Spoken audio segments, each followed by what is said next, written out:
Chapter 1: A New Beginning. On the playground of Konoha School, two little ones were striving to run with all their might. Circle 102. Circle 103. Circle 199. Circle 200. Huh. Ji sighed with relief, casually wiping the sweat from his forehead, finally completing today's running task. Don't lose heart. Youth does not allow for surrender. The ever-spirited Might guy encouraged, clad in his signature green attire. You keep running. I still have not practiced my body technique today. Ji replied, walking directly to the large tree beside the track to begin forming seals for his training. Although it was merely the most basic of ninjutsu, Ji held no contempt for it. This skill could very well be the key to survival on the battlefield in the years to come. Guy watched enviously as Ji practiced his seals slowly yet accurately, a flame of determination igniting in his eyes. Who says one cannot train in ninjutsu is a useless fool. I am determined to become an outstanding man like my father. He gave Ji a thumbs up, his iconic smile radiating confidence, and turned to continue sweating it out on the playground. Since his arrival in this world, Ji had refrained from complaining about the repeated reconstructions of Konoha village, save for his initial grievances. After all, being transported to this realm represented boundless possibilities, and with knowledge of the general trajectory of the next decade or two, if one still lived like a commoner, it would be a fault of their own, not of others. Moreover, there was this. Ji glanced at the crescent-shaped scar on the back of his right index finger, a smile creeping onto his lips. This scar was identical to the one from his previous life. Though he had been an ordinary worker in his past existence, who knew what transformations might have occurred since his inexplicable arrival in this world. At the very least, his current languid meridians served as the best proof of that. Of course, this was merely the assessment from Konoha Hospital. He did not accept it.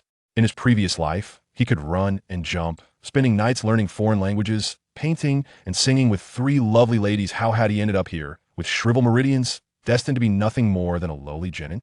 Such claims were utterly alarmist.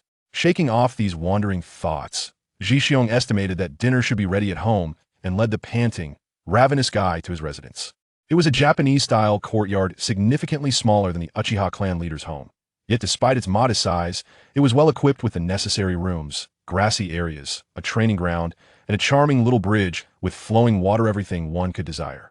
This courtyard had only been returned to Ji a year ago, after his parents were sacrificed. A team of expressionless ninjas had come to reclaim it in the dead of night, and he had been cast out, left to reside in an orphanage. Why it had returned to him now was likely due to the third Hokage's compassion, rather than any moral awakening from Danzo. When the courtyard was returned to him, Ji was taken aback. Upon moving back in, all valuable possessions had vanished. Even the jewelry box had been thoroughly cleared out, not to mention the few treasured sword his father had kept at home. Although not forged from rare chakra metals, they were the painstaking works of Iron Country artisans, and they had simply disappeared without explanation. Faced with the naive inquiries of a young child, the third's face twitched, and in the end, wrapped in bandages, Danzo produced a small stack of IOUs bearing his father's signature, leaving the matter unresolved. Ultimately, Danzo, with a smile that barely concealed his scorn, advised Ji to adhere to the three ninja prohibitions, unlike his father. Every ninja understood how exorbitant items associated with ninjas could be, often costing 5, 10, or even dozens of times more than ordinary goods. Fortunately, the prominent figures of Konoha recognized the need to maintain appearances and granted Ji a substantial monthly allowance until he became a proud genin. Otherwise, he might truly have found himself unable to afford meal. The kind Aunt Hako, a widow of a fallen ninja, assisted Ji with his meals, and seeing her struggle, he invited her to care for his daily needs. While Ji studied and trained at school, Aunt Hako would come to the courtyard to clean, preparing meals at mealtimes. If Ji wished to entertain friends, he need only leave a note, and she would prepare delicious food. Understanding the many secrets of ninjas, she did not reside in the courtyard knowing that Ji would host his dear friend today. She had already prepared a sumptuous dinner. In this strange world, modern technology was also advancing rapidly. Ji pulled open the glass door of the oven, retrieving a golden brown, crispy roast chicken still dripping with oil, and from the warming box, he brought out a bucket brimming with fried chicken wings and legs. Seeing such a feast, Guy couldn't help but gulp loudly, the sound startling even himself. His face flushed, he stammered, Ji maybe I should go back. Your hospitality is too lavish. I can't afford it. Stop fussing if I offer you food. Just eat what's there to be polite about. Once you graduate from the ninja school and complete a mission, you can treat me to several meals. Ji replied, his eyes glimmering with excitement. Guy's eyes sparkled with hope as he exclaimed, I really want to graduate quickly, then I can help my dad. At the long rectangular table, Ji Xiong and Guy sat facing each other. They indulged in their meal, both ravenous after a day of school followed by several hours of additional training. Ji Xiong was one thing, but Guy, who worked even harder, was another matter entirely. With his family struggling financially, every penny was stretched, and Ji Xiong occasionally lent a hand, allowing them to share a meal and some conversation. Might Dai, a lowly genin, relied on his meager mission payments not only to support his warm little home, but also to purchase various medicinal herbs to prevent lingering ailments. Now that Guy was older, the financial strain had only intensified. Don't be shy here, eat this, Ji Xiong said, placing a fragrant fried chicken leg in front of Guy. Ji Xiong, you are truly too kind to me, Guy exclaimed, his cheeks glistening with tears as he gazed at him, sending a shiver down Zixiang's spine. He could hardly bear this aspect of him, always wanting to hug and cry at the slightest provocation. The emotional weight was overwhelming, and Ji Xiong hastily interjected, if you're so moved, then teach me the body technique properly. Guy nodded vigorously, his mouth full of chicken, as he extricated a large chicken bone and emphatically pointed his head. Rest assured, when I return home today, I will speak to my father about teaching me the body technique, no matter what. I will ensure you learn some techniques and insights. Chapter 2, The Loosening Picture Frame. After their sumptuous meal, the two engaged in friendly sparring in the lush courtyard, neither party engaging in fierce combat. Instead, Guy primarily instructed Ji Xiong based on his moves. In other areas, Guy might have felt unworthy of the title of teacher, but when it came to the body technique, he spoke with clarity and enthusiasm. At such a young age, he could even identify Zixiang's weaknesses by observing the distance and target of his strikes. For instance, he advised that punches should not be delivered with full force, leaving a margin for recoil, and that relying on outdated techniques could lead to a lack of fluidity in movements, making it easy for opponents to exploit openings and seize the initiative. Striking Ji Xiong down, one could say this meal was well worth the price. As the hour grew late, Guy suggested he take his leave. Ji Xiong did not insist on a stay, but handed him a paper package as he departed, containing 2 freshly retrieved fried chicken legs from the warming box. Give this to Uncle Might Dai, let him taste Aunt Hako's cooking.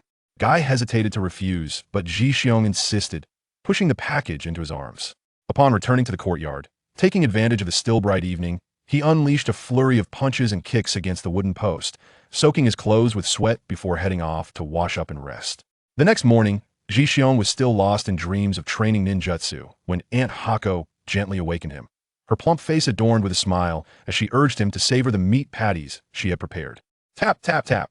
Barefoot, he stepped outside to find the messy table from yesterday had been tidied by Aunt Hako.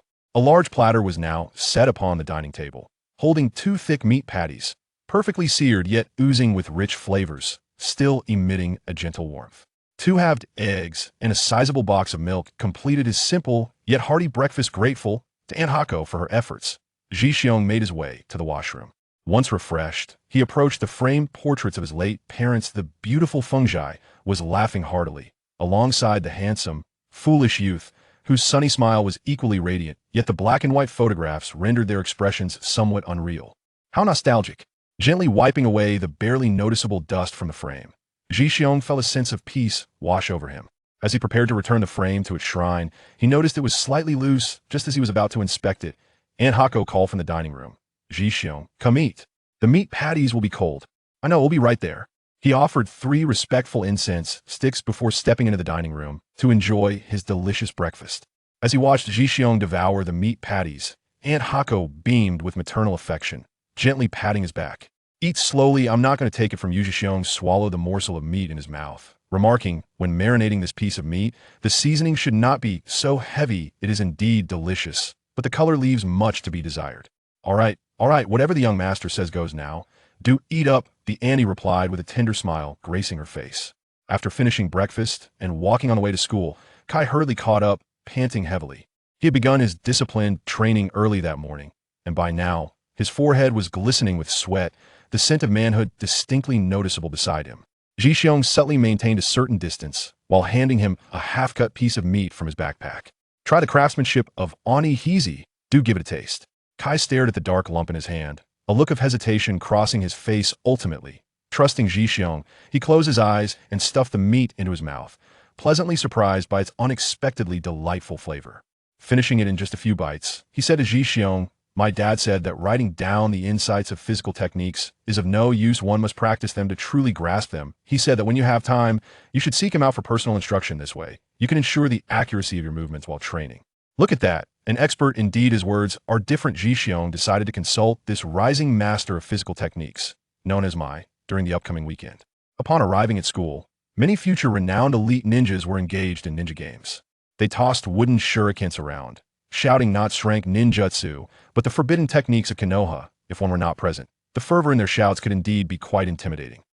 Look who's here, the bottom of the barrel, and it's two of them. Seeing Ji enter the large classroom, the students playing inside erupted in laughter. Nonsense. Ji simply has a few weak subjects.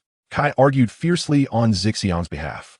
Just then, a small boy wearing goggles dashed into the classroom, provoking an even louder wave of derisive laughter. Wow, all three of the bottom dwellers have gathered.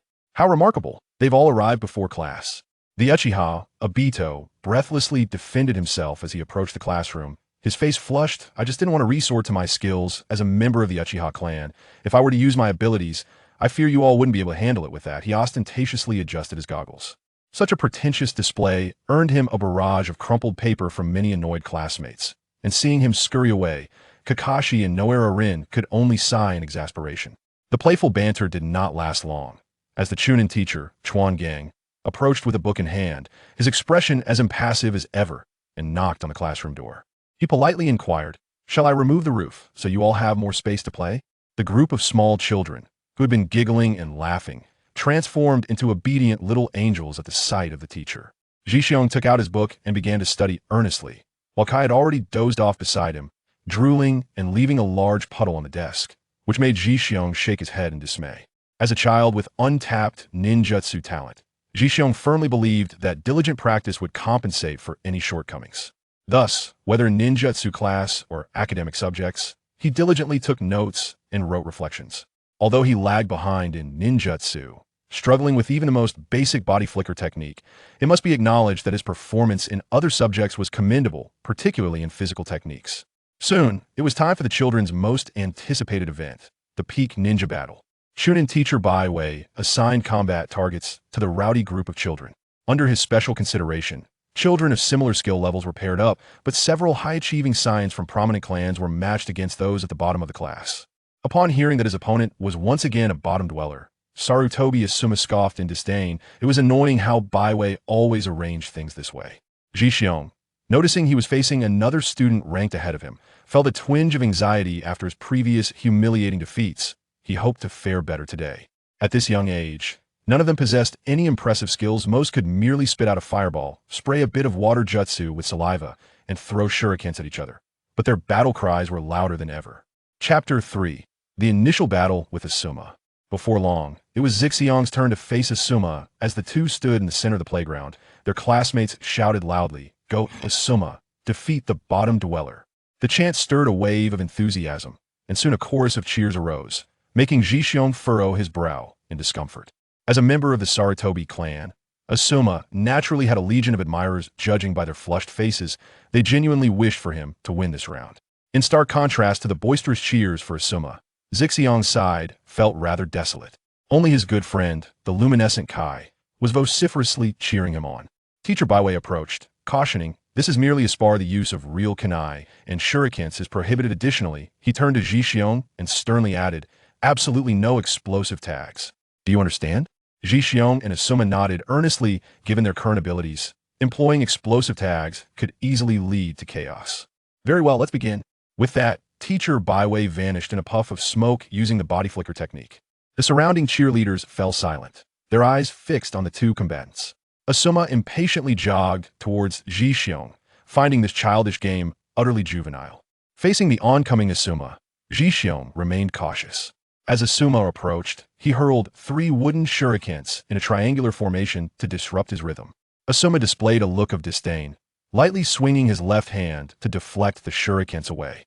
Unbeknownst to him, the shuriken struck some unfortunate souls behind him, eliciting a chorus of ouch from the crowd, followed by accolades for Asuma's impressive accuracy. Just as expected of Asuma, those shurikens were deflected with such precision. Kai chimed in from the side, "Ji is impressive too." Indeed, Ji is quite formidable. just as capable as you. Ha ha ha ha. Laughter erupted around them. At this, Kai wilted like a withered eggplant, feeling the sting of being unable to use ninjutsu, a pain that would forever linger in his heart. As Asuma and Jixiong drew closer, he aimed a powerful punch straight at Zixiong's chest, hoping to end the match with a single blow. Jixiong fixated on Asuma, calculating the point of attack as he observed his shoulder movement. Just as Asuma's fist was about to connect, Jixiong swiftly crouched and executed a sweeping kick, aiming to topple Asuma and seize the advantage. Unfortunately, Asuma had been specifically trained to counter this move. With a nimble leap and a backward somersault, he soared several meters into the air. While still airborne, he began to gather strength, raising his left kunai high, and before Jixiong could rise, it shot towards his heart with a swift whoosh. At the critical moment, Asuma made a slight adjustment, sending the kunai soaring towards Jixiong's shoulder. The speed of the kunai far surpassed Jixiong's movements. Before he could rise, the kunai had already plunged directly towards his face. In this perilous instant, Jixiong performed a clumsy roll, narrowly evading the wooden kunai with a hint of awkwardness. Nevertheless, the kunai grazed his cheek, leaving behind a small, 4-centimeter incision. Soon, droplets of blood began to appear, one after another, from the freshly opened wound. As Jixiong steadied himself, Asuma descended from the air, crashing down upon him with formidable force. His powerful knee was primed as if poised to sever Jixiong from his very being in the next instant. The palpable pressure weighed heavily upon Jixiong, rendering his breaths labored. Time left no room for retreat, compelling him to hastily raise his hands in defense. With a resounding thud, Jixiong found himself unable to withstand the onslaught. The gravity and momentum of Asuma's technique sending him tumbling several times before he regained control of his body. His feet dug into the ground, propelling him several meters away, granting him a moment to assess Asuma's next move. In that fleeting exchange, had it not been for Jixiong's rigorous training sessions with Kai, he might have been ill-equipped to counter Asuma's attack. His family tutor and a host of sycophantic jonin were indeed formidable. How tiresome. You should concede. I have no desire to reduce you to tears, nor to play the comforting role, Asuma remarked with a dispassionate tone, devoid of arrogance, laced only with mild annoyance. Jixiong could not afford to yield. Retreat was not an option in his youth. Kai's voice rang out, spirited and powerful. Meanwhile, classmates encircled the boisterous Kai, drawing him away from the fray to discuss the essence of youth, soon followed by the sounds of playful commotion. Jixiong disregarded the commotion outside, as an adult. How could he possibly be bested by a mere 4 or 5-year-old child? In their previous encounters, he had successfully exhausted his opponent's chakra, resulting in a stalemate. As a man, he believed in enduring pain without shedding tears, and his declaration served as motivation for himself. The fact that his recent combination of attacks had failed to defeat this untrained young ninja was already beginning to vex Asuma, and now, one of Jixiong's remarks had stirred a fervor within him. Asuma looked intently into Jixiong's eyes and stated with seriousness, "Now I must get serious. Come on. I will also engage earnestly." Jixiong raised his arms in a defensive posture. The onlookers cheered, "Asuma, go for it. Go for it?"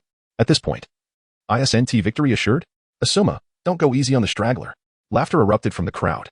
Teacher Baiwei's lips curled into a slight smirk, clearly in agreement with their sentiments, though he struggled to maintain his composure. Asuma retrieved a wooden shoiken from his ninja tool pouch and casually hurled it towards Jixiong. Simultaneously, he swiftly formed a series of 8 hand seals, albeit taking 3 long seconds to complete them, perhaps due to unfamiliarity. The shuriken, spinning rapidly through the air, suddenly multiplied from 1 to 3, then from 3 to 5, and then from 5 to 10.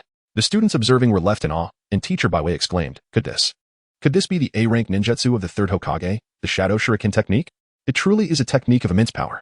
Though it had yet to strike Jixiong, it seemed that misfortune awaited him. Baiwei thought it imperative to intervene before Asuma earned a reputation for ruthlessly harming his classmates. Baiwei's astonishment as a chunin was palpable, and the surrounding students were equally astounded, with gaping mouths, unsure of how to express their admiration for such an A-rank technique.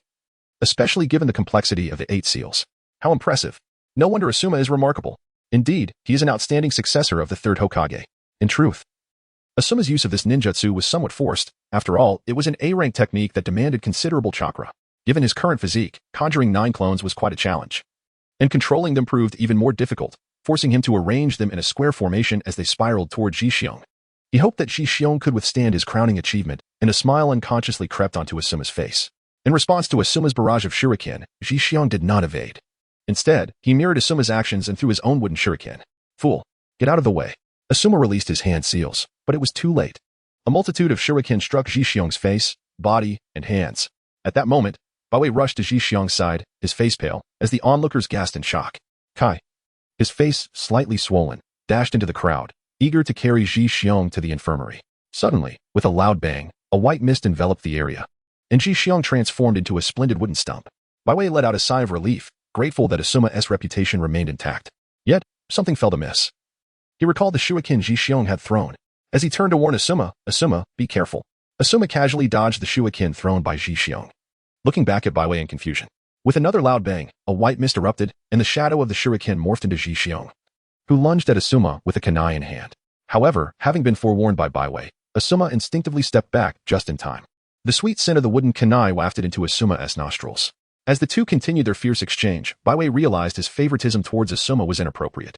Acknowledging his blunder, he awkwardly cleared his throat before using a body flicker technique to vanish from the scene as if nothing had occurred. Kai, witnessing Ji Xiong's vigor, sheepishly returned to the crowd. Having lost the initiative, Ji Xiong found himself struggling in close combat. His kunai only managed a few jabs before Asuma struck his wrist with a punch, causing Ji Xiong to wince in pain. The two battled fiercely, trading blows until Ji Xiong recognized a flaw in Asuma's technique. Unlike the jonin or tutors he had sparred with, Asuma had clearly not been taught to endure or embrace pain. When struck in the abdomen, Ji Xiong merely furrowed his brow and recovered quickly. Conversely, Asuma would grimace, cursing under his breath, revealing his low tolerance for pain. In a final exchange, Ji Xiong landed a punch to Asuma's liver, causing him to pale and collapse to the ground, utterly incapacitated. Perhaps the excruciating pain surpassed his limits, leading the young boy to sputter saliva in agony. Seeing this, Baiwei felt a pang of sympathy, while the surrounding students rushed to check on Asuma. Little Ruri, in a fit of anger, glared at Ji Xiong and exclaimed, "We are all classmates. How could you be so rough?" Ji Xiong raised his right hand, revealing a bruised wrist, indicating that he too had sustained an injury. Shi Yuhong, unable to contend with Ji Xiong, feigned ferocity as she shot him a glare, then knelt beside Asma to wipe away the drool. Ji Xiong looked somewhat helpless and asked Teacher Baiwei, "Teacher, does this mean I have one?" At that moment, Kai approached, joyfully patting Ji Xiong on the shoulder, exclaiming, "Indeed, you shows no signs of regression. Let us run 500 laps around Konoha." Ignoring Ji Xiong, Teacher Baiwei helped the recovering Asuma to his feet, intending to take him to the infirmary. However, Asuma stubbornly pushed the teacher away and walked towards Ji Xiong. "Today was my oversight. I assure you it won't happen again. If I can defeat you once, I can do so a second and a third time." Ji Xiong's eyes sparkled with confidence. "You." Asuma pointed at Ji Xiong, feeling a twinge of pain in his liver from frustration. Pouting as he sulked towards the infirmary, he feared that continuing the conversation would lead him to tears. Teacher Baiwei hastily dismissed everyone, scurrying after Asuma while simultaneously dispatching a shadow clone to report the situation to the third Hokage. The third had already observed the events through his super spying technique. Acknowledging that Asuma's defeat was not unjust, he responded to the teacher's report with a nonchalant understanding, instructing Asuma to return and continue his training. Following the incident where Asuma was injured, Ji Xiong found himself somewhat isolated by his peers, with only Kai, like a vibrant green crow, standing beside him, enthusiastically urging him to keep running those 500 laps. Overwhelmed by the insistence, Ji Xiong felt a headache coming on and ultimately let Kai run ahead alone. Teacher Baiwei returned shortly, casting a disapproving glare at Ji Xiong before, with a stoic expression, instructing everyone to continue their sparring according to the prearranged schedule. While resting beneath a large tree, Ji Xiong was gently nudged by a foot. He opened his eyes and looked up. Under the sunlight, Teacher Baiwei's face appeared shadowy and inscrutable, her voice chilling as she declared, "Come with me to the infirmary and apologize to young Master Asuma." Ji Xiong gritted his teeth and stood up, revealing large, bruised patches of dark purple on his skin. Before he could utter a word, Baiwei hastily interjected, "You merely have a bit of bruising, but Master Asuma is already in agony, lying in bed. Do you understand?" Not satisfied with this, he pressed his hand directly onto Ji Xiong's bruise, causing Ji Xiong to involuntarily gasp in pain and take a step back to evade further pressure. Baiwei, reluctantly withdrawing his hand, continued, "Although the doctor claims there is no serious issue, do you have any idea of the torment this has inflicted upon Master Asuma? Do you comprehend how it might disrupt the work of the third Hokage?" He sighed, "Forget it. Trying to explain this to you is futile. All you see is victory and defeat." With an air of indignation, he poked Ji Xiong's forehead and demanded, "Have you ever considered your teacher? Have you ever thought of Master Asuma? Have you given a moment's thought to the third Hokage? Is there not even a shred of loyalty to Konoha in your eyes?" With such heavy accusations laid upon him, it was worth noting that he was merely an ungraduated student. Ji Xiong, unable to endure any longer, forcefully swatted away the finger of the white-tailed teacher, even contemplating the act of breaking that irritating finger. Were it not for the quickness of his retreat, he would have surely taken out his frustration on it. How could one be so brazenly bullied? "White-tailed teacher, have you lost your senses? Asuma's ninjutsu proficiency is unparalleled among our class. I merely linger at the bottom." Chapter 5. What parent does not wish for their child to thrive? How can this be the same? Asuma has been accommodating towards you. How could you possibly take advantage of that? Do you intend to refuse an apology? Whitetail stood with hands on hips, her tone menacing. Ji Xiong nodded vigorously, his gaze fierce as he stared at Baitu, showing no sign of submission. This individual had never appeared in the realm of Naruto. Perhaps he would meet his demise on the battlefield in a few years. or perish in the turmoil of the Nine Tails. Contemplating this, Zhixiang's eyes were filled with pity as he regarded Baitu. In that case, for the next match, you should intentionally concede. It would spare us all some face, Baitu remarked as casually as if discussing dinner plans, igniting a blaze of fury within Zhixiang. Why should I bow to the elite? And you? Why must you prostrate yourself before the powerful? Looking at Zhixiang, who resembled a proud rooster, Baitu, who had knelt in his heart for many years, felt a twinge of shame, meeting Zhixiang's gaze for a moment before turning away in silence. Initially, he had intended to attune himself to the flow of chakra within, familiarizing himself to prevent failures in ninjutsu due to interruptions. However, Baita's interruption left Zhixiang feeling only irritation, unable to settle his mind. Despite Baita's lack of remarkable traits, his Chunin status alone could easily overshadow Zhixiang's current capabilities. What means could he employ to escape this predicament and avoid becoming a target for petty sabotage? This was not mere exaggeration. If Baitu were to single him out for practical training and thoroughly discipline him, Zhixiang would find himself at a loss. Heavy-hearted, he returned alone to the courtyard. Burdened by his thoughts, even the delicious meatballs prepared by Aunt Z failed to lift his spirits. It was only near bedtime, after a vigorous outburst at the wooden post, that clarity dawned upon him. At that moment, he recalled that while cleaning his parents' portrait earlier, the frame had felt a bit loose.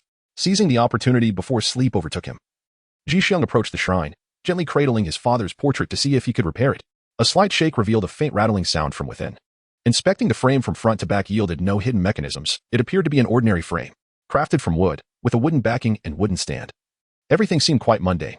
Dismissing superstition, Zhixiang took a magnifying glass to scrutinize the frame meticulously. At last, he discovered a scarcely noticeable summoning array at the lower left corner of the frame. Could it be a final message left for him? Zhixiang hesitated not for a moment, pressing his left thumb against the lower left corner of the frame, meticulously channeling his chakra into his thumb. He was apprehensive that an excess of chakra might damage this summoning array, for he harbored a premonition that it concealed the secrets of his parents' untimely demise. As his finger made contact, the summoning array gradually illuminated, emanating a faint glow, as if resonating with his intentions. Zhixiang then withdrew his finger from the frame. With a soft thud, a delicate mist emerged, and the summoning array vanished, revealing a small scroll, no larger than a capsule, which fell into the palm of his hand. This is a scroll? Zhixiang mumbled uncertainly, then cautiously pried open the scroll with his right index finger. A plume of white smoke billowed forth, and suddenly, within his embrace, there lay a weighty object, a grand scroll standing over a meter tall.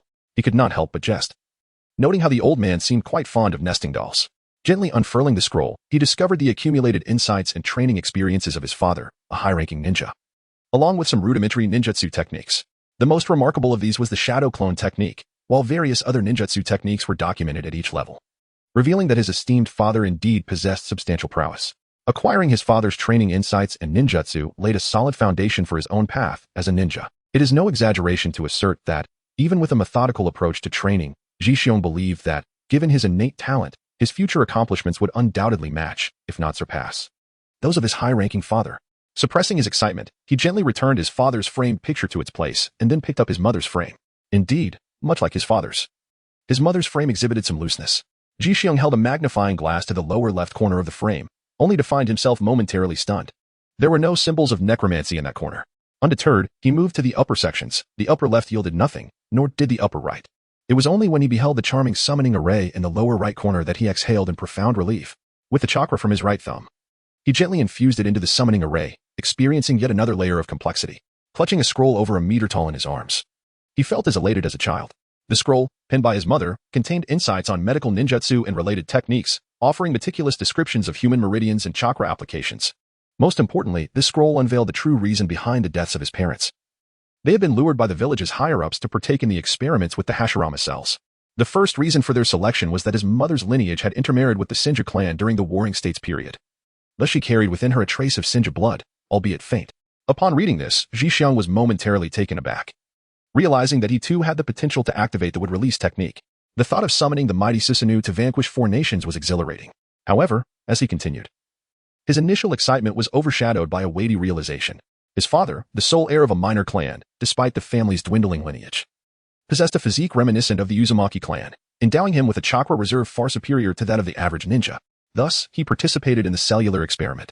Although his chakra was not as extraordinary as Nagato's, he belonged to the esteemed Chidura clan.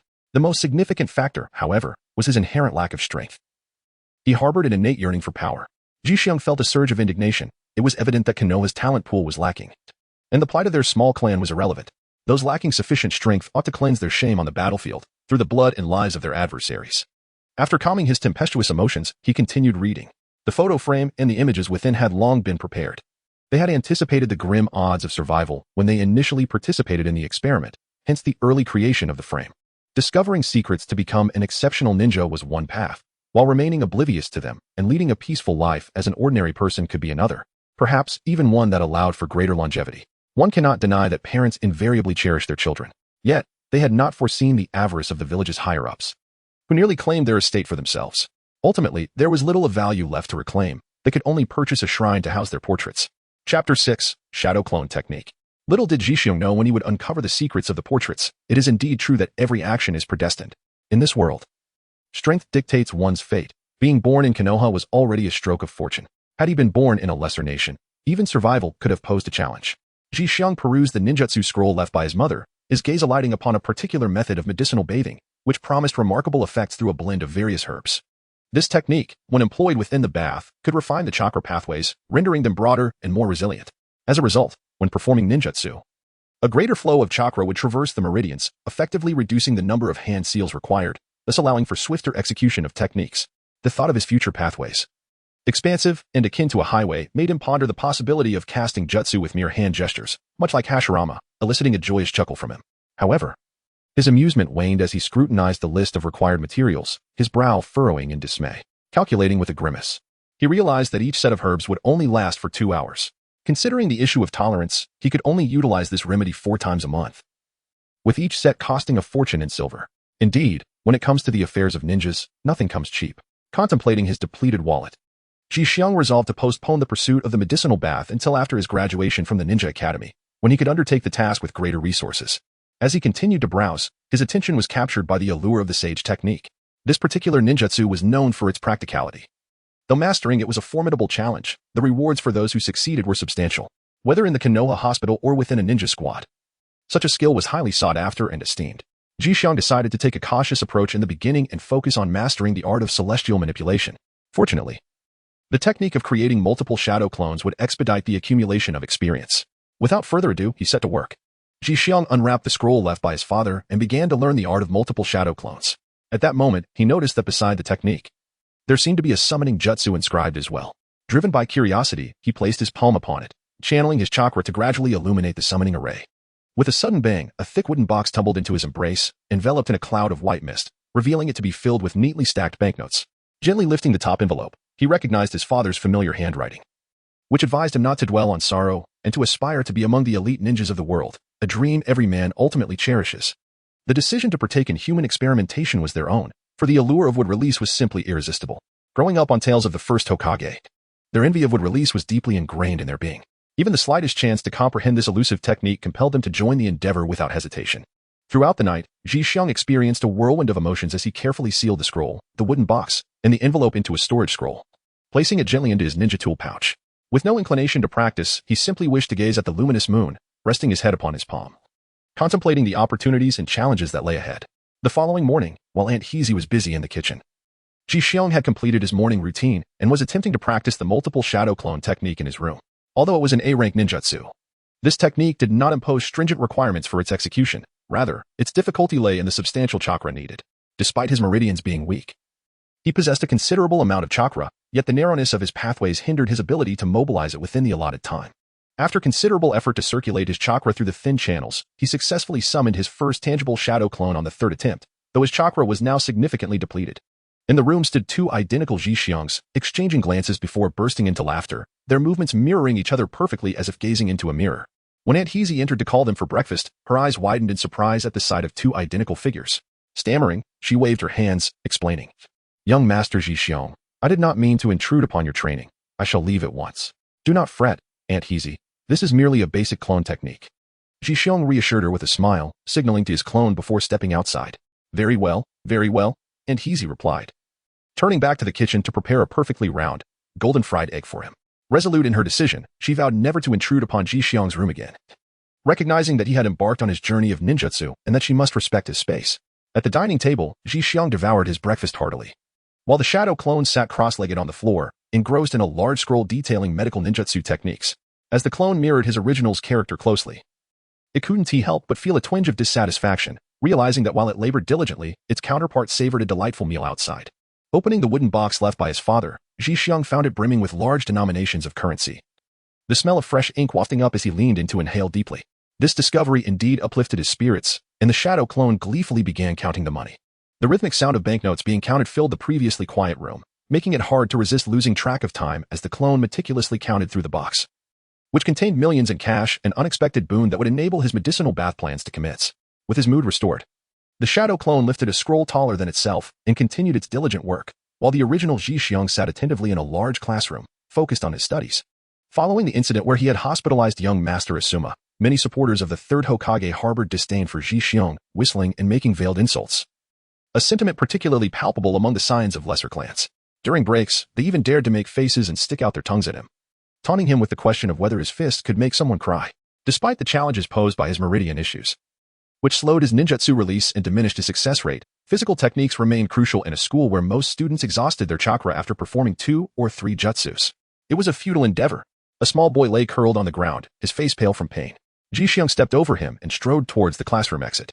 A cluster of onlooking children, feeling a twinge of fear, instinctively parted to make way. Zhixiang, Kai's voice called from behind, quickly catching up to him.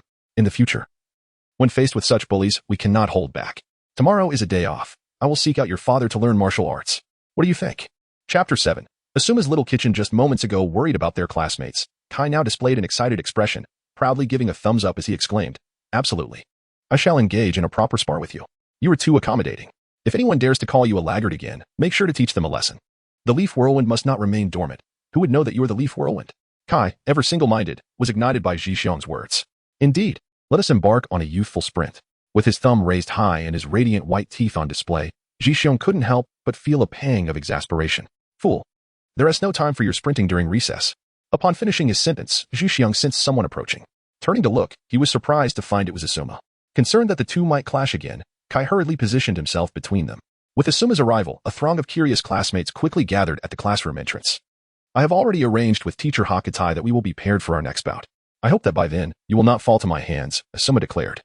Having moved past the shadow of his previous defeat, now brimming with confidence and pride, his words naturally garnered much admiration from those around him. Zhixiang recalled Naruto's achievements after mastering the shadow clone technique, a faint smile gracing his lips. You should practice more on how to withstand blows. I wouldn't want you to end up crying again, only to have teacher Baidu force me to apologize to you. What? He forced you to apologize to me? Asuma found this information utterly absurd. Even if he were to be beaten to tears, it would merely be a normal sparring session. How could teacher Baidu act in such a manner? Damn it, is it all for the sake of his father's reputation? What do you think? Zhixiang shrugged nonchalantly, ushering Asuma into the classroom before returning to his seat, leaving behind a throng of curious classmates and a visibly flustered Asuma, whose complexion alternated between shades of red and green. After a day of arduous study, upon returning home, he found a delectable dinner meticulously prepared. However, he did not rush to indulge. The shadow clone that had spent the day studying human anatomy nodded at Zhixiang, and with a resounding pop, it transformed into a cloud of smoke and vanished from sight. Zhixiang felt a sudden buzzing in his head for a second or two, before gradually regaining his composure.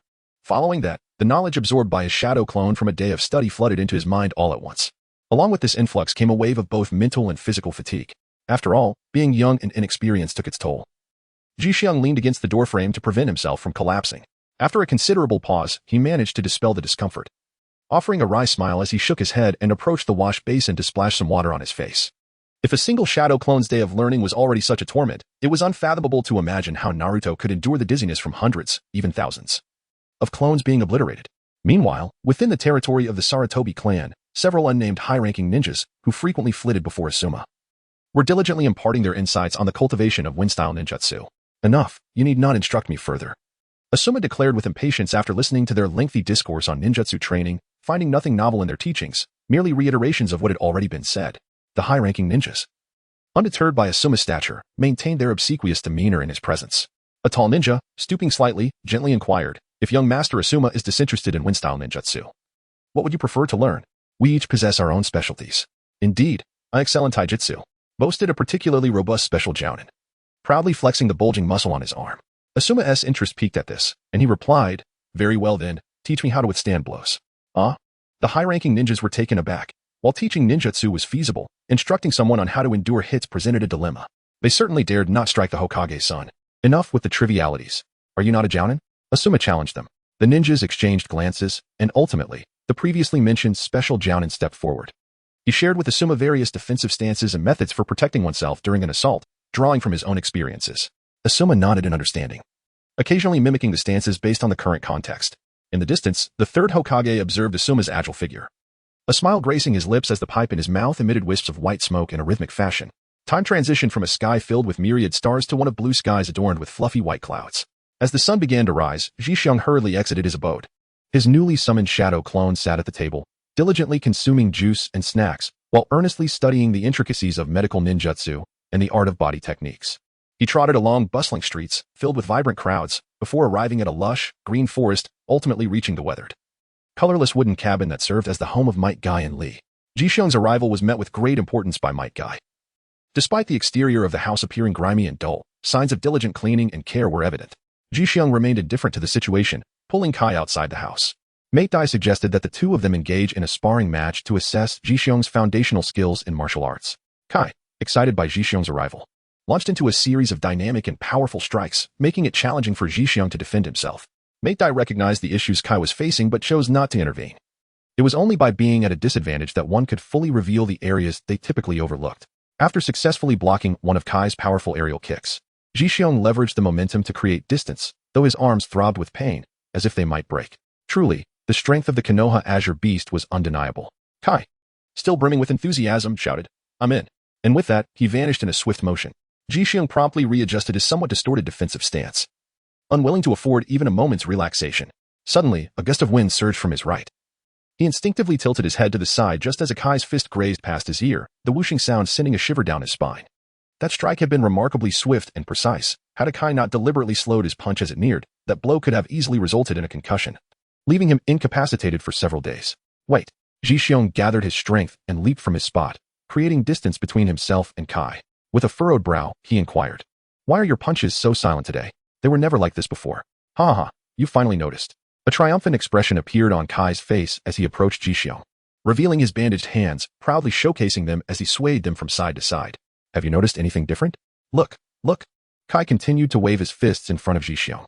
Chapter 8. The guidance of Might Guy. Zhixiong, without reservation, grasped the arm of Kai for a meticulous examination, even going so far as to pry open the bandages to inspect his fist. Yet, no issues were discerned. Observing Zhixiong's inability to deduce the matter, Kai smugly untied the bandage and, with both hands, yanked it with considerable force. Remarkably, the bandage, merely the width of a palm, was stretched to over a meter in length, and upon releasing it, it astonishingly reverted to its original state. Such elasticity, such tensile strength, what a pity it would be not to utilize it for the elastic bands and garments. This was the ninjutsu bandage purchased with money saved by his father through arduous tasks, not only boasting exceptional elasticity, but also being lightweight and breathable. Most importantly, it served to diminish the sound of wind resistance during punches. After declaring this, Kai swung his right hand, now unbound, and threw several punches forward, immediately noticing a significant difference from before. The two retreated to a distance and resumed their sparring. This time, Zhixiong didn't rely solely on physical techniques but attempted to integrate the substitution and shadow clone techniques to disrupt Kai's strikes. With astonishing speed, Kai lunged at Zhixiong, propelling himself into the air, delivering whip-like kicks that struck Zhixiong like a battering ram. Unfortunately, the battered Zhixiong transformed into a pitiful wooden post with a resounding thud. Kai, taken aback, soon witnessed Zhixiong's true form materializing behind him, executing a high whip kick aimed directly at his back. In that fleeting moment of Kai's bewilderment, Zhixiong capitalized on the opportunity with remarkable efficacy. After several minutes of intense combat, both combatants paused, panting heavily. Might Guy approached, pointing out the deficiencies in Zhixiong's physical techniques. For instance, his punch accuracy was exceedingly low. This statistic did not imply that he could not land blows on his opponent's body, but rather that he often missed his intended targets. A punch aimed at the left chest could veer off to the abdomen, and a strike to the abdomen might end up hitting the right chest. Such inaccuracies could prove lethal in practical applications of combat. There were instances when a single move failed to subdue the enemy, potentially leading to immediate counterattacks. In light of this, Zhixiong humbly sought guidance, to which Might Guy responded with a hearty laugh, gesturing towards a nearby stout tree. "If you can break this tree with your fist, your accuracy will undoubtedly improve qualitatively." Zhixiong gazed at the tree, which was thicker than himself, with a slight twitch at the corner of his eye. It was no small feat to break such a robust trunk with his fist. Aside from pointing out Zhixiong's shortcomings in physical technique, Might Guy waved his hand, instructing Kai to teach Zhixiong several variations of the leaf whirlwind. He had been eagerly awaiting Zhixiong's arrival, as he had yet to fulfill his mission today. Without completing the task, there would be no progress. Youth did not permit such languor. With Might Guy's departure, only the two young ones remained in the room. In the absence of adults, the children could play more freely. After spending the morning, they had preliminarily taught Zhixiong several versions of the leaf whirlwind, and both were now ravenous. Zhixiong returned to Konoha with Kai, first visiting a barbecue restaurant to satisfy their hunger. Subsequently, they ventured to a bookstore specializing in medical literature, where Zhixiong purchased several books pertaining to human anatomy, covering topics from skin tissue to meridians, chakra, and acupoints. Additionally, he expressed disdain for the fact that children were prohibited from entering Shueisha. It was utterly outrageous. He merely wished to observe the latest trends in swimwear with a critical eye, harboring no ulterior motives whatsoever. Kai gazed at the towering stack of books, feeling a wave of dread wash over him. Faced with such an overwhelming amount of material, he mused that it would be preferable to end his own life than to endure this burden.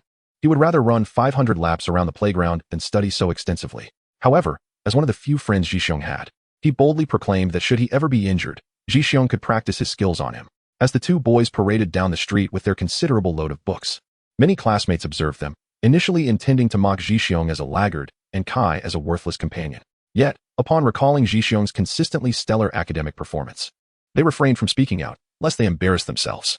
Nonetheless, they spread the word among other students, hoping that some foolhardy individual might provoke the Iron Fist Boy, a nickname they had privately bestowed upon Zhixiong. Upon returning to the courtyard, Kai was taken aback upon seeing another Zhixiong. His limited cognitive capacity momentarily faltered.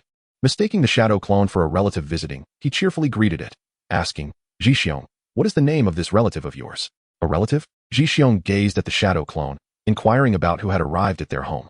The shadow clone shrugged and gestured towards itself, prompting Zhixiong to realize that Kai had made an error. He chuckled as he clarified that this was merely his shadow clone, refraining from elaborating further. Kai felt a twinge of embarrassment for not recognizing even his own clone. In the afternoon, in the courtyard, Zhixiong and Kai continued their training, primarily to familiarize themselves with various techniques of the leaf whirlwind. Indeed, the exhilaration of delivering consecutive kicks in midair was utterly delightful. Particularly, when Kai raised his hands in defense, Zhixiong would kick with his right foot and, leveraging the momentum, twist his body to deliver a kick with his left foot, creating an enchanting sensation of weightlessness. The two practiced diligently until after 3 in the afternoon, with Kai still brimming with energy while Zhixiong felt himself growing fatigued. Recalling unfinished tasks, he smiled and informed Kai that Kakashi appeared to be home and had not ventured out today. "Nanny?" Kai's eyes sparkled with newfound excitement. However, he had promised Zhixiong to accompany him for the entire day of practice, and leaving now would feel unkind. Zhixiong discerned his inner turmoil and, with a knowing smile, gently pushed him outside.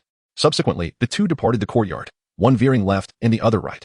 The Nara clan engages in the herbal medicine trade in Konoha, and due to their extensive deer farm, their deer antler products are in high demand. Adult men often find themselves at a loss at times, and it is unclear which clever individual proclaimed that deer antlers significantly enhance certain aspects of vitality. Since then, the young deer of the Nara family have periodically faced a calamitous fate. As Zhixiong entered the apothecary, he beheld several affluent gentlemen, proudly displaying their ample midsections, extravagantly spending their fortunes on an array of meticulously packaged medicinal herbs, which they seized without hesitation. The reluctant conscript, Lu Jiu, noticing Zhixiong's effort to muster his spirits, weakly inquired, "Zhixiong-kun, what brings you here? Have you sustained an injury during training?" "Here, assist me in procuring the medicine according to this prescription," Zhixiong replied, handing Lu Jiu a meticulously altered prescription. The quantities and varieties of the herbs had been significantly augmented, with numerous unrelated ingredients included, rendering the restoration of the original prescription a considerable endeavor. Lu Jiu took the prescription, furrowing his brow. After a brief pause, he raised his gaze and asked, "Which physician provided you with this prescription? Isn't it dangerous?" "You need not concern yourself. The physician has prescribed several medications for me. I merely wish to gather them all at once, and the physician will assist me in the formulation later." Zhixiong casually fabricated an excuse to deflect his inquiry. Chapter 9, Quiet Progress. To astonish everyone in due time, Lu Jiu pondered this, considering the potential confidentiality surrounding the physician's prescription. Displeased with his conscription, he deemed it wiser to avoid further complications. He instructed Zhixiong to wait a moment before hastening away with the prescription. Nearly half an hour later, Lu Jiu returned, cradling a bundle of herbs towering to his height, and placed it with a thud upon the counter. "Phew, this is exceedingly heavy," he exclaimed. Upon unwrapping the package, a neat array of smaller, individually wrapped herbs was revealed. He proceeded to enumerate each item to Zhixiong, who diligently counted them twice. Lu Jiu extended his bony right hand, declaring, "The total is 105, 327 taels. The shopkeeper mentioned that since you were my classmate, a discount could be applied, bringing it to 105,000 taels. He flashed a radiant smile, his teeth gleaming white, a grin that exuded professionalism. Prior to this visit, he had anticipated the cost to be around 70 000 to 80, 000 taels, he was taken aback by the exorbitance. It appeared that anything associated with ninjas did not come cheap. Ji-xiong reluctantly retrieved his wallet, resembling a frog, and cautiously extracted the crumpled banknotes from its gaping mouth. After meticulously counting them 3 times, he painfully handed them over to Lu Jiao, who, with a broad grin revealing his gleaming white teeth, eagerly accepted the money. In a hushed tone, Lu Jiao informed Ji-xiong that he could offer a discount the next time he came to purchase. Ji-xiong's eyes lit up as he quietly inquired, "What discount can we get?" Lu Jiao chuckled, narrowing his eyes in delight, and raised his right hand, gently swaying it. "A 5 discount. A 5 discount is quite agreeable." Ji-xiong replied, "Saving us 5,000 taels, enough for a generous stack of ramen."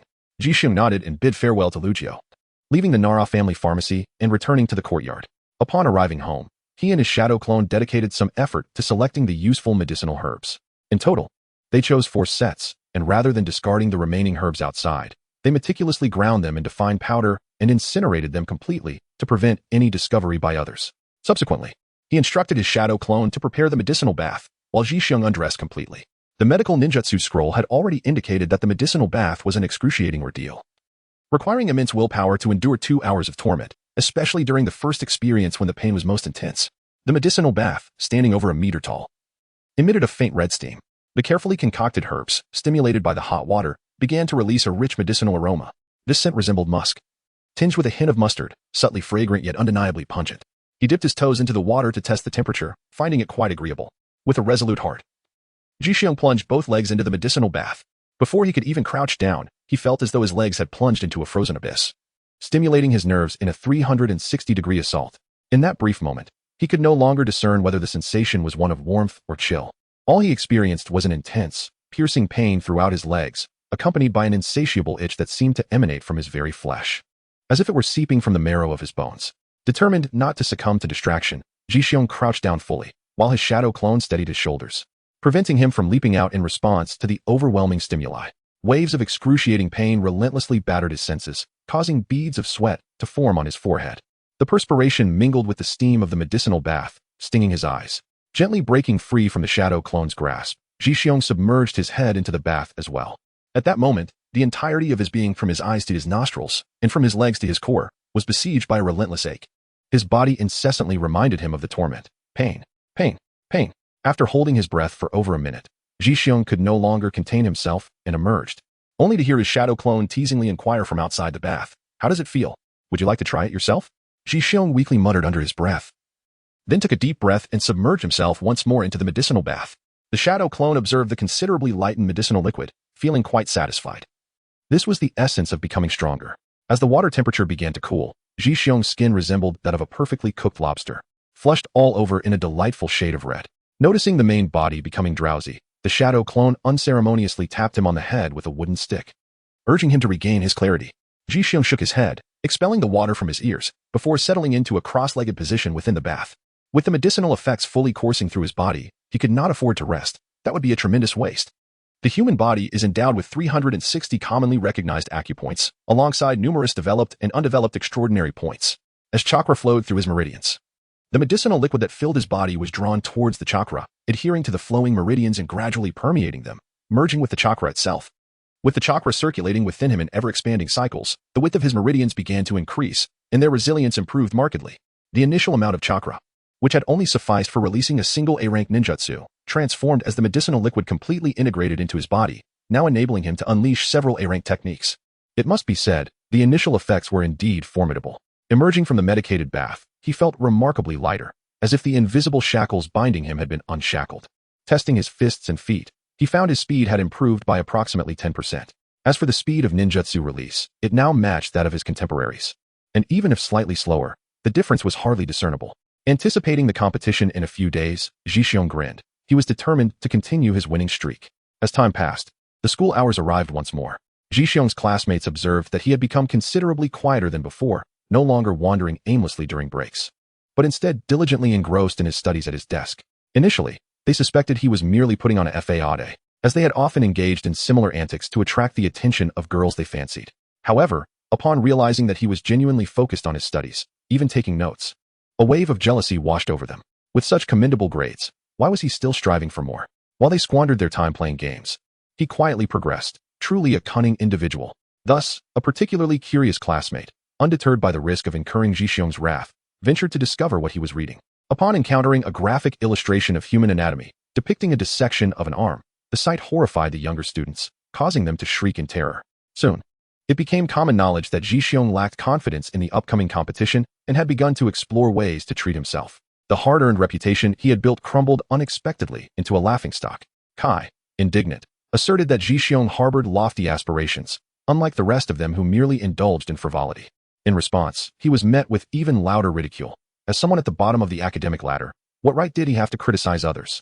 Ji-xiong's position is akin to that of a mere tail, unable to unleash his ninjutsu, while Kai truly embodies the essence of a laggard.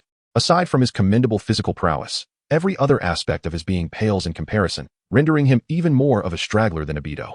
In Chapter 10, Asuma, a figure of contrasting personas, finds himself deeply affected, quietly crouching in a corner, drawing circles. He is acutely aware of his verbal shortcomings, unable to articulate his thoughts as effectively as others. However, he firmly believes that on the day of the competition, they will undoubtedly come to recognize Ji-xiong's formidable prowess, a sentiment he holds dearly. Time swiftly advances to the day of the contest. Throughout the morning, the classmates remain distracted, their minds elsewhere, eagerly anticipating the afternoon. In response, Teacher Chuan Gang erupts in fury, compelling several normally well-behaved students to stand outside the classroom as a consequence. Ji-xiong remained utterly unfazed by this. He diligently filled several pages with notes from the teacher's lecture. After enduring the day, the students eagerly flocked to the playground in the afternoon. Ji-xiong leisurely organized his textbooks while Kai anxiously tugged at his hair beside him. Several times he contemplated urging Ji-xiong to hasten his pace. Yet he feared disturbing his pre-battle focus, leaving him to fret in silence. Asuma, on his part, appeared remarkably calm. After several days of intensive training and receiving special tips on the Shadow Shuriken technique from the third Hokage, he was eager to proclaim to Ji-xiong that he intended to reclaim what had been lost through him. On the playground, Teacher Bytail was already awaiting their arrival. Upon seeing the two protagonists approach with an air of tranquility, his emotions were somewhat mixed. Ultimately, a smile broke across his face as he briskly made his way to Asuma, greeting him softly and inquiring when he wished to commence the competition. How about now? I believe our classmates have been waiting quite a while. Delaying further would be unwise. I concur. The sooner we conclude, the sooner we can rest. Ji-xiong languidly emerged, retrieving a small bundle of bandages from his ninja tool pouch, commencing to wrap them around his hands in meticulous circles. Upon witnessing the lengthy bandage unfurling from Ji-xiong's grasp, Kai's eyes sparkled with excitement. After slowly completing the wrapping, a small tuft remained, and Kai's gaze brimmed with hope. He practiced martial arts daily, and the bandages tended to wear out rather quickly. At that moment, a small shadow drifted over, and Kai instinctively reached out to catch it. It was none other than the leftover bit of bandage from Ji-xiong's hands. Take this and cheer for me later, but make sure to shout loudly, Kai declared as he accepted the bandage. Go, Ji-xiong. When you win, let us together embrace our youth and run 500 laps around Konoha. Haha. With the bandages all used up, how could you possibly win? Asuma faced such a rival, questioning how he could possibly lose this time. Despite the jeers from the observing classmates, Ji-xiong remained unperturbed. Were they not the very embodiment of the saying sitting in a well and viewing the sky? Asuma, observing that Ji-xiong had finished binding his hands, sorted through his own ninja tool pouch and approached at a leisurely pace. Teacher by way followed Asuma, positioning himself between the two, and the surroundings fell silent. The rules remained the same as last time. The use of explosive tags is prohibited, Teacher by way pronounced, casting a stern glance at Ji-xiong, and in a tone only audible to the three of them, added, if you injure Asuma again, although his words were few. Ji-xiong discerned the heavy warning imbued within. Asuma furrowed his brow. He was quite capable. After all, he didn't wish to be portrayed as a frail young master. Well then, let us begin. Teacher by way delivered another significant warning to Ji-xiong before vanishing from the encircled space with a body flicker technique. This time, under no circumstances was he to allow Asuma to sustain another injury. Should he show even a hint of faltering, he would intervene to disrupt Ji-xiong, resolutely preventing him from jeopardizing Asuma's ascent. Last time, fortune favored you in winning the match. It shall not happen again. Asuma gazed at Ji-xiong, filled with unwavering confidence. Ji-xiong, disinterested in engaging in a debate, exerted force in his right leg, propelling himself forward like an arrow released from its bow, launching a powerful punch. In the face of the incoming heavy fist, Asuma maintained a calm demeanor, raising his hands to adopt a defensive stance. With his right hand, he deflected Ji-xiong's punch while simultaneously sidestepping, allowing the swiftly approaching left punch to pass by. Harnessing the momentum of his sidestep, Asuma's left elbow struck like a blade, landing squarely on Ji-xiong's path. A muffled thud echoed as his elbow made contact with Ji-xiong's back. Asuma's expression brightened. He had landed a solid hit. Just as he prepared to unleash his own heavy punch, a cloud of white smoke enveloped the scene, transforming Ji-xiong into a sprouting piece of wood. At that moment, a whistling wind rushed past his ear. The leaf hurricane. Instinctively, Asuma recoiled, his body performing agile backflips like a nimble monkey, evading the subsequent high kick.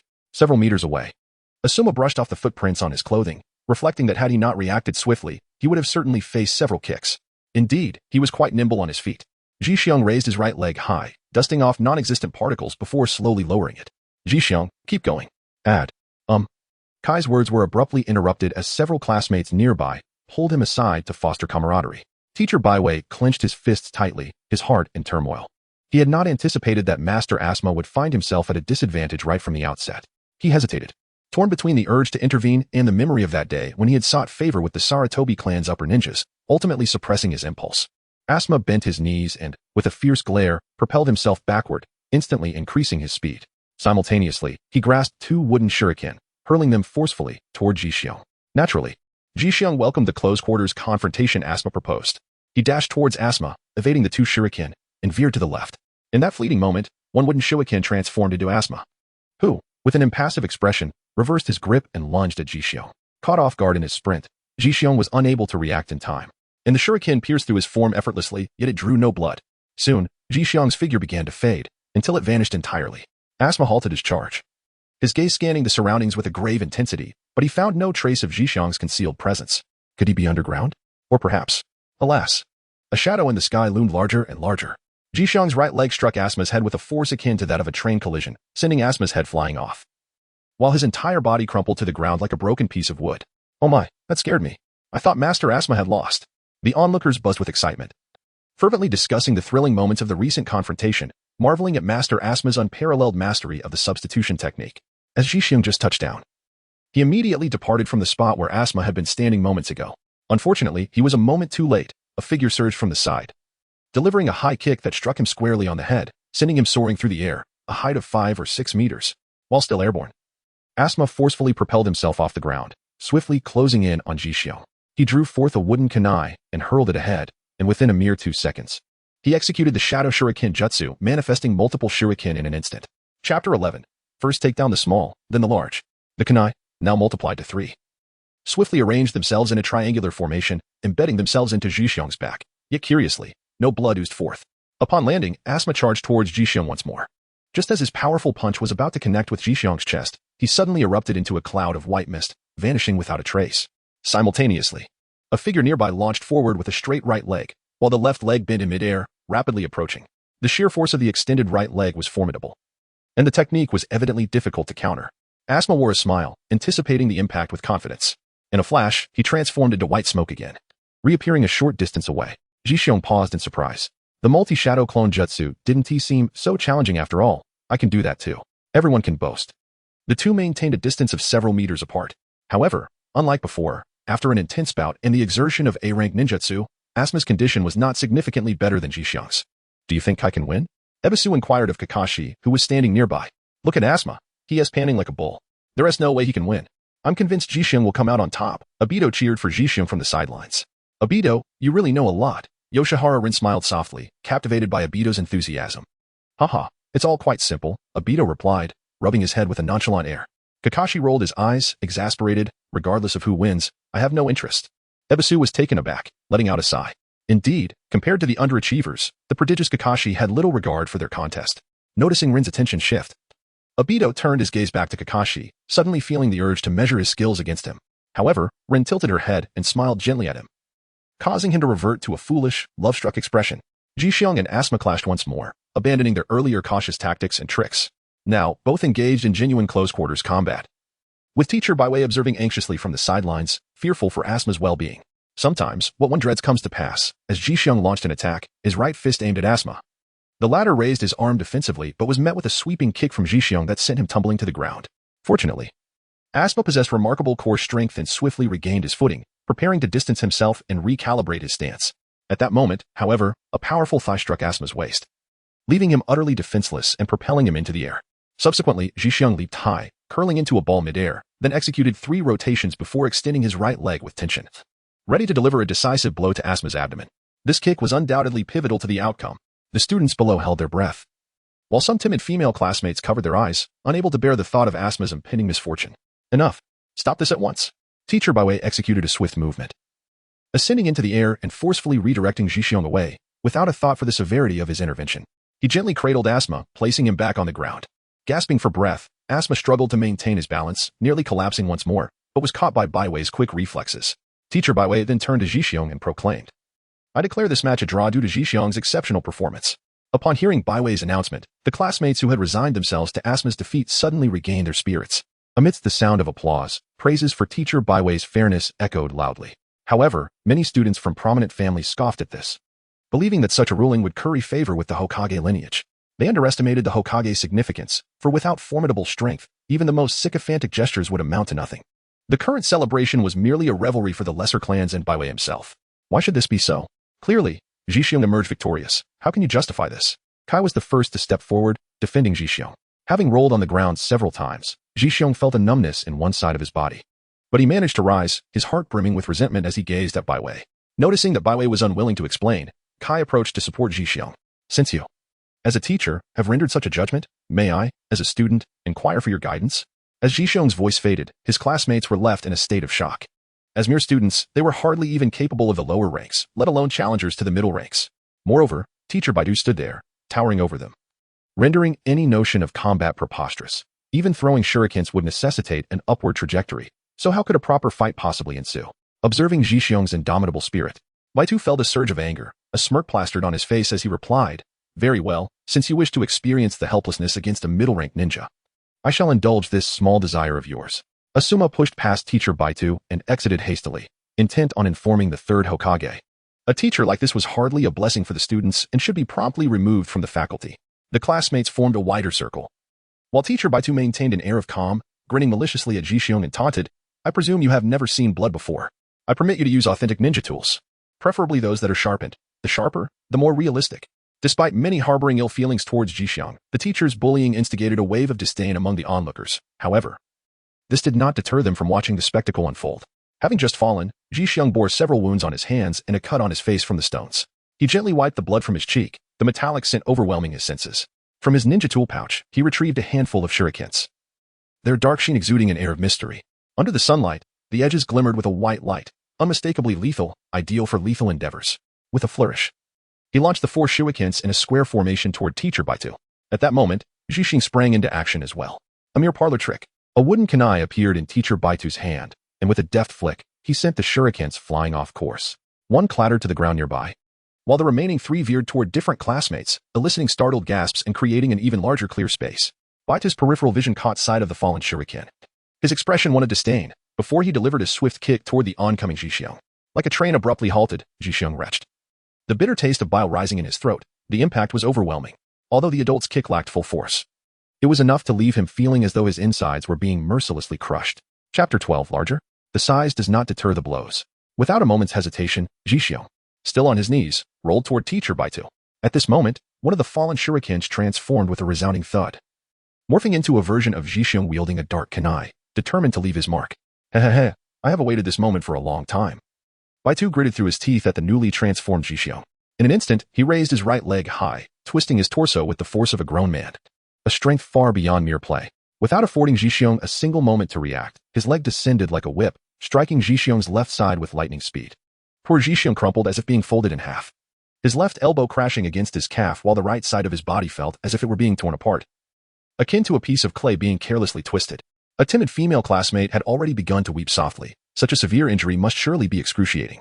Just then, the version of Zhixiong that had transformed from a shuriken into a humanoid form, now returned to a cloud of white smoke, vanished from sight, leaving Teacher Baidu momentarily stunned. A prime opportunity. Konoha's secret technique. 1,000 years of pain. 1 strike. 2 strikes. 3 strikes. 4 strikes. 5 strikes. Zhixiong formed the tiger seal with both hands, crouching on the ground and directing his attention towards the indescribable region of Teacher Baiwei. In the span of a mere second, he unleashed a staggering 15 ethereal strikes. The speed of these afterimages and the formidable force of his assault were unparalleled in Teacher Baiwei's experience, a phenomenon he had never encountered before. As the final blow was executed with utmost intensity, Zhixiong sensed a warm sensation emanating from the front of the tiger seal. Under the silent gaze of his classmates, Teacher Baiwei's eyes widened in astonishment, resembling brass bells, as he reached towards his posterior. Yet before he could make contact, he soared into the azure sky as if riding on clouds, leaving behind a cacophony of cries reminiscent of a slaughtered pig. With a resounding thud, A heavy object crashed to the ground, marking the conclusion of the duel. Teacher Baiwei lay motionless on the earth, his fate uncertain. Tears of regret streamed from the corners of his eyes, leaving one to ponder whether they were tears of pain from his injuries or tears of remorse for being bested by a student. Jixiong approached Kai, picking up the bandage he had just received. He meticulously wiped the few fingers marked by the seal of the tiger, then returned the bandage, now carrying a faint odor. Back to Kai. Remarkable. Truly remarkable, Jixiong-kun. You are extraordinary. The chorus of praise from all directions left Jixiong somewhat flabbergasted. He had anticipated that after defeating Asuma once more, these individuals would continue to regard him with disdain. Instead, vanquishing the Chunin instructor had unexpectedly garnered him considerable acclaim. Indeed, to triumph over a Chunin before even graduating is not an achievement everyone can boast, and even Kakashi appeared eager to test his own mettle against Jixiong. Faced with the sudden enthusiasm of his classmates, Jixiong felt a tad overwhelmed and, citing physical discomfort, made his way back to the classroom ahead of schedule. The 2 recent battles had left him with significant injuries. Particularly, the final kick from Teacher Baiwei had left a large imprint on his abdomen, which he surmised would take at least a week to heal. As for the 5-stage kill, he had to admit that it felt exhilarating. He had not anticipated that a suggestion from his father's scroll could turn the tide in such adversity. The so-called 5-stage kill involves executing the same movement repeatedly in rapid succession to strike the same point, thereby achieving the objective of breaking through a surface by targeting a specific area. Jixiong had already tried it, and the effects were truly remarkable, as Teacher Baidu could attest. In the spacious office of the 3rd Hokage, the 3rd shifted his attention from the crystal ball, exhaling a puff of smoke from his pipe. He spoke with a hint of exasperation. Today's children truly possess an abundance of knowledge. Beside him, Asuma wore an expression of admiration, regardless of the outcome. The mere fact of defeating a Nin was a victory in itself, not wishing to endure any more of the elder's ramblings. Asuma quietly exited the Hokage's office while the 3rd sighed, troubled by the antics of this troublesome student. A seemingly ordinary altercation among students had escalated into a surprising uproar, leaving the teachers at the school astonished. Although both students had employed A-rank ninjutsu, which was not particularly uncommon among ninja clans, what was truly astonishing was Teacher Baidu. He was a bona fide Nin, having passed the Nin exams with flying colors. To say he was battle-hardened might be an exaggeration, but to assert that he was of above-average skill among Nin would not be an overstatement. If he lacked the requisite strength, any resulting injury or fatality among students would surely lead to severe consequences. Yet, this individual had been effortlessly defeated in mere moments by students, one of whom had engaged in a fierce battle. This was utterly incomprehensible. After all, he was a Nin, while his opponent was merely a student, not even a ninja. In the Hokage's office, Teacher Baidu, now clad in a fresh pair of trousers, stood before the desk with a face full of shame, awaiting the judgment of fate. His head hung low, yearning to find a hole to hide in. The 3rd Hokage scrutinized him for a long moment before exhaling another cloud of smoke. In light of your inept actions and the numerous complaints from parents, the 3rd Hokage of Konoha, believe you are no longer fit to be a teacher. Baidu looked up in shock. Hokage-sama, please let me explain. His face flushed with urgency as he frantically gestured, recounting the events of the battle and how he had intervened to protect the defeated student from further harm. Yet, he conveniently omitted any mention of the injuries inflicted upon Jixiong. As Baidu continued to flail his arms, the 3rd, holding his pipe, gently tapped the desk. Though the motion was slight, it resonated within the spacious office, creating a faint rumbling sound. Baidu, still struggling to maintain his composure, reluctantly straightened himself. Since you claim to act in the best interest of your students, the school's security team is in need of an additional member. I believe you would be quite suitable. Very well, Hokage-sama. I shall commence the transition immediately. Baidu replied begrudgingly, before turning and making his way to the office door, his steps heavy with reluctance. The thought of returning to colleagues' scrutinizing gazes brought a self-deprecating smile to his face. Surely, their conversations would be rife with gossip from now on. Despite his efforts to gain Asuma's favor, he had only succeeded in offending more students, and Baidu remained baffled as to where he had gone wrong. Was it not the case that both large and small clans banded together to bully the common folk? What was a mere branch of a small clan worth? Why could he not exert his influence? Chapter 13. The Embarrassing Apology. Wait. Baidu halted his actions, gently closing the door he had just opened. He turned with an eager expression and asked, Hokage-sama, have you perhaps changed your mind? The 3rd Hokage's gaze bore into Baidu with piercing intensity. You have inflicted harm upon a student and have yet to offer an apology. Baidu's smile froze on his face. He could hardly believe that he was required to apologize to that little brat. How absurd. Yet, under the weight of authority, he forced a smile, feigning gratitude as he bowed deeply to the 3rd, loudly assuring him that he would certainly earn Jixiong's forgiveness. The 3rd nodded in silence, closing his eyes and resuming his solitary indulgence in his pipe. After another respectful bow, Baidu cautiously exited the office. As he left, he maintained his smile, even politely nodding to the guards near the door. It was only when he had departed from the Hokage building that he executed a body flicker technique to escape this painful place. In the forest behind Konoha, a minor disturbance had occurred, with several large trees felled and splintered, leaving one to wonder who could have acted so maliciously. Within the grand classroom of the Ninja Academy, Jixiong was engrossed in a medical ninjutsu book thick enough to fill his palm.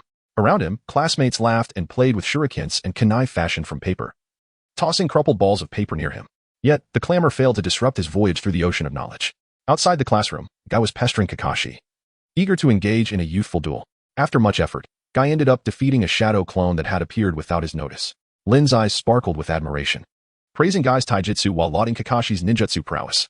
This prompted the envious Obito to declare his own strength loudly, yet after a prolonged silence, he failed to produce even a shadow clone, leaving Lin stifling a giggle that left Obito dumbfounded. He resolved that such a charming girl must be won over soon, leading to marriage and many children. It must be noted that children from the Uchiha clan exhibit remarkable maturity.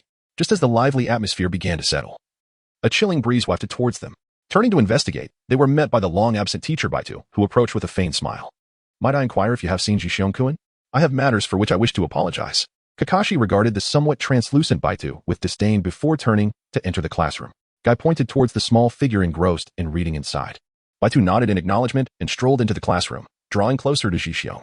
Towering over him, Baitu executed a deep 90-degree bow, and as he rose, the smile on his face had grown somewhat rigid. After a brief pause, he spoke, Jixiong-kun, I sincerely apologize for the harm caused during our last match. Please forgive my recklessness. With that, he bowed once more, and the surrounding classmates watched in sympathy as teacher Baitu humbled himself so profoundly. Some sensitive students cast glances of reproach towards the still silent Jixiong. Obito could no longer contain himself and exclaimed, Jixiong, the teacher has apologized to you. Why do you not accept his apology? The corners of Baita's mouth lifted slightly. Jixiong made a small fold on the page, using it as a bookmark, before closing the book and raising his gaze towards teacher Baidale. With a tone devoid of excitement, he said, I accept your apology. If there is nothing else, may you vanish before me? Baidale retrieved a bulging wallet, respectfully presenting it to Jixiong with both hands. This is a token of my gratitude. Please, do accept it. Very well, I have accepted your apology. Jixiong accepted the wallet handed to him, and his classmates erupted in enthusiastic applause. This was the embodiment of a mentor who leads by example, the very path they ought to aspire to emulate. Amidst the cacophony of clapping, teacher Baitu nodded in appreciation before gracefully exiting the classroom and hastily returning home.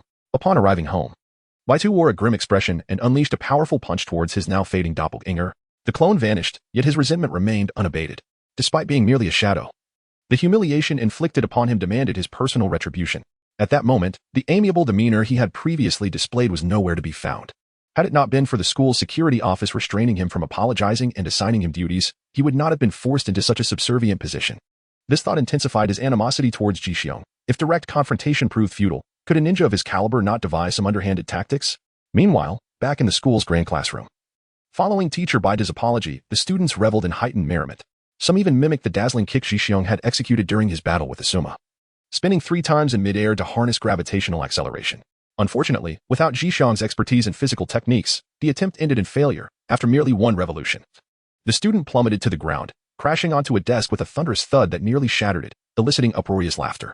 One student, flailing like a turtle unable to right itself, continued to struggle in vain. The onlookers, even those who usually offered assistance, merely watched the spectacle unfold. Suddenly, a series of knocks echoed from the classroom door, prompting everyone to turn and react like frightened prey. In an instant, the classroom was filled with well-behaved students, save for the one still sprawled on the desk, desperately trying to regain composure. With a cold demeanor, teacher Chuan Gang adjusted his glasses and calmly inquired, Do you require assistance? The ever-helpful Dato gently assisted the struggling student back to his feet, allowing him to return to his seat. Teacher Chuan Gang then took his position at the podium. He had previously announced a surprise examination, the results of which would significantly impact their final grades. Therefore before he could finish, a chorus of complaints erupted in the classroom. However, upon noticing that teacher Chuan Gang only carried a thin lesson plan, the students assumed there would be no test that day, allowing them to indulge in laughter. Little did they know, teacher Chuan Gang wore an expression of malevolence. Unsurprisingly, he slowly set the lesson plan down, revealing it to be a cleverly disguised scroll. With a commanding voice, he proclaimed, Summoning Technique. A cloud of white smoke enveloped the podium, and a small stack of examination papers settled into place, inciting a wave of despair throughout the classroom. Chapter 14, The Examination Artifact. Kai and Dato were both in dismay, particularly the stragglers who, whether it be Kai or Dato, appeared utterly pale. Having let loose in their revelry, they had long forgotten their teacher's prior warnings. In previous examinations, there had at least been a buffer period. They never anticipated this sudden ambush, which they deemed utterly despicable. Teacher Chuan Gang observed the students' expressions with keen interest, clearing his throat lightly to restore order. He spoke at a measured pace. In light of your commendable performances thus far, This examination will feature 3 versions of the paper, A, B, and C, each of similar difficulty.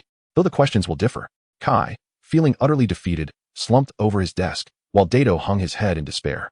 Teacher Chuan Gang distributed the 3 sets of papers, assigning each student a different version. With the papers differing on either side, they could only glance forward and backward, yet looking back would risk reprimand from the teacher. As he patrolled the expansive classroom, his sharp gaze swept across the room, and no student dared to meet his eyes. Satisfied with the order, he found himself before Dato, instinctively clenching his fist. Ultimately, he opted to lightly rap his fingers on the desk, waking the slumbering Dato.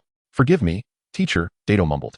"I awoke too early this morning and helped several elderly ladies cross the street, which is why I fell asleep." Confronted with such a feeble excuse, Teacher Chuan Gang could not contain his frustration. He delivered a sharp tap to Dato's forehead, causing tears to well in Dato's eyes. He instructed him to answer the questions promptly, warning that failure to comply would result in a score of 0. The commotion at the front drew Zhixiong's attention, who promptly kicked Kai, still dozing off. Startled awake, Kai quickly averted his gaze upon realizing Teacher Chuan Gang was watching him, hastily lowering his head and wiping his mouth, beginning to tackle the exam. However, although he recognized every word on the paper, the compilation of them proved incomprehensible to him, leaving him perplexed and chewing on his pen in frustration. Zhixiong, wishing to alleviate Kai's burdens, inscribed the essence of answering questions from his previous life onto a slip of paper and sent it to him. When faced with 3 long and 1 short, choose the short. When presented with 3 shorts and 1 long, opt for the long. If there are 2 longs and 2 shorts, select B. For a disordered array, I shall choose C. As for fill-in-the-blank questions, rely primarily on guessing, supplemented by copying. A combination of both guarantees a passing grade. Upon receiving this invaluable slip, Kai felt as if he had discovered a treasure. The rhythmic and systematic approach to answering questions promised success, ensuring that even if he struggled with the final query, he could still achieve a passing mark. He gave Zhixiong a hearty thumbs up before tossing the note to the anxious Obito, who was fidgeting nearby. It must be said that when Kai employed the note as a covert projectile, executing the maneuver with agility and precision, it was truly remarkable. In the brief moment that Teacher Chuan Gang turned his head, Kai had already successfully transmitted the note to Obito. Upon catching sight of the descending paper, Obito's face lit up with joy, and he turned to Kai with a broad grin. For today, the 2 of them, who had been at the bottom of the class, were determined to shed this ignoble title. Zhixiong observed the pure friendship of the 2 laggards with a faint smile, continuing to write his answers. A rumbling sound emanated from his stomach, prompting him to glance over his shoulder. To his surprise, Teacher Chuan Gang stood before him, though he appeared somewhat unwell, his gait slightly distorted. Ultimately, he conjured a clone and, utilizing a swift body technique, departed from the examination room. The classmates, who had been idly passing the time, immediately began to chatter upon noticing the teacher's absence. The clone summoned by Teacher Chuan Gang also had a rumbling stomach. Fortunately, it was aware of its nature as a clone and did not compete with the original for the restroom. Instead, it scanned the surroundings with keen eyes. "I will not tolerate any whispering. All violators will receive a score of 0. The classroom, which had previously resembled a bustling marketplace, fell silent as a pin could be heard dropping. With the original absent, the deterrent effect diminished significantly, and several laggards discreetly retrieved their books from their drawers to peruse them. Indeed, the method of copying and guessing proved to be a recipe for passing. And Dato silently applauded Kai as he wrote his answers more swiftly. Upon exiting the classroom, Teacher Chuan Gang encountered the school's patrol team. Among the 5 members, 4 were seasoned veterans, resembling elderly ninjas, while only the young Baitu appeared somewhat out of place, trailing at the back of the group. Out of courtesy, Teacher Chuan Gang greeted the captain of the security team and quickly departed. Shortly after his departure, the captain caught a whiff of an unpleasant odor in the air and waved his hand to disperse it. With a look of disdain, he remarked, "Today's teachers are truly excessive. Even if we are older and less capable, they shouldn't foul the air with their flatulence." "Indeed," chimed in a few elderly ninjas. "I've analyzed the scent. It indicates gastrointestinal distress." The so-called Konoha school security team was merely a means for the 3rd Hokage to accommodate this group of aging ninjas eager to remain relevant. Although their strength had diminished significantly, their experience remained invaluable, as evidenced by a sensory ninja easily discerning that Teacher Chuan Gang had suffered from an upset stomach. Unintentionally, the speaker's words resonated with the listeners. After all, Chuan Gang was the instructor of that troublesome student. If he had fled, it implied that no one was teaching.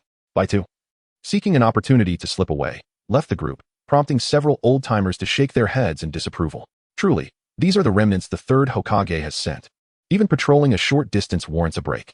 With the captain's consent, Baitu executed a body technique and stealthily entered the school, skillfully peering through the classroom windows to see Zhixiong and his classmates engaged in the examination. The clone of Chuan Gang, clutching its stomach and appearing as if it were on the brink of collapse, inspired Baitu. Subsequently, he departed quietly, as if he had never been there. After purchasing a pack of cigarettes from a shop, he returned to the patrol team with a light-hearted step. Upon offering a few cigarettes, The elderly ninja's impression of Baitu improved considerably. At the very least, he was astute enough to recognize the appropriate circumstances. Having resolved his personal issues, Teacher Chuan Gang returned to the classroom with an air of relaxation.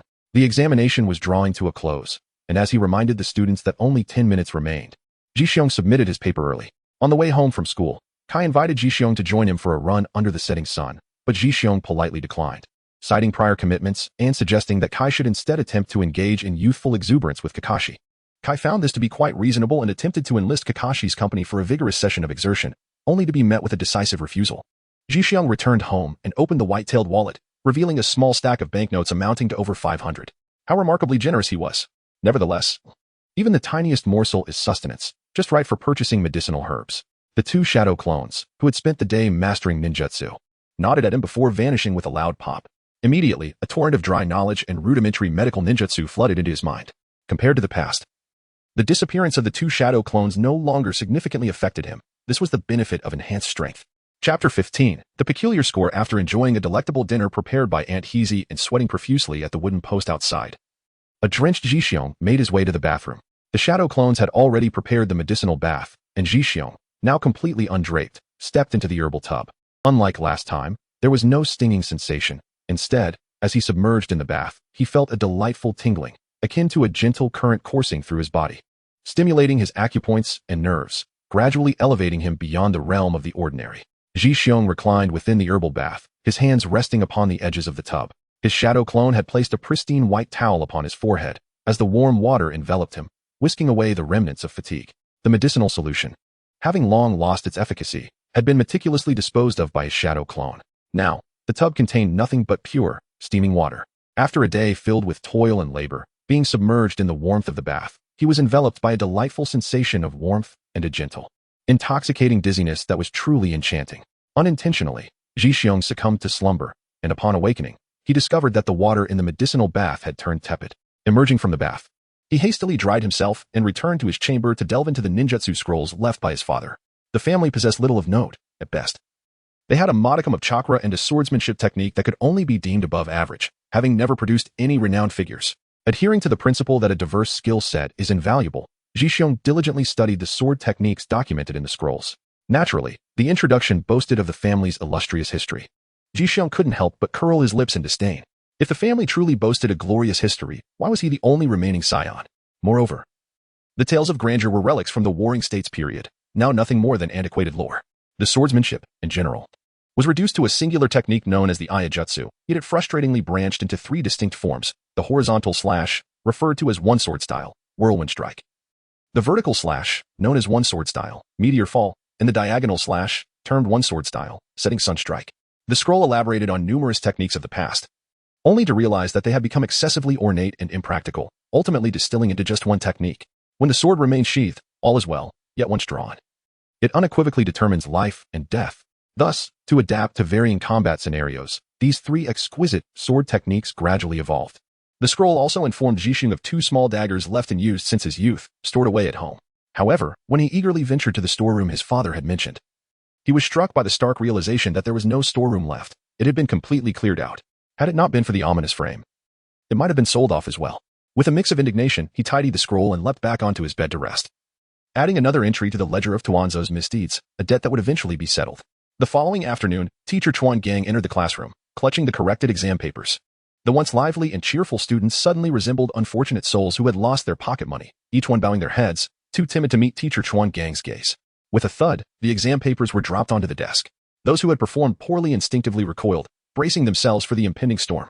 After a prolonged silence, the anticipated harsh reprimand did not come. Kai cautiously lifted his head, only to be surprised by an unusual smile gracing Teacher Chuan Gang's face.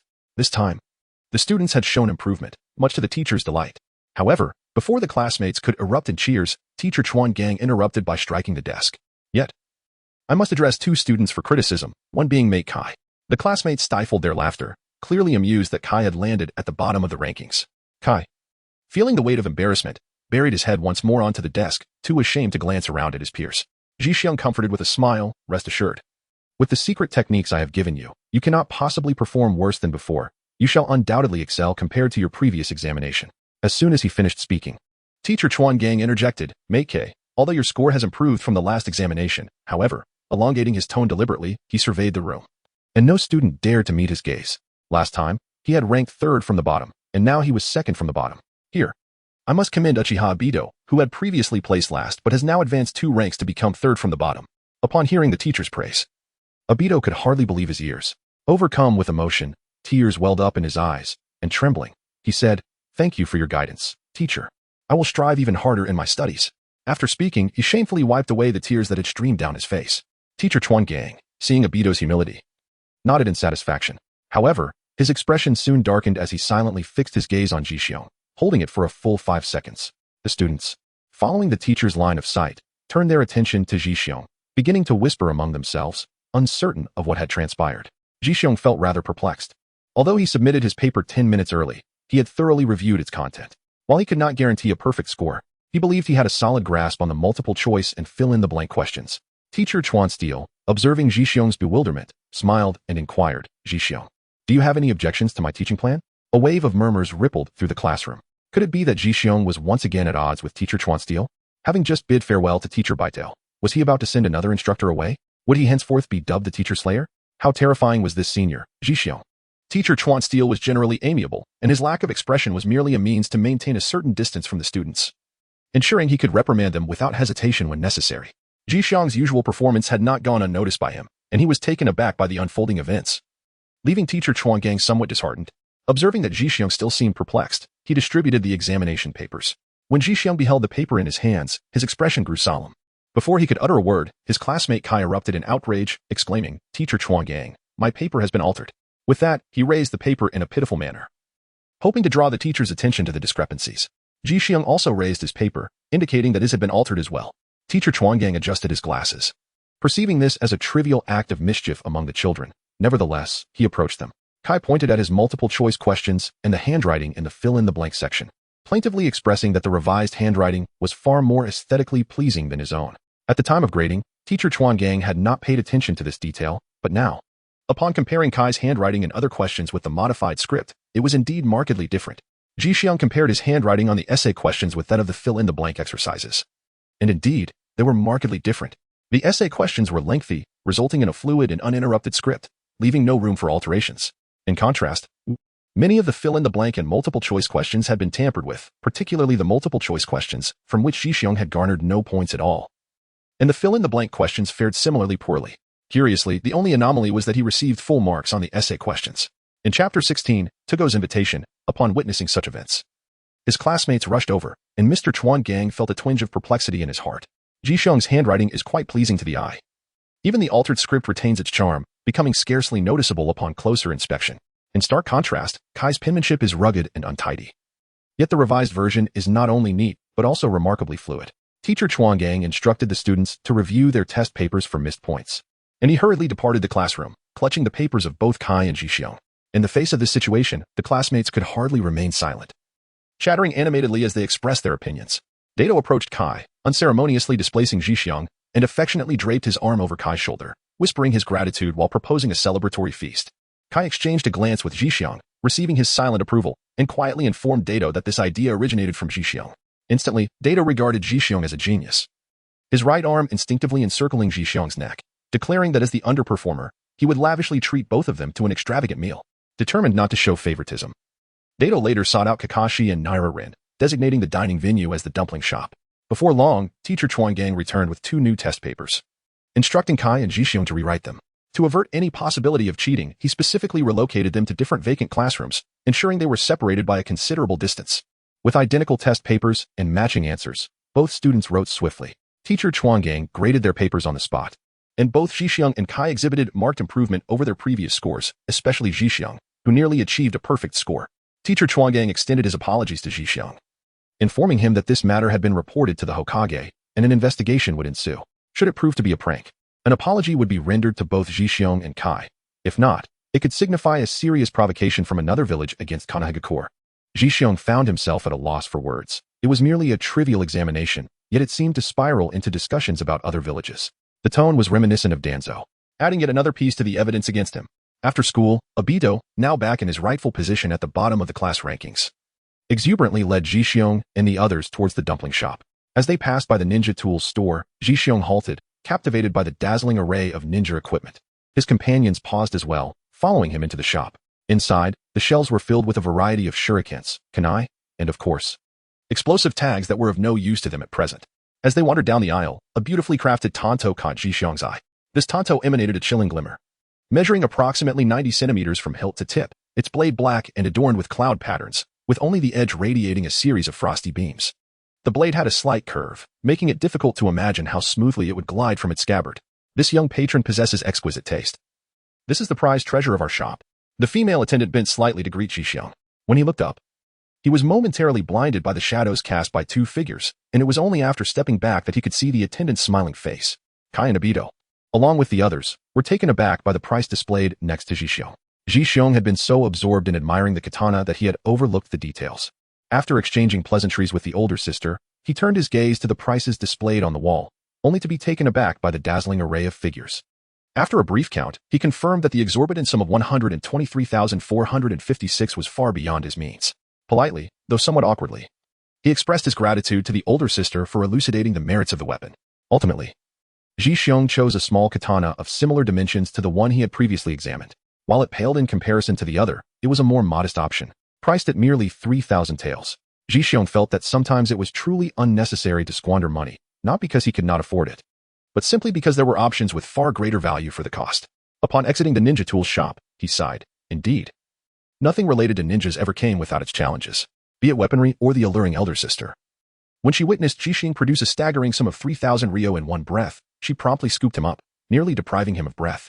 With a teasing tone, she urged him to purchase a few more items to aid her, lamenting that her monthly quota remained unmet, and before he knew it, she had enveloped him in her embrace, insisting he ponder over it thoroughly. Ultimately, it was the formidable Yari Lin who came to Zhixiang's rescue. In the dumpling shop, 5 individuals gathered in a circle. The recently acquired small blade, costing a hefty 3,000 ryo, was passed around among them. Kakashi glanced indifferently, confirming it was merely the refuse he had no use for, tossing it casually to Obito. Obito, upon inspection, recognized it as something beyond his means and tossed it to Guy. Guy, however, felt no particular attachment, merely contemplating how exorbitant the 3,000 ryo was, pondering how many scrolls of ninja techniques he could procure with such funds, which seemed rather unwise to him. After circulating the small blade, it ultimately returned to Zhixiang's possession. The pure copper scabbard was adorned with cloud patterns, and one end featured intricately carved warriors engaged in combat, wielding blades remarkably similar in appearance to this very one. Zhixiang, does this sword have a name? Guy inquired with curiosity. With a crisp sound, Zhixiang grasped the hilt and gently pulled it outward, revealing a blade of over 50 centimeters that reflected the faces of those present, instilling a sense of value in them all. It doesn't tea. Could you help me think of one?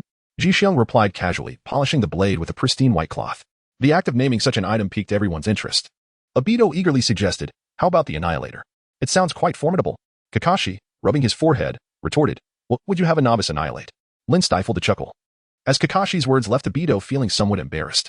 What do you think of the name Original Intention? Guy proposed with enthusiasm. He recalled his father's teachings when he first began practicing physical techniques, emphasizing the importance of not forgetting one's original purpose. Had he faltered back then, he might not have even entered the Ninja Academy. The others, upon hearing Guy's story, found the name quite appealing. Zhixiang concurred, and thus, the small blade was officially christened as Original Intention. Zhixiang felt that it resonated well with his current state. His original aspiration was to master the art of medical ninjutsu, gradually accumulating knowledge to unleash his potential. Meanwhile, he declared, I will not eat beef. As everyone dined and conversed, the table soon overflowed with dozens of skewers. The sweet, glutinous rice balls were undeniably delightful, compelling one to indulge bite after bite. At that moment, a little girl of 2 or 3 years old appeared at the entrance, her delicate features resembling finely crafted jade. Her attention was solely fixated on the shopkeeper, whose hand held a string of pink glutinous rice balls. It was as if she longed to leap up and devour them in an instant. Eventually, the shopkeeper noticed the young girl, leaning out from behind the counter with a warm smile, and asked, Little Red Bean, would you like the pink ones? Chapter 17, The Tale of 3,000 Tails. The girl, nodding vigorously, extended her tiny hand, her 5 adorable fingers wiggling with enthusiasm as she chirped, I want 5 skewers. Fearing the shopkeeper might refuse, she quickly rummaged through her pocket, brandishing bills with determination. The shopkeeper accepted her money, instructing her to wait a moment while skillfully preparing 5 skewers of rice balls. Noticing her cuteness, he could not resist offering her a small bowl of red bean soup, which earned him a radiant smile in return. With a look of pure joy, the little girl quickly finished her pink rice balls and, still craving more, patted her belly in preparation to leave. Following this, Zhixiang called out and, With a flick of his wrist, sent a string of untouched dumplings flying towards Hong Do. The young Hong Do effortlessly caught the dumplings mid-air, and with a sweet smile, exclaimed, "Thank you, brother." She swiftly devoured the glutinous rice dumplings, savoring each bite. Before departing, she thoughtfully discarded the bamboo skewer into the trash. A true testament to her polite nature. "Ji Xiong, do you know her?" Kai inquired with a hint of curiosity. In response, Ji Xiong playfully stuffed a fragrant glutinous rice dumpling into Kai's mouth. After a brief period of laughter and merriment, the group prepared to return to their respective homes. As Kai was leaving, he extended an invitation to Ji Xiong to visit his home over the weekend, suggesting they venture into the nearby woods to challenge the massive tree that stood there, waiting for their attempt to conquer it. Upon arriving home, the customary ritual of absorbing the training results of his shadow clones commenced. One shadow clone had devoted 2 hours to practicing the art of drawing and sheathing his sword, mastering a 3-move sword technique with 2 hours dedicated to each move. Meanwhile, another shadow clone focused on medical ninjutsu. Although he had yet to fully master the art of healing, he had made significant strides in harnessing chakra to stimulate cells, enabling rapid wound recovery. At the market, a nearly lifeless fish was selected, and after considerable effort, it was restored to a lively state. Now, this fish, with its eyes rolling back, was transformed into a delectable dish on the dining table. Thanks to the extensive chakra stimulation, the fish's flesh was remarkably tender, surpassing its usual quality by several degrees. Ji Xiong gazed at the faint green glow emanating from his palm, feeling a mixture of joy and concern. Without a target for his medical ninjutsu, how could he possibly reach a profound level of mastery? "Kai, my friend, it is upon you that I must rely to enhance my experience in medical ninjutsu." Outside, Kai was vigorously striking a tree when he unexpectedly sneezed 3 times, as if some fortuitous event were about to bestow itself upon him. Rubbing his nose, he paid it no mind, tightening his fists and resuming his assault on the towering tree before him. His father's words rang true. Failing to strike the intended target is no different from missing altogether. Youth does not permit idleness. Onward, Kai. The next day, upon entering the classroom, Yawahara Rin observed Ji Xiong arriving empty-handed and curiously inquired, "Ji Xiong-kun, why didn't you bring your katana?" Ji Xiong succinctly replied, "School is a place for learning," before returning to his seat to immerse himself in his studies. Rin nodded in understanding, choosing not to pursue the matter further. Other classmates, intrigued, asked about the katana, prompting Ji Xiong to recount the events of the previous evening. Several commoner students displayed expressions of envy upon hearing that he could afford to spend 3,000 ryo on a sword. The aspiration to attend a ninja academy and become a distinguished ninja, thereby altering the course of their own lives and those of their parents and relatives, had been instilled in them from a young age. For commoners, 3,000 ryo is no trifling sum, deepening their yearning to become ninjas. The audacity of Ji Xiong to exhibit a hint of wealth stems naturally from the fact that the courtyard has been restored to him. Discovering remnants left behind by Tuanzo and his companions is hardly an unusual occurrence. Indeed, as Ji Xiong anticipated, he invested 3,000 in a katana yesterday, and before dusk, the clandestine operatives of the 3rd generation had already apprised him of this matter, not to mention Tuanzo's roots. The shadow clone summoned last night sat vigil outside the courtyard all night, awaiting the arrival of guests that never came, compelling him to rise early to dismantle traps and stow away explosive tags. Seated in his place, he engaged in study and reading, and before long, afternoon practical drills commenced. Sigh, how tedious, yet another round of ninja games. Asuma held a wooden shuriken in each hand, scarcely aiming at the target, yet both struck the central red dot. This undoubtedly incited cheers from his classmates, showering him with insincere flattery. The next student, though not entirely hitting the bullseye, managed to land his shuriken on the target, which was commendable enough to spark his exuberance as he leapt 3 feet into the air. Teacher Chuan Steele acknowledged his achievement, and when students privately lamented the drudgery of the practical exercises, he offered a slight smile, adjusted his spectacles, and retrieved 4 shuriken from the nearby teaching aids, tossing them towards the next participant, Hinata. The sight of genuine ninja tools captivated the audience. With a slight elevation of her right hand and a gentle shake, Hinata paused, her fingers deftly securing the shuriken between them. It must be said that her strong lineage endowed her with a solid foundation in ninjutsu, earning her the admiration of her peers.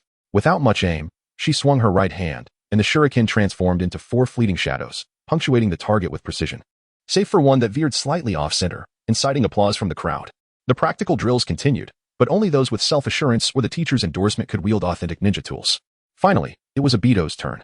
He had been watching with fervor, convinced that if Hinata could excel, so could he, brimming with inexplicable confidence in his abilities. Teacher Chuan Steele. Teacher Chuan Steele. I too desire shuriken, Obito exclaimed, waving his hand in excitement. However, observing the teacher's hesitation, he could hardly contain his frustration and promptly discarded the wooden shuriken onto the ground, embedding its tip firmly into the earth. Whether accurate or not remained uncertain, but he certainly demonstrated considerable strength. Noticing Obito's confidence, Teacher Chuan Steele remained somewhat indecisive. After all, as the underperformer, Obito had a rather infamous history of executing a 180-degree assault on his classmates with ninja tools. At this moment, Jixiong approached and said, "Teacher, if you fear that Data might harm others, we could expand the surrounding circle." Upon hearing someone plead for him, Datu immediately gave Jixiong a thumbs up. In the end, Teacher Chuan Gang, not wishing to dampen Datu's enthusiasm, offered him a stern lecture, warning him that should he injure a classmate with his shuriken, he would bear the medical expenses himself, as the school would not shoulder such financial burdens. With 4 shuriken in hand, Data nodded vigorously and then moved forward to stand before the target. From a distance of several meters, his gaze appeared remarkably sharp. He tightened his grip on the shuriken, focused on the target ahead, and with a powerful flick of his right hand, the shuriken flew from his grasp. Chapter 18. The initial application of medical ninjutsu. The sound of the shuriken striking the target echoed, unmistakably resonating with a profound thud. A wave of excitement rippled through the onlookers, and upon hearing their astonished exclamations, Data confidently opened his eyes, having inadvertently closed them in a moment of tension. "Fool. Idiot. I'll never give you real ninja tools again." At the edge of the target, a good 20 meters away, Teacher Chuan Gang stood in a disheveled state before a wooden board. 3 shuriken grazed his scalp in a triangular formation, while one was cruelly embedded in his knee, dangerously close to causing severe injury. Unforgivable. Teacher Chuan Gang wiped the blood from his face. Had it not been for his quick reflexes, he would surely have been adorned with shuriken. Datu approached the teacher, looking quite embarrassed, and bowed deeply in apology. Jixiong observed in silence, wondering if Datu was trying to compete with Kakashi in shuriken accuracy. However, fortune smiled upon him as he stepped in front of Teacher Chuan Gang, revealing a bright smile. "Teacher, I have been practicing medical ninjutsu recently, and just yesterday, I managed to revive a nearly lifeless fish. May I practice on your injury?" Initially furious, Teacher Chuan Gang turned his gaze towards Jixiong. Jixiong extended his right hand, revealing a faint green glow emanating from his palm, astonishing his classmates, who could hardly believe this was the same Jixiong they knew, who was incapable of using ninjutsu. As an exemplary CHNIN teacher, it was a great honor to become a student's healing target. Teacher Chuan Gang smiled and sat down on the ground, leaning back against the wooden board, ready to receive Jixiong's treatment. At that moment, a sudden sound pierced the air as Data's shuriken unexpectedly lodged itself into Teacher Chuan Gang's back. The smile on the teacher's face froze, leaving the onlookers perplexed. "Datu. Uchiha Datu. You are absolutely forbidden from using ninja tools in my class from now on." With Teacher Chuan Gang's furious roar, Jixiong gently extracted the embedded shuriken, while Data stood by, drenched in cold sweat, as the surrounding classmates stifled their laughter. Jixiong's pale green hand gently covered the wound on Teacher Chuan's back. As time passed slowly, Teacher Chuan began to feel a powerful chakra gradually penetrating his body, stimulating the cells around the injury. Due to the barrier of clothing, Jixiong could not see the healing process. It was only when Teacher Chuan grimaced, gritting his teeth as beads of sweat cascaded down his forehead, that he realized he might have overdone the treatment. When he ceased channeling chakra, wisps of white smoke began to emerge from the torn section of Teacher Chuan's ninja attire. "Haha. It seems I may have perhaps administered a tad too much treatment." Jixiong wiped the sweat from his brow, feeling somewhat embarrassed. At that moment, Teacher Chuan let out a sigh of relief, casually wiping his sweat and reassuring him, "Do not worry, I can endure this. If it were so easy to cultivate a medical ninja, this injury would be of no consequence." Teacher Chuan's eyes were filled with sincerity, and Jixiong, gazing into his deep black irises, felt the weight of that sincerity. "Come on, do not fret, there is still chakra, right? Let's attend to that wound on your face as well, but be gentle. We wouldn't want to provoke your wife into chatting with you." Laughter erupted from the surrounding classmates, a chorus of good-natured mirth. Jixiong felt a surge of emotion as his right hand, glowing with a soft green light, gently hovered a few centimeters from Teacher Chuan Gang's face. With no obstructions, the healing progress was clearly visible. The wounds on the teacher's face had ceased to bleed and were slowly contracting, eventually leaving no trace behind. Jixiong immediately halted his treatment. Teacher Chuan Gang touched his face, finding that the previously healed wounds had vanished, leaving behind only the warm presence of chakra that continued its final restorative work within the muscles. He gently patted Jixiong on the shoulder and stood up. "All right, let's continue training." At that moment, Dato approached nervously and bowed again to the teacher. Teacher Chuan Gang placed a comforting hand on Dato's shoulder, saying, "Do not blame yourself. Without your oversight, how could I have discovered Jixiong's exceptional medical ninjutsu? Is that so?" Dato, being a child, couldn't help but smile at Teacher Chuan Gang's words. While other students were still engaged in practical exercises, Jixiong had already seated himself to begin recovering his chakra. Although he had not employed any particularly powerful ninjutsu, the continuous outpouring of chakra had already resulted in significant exhaustion, especially considering his young age. Once he had fully recovered, he opened his eyes to see Teacher Chuan Gang's broad smile as he sat down beside Jixiong, saying, "Your medical ninjutsu is truly outstanding."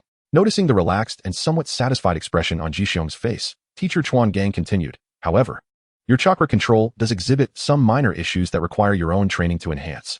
Otherwise, significant advancement in medical ninjutsu may prove challenging. Teacher Chuan Gang's remarks were somewhat tactful, yet Jixiong understood their meaning. Rest assured, I will soon strengthen my chakra control training in this area.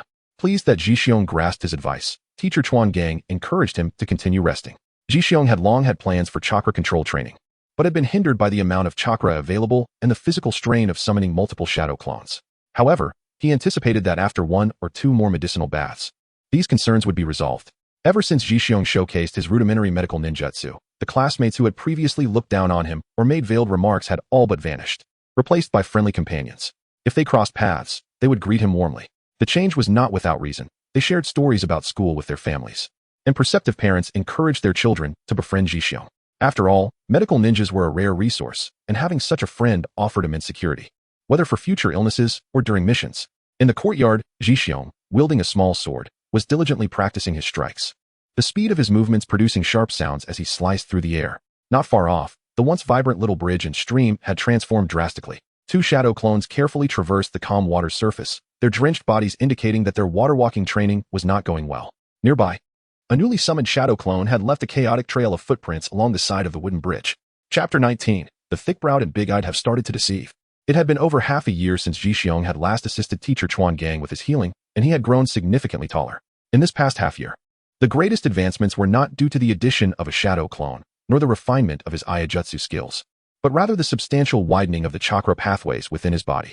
If previously his meridians were as thin as a hair, they were now at least as wide as handcrafted seafood ramen made by a skilled chef. This enhancement facilitated his mastery of ninjutsu, garnering multiple praises from Teacher Chuan Gang, marking his transformation from the bottom of the class to that of a prodigious young talent. Though he humbly accepted the teacher's accolades, Jixiong remained skeptical of their validity. What did it matter if he was compared to the genius Kakashi?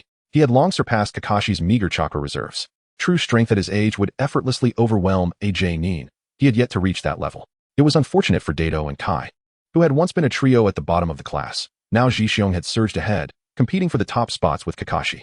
This shift often led to ridicule from their peers, prompting Kai to challenge both Kakashi and Jixiong with increasing frequency. In Jixiong's courtyard, a small pebble was hurled in from outside. The swiftly flying stone traced a parabolic arc through the air before precisely striking the head of a shadow clone. Startled by the impact, the clone, which had been treading water, plunged into the depths with a resounding splash. After several seconds, it emerged, drenched and dripping, once again finding its footing on the water's surface. Jixiong shook his head helplessly as the blade of his short sword was slowly sheathed into its pure copper scabbard. With swift motions, he formed 3 hand seals, ultimately bringing his palms together, fingers of the index and middle fingers raised high and aligned, while the remaining fingers intertwined firmly, maintaining the yin seal and stillness. Subsequently, he exhaled a chilling gust of wind chakra, which rapidly struck the courtyard gate over 20 meters away. The grass beneath its path bowed under the pressure of the chakra, and a wooden rod, thick as an arm, was gently lifted by the force of the wind chakra. The rod, measuring over a meter in length, clattered to the ground. Just then, a grinning Kai, adorned in green, pushed open the door and entered. Jixiong, let us engage in a spirited battle of youth, he exclaimed. Not possible. With a swift motion, Jixiong unsheathed his short sword, continuing to slash at the air. Indifferent to his surroundings, Kai, unfazed, rolled his eyes and suggested, how about I challenge Kakashi, and you keep an eye on me? If I get injured, you can heal me, all right? That sounds feasible, Jixiong replied, sheathing his short sword with a clatter.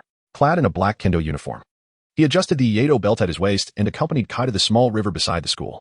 There, Kakashi, in a state of boredom, was tossing a thin stone into the water, watching it skim across the surface, leaving ripples in its wake. Hearing their footsteps, Kakashi turned to look. Upon seeing Jixiong approach, he lazily stood up and straightened his attire. Since you've invited me out, speak up. What do you wish to compete in? I happen to have time today, he said. Jixiong felt a sense of perplexity as he glanced at Kakashi and then at the amused Kai, suddenly realizing that this rascal had taken advantage of his name to lure Kakashi out. Clever as Kakashi was, he noticed Jixiong's unusual expression and quickly grasped the situation. Well, since we are already here, let us engage in a duel. Jixiong shot a glance at Kai, who, with his bold brows and bright eyes, was beginning to stir up mischief. It was truly impossible to guard against him. This is precisely as it should be. Without sparring, where lies the path to progress? Youth does not permit lethargy, and I am already brimming with fervor. Observing Kai's even greater excitement, Jixiong removed his original intention from his waist and handed it to Kai before stepping up to face Kakashi. The two stood opposite each other, and a gentle breeze swept through, creating ripples on the distant lake and disheveling Kakashi's hairstyle. Kai instinctively tightened his grip on the original intention. Both were prodigious youths of this generation. If they unleash their full potential, what kind of sparks would they ignite? Shall we begin? Let us commence. Ji Xiong exerted force through his back, transferring power from left to right into his right arm. In an instant, his right fist rotated a full 180 degrees. And before he could even approach Kakashi, a deep, ominous sound of wind slicing through the air echoed. So fast, Kakashi exclaimed. He swiftly grasped the oncoming iron fist with both hands, leveraging his waist to brace against Ji Xiong, and executed a masterful technique of using force against force, sending Ji Xiong hurtling through the air. Seizing this moment, Kakashi quickly formed hand seals, ultimately holding the Yin seal to maintain the flow of chakra. A simple yet swift fire release, great fireball technique erupted from his mouth. In midair, Ji Xiong struggled to control his body, and was engulfed by the surging fireball, thick black smoke billowing up around him. His once handsome visage was charred black by the towering orange-red fireball, and with a resounding thud, he transformed into a charred wooden stump, the enormous fireball expending its fury and reluctantly dissipating. A sense of danger surged within Kakashi. He thrust his right foot forcefully against the ground, propelling himself swiftly to the left towards the riverbank. Just as he moved, a streak of dark light whizzed past, striking precisely where he had just stood. At that moment, Ji Xiong gradually revealed himself not far from where the fireball had extinguished. Not bad. Your speed is quite impressive, Kakashi remarked, his lower legs dampened from the sudden encounter, having narrowly evaded with a degree of clumsiness. Ji Xiong leaped gracefully onto the surface of the lake, only to feel his shoes sink slightly before they returned to the water's surface. The two of them possessed similar abilities in treading water, but Akai, with a running start, executed 3 mid-air flips before landing firmly on the water, demonstrating superior control over his body compared to the other two. What brings you here? Kakashi asked, perplexed. Haha. I wish to observe and learn on-site, Kai replied, revealing a gleaming smile. You may watch, but should you dare to toss my original intention into the river, I shall inform Uncle Dai about the day you led us to the women's bath. No, Kai exclaimed excitedly, offering a quiet defense. That day, I simply misread the sign. With that, he lifted Ji Xiong's sword high, fearful of it touching the water and incurring his father's wrath upon returning. Ji Xiong erupted into hearty laughter, distancing himself from the two, as the alleged misreading of the sign turned out to be nothing more than his mischievous prank, a mere application of basic illusion techniques. As Kakashi leaned forward, contracting his waist and exerting force through his feet, he transformed into a streak of luminous energy, hurtling towards the wary Ji Xiong. Upon nearing him, Ji Xiong swung his right hand downward, aiming to strike the advancing fist of Kakashi. Chapter 20. Forced shutdown. Seizing the opportunity as Kakashi's offensive rhythm was disrupted, leaving his chest and abdomen defenseless, Ji Xiong executed a decisive kick, propelling Kakashi several dozen meters away. Given the river's surface, Kakashi could not leverage any support to halt his momentum. He soared through the air like a small stone tossed aside, solitary and helpless, his back creating a magnificent white wave that stretched several meters across the water's surface. Rubbing his injured abdomen, Kakashi felt a twinge of regret for his carelessness. In comparison to Guy, Ji Xiong was not only adept in physical combat, but also proficient in ninjutsu, mastering even medical ninjutsu with remarkable skill. That kick could have been mitigated by the substitution technique. However, having been struck on the arm by Ji Xiong moments earlier, Kakashi's right hand had grown numb. Slowing his hand seals, recognizing that he was at a disadvantage in physical confrontations, he decided to switch tactics. Kakashi drew forth a pitch-black kunai, curling his index finger around the ring, and with a gentle twist, the kunai obediently spun in his hand, performing a graceful dance before he firmly grasped it once more. Ji Xiong, emulating his counterpart, retrieved a kunai from his tool pouch. In contrast to the unarmed skirmish, the duel with kunai proved to be significantly more ferocious. As the adage goes, an inch longer grants strength, while an inch shorter invites peril. The kunai, barely reaching the length of a forearm, illustrated its inherent dangers vividly. As the two engaged once more, the sharp clang of the kunai echoed, creating a fleeting yet exquisite display of sparks in the air. Despite the inherent risks of kunai combat, Ji Xiong and Kakashi exhibited remarkable synergy, deliberately avoiding strikes to each other's lower regions and primarily targeting the chest, abdomen, and arms, while skillfully steering clear of the head and neck. As the kunai clashed again, Kakashi, ultimately lacking in physical prowess, found himself at a disadvantage. Yielding to Ji Xiong as they entered a stalemate, Ji Xiong gripped the kunai firmly in his right hand, channeling all his strength into his arm to exert an overwhelming pressure on Kakashi. In the face of Ji Xiong's relentless assault, Kakashi refused to yield, exerting every ounce of his strength to maintain his balance, determined not to let his center of gravity shift. His left hand was not idle, tightly clasping his right wrist, forming a triangular shape with his body as the base. The previously precarious stance was instantly stabilized, and a subtle smirk appeared at the corner of Ji Xiong's mouth, for this was precisely what he desired. Abruptly releasing the force in his right hand, he utilized that very momentum to propel himself into the air. Affected by the sudden release of pressure, Kakashi could not help but lean forward. In midair, Ji Xiong elevated his right thigh, bending his knee at a precise 90 degrees. Channeling all his strength into this pivotal point, he forcefully collided with Kakashi's exposed chest, and abdomen. Not only that, but Ji also raised his right elbow high, delivering a swift and powerful strike to Kakashi's forehead that surpassed the limits of human reflexes. With both his chest and forehead receiving simultaneous blows, Kakashi found himself momentarily disoriented, gasping for breath, before darkness enveloped him and he collapsed to the ground. Remarkably, Ji had held back, had his elbow made direct contact with the crown of Kakashi's head. And had Kakashi been an adversary, his skull would have surely shattered. Brilliant, simply brilliant.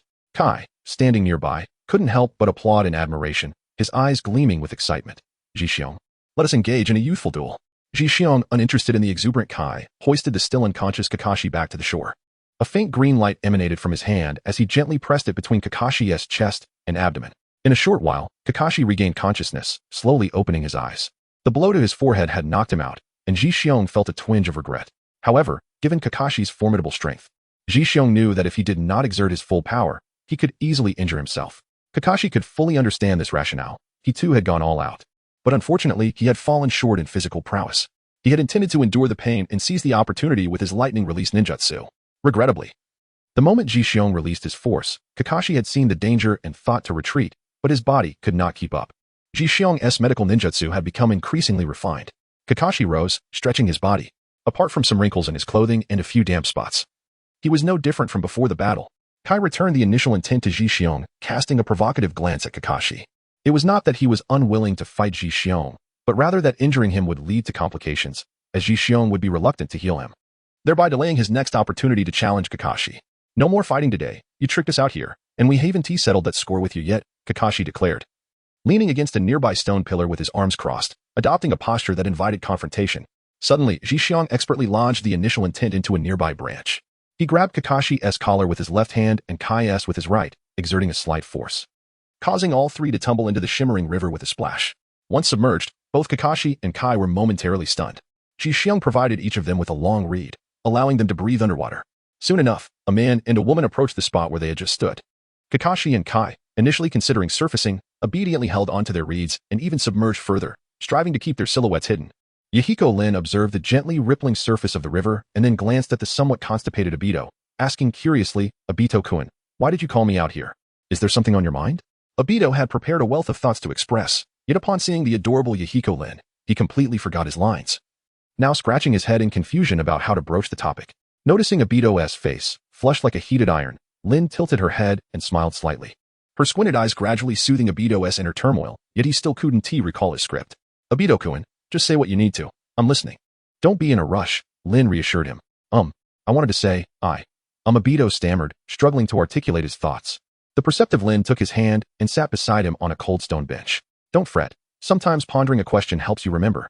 I often find myself in similar situations. Sitting on the icy stone, Obito's intellect gradually returned. A gentle breeze carried a hint of Lin's fragrance, and he inhaled deeply, finally recalling his intention to define their relationship. How should they define it? By what means? Obito truly could not fathom. Suddenly, a large fish leapt from the river, its size impressive enough to weigh 3 to 5 pounds. Obito's eyes lit up as he turned to Lin earnestly, asking, Are you hungry? Shall we go get something to eat? Lin smiled back at Obito. It's only just past mealtime, if you haven't eaten. I'd be happy to accompany you. Great. Let us go together. Obito exclaimed, standing up and glancing around, contemplating whether they should have ramen, barbecue, or meatballs. Damn it, what does Lin like to eat? Why can't I remember? What fruit did she say she liked last time? Obito lamented, thumping his head in frustration. Not far from them, a series of bubbles surfaced in the river, just as Obito was still deliberating about what to eat. Kakashi burst forth from the water like a great fish, startling both Obito and Lin, especially Obito, who felt utterly wronged. He had finally mustered the courage to invite Lin out at such a perfect moment. It was all set for a meal, a movie, hand-holding, and then returning home. Kakashi's unexpected interruption was utterly infuriating. Kakashi tilted his head, water cascading from his hair as he occasionally tapped his forehead, apologizing, I'm terribly sorry. The three of us were in the midst of training. Realizing that Kakashi had exposed them, Ji and Kai reluctantly returned to the shore, causing even Yahiko Lin's cheeks to flush. Obito's plans for a meal with the girl had been dashed, and he wore a disgruntled expression, lamenting his hunger and demanding that Kakashi treat him to a meal, no, a feast. Though Kakashi had been treated for his internal injuries by Ji, he still felt some tightness in his chest, unable to suppress a few coughs as he emerged. The group, now gathered, ventured to the same dumpling shop as before. Today, the unfortunate Kakashi shuffled along with an empty wallet, his expression one of utter despondency. Before Ji and his companions lay a magnificent array of dumplings, presenting an assortment of flavors and colors. With a fervent resolve to transform sorrow into sustenance, he skillfully wielded chopsticks in both hands. In a remarkably brief span of time, the quantity of dumplings he consumed surpassed that of an average adult's meal. Ji Xiong, you were here too, exclaimed Hong Do, unexpectedly crossing paths with him. And thus he rewarded her with several skewers of tricolored dumplings. Kakashi and the others also took a liking to Hong Do, showering her with generous offerings. Eat slowly. No one is competing with you. You still haven't told me how you came to know my name. Ji Xiong wiped the soup from the corner of Xia Hongdu's mouth. A sense of foreboding settling in his heart. Hiki, you are capable of defeating the Chunin, aren't you, brother Ji Xiong? Xia Hongdu deftly sidestepped the weighty subject, revealing her cleverness. Very well, if you choose not to speak, then neither shall I. Ji Xiong decided not to press further. His current reputation was on par with Kakashi. Yahiro Rin whispered, causing Obito to feel a pang of jealousy as he continued to gorge himself, mumbling incoherently. Xia Hongdu devoured 7 or 8 skewers of dango before letting out a satisfied burp. As she prepared to leave, she exchanged what she deemed a small favor by urging Ji Xiong to diligently train, noting the escalating tensions at the border. Watching the cheerful Xia Hongdu scamper away, Ji Xiong stroked his chin, pondering the validity of her warning. Everyone had heard her advice, and Kakashi nodded in affirmation, confirming the truth of the matter. Initially, he had wished to remain silent, but since Xia Hongdu had brought it up, Kakashi expressed his belief that little could be learned at school, prompting his desire to graduate early. Obito and the others were taken aback, wanting to dissuade him yet struggling to find a convincing argument against Kakashi's decision. No wonder Kakashi had been so generous today. It seemed this gathering was akin to a farewell banquet. Arriving in high spirits, the atmosphere shifted as they departed, leaving a weighty melancholy in their hearts, a poignant reminder of the sorrow of parting. Yahiro Rin felt as though she had matured just a little more. Ji Xiong felt a sense of urgency within. The wheels of history would soon begin to turn, and if he lacked the strength for self-preservation, it could spell trouble. He was uncertain who had carelessly leaked the news of Kakashi's impending graduation. Initially, everyone dismissed it as a jest, and when they inquired with Kakashi, he responded only with silence, allowing the matter to fade into temporary obscurity. Only Ji Xiong was aware that his training with Kai had intensified, and their practice sessions had become more rigorous than ever before. During one particular spar with Kai, Ji Xiong managed to parry Kai's powerful kick and sensed the weight on his leg, leading him to realize that Kai might have begun to explore the 8 gates technique. However, he remained unhurried. Given his current physical condition, it was a tad premature to delve into the 8 gates. His priority was to fortify his meridians until he could summon techniques with a mere clap of his hands. As the small fortune left by his father slowly dwindled, Ji Xiong's strength steadily grew. After dedicating a month to practicing the Palm Sage technique with 5 shadow clones at full throttle, he finally achieved a rudimentary mastery of it. If conventional medical ninjutsu had a healing capacity rated at 1, the newly acquired Palm Sage technique had already reached a level of 5. The recovery speed and degree of healing from injuries were markedly superior to before, though its only drawback was the considerable chakra consumption it demanded. Before he could share the joy of his success with the Palm Sage technique, a significant announcement echoed through the school. Kakashi had, unbeknownst to anyone, passed his graduation exam and had become a proud ninja. Upon seeing the glimmering forehead protector adorning Kakashi's brow, envy flickered across the faces of his classmates. With Kakashi no longer in school, Noara Rin languished in sorrow for a considerable time, while Obito, despite his efforts, found himself unable to penetrate Rin's inner world, leaving him somewhat disheartened and secretly shedding tears on several occasions. Having initiated his journey into the Palm Sage technique, Ji Xiong's shadow clones began to diligently practice Aido and enhance their precise chakra control. With Kakashi absent from class, Ji Xiong dominated the spotlight, consistently securing first place in both examinations and practical drills. Obito and Kai became the subjects of Mr. Chuan Gang's reprimands during roll call. After each examination, the two would approach the courtyard, murmuring their grievances with a sense of melancholy. Cherish the present, for soon it would be just the two of you left. In Ji Xiong's courtyard, the art of Aido was being executed with an exhilarating fervor. With his swift movements, the silvery blade left behind fleeting afterimages in the air. Ethereal and mesmerizing, compelling onlookers to chase after this lethal brilliance. Kai and Obito were momentarily taken aback. Obito stammered, Ji Xiong-kun. Could it be that you were planning to graduate early? As the white light in the air gradually dissipated into a gentle breeze, Ji Xiong sheathed his katana with a resounding clang. I have already submitted a request to teacher Chuan Gang. If I pass the examination, I shall become an exceptional medical ninja. How impressive, Obito murmured to himself. Kai clenched his fists, yearning for an early graduation as well, but upon reflecting on his dismal grades, he could only sigh in resignation. Although Ji Xiong's suggestion was commendable, the increasing proportion of essay questions left him feeling helpless in the face of his predicament. The news of Ji Xiong's impending graduation spread throughout the class, prompting many students to inquire about its authenticity and his plans post-graduation. Chapter 22. Unsatisfactory Assessment Results. The green light emanating from his palms already signified Ji Xiong's determination for his future. On this day, teacher Chuan Gang entered the classroom with a lively stride, summoning Ji Xiong to an empty room. Inside, there was a long table and 3 expressionless jonin sitting neatly behind it, with several documents and forms laid out before them. Teacher Chuan Gang initially intended to stay and observe, but was promptly dismissed by one of the examiners. As he exited, he clenched his fist and gestured encouragingly towards Jixiong before gently closing the door. It was evident how proud he felt to have taught such an exceptional student. Once assured of privacy, the examiner seated in the center cleared his throat and declared, "Let us begin." The Jonin on the right opened a form and addressed Jixiong. "Today, we will assess you on two fronts. The first is your graduation examination, focusing on the shadow clone technique. The second is the medical qualification assessment at the Konoha hospital, which entails using medical ninjutsu to treat an injured wild boar until it can move freely. The shorter the time taken, the higher the score. Now, let us commence." All three examiners fixed their gaze intently on Jixiong. The chief examiner, for reasons unknown, utilized his Jonin aura to create an illusion intended to intimidate Jixiong. Though not overwhelmingly strong, it was sufficient to hinder an ordinary student's ability to perform ninjutsu, causing Jixiong to sense something amiss. However, as a person of resolute mind, he would not be easily swayed by the mere presence of an unknown Jonin. On the battlefield, amidst the carnage and the remnants of war, he felt like a solitary traveler. Wherever he went, death lay scattered around him. This hellish vision, however, lasted only a few seconds, as Jixiong effortlessly broke through it. As a medical ninja, he was no stranger to various hues of blood: red, yellow, white, whether warm, cold, or even congealed. He had encountered, analyzed, and dissected them all.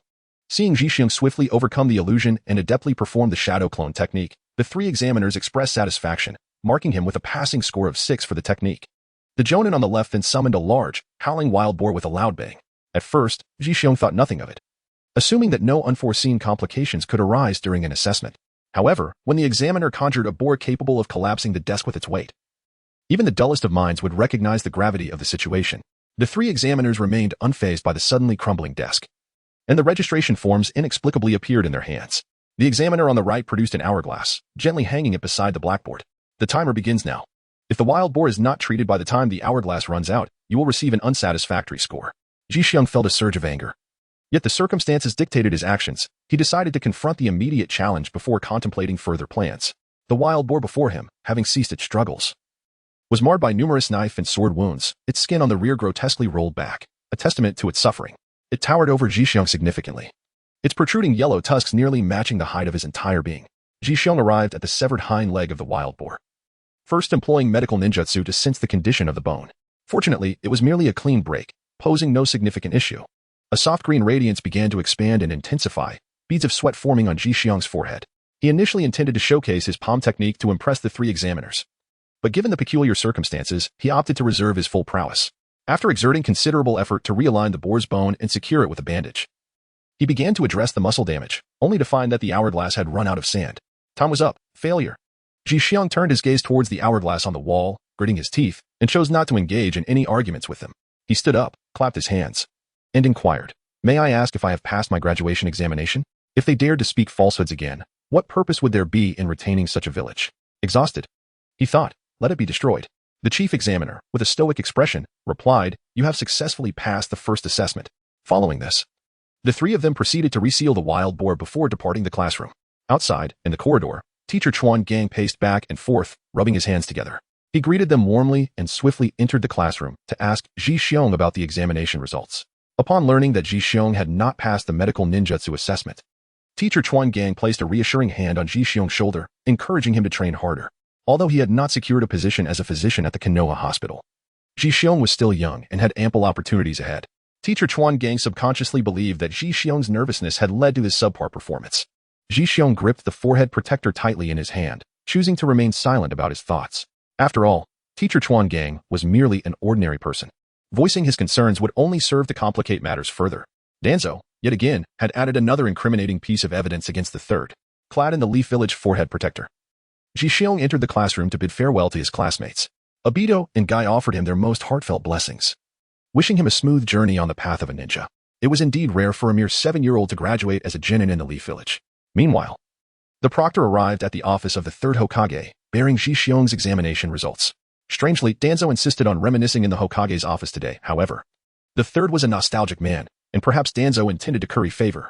He was more than willing to engage in idle chatter about their youthful exploits and the dearly departed friends they had lost, topics that were pleasant to revisit.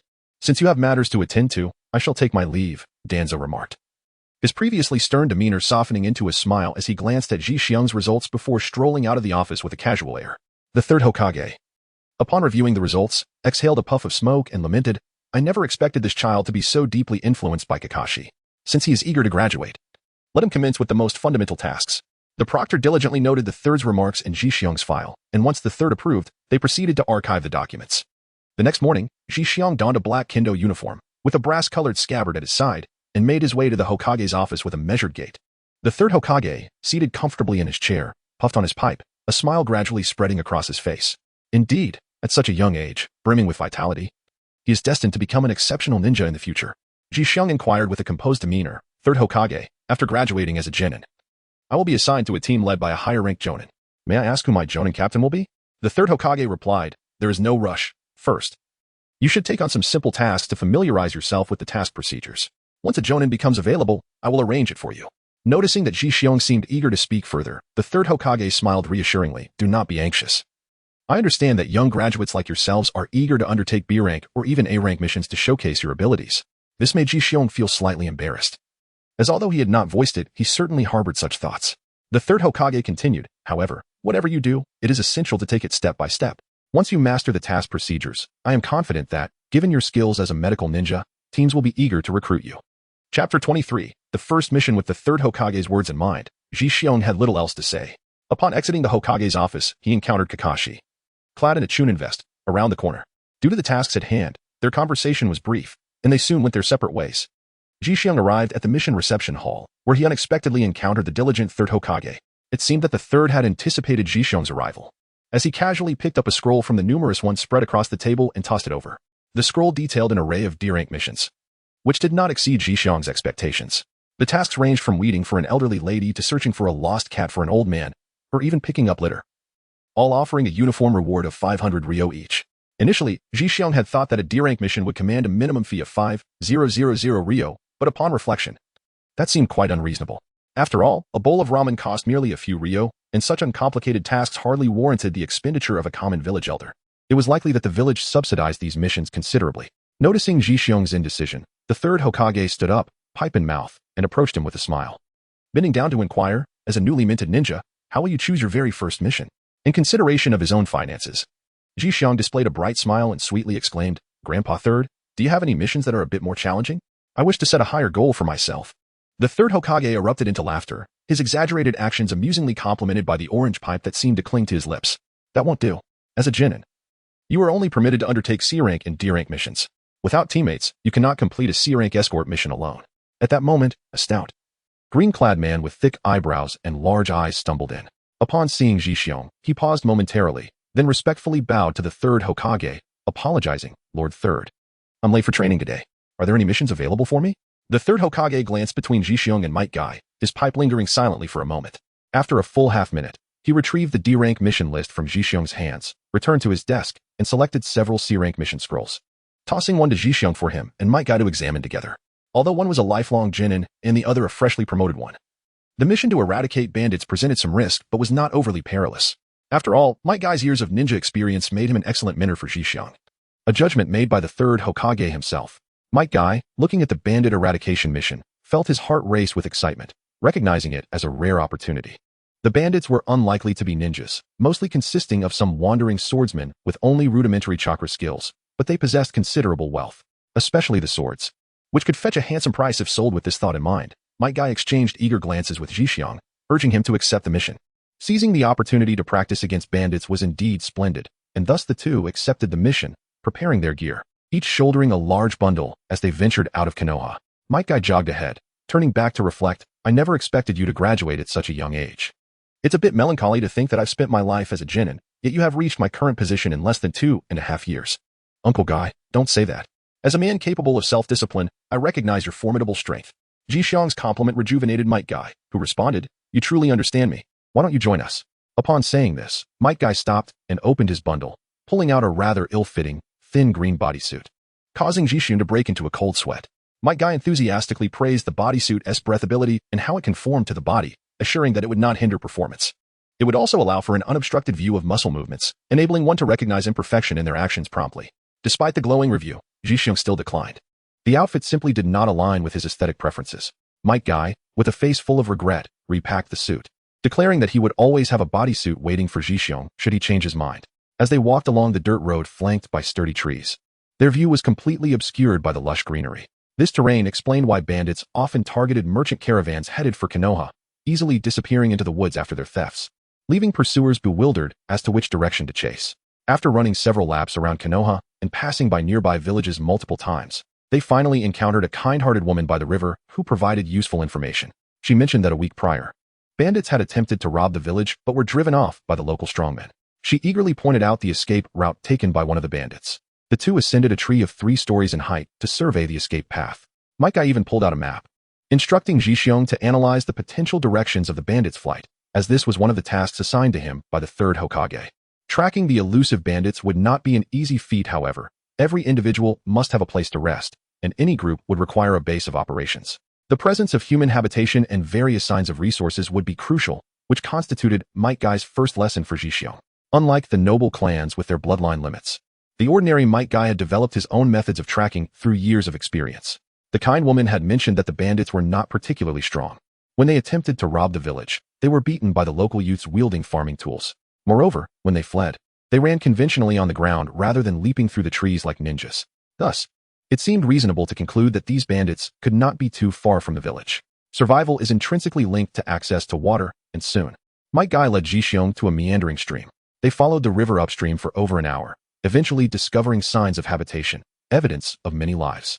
Among the stones by the river, they found numerous twigs, remnants of a long-extinguished campfire, and scattered fish bones and shrimp shells along the ground.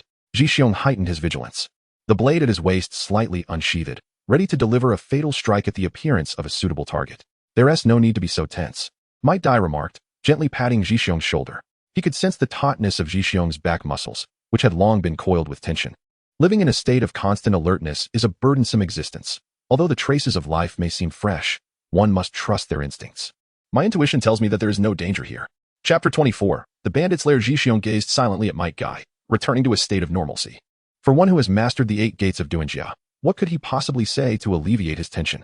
He could only place his trust in him. Although uncertain of how many gates Might Guy could currently open, it was evident that dealing with bandits would be a mere trifle. If injuries were to occur, he could simply employ his healing techniques. With this thought, Jixiong felt a profound sense of comfort in relying on someone formidable.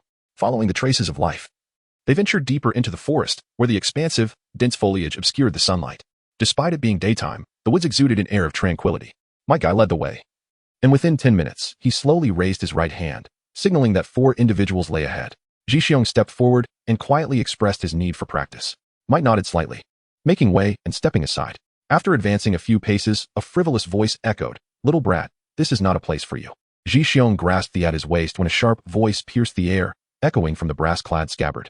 It seemed today had brought in a substantial catch. "Come forth, brothers. Haha, it has been ages since we had a fruitful start." From behind the trees emerged 4 robust men. Although their attire was tattered, their spirits and physical condition were commendable. Each bore a fearsome ordinary weapon, grand and imposing in design, but their efficacy remained uncertain. As they approached, their eyes fell upon the wooden leaf forehead protector adorning Jixiong's brow. Initially, a hint of tension lingered, but upon realizing the youthfulness of the ninja, they erupted into laughter. After all, Jixiong stood at less than 1.3 meters tall, while they towered nearly 2 meters, giving them a distinct physical advantage to easily overpower the boy. To survive, you must surrender your weapons. Today, I am in a good mood. I'll spare your life, declared the leading man, his face marred by 2 deep scars, rendering it a ghastly sight, yet his words dripped with bravado. Despite the bravado, they were not willing to entrust their lives to another. The 4 men formed a square, enclosing Jixiong within. "Did you all rob the merchant caravan that was attacked a week ago in the Leaf Village?" Jixiong inquired. Regrettably, the wine was insufficient for the brothers to indulge in. As the shorter man behind, Jixiong licked his lips, reminiscing about the exquisite wine they had pilfered a week prior. The others could not help but swallow hard, recalling how they had consumed several crates of fine wine in less than 3 days. The memory lingered, and their expressions revealed that no further words were necessary. Jixiong lowered his body and leaned forward, stepping half a pace with his left foot. With a sudden thrust of his right foot, he propelled himself like a shadowy wisp, clad in a black kendo uniform, charging towards the leader or captain ahead. Noticing that Jixiong's target was himself, the captain calmly raised his enormous sword, the size of a door, ready to parry the impending strike.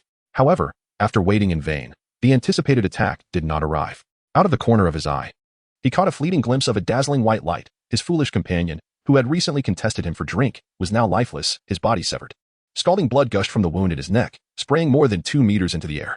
Almost instantaneously, The newly emerged dark harbinger of death transformed into a shadowy flash, hurtling towards the fool on his left. The technique known as one-sword style, slanting sun slash, unleashed a brilliant arc of blade light, which, like a fleeting blossom, vanished alongside the fragile life it claimed. The crimson glimmer of the blade etched an indelible memory in the captain's mind. The air was thick with the pungent scent of rust. He recognized its grim significance. For he had never witnessed such a ruthless child. The weight of the weapon, far from providing any sense of security, only heightened his trepidation. With a resounding clang, the massive sword fell to the ground. It was only then that the two fallen fools on either side, in their reluctance, collapsed to the earth, along with their now broken formidable weapons. Please don't kill me. I was coerced by them. The scar-faced man had yet to utter a word when the shorter figure behind Jixiong discarded his weapon and knelt in surrender. At that moment, Mithria dashed in, kicking the pretender into a tree, leaving him dangling helplessly for half an hour. The dark steel needles he had clutched fell reluctantly to the ground, their viscous fluid dripping onto the verdant grass, leaving a trail of dark spots. Though you have noticed him, as a senior, I must remind you to avoid exposing your back to the enemy, especially to those feigning surrender. Mithria flashed a broad grin, displaying his gleaming white teeth and giving a thumbs up. Overall, your performance has been commendable. Jixiong gently swayed the right hand, gripping his original intention.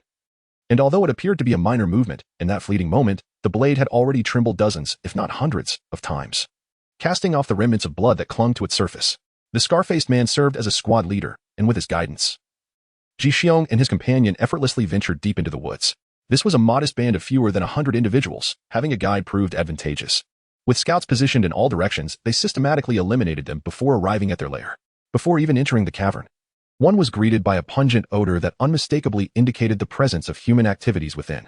Seizing the squad leader, who attempted to flee, Jixiong steadied the hilt of his great sword with his left hand and, raising his chin, inquired, "Have you ever taken a life?" The scar-faced leader shook his head vigorously like a rattle, his eyes darting in panic, desperately seeking assistance from anyone who might come to his aid. As the murderous intent in Jixiong's gaze intensified, the squad leader, steeling himself, took long strides toward the woods on his right, simultaneously shouting, "Help! Intruders have broken in." The commotion outside drew forth the bandits from within the cave. The first to emerge cursed and grumbled, and upon seeing Jixiong's diminutive stature, they erupted into laughter at the squad leader's expense, with some even resorting to direct insults, revealing a rather tenuous bond among them. Jixiong did not allow him to escape far. With a swift technique, he appeared before him, channeling his bodily strength into a single, powerful punch that struck the squad leader's abdomen. With a grimace of agony, the squad leader collapsed to his knees, clutching his stomach, as blood gushed from his mouth like a burst dam. Within mere moments, he fell silent, no longer drawing breath. Jixiong wiped the droplets of blood from the back of his hand and walked calmly to the side of Might Guy. As a medical ninja, employing a heavier hand could effectively alleviate tensions between doctor and patient. Surely, that is permissible? Might Guy set down his backpack and gently leaned against the base of a large tree. After shedding his burden, he even took a moment to jump in place, cheerfully exclaiming, "I've got this." Then, facing the numerous mountain bandits who stood their ground, he summoned a whirlwind of green energy. Leaf whirlwind. Leaf great whirlwind. Leaf strong whirlwind. Chapter 25. A bountiful harvest. Might Guy, like a sprite soaring through the air, was an adept in taijutsu, mastering the art of utilizing force against force. He sent one bandit flying with a kick from his left foot, using that momentum to pivot and launch himself towards another bandit, delivering a fierce right whip kick. By skillfully harnessing the energy of his opponents, he soared through the air, exerting minimal effort while sending dozens of bandits into disarray, their cries echoing in despair. One by one, they fell to the ground, clutching their injuries and lamenting with pitiful ouch. Ouch. Many bore severe wounds, with broken bones protruding through their skin, gasping for the fresh air that seemed to mock their plight. There was no sympathy to be spared for these marauders, who thrived on violence and plunder. When at last no one remained standing, and no one emerged from the cave, Might Guy led Jixiong into the cavern. Having just warmed up, Might Guy was drenched in sweat, exuding a robust, masculine aura. The stagnant air within the cave was stifling. Jixiong nearly wept from the oppressive atmosphere. Inside the cave, there was no one to be found, nor any hostages in a dungeon-like setting. The entrance was merely a gathering place for the bandit henchmen. Scattered across the ground lay numerous rusted weapons, remnants of battles long forgotten, while the area was left in disarray, littered with food scraps and mysterious yellowish-brown clumps in the corners. Jixiong paused, feeling a sense of unease due to the filth surrounding him, while Might Guy, with an air of nonchalance, stepped inside. Approaching the grand bed crafted from stone slabs, he conducted a thorough search, uncovering only a handful of necklaces and a small sum of paper currency.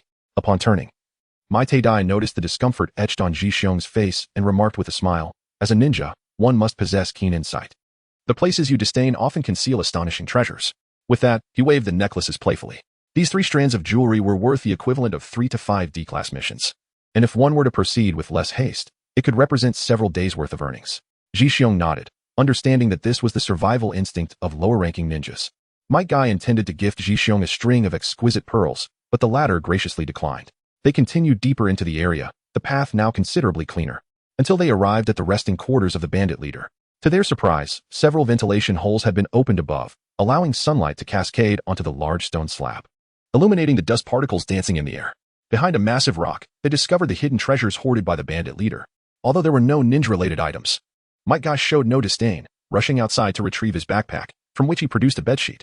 He carefully wrapped up the leader's amassed gold, silver, and well-maintained weapons of slightly higher quality, and then asked Ji-xiong to place them into a sealing scroll, planning to exchange them for rewards upon their return to the Hidden Leaf Village. As the saying goes, every little bit counts. And it was clear that Might Guy was a man who valued every opportunity.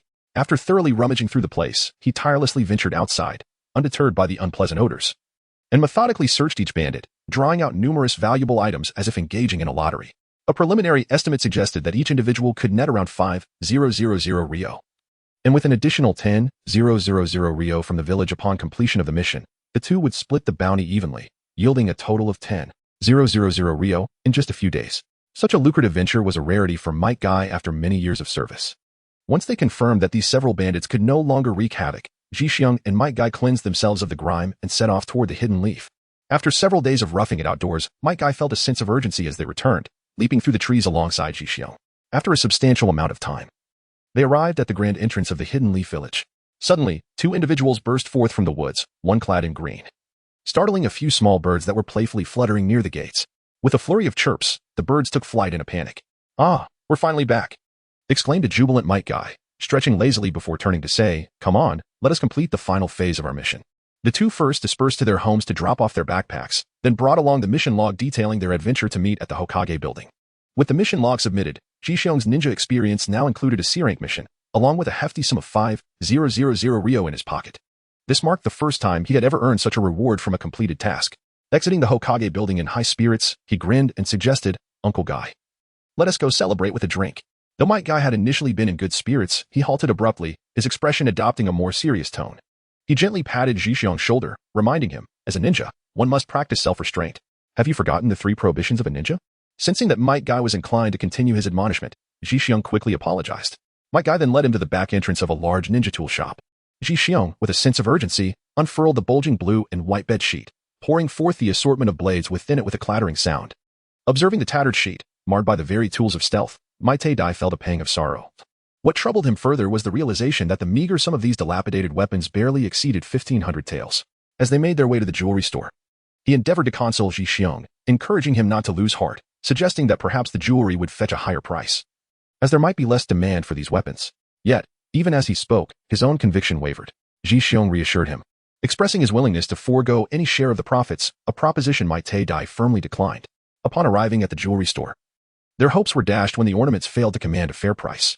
Initially anticipating a sum of 5,000 or 6,000 taels, they were disheartened to find the offer barely exceeded 3,000. After a prolonged negotiation, the store owner reluctantly raised the price to 3,500 taels. Thus, the C-grade mission to eliminate the bandits concluded, with Ji-xiong earning over 7,000 taels. As they prepared to depart, Might Guy patted Ji-xiong on the shoulder, praising him as one of the rare young ninjas he had encountered over the years, both in character and skill.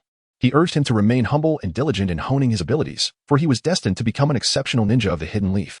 Witnessing Ji-xiong embrace his counsel, Might Guy felt a flicker of accomplishment and bid farewell before hastily departing. Ji-xiong was not idle either. Completing the first task held significant importance, and it warranted a celebration. Not worth it, as he had no friends to accompany him, and dining alone lacked appeal. Ramen? Perhaps not, as his wallet was pleasantly plump today, thus he opted against indulging in ramen. Barbecue? Now that seemed delightful.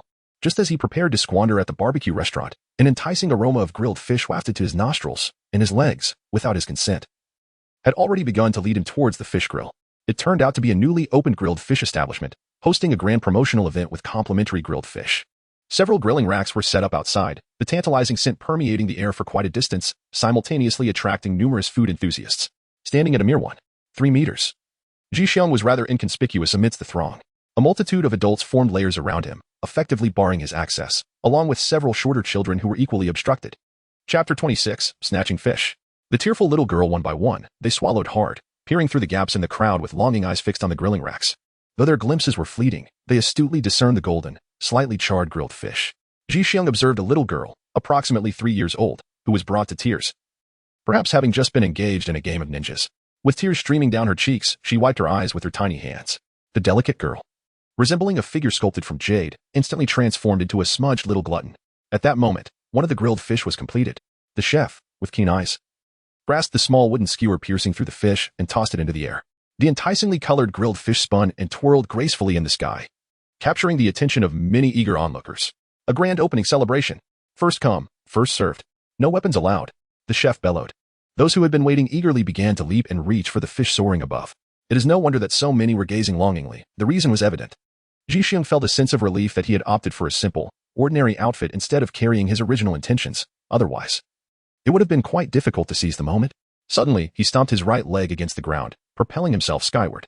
In that instant, his hands swiftly formed a series of seals, ultimately settling into the Een seal. As he gently exhaled, a gust of wind released chakra towards the earth. His already swift figure now moved with such speed that it appeared to leave behind afterimages. A multitude of fish enthusiasts, still midair, reached out in a frenzied attempt to snatch the delectable roasted fish, but Ji soared above them, gaining a significant advantage, and effortlessly grasped the fish. As he landed gracefully, a few small children, their noses running, couldn't help but clap their hands in admiration, while the adults who had missed out quickly shifted their focus to the nearby grill, patiently awaiting their next chance at fortune. Impressive.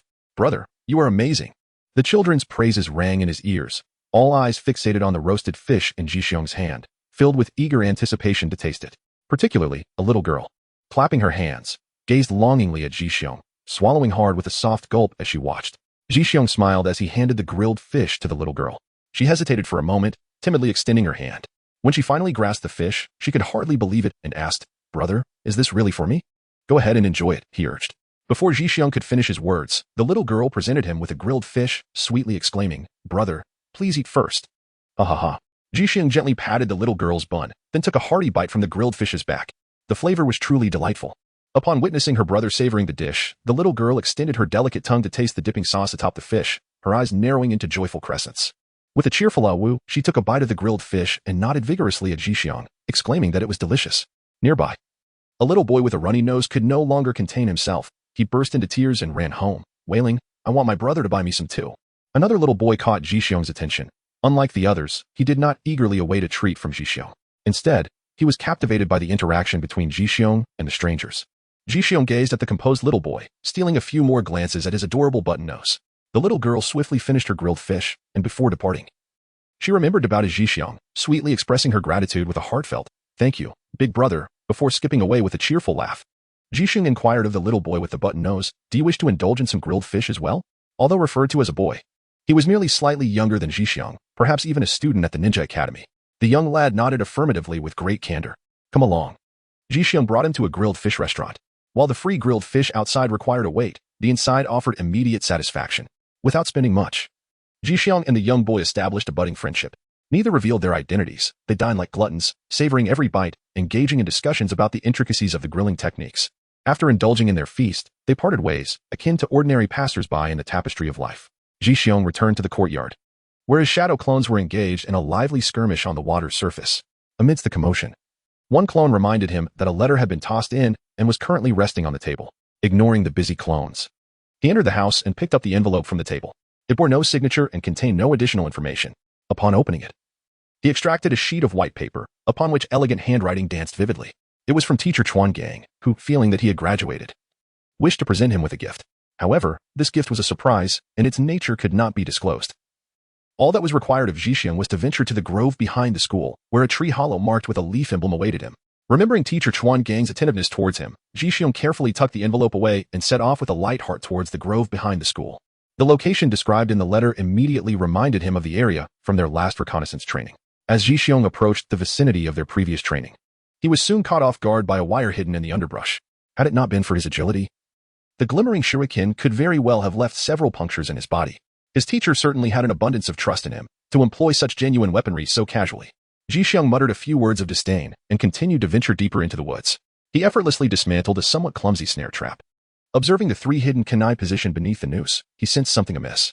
If one were to misstep in this location, they could very well find themselves impaled in the chest or face. Pressing onward, he soon stumbled upon a tree, its branches thicker than his entire body. Indeed, Upon the tree, he discovered the freshly carved symbol of the hidden leaf village etched into the wood with kunai. Within the darkened hollow of the tree, a conspicuous silver box caught his eye. Jixiong did not recklessly advance. Instead, he summoned a shadow clone. The clone glanced at the body concealed behind the tree, nodded, and proceeded towards the hollow in the tree. Gently cradling the silvery iron box, he discovered, to his dismay, that it was indeed rigged with a mechanism. Beneath the box lay a detonating talisman, which was already igniting fiercely. He attempted to detach the talisman from the box, but his efforts proved futile. With a swift lift of his right leg, a kunai shot forth from his ninja tool pouch, soaring straight into the air, where the clone deftly caught it and twirled in an elaborate display. Finally, he gripped the kunai firmly and, using the momentum from his spin, effortlessly severed the rope binding the talisman to the iron box. Immediately thereafter, the shadow clone leaped, clutching the box, intending to land on a nearby branch. While still suspended in midair, a thunderous explosion erupted, obliterating the half-meter-high hollow in an instant. Even the towering tree was affected, its massive roots blown away by more than half, sending fresh debris, branches, and root fragments soaring into the sky. Chapter 27, Cursed. The cowardly whitetail has fled. The air was thick with a rich, earthy scent, reminiscent of the tree's tears. The commotion was considerable, causing numerous small creatures residing in the woods to scatter in panic, creating a considerable uproar. The shadow clone steadied itself on the branch and cautiously opened the iron box. To his horror, a more violent explosion was triggered instantaneously. The clone had no chance for survival, disintegrated into a cloud of smoke, unable even to sound a warning, as the ensuing shockwave extinguished him in an instant. This explosion was several times more ferocious than the previous one. Since the clone had been perched on the branch, the blast radius extended for dozens of meters.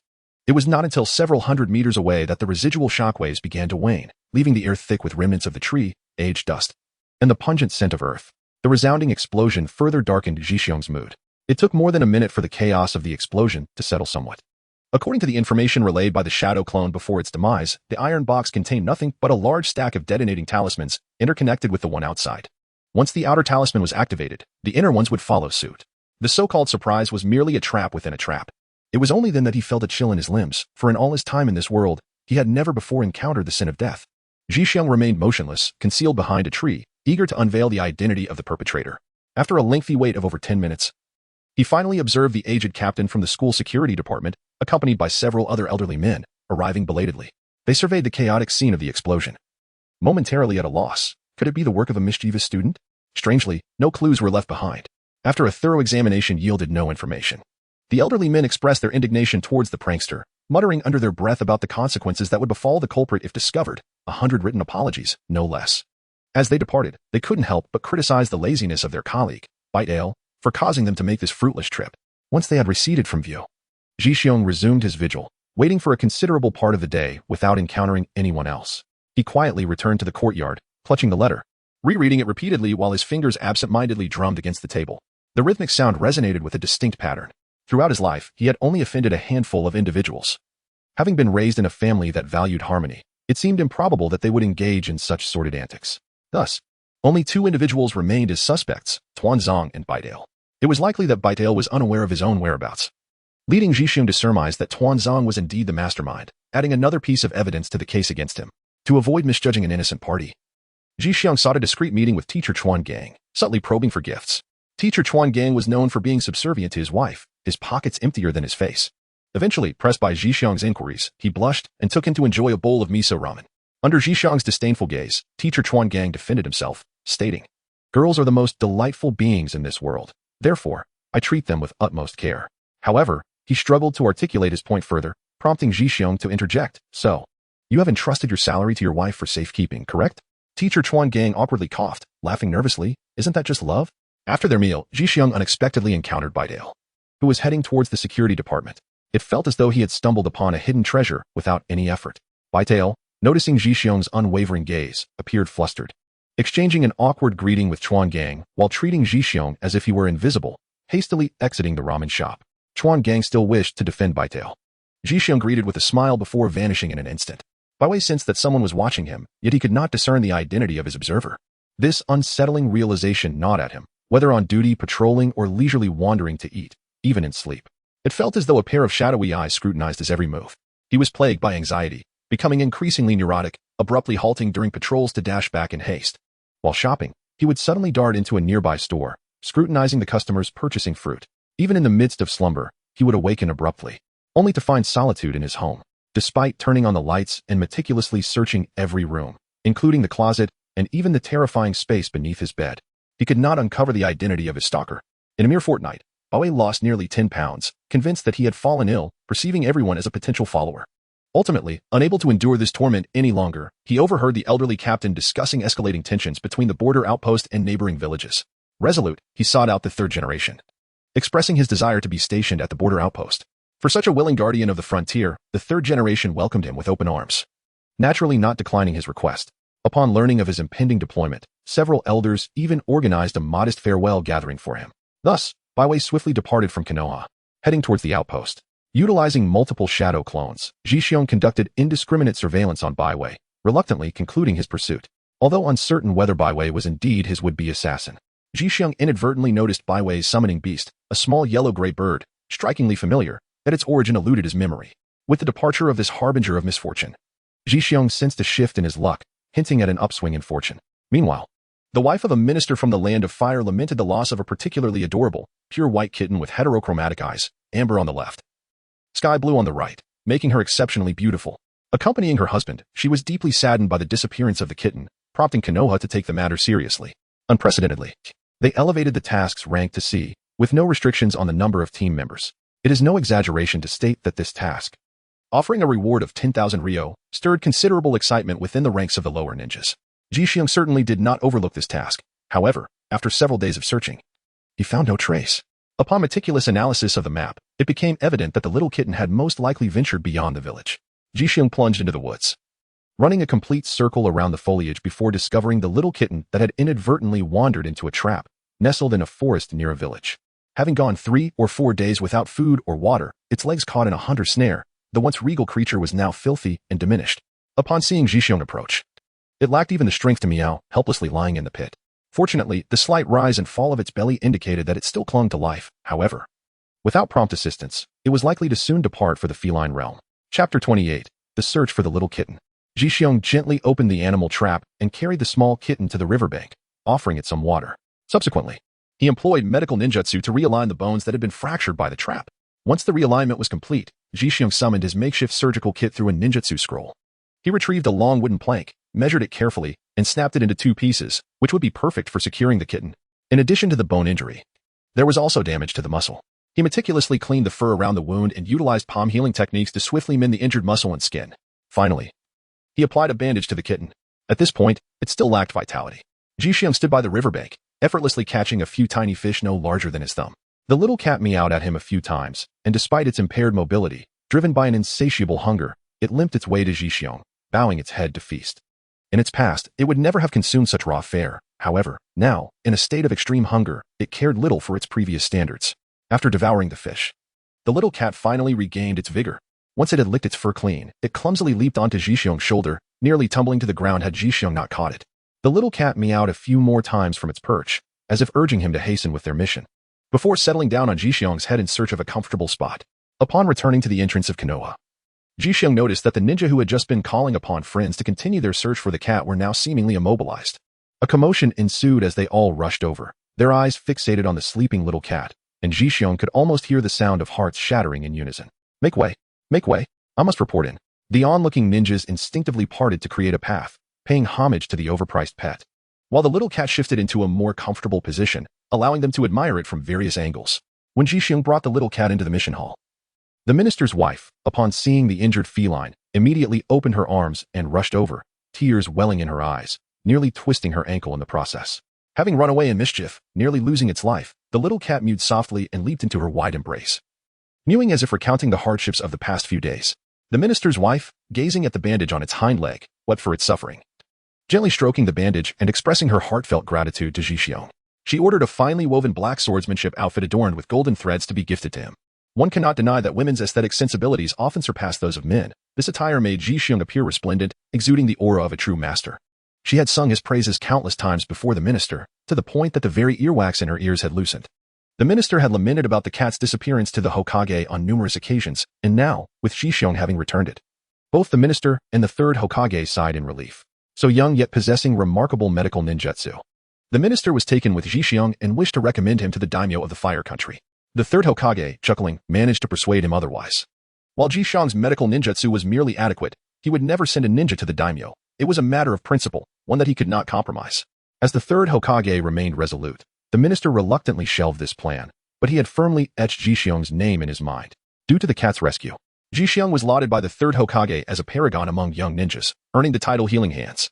With the third Hokage's endorsement, families that had previously doubted Jixiong's abilities began to invite him to undertake missions alongside their younger generations, a strategic move to curry favor with the third Hokage, thus yielding multiple benefits. Danzo's insidious plan to stifle talent was thwarted. Indeed, gold shines bright wherever it may be, provided it is not shrouded by obscurity. With the flawless completion of various C and D rank missions, the prospect of assigning Jixiong to lead a team of J-Nin was once again broached by the third Hokage. Although Jixiong served as the medical ninja in various squads, the lack of direct mentorship from a J-Nin could lead to potential oversights in future high-difficulty missions. However, following reports from the Umbu, revealing Jixiong's adeptness in utilizing advanced techniques, the third Hokage surmised that Jixiong had acquired high-level jutsu from other sources, and thus chose to let matters unfold naturally. Jixiong has become a free-spirited chunin, and whenever a team is in need of a formidable healer, he is summoned. Carrying a powerful healer with him is a luxury that once seemed unimaginable. Now, as long as the opposing side is willing, he can roam freely across the ninja world, tackling previously perilous missions with newfound confidence. The sensation of effortlessly overcoming challenges is truly delightful. With a healer who masters the art of healing, there is no longer any concern about severe injuries going untreated. The reputation of the Healing Hands is indeed well-deserved. The third Hokage, with his remarkable foresight, recognized Jixiong's potential at such a young age, showcasing an extraordinary vision. Upon hearing the praises from the leading jonin, the third Hokage awkwardly puffed on his pipe, as if it were merely a fundamental expectation, enhancing the sense of enigma surrounding him. Jixiong, this lower ninja, has remained in his position for many years. Despite the third Hokage's repeated invitations for him to participate in the Ch-Nin exams, he consistently declined, citing his insufficient strength. The truth is, the title of a Konoha lower ninja carries an overwhelming weight that he finds difficult to bear. This has rendered him an enigma among his peers, simultaneously recognized as the most eccentric lower ninja while also having completed the highest number of advanced missions. After years of diligent preparation, his chakra pathways have evolved from mere strands of noodle-like forms, to the rigidity of chopsticks, then to the fluidity of water pipes, and now, to the robustness of a country road paved with cement. Among all his experiences, what stands out most vividly in his memory is the treasure trove of riches he once possessed, which has since transformed into countless bundles of medicinal herbs. Only now does he comprehend why his mother, despite possessing such an exceptional herbal bath formula, never attained the status of a renowned medical sage. It turns out that the efficacy of this formula is primarily beneficial to his own being. When Might Guy was a lower ninja, Jixiong had intentionally prepared a medicinal bath for him to enhance his training. The first experience left Guy grimacing in pain, but the potency was merely a fraction of what it should have been, and by the second and third applications, the effects had diminished significantly. Jixiong estimated that when the efficacy of the medicine completely wanes, his abilities would merely reach 2 to 3 times that of an ordinary person, rendering his prowess negligible in comparison. The meridians, which are more than twice as expansive as those of an average individual, would only facilitate a modest enhancement in the execution of ninjutsu. Achieving the instantaneous prowess akin to that of Hashirama would be utterly unattainable. Over the years, in his quest to unravel the mysteries of his own body, he unearthed the ninjutsu scrolls left by his parents. Chapter 29. Old classmates reunite, life and death. Despite having perused these scrolls numerous times, he meticulously examined them with a magnifying glass, tirelessly searching for clues that might reveal the secrets of his unique physiology. Ultimately, after relentless scrutiny, he could only uncover a solitary line expressing concern that his mother had sustained an injury during pregnancy, which was likely to result in feeble meridians at the time of his birth. Jixiong had no choice but to carefully stow away the scroll once more. As his comrade, he felt fortunate, yet, as a former classmate and now a temporary teammate, the joy was even greater for the chunin, Might Guy. The exhilarating sensation of freely employing physical techniques along their journey, without the burden of physical strain, was a delightful experience. Were it not for self-restraint, he might have even dared to indulge in the thrill of forbidden power. If Jixiong were aware of this, he could only lament that such experimentation could lead to demise. Having successfully completed their escort mission, they chatted merrily about their time at the Ninja Academy on their way back. From the days spent sweating together on the school playground to orchestrating a sparring session between Jixiong and Kakashi by the riverbank, Guy recounted these memories with great fondness. Speaking of Kakashi inevitably led to a discussion of events from several years prior, when his father had been gravely injured by certain individuals in the village and, in a moment of despair, took his own life. Although their companions were unaware of the details surrounding the incident, they empathized deeply with Kakashi's plight. Their attempts at consolation felt rather inadequate, yet only recently had Kakashi begun to show signs of recovery. Mentioning his deceased father naturally brought to mind the numerous tragedies that had befallen their classmates since graduating from the Ninja Academy, many of whom had met untimely fates during missions. A somber atmosphere enveloped the group as they reflected on these events. Ji-xiong fared somewhat better, having spent less than 2.5 years at the Ninja Academy. However, Kai and his companions had been there for several years. Although their relationships were not particularly harmonious on a daily basis, the time spent together inevitably fostered some measure of affection. Now, as they continued to strive in the outside world, those who had met with failure in their missions lay quietly beneath the earth. Kai suggested that upon their return, they should visit the cemetery to pay their respects, and everyone agreed. Upon reaching Konoha, the leading jonin proceeded to hand over the mission, while they unloaded their burdens and gathered at the cemetery. The several fallen comrades were merely ordinary ninjas, having only been equipped with the knowledge imparted by the academy. In facing peril, they naturally lacked the advantages held by small or prominent clans. Coupled with their inexperience and a fervent desire to achieve success and become distinguished ninjas, it was only to be expected that their haste and impatience would lead to unfortunate outcomes. Ji-xiong meticulously wiped the stone tablet before him, replacing the withered flowers at its base with fresh blooms recently purchased from the florist. The onlookers regarded the monument in silence, their expressions devoid of emotion. Kai approached and gently patted Ji-xiong's shoulder, saying, "Let us move forward. One must always look ahead." Ji-xiong exhaled deeply and followed Kai out of the graveyard. Not long after they had left, he spotted a young man with golden hair walking ahead, accompanied by a woman with striking red locks. Could this be the future Hokage? Perhaps sensing the gaze of someone behind them, the perceptive Minato turned his head. Upon recognizing Ji-xiong, he paused with a warm smile, waiting for them. "Ji-xiong-kun. It's been a while," he greeted. "Minato-senpai," came the reply. The two exchanged brief pleasantries, while Kushina curiously regarded Ji-xiong, perplexed by Minato's friendly demeanor towards a mere genin. "I'm glad to see you.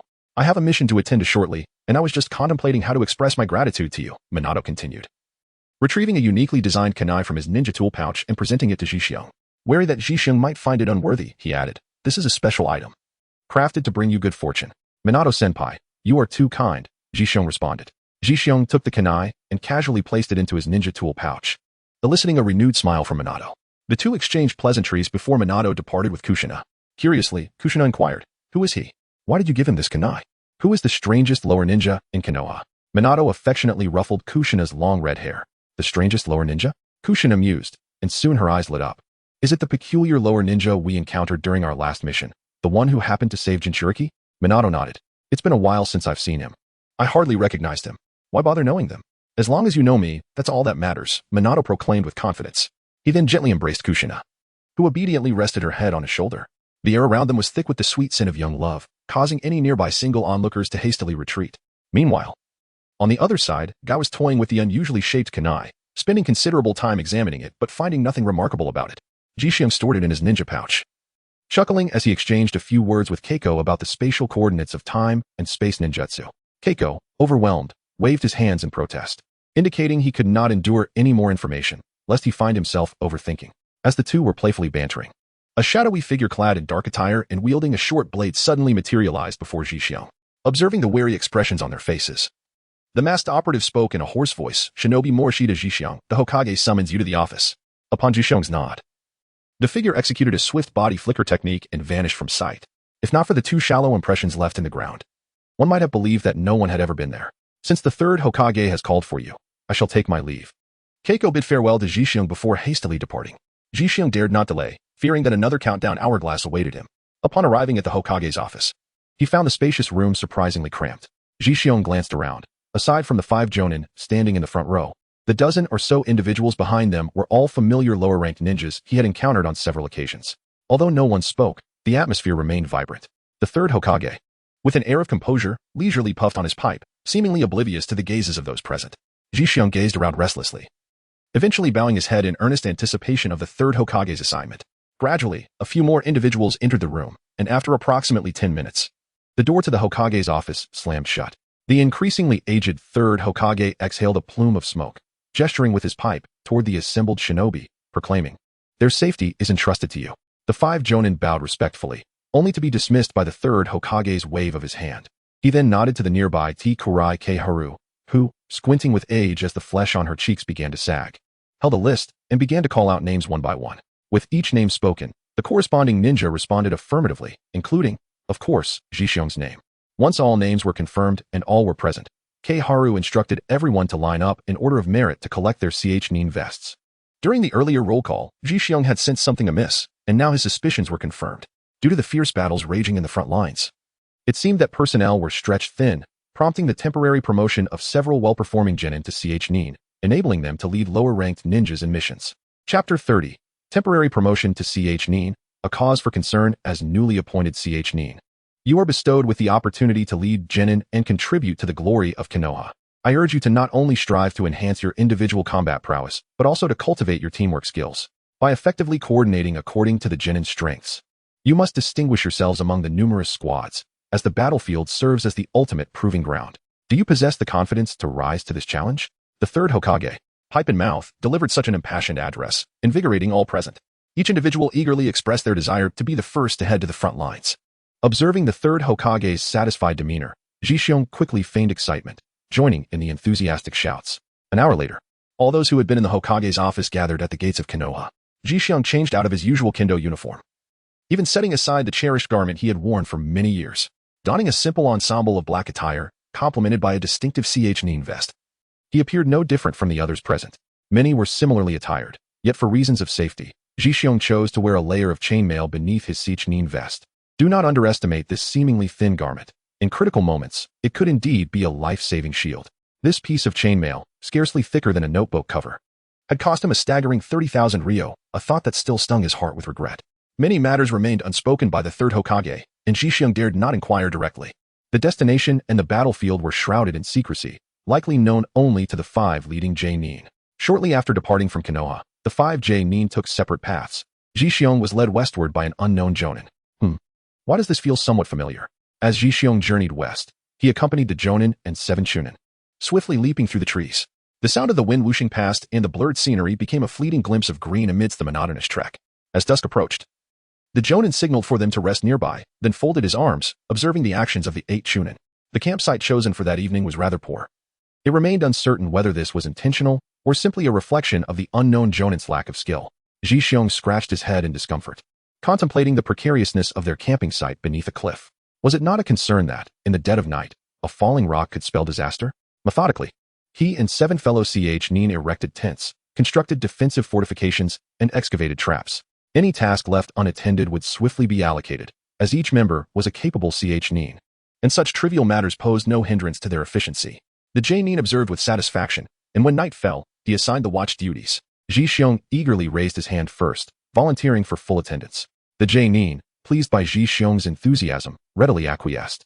That night, rather than retreating to the makeshift camp, Jixiong perched himself on a large tree nearby, swinging his legs as he recorded insights from the mission.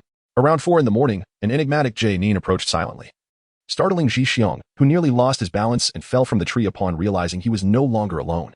The J-Nin smiled at him, granting permission to rest, assuring him he would be called upon to depart. Jixiong nodded in acknowledgement, utilizing a body flicker technique to return to his tent. By 8 the following morning, as the J-Nin arrived at the tent's entrance, Jixiong was already fully equipped. They hastily consumed some provisions along the way. Yet the CH Nin lacked the inclination for conversation, continuing their arduous journey towards their destination. Traveling westward, and then further west, they finally approached the border between the land of rivers and the land of fire by evening. According to Jixiong's observations on the map, they were approximately half a day's journey from the nearest outpost at the frontier. The leading J-Nin, who had been leaping swiftly between trees, came to a halt, his expression somber as he raised his right hand to signal the others to remain vigilant. As Jixiong instinctively began to scout for a camping site, the other Chunin were similarly engaged. Fortunately, resting in the woods today offered a great deal of safety. Come out, I have already discovered you, commanded the leading Jonin, momentarily startling Jixiong and the other Chunin, who promptly drew their kunai and assumed a defensive stance to prevent a surprise attack from behind. The 8 Chunin split into 2 teams of 4, each responsible for a direction, forming a formation resembling the character for 10,000. As time ticked by, the surroundings remained eerily silent, with even the occasional small animal vanishing without a trace. The only sounds breaking the stillness were the slightly hurried breaths of the group. Facing an unknown adversary for the first time, Jixiong felt a pang of anxiety. Should they encounter a mere hobbyist wandering aimlessly, it would be a regrettable farewell. Seeing that the opponents remained undeterred, the leading Jonin ceased to be courteous. In a mere second, a flurry of motions transpired between his hands, completing a series of hand seals. Finally, he maintained the end sign, his chest swelling dramatically as a massive orange dragon head manifested before them. Fire style, great dragon fire technique.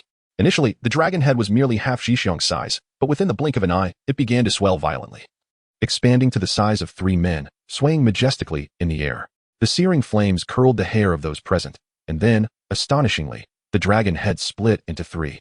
hurtling towards 3 towering trees several dozen meters away. Due to the intense heat of the dragon head, the air shimmered unrealistically, and amidst the wavering currents, 3 well-concealed Sunagakure ninjas were reluctantly revealed.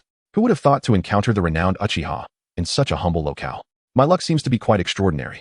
The leading jonin from Sunagakure, with thick black paint adorning his face in uneven strokes, startled Jishyung at first glance, momentarily leading him to believe the man had entered sage mode. The presence of an unknown enemy was indeed the most disconcerting. As the 3 underlings emerged, Jishyung felt a wave of relief. Unexpectedly, the unknown leader turned out to be a jonin of the Uchiha clan. Upon recognizing that their adversary was a substandard jonin from Sunagakure, Uchiha Yenner II exhaled in relief. His demeanor relaxed as he turned to Jishyung and the others, instructing them to handle the 2 lesser Sunagakure puppets while he faced the jonin. Observing the 3 spinning tomo of the Sharingan in the opponent's eyes, Jishyung couldn't help but feel envious. This is the key to the pinnacle of power, dismissing them with contempt. The Sunagakure jonin discarded 2 puppets and executed a body flicker technique, taking refuge behind a large tree. With faint blue chakra threads, he controlled the 2 puppets, directing them swiftly towards Uchiha Yenner. Before they could close the distance, the puppet's jaws snapped open. One launched a poison needle, while the other expelled a cloud of pale purple smoke. Trivial Techniques, Chapter 31, The First Encounter with the Sharingan. Uchiha Yenner displayed a look of disdain, then his hands blurred in a flurry of motion once more. Fire Style, Fireball Technique. Although no ninjutsu materialized before him, the 2 puppets, several dozen meters away, ignited in ferocious flames. In a single breath, their outer layers were incinerated, revealing the grotesque black wooden mechanisms within. The toxic mist and poison needles emitted earlier had long lost their intended targets amidst the raging inferno. Jishyung gazed upon Uchiha Enji's fire-release ninjutsu, and he understood that this must be a technique of the 3rd Hokage. After all, there is little logic in entrusting a novice to another. Once their outer coverings were incinerated, the 2 puppets did not lose their combat efficacy. As they approached within 10 meters of Uchiha Enji, their charred forms extended their hands in an instant. One puppet ensnared Enji tightly in 5 or 6 coils, while the other ensnared both Enji and the puppet binding him in 3 or 4 loops, their arms extending nearly 10 meters, hardly resembling mere hands. Uchiha Enji emitted a cry of agony. The chest of one puppet opened to reveal an endless array of poison needles and toxic tools. Gradually, Enji's complexion turned a deep shade of purple, blood oozing from his mouth, the crimson liquid carrying a faint sweetness. The 7th Nin instinctively swallowed hard. What should they do? The once flamboyant Nin had been subdued in the blink of an eye by 2 puppets. How were they to grasp a sliver of hope for survival? Only Jishyung remained composed in his heart. Seizing the moment when the 2 Sand Village lackeys were momentarily dazed, he executed a body flicker technique to appear before them. The sharp kunai glided across the soft curve of one's neck. With extraordinary taijutsu prowess, Jishyung could even feel the pulse of the carotid artery through the kunai. Without hesitation, he pressed the blade down, and in a breath span, the kunai had severed half of the neck. As he departed, he hurled 4 shuriken towards the carotid artery of the other lackey and the Achilles tendons at the heels. The carotid artery might not be cut cleanly, hence he dispatched 2 shuriken. Should the Achilles tendon be severed, the foe would be rendered nearly incapable of escape. In any case, this maneuver left him with no losses. As anticipated by Jishyung, although the carotid artery was not entirely severed, it was gash-marked, and crimson blood gushed forth like a high-pressure water jet. The right Achilles tendon was also sliced by a shuriken, leaving him to clutch his wound and lie upon the ground, awaiting his demise. In a swift motion, Jishyung leapt effortlessly to a distant branch of another tree, far removed from the battlefield. At that moment, besides the Sand Village Nin who was boasting with delight, one lackey lay on the ground, oblivious to life or death, while the other writhed silently, blood spouting from between his fingers, destined never to escape the forest. It turned out that the shuriken had inadvertently severed his trachea. Indeed, how impressive, the healing hands. Uchiha Enji clapped his palms, having appeared beside Jishyung unbeknownst to him. This is merely a trivial stratagem. It pales in comparison to Lord Enji's Jinjutsu. Jishyung cast a sympathetic glance at the sand-hidden village's jonin, fully aware of his Uchiha lineage yet audaciously maintaining eye contact, even daring to glare at him several times. Your defeat is justified, and your demise equally so. This jonin from the sand-hidden village, ensnared by Jinjutsu, elucidated their mission with remarkable clarity, even producing a map to meticulously outline their route. Who would have thought he was also a rather benevolent mentor? Their trio had no particularly extraordinary mission. It was merely a routine infiltration to assess Konoha's personnel arrangements along the border. One must admit, Jinjutsu is indeed a powerful tool, and the day to acquire the Sharingan is eagerly anticipated. With a swift motion, Uchiha Yenner severed the jonin's throat and instructed the others to set up camp. The 7 Chunin, who had accomplished nothing moments before, felt a pang of guilt and put forth considerable effort in establishing the campsite. Jishyung, unable to lend a hand, approached Uchiha Yenner, who was resting with his eyes closed, and declared himself a medical ninja. He expressed a desire to treat the Nin, who had just endured a grueling battle. Although Uchiha Yen Air initially intended to decline, Ji persuaded him, emphasizing that only a Nin in peak condition could ensure the safety of the 8ch Nin under his command. Flattered by Ji praise, Uchiha Yen Air set aside his reluctance and reclined in the tent, where Ji utilized his medical ninjutsu to provide comprehensive treatment. As Ji worked, he took the opportunity to memorize the intricacies of Uchiha Yen Air's chakra pathways and the unique characteristics of his Sharingan chakra. This initial encounter, though brief, went unnoticed by the Uchiha Nin. After a satisfying stretch, Uchiha Yen Air had never felt as comfortable as he did on this day. He gave Ji a thumbs up, casually stepped out of the tent with his hands behind his back, and began to inspect the layout of the camp outside. Seizing the moment, Ji opened his notebook and began to document his insights on medical ninjutsu. There was nothing illicit in his writings, after all. He recorded the use of chakra to stimulate various acupuncture points, facilitating a swifter alleviation of fatigue. He noted which points were effective for ensuring a restful slumber and which yielded lesser results, all of which fell within the realm of conventional medical ninjutsu discourse. As the night wore on, he had only consumed half of his rations when darkness enveloped the land. This evening, Ji was not required for watch duty, and he settled into his sleeping bag early.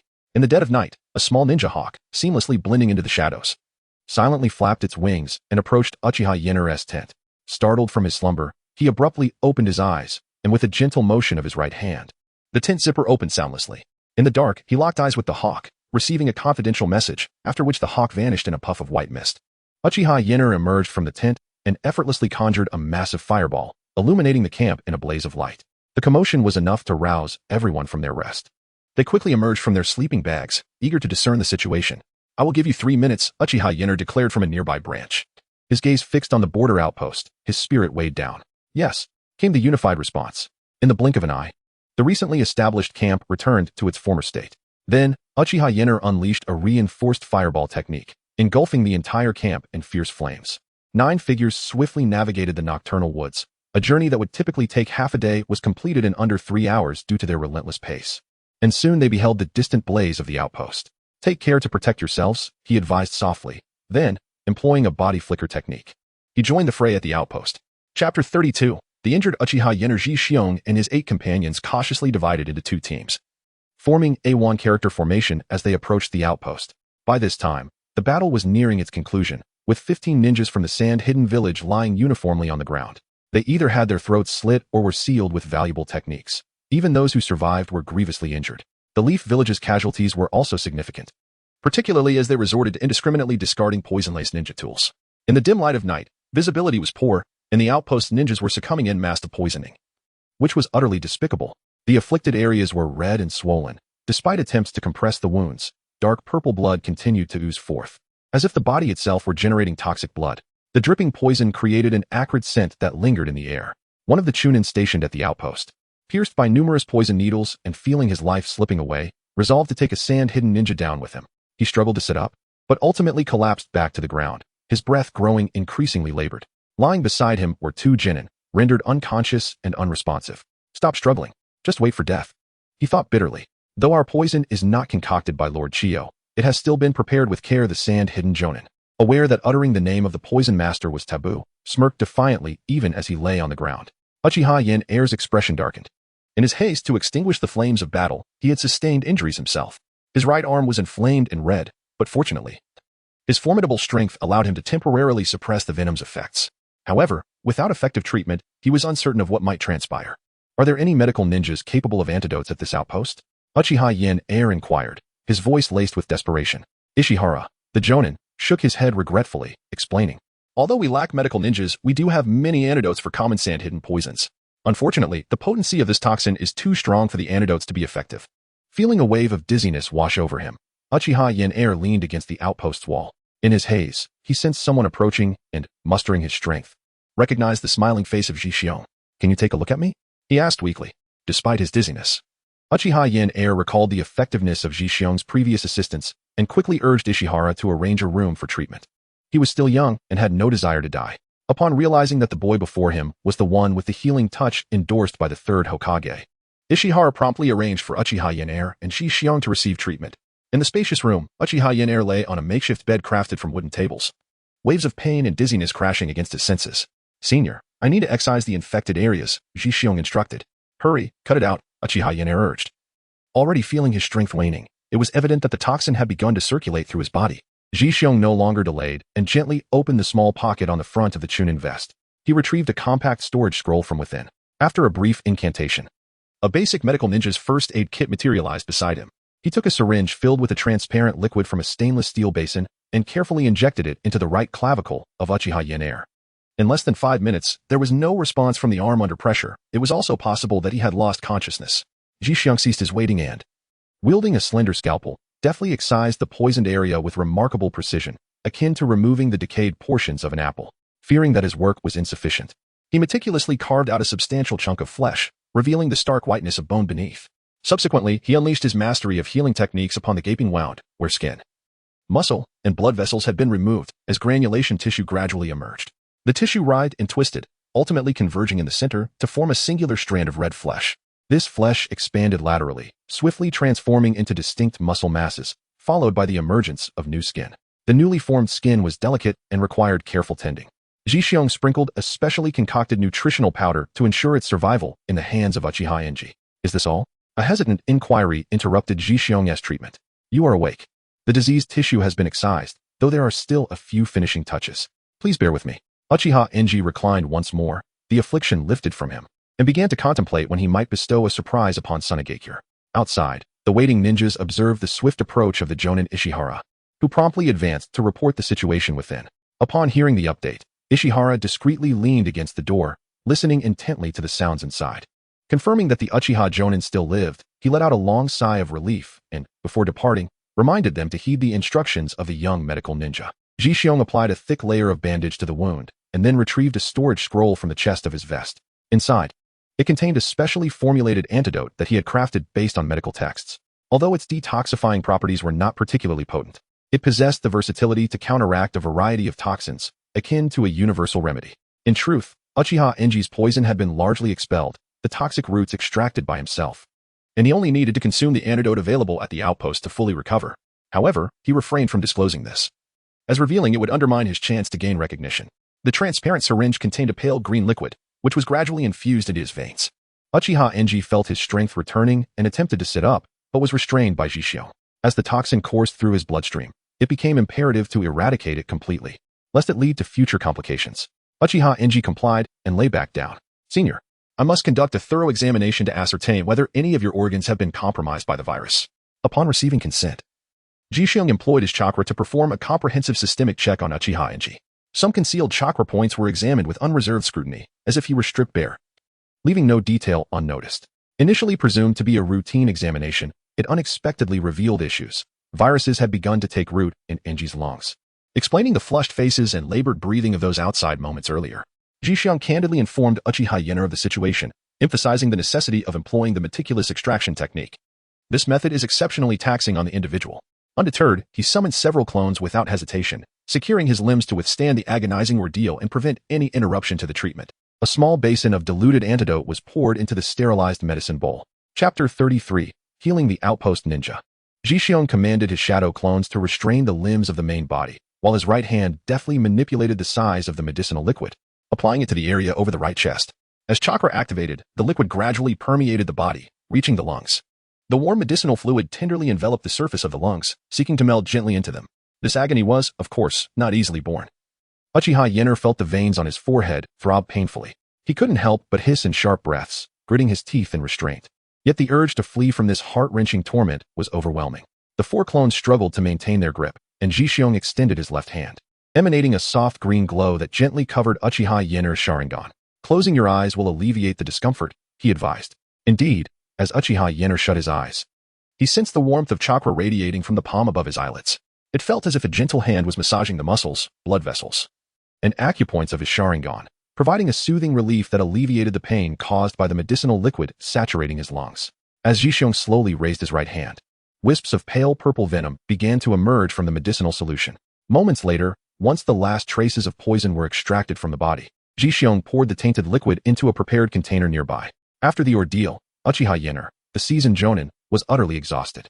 Ji-xiong-kun, I cannot thank you enough, he expressed, already contemplating a surprise to show his gratitude, for Uchiha did not relish the notion of being indebted to others. It is my duty, senior, Ji-xiong replied. Ji-xiong did not seek personal glory. However, he felt a profound sense of accomplishment within. After meticulously sterilizing the surgical equipment, Uchiha Yenner struggled to rise and eventually ambled outside on his own. Soon after, a group of ninjas entered, and upon receiving permission, they proceeded to enlarge the wooden table that had been used earlier. Before long, 3 unconscious sentinels were lined up and placed atop it. The somber figure of senior shinobi Ishihara entered, bearing the heavy burden of hope that Jishyung would, against all odds, save the lives of the 3 ninjas. They were still so young, with countless experiences yet to be savored. Before he could continue his plea, Jishyung had already committed to exerting every effort to rescue them. Having spent half an hour treating Uchiha Yenner, and with uncertainty surrounding Jishyung's capability to treat those afflicted by the novel toxin, the 3 were now gravely ill. Jishyung could no longer afford to waste time. He created 2 shadow clones to simultaneously administer treatment. With the operating room empty except for himself, he carefully divided the flesh and blood tissue he had extracted from Uchiha Yenner into 2 packages, sealing them within scrolls. The remaining tissue harvested from the 3 others was discarded into a single container, and soon he had disposed of over a dozen pieces. As the antidote coursed through the veins, Jishyung summoned several strong individuals to assist him in restraining the patient's limbs. Perhaps it was sheer luck or fate, but the patients, who lay on the floor with minimal struggle, endured the extraction technique with relative resilience. At least their lives were preserved. The extent of their recovery would depend on their willpower. Once his helpers exited the room, Jishyung promptly sterilized the surgical instruments and resealed them, leaving the remaining tissue for others to manage. Casting a final glance at the 3 patients resting steadily on the wooden table, he silently wished them well before stepping out of the room. Outside, individuals awaited his arrival, and upon seeing Jishyung, they hurriedly escorted him to the room of Jonin Ishihara. In the rudimentary conditions of the border, even the Jonin's quarters lacked opulence. The modest space, approximately 10 square meters, contained merely a bed, a desk, and a bookshelf. These were the entirety of Ishihara's furnishings. Expressing his gratitude for Jishyung's timely assistance, Ishihara noted that Jishyung had originally been assigned to another post, but he had insisted on remaining, hoping that Jishyung would not take offense. In response to Ishihara's courteous remarks, Jishyung waved his hand dismissively, indicating his compliance with the arrangement. After all, leading a team was simply leading a team, regardless of location. Seeing Jishyung's agreeable demeanor, Ishihara smiled and handed him a ninjutsu scroll, explaining that it had been specifically entrusted to him by Jonin Uchiha Yenner, who had already departed with 7 chunin to other posts. To alleviate Jishyung's concerns for his personal safety, Ishihara revealed that attacks on the outpost by Sand Village ninjas were exceedingly rare. According to their inquiries, the incident had arisen because Uchiha Yenner had annihilated a squad of Sand Village Jonin that had ventured too deep into the border. When the Sand ninjas lost contact, they assumed the outpost had detained them and attempted a rescue, only to find themselves entirely thwarted.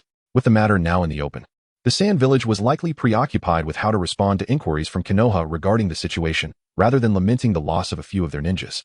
Even though they had sacrificed 4 Jonin and faced the embarrassment of having their newly trained poison master as concoctions rendered ineffective by Jishyung, the ramifications of their antidote being countered would undoubtedly resonate among the puppeteers of the Sand Village, though they remained unaware of this development. After absorbing the gossip, Jishyung handed over the antidote solution he had prepared to Ishihara. Noting the wisdom reflected in Ishihara's gaze, he tactfully informed him that the current poison included both poison needles and toxic smoke. Although the smoke had been dispersed by wind techniques, without appropriate measures, their combat effectiveness would inevitably diminish. By diluting the antidote at a ratio of 1 to 50 and administering it to the outpost ninjas, subsequent troubles could be averted. Ishihara gratefully accepted the antidote, recalling how in the past, he had to endure the effects of the dispersed toxic smoke without any remedy.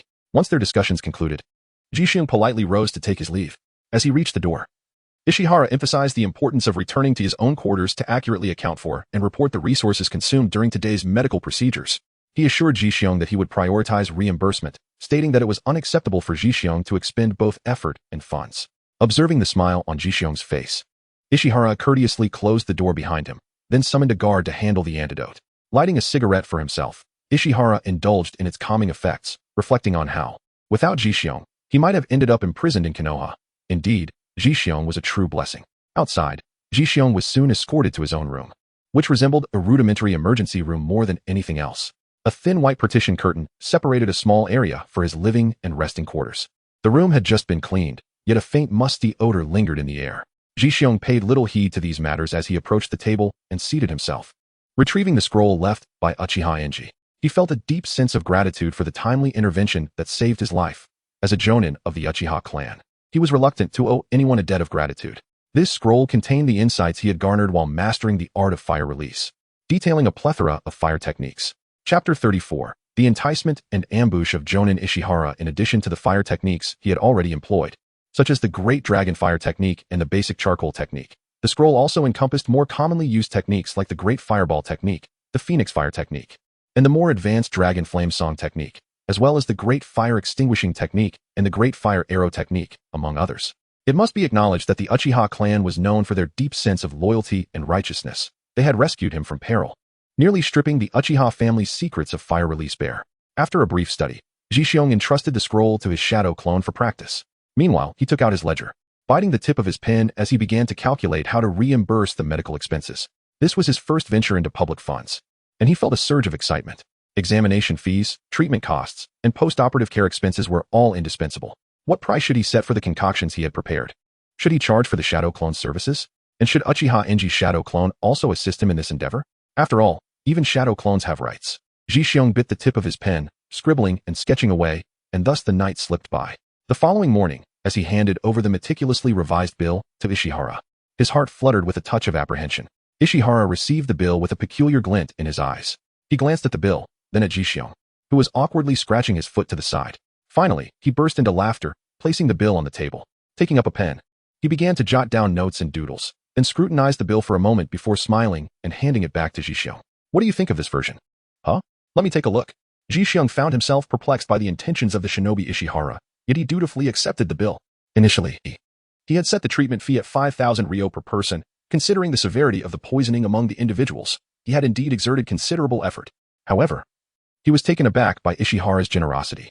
Originally, he was treating 1 j-nin, 1 ch-nin, and 2 jinin, but here, the 2 jinin had miraculously transformed into 6, resulting in a staggering additional income of 20,000 ryo, leaving Jixiong utterly astonished. Noticing Jixiong's bewildered expression, Ishihara chuckled. It's all rather unclear, but take it. You've worked hard to treat them, and given that you've also neutralized the toxins from Sunagakure, this is rightfully yours. This seems inappropriate, Jixiong stammered. Nonsense. Just accept it. What could possibly be wrong? Ishihara responded with an air of nonchalance. Seeing that Jixiong had grasped his meaning, he swiftly inscribed his name upon the bill. Once the necessary procedures were completed, the funds would eventually be transferred to Jixiong's account. Having finalized the transaction with Ishihara, Jixiong officially integrated himself into this unnamed border outpost. In consideration of the safety of the outpost's ninjas, Ishihara selected 2 perceptive ninjas from the lower ranks to serve under Jixiong. One was High-Ga Sora from the branch family of the High-Ga clan, and the other was Aburame Shigenori from the Aburame clan. While their combat prowess was lacking, their heightened sensory abilities would allow for early detection and prompt escape, a precaution that Ishihara took to heart for Jixiong's safety. Life at the outpost was monotonous and repetitive, with Jixiong primarily responsible for patrolling the northern route. When it was their team's turn, they would typically depart in the morning and return by night. Should any issues arise, they were to sound the alarm without hesitation. The nearby j-nin would swiftly assess the situation based on the alarm severity. Since the last debacle involving Sunagakure at this outpost, Jixiong had not encountered any other ninjas along this patrol route for an entire week. Expecting yet another uneventful day, he looked forward to returning and listening to other ch-nin boast about their thrilling missions. High-Ga Sora, activating his Byakugan, quietly cautioned, Captain, 3 ninjas are approaching us directly. Aburame Shigenori, following the position indicated by Sora, dispatched a Kakache to investigate. At that moment, they found themselves amidst dense woods. The diminutive Kakache posed no risk of detection. Yet, on this day, it was discovered. Would have been a steady advance turned into an immediate revelation of their identities upon the detection of the Kakache. Sora stuttered, This is bad, Captain, we must flee. They're j-nin. What? Is that true? Captain, it is absolutely true. I swear it on my Byakugan. Jixiong no longer hesitated. He swiftly retrieved a firework from his chest and gently pulled the fuse. With a whoosh, the firework shot straight into the sky. The dense forest posed no hindrance. Branches that obstructed its path were snapped, and leaves were crushed under its force. With a resounding bang, a magnificent trio of colors erupted in the heavens. Suspended in the air as if frozen, neither dissipating nor shifting, capturing all attention. Captain, their speed has increased. Hinata Sora exclaimed, his voice quivering with trepidation. Jixiong bore no resentment towards him, after all. It was a commendable feat for anyone fresh from the Shinobi Academy to articulate their thoughts amidst the looming specter of life and death. He swiftly leaped among the towering trees with 2 comrades, retreating towards the observation post. However, oil woman Mitaka misstepped, and as Hinata attempted to save him, he too lost his footing on a branch, resulting in both of them plummeting from the tree.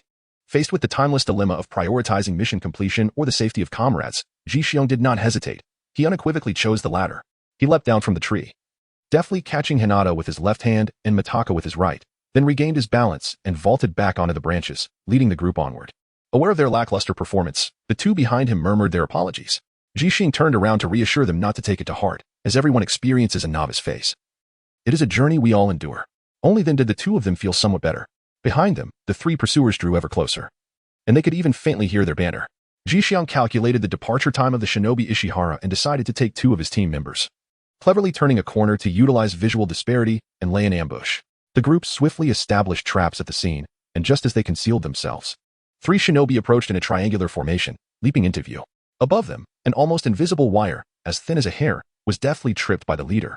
As he regained his balance, the two shinobi behind him fell victim to a thunderous explosion. The flames erupted, unleashing a tremendous wave of heat amidst the fiery orange blaze. The two shinobi let out agonizing screams before vanishing without a trace. "Captain, be cautious, they seem unharmed." Hinata K, with his Byakugan activated, lay in wait nearby, feeling anxious as their traps had yielded no results. Jixing gazed ahead, his voice unwavering as he inquired, "Have any ninjas departed from the watchtower?"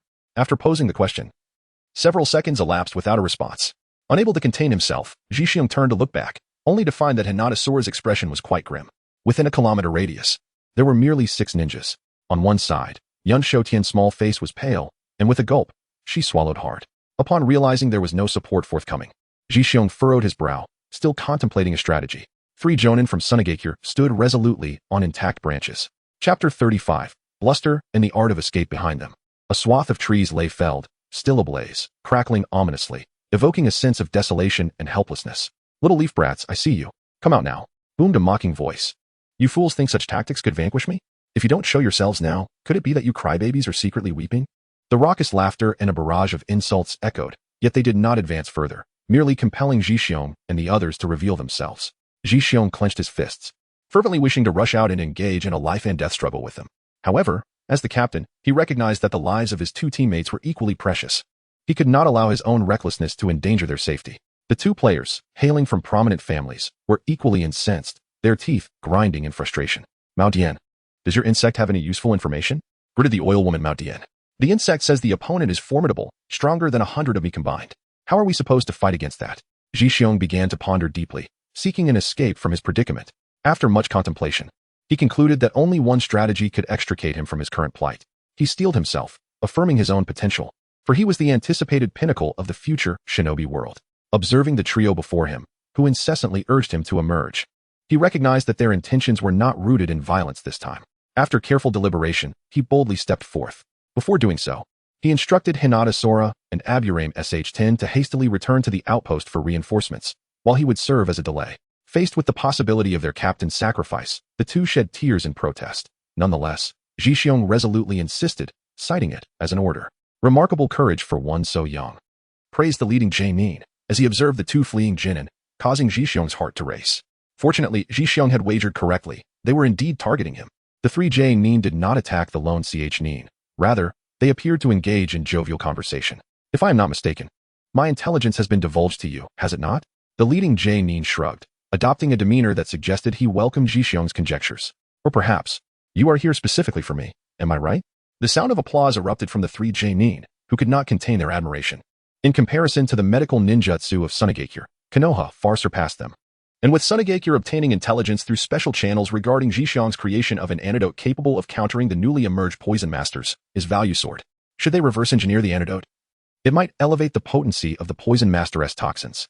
If all else failed, extracting the medical ninjutsu knowledge from Jixing's mind would greatly benefit Sunagakure, which was the very reason for dispatching 3 Jainin. "Let us dispense with the pleasantries. Will you accompany us willingly, or shall we be compelled to escort you?" One of the Jainin unfastened the package on his back, revealing an unsightly wooden puppet. With a creaking sound, the wooden puppet began to unfurl its form, its jaws opening and closing to reveal a dark, blue-glowing nozzle within. Jixing estimated the escape speed of the 2 lower ninjas, sensing that it still lacked a certain finesse. Therefore, he produced a small cylindrical whistle, placing it to his lips and blowing forcefully. Noticing that the 3 upper ninjas did not hinder him, he blew 5 or 6 times in quick succession, yet received no response. "No need to call for help. The upper ninjas at the outpost are rather busy," one of them remarked leisurely as he manipulated his puppet. With a slight flick of his right hand, the puppet's mouth opened, and with a swift thud, 3 poisoned steel needles struck the ground before Jixing, barely 10 centimeters away, startling him into a hasty leap onto another branch. This cowardly maneuver elicited laughter from the trio. At that moment, Jixing drew forth the sword of his beloved, bestowed upon him by Minato. The uniquely shaped kunai captured the attention of the three upper ninjas. Surely, you three upper ninjas are aware of the moniker Yellow Flash that circulates on the battlefield for those from Konoha. You the Yellow Flash? Your hair isn't even yellow. What are you flashing? One upper ninja scoffed dismissively after a brief glance, effectively puncturing Jixiong's bravado. Recognizing their quick acknowledgement of Minato's characteristics, Jixiong no longer hesitated. He swiftly hurled the sword of his beloved, aiming directly at the leading Sand Village ninja. Despite their mockery of Jixiong's claim to be the Yellow Flash, their instincts were heightened. After all, few could emerge victorious from the thousands of ninjas battling in the war without substantial skill. Thus, they prudently retreated in unison, deciding that maintaining distance from this weapon would ensure their safety. Seizing the opportunity while they were preoccupied with the sword, Jixiong maintained his hands without forming seals. Keeping his tiger seal steady, his chest swelled, and as he opened his mouth wide, a surge of intense fire chakra formed within. Fire release, great dragon fire technique. Three colossal dragon heads, fierce and clawing, shot toward the three Sand Village ninjas. As they retreated, they leisurely observed the approaching dragon heads, even taking the time to critique their sizes. However, whether due to unfamiliarity with the technique or sheer anxiety, the three dragon heads seemed to lose control mid-flight. Merging into a single, oddly shaped head, its speed diminished, and it displayed a pained expression in midair, ultimately exploding in a violent burst. The vivid orange flames formed a towering wall of fire, which, while striking in appearance and igniting several trees, ultimately did little more than that. Soon, the fiery barrier dispersed, leaving no trace of Jixiong. Realizing they had been deceived, the three upper ninjas were not overly concerned. After all, in mere seconds, there was little distance he could cover. They pressed forward, disdainfully glancing at the sword of his beloved as they passed. The three upper ninjas felt embarrassed to have been fooled by such a uniquely designed tool. However, after pursuing for 10 to 20 seconds without catching sight of Jixiong, they began to exercise caution. The quiet upper ninja at the back swiftly formed hand seals, and soon an invisible breeze materialized before him. Though the specific area of the breeze was unclear, it was evident that under his control, it moved several times faster than their own pace. After about 5 seconds, he regretfully released the seals. No ninjas are in this vicinity, he exclaimed. Damn, that brat got away. Now, we must consider how to face the captain's reprimand. Chapter 36, Minato is truly impressive. With their mission of failure and yet to return, tensions began to rise among the trio. The ninja who had utilized wind release was relentlessly criticized by his teammates. All being upper ninjas, none were willing to yield. And just as it seemed they might come to blows, a sudden light cough startled them. Turning to look, they were taken aback to see a young ninja with yellow hair, who regarded them with an amiable expression and politely inquired, "Excuse me, have you seen the owner of this weapon?" As he spoke, he held up the sword of his beloved, allowing them to see its distinctive design. With a unique shape, yellow hair, and a sunny smile, several of his features matched the intelligence they had received. The three ninjas, much like the two lower ninjas before them, swallowed hard. The one controlling the puppet, with a facade of bravado, replied, "We merely crossed the border by accident. Do not act recklessly, or it may provoke a conflict between our nations, one you cannot afford." The response came in the form of Minato flinging the sword of his beloved towards them. "I am Namake's Minato. Prepare yourselves, for I shall end your lives." Just as they braced themselves, Minato appeared in the path of the sword, gripping it tightly. In the next instant, he eliminated all three of them, without them even comprehending how they had fallen. Only aware of Minato striking several dashing poses before they plummeted from the branches. With a soft cry of a ninja hawk, Jixiong descended, perched atop it, and landed beside Minato. "Thank you, Minato," he exclaimed. "Please keep this weapon safe." Minato smiled as he tossed the sword back to Jixiong, who promptly stowed it into his equipment pouch. What a day this has been. It is uncommon for three upper ninjas to act in concert at the border. Jixiong, feeling aggrieved, confided in Shuemin about the betrayal he had experienced. Upon hearing the news, Shuemin fell silent, gently patting Jixiong's shoulder and advising him to safeguard the sword of endurance. He assured Jixiong that he would relay this matter to the third Hokage before vanishing from the battlefield in an instant. Jixiong swiftly returned to the outpost after placing the corpses of 3 rogue shinobi from Suna village into his storage scroll.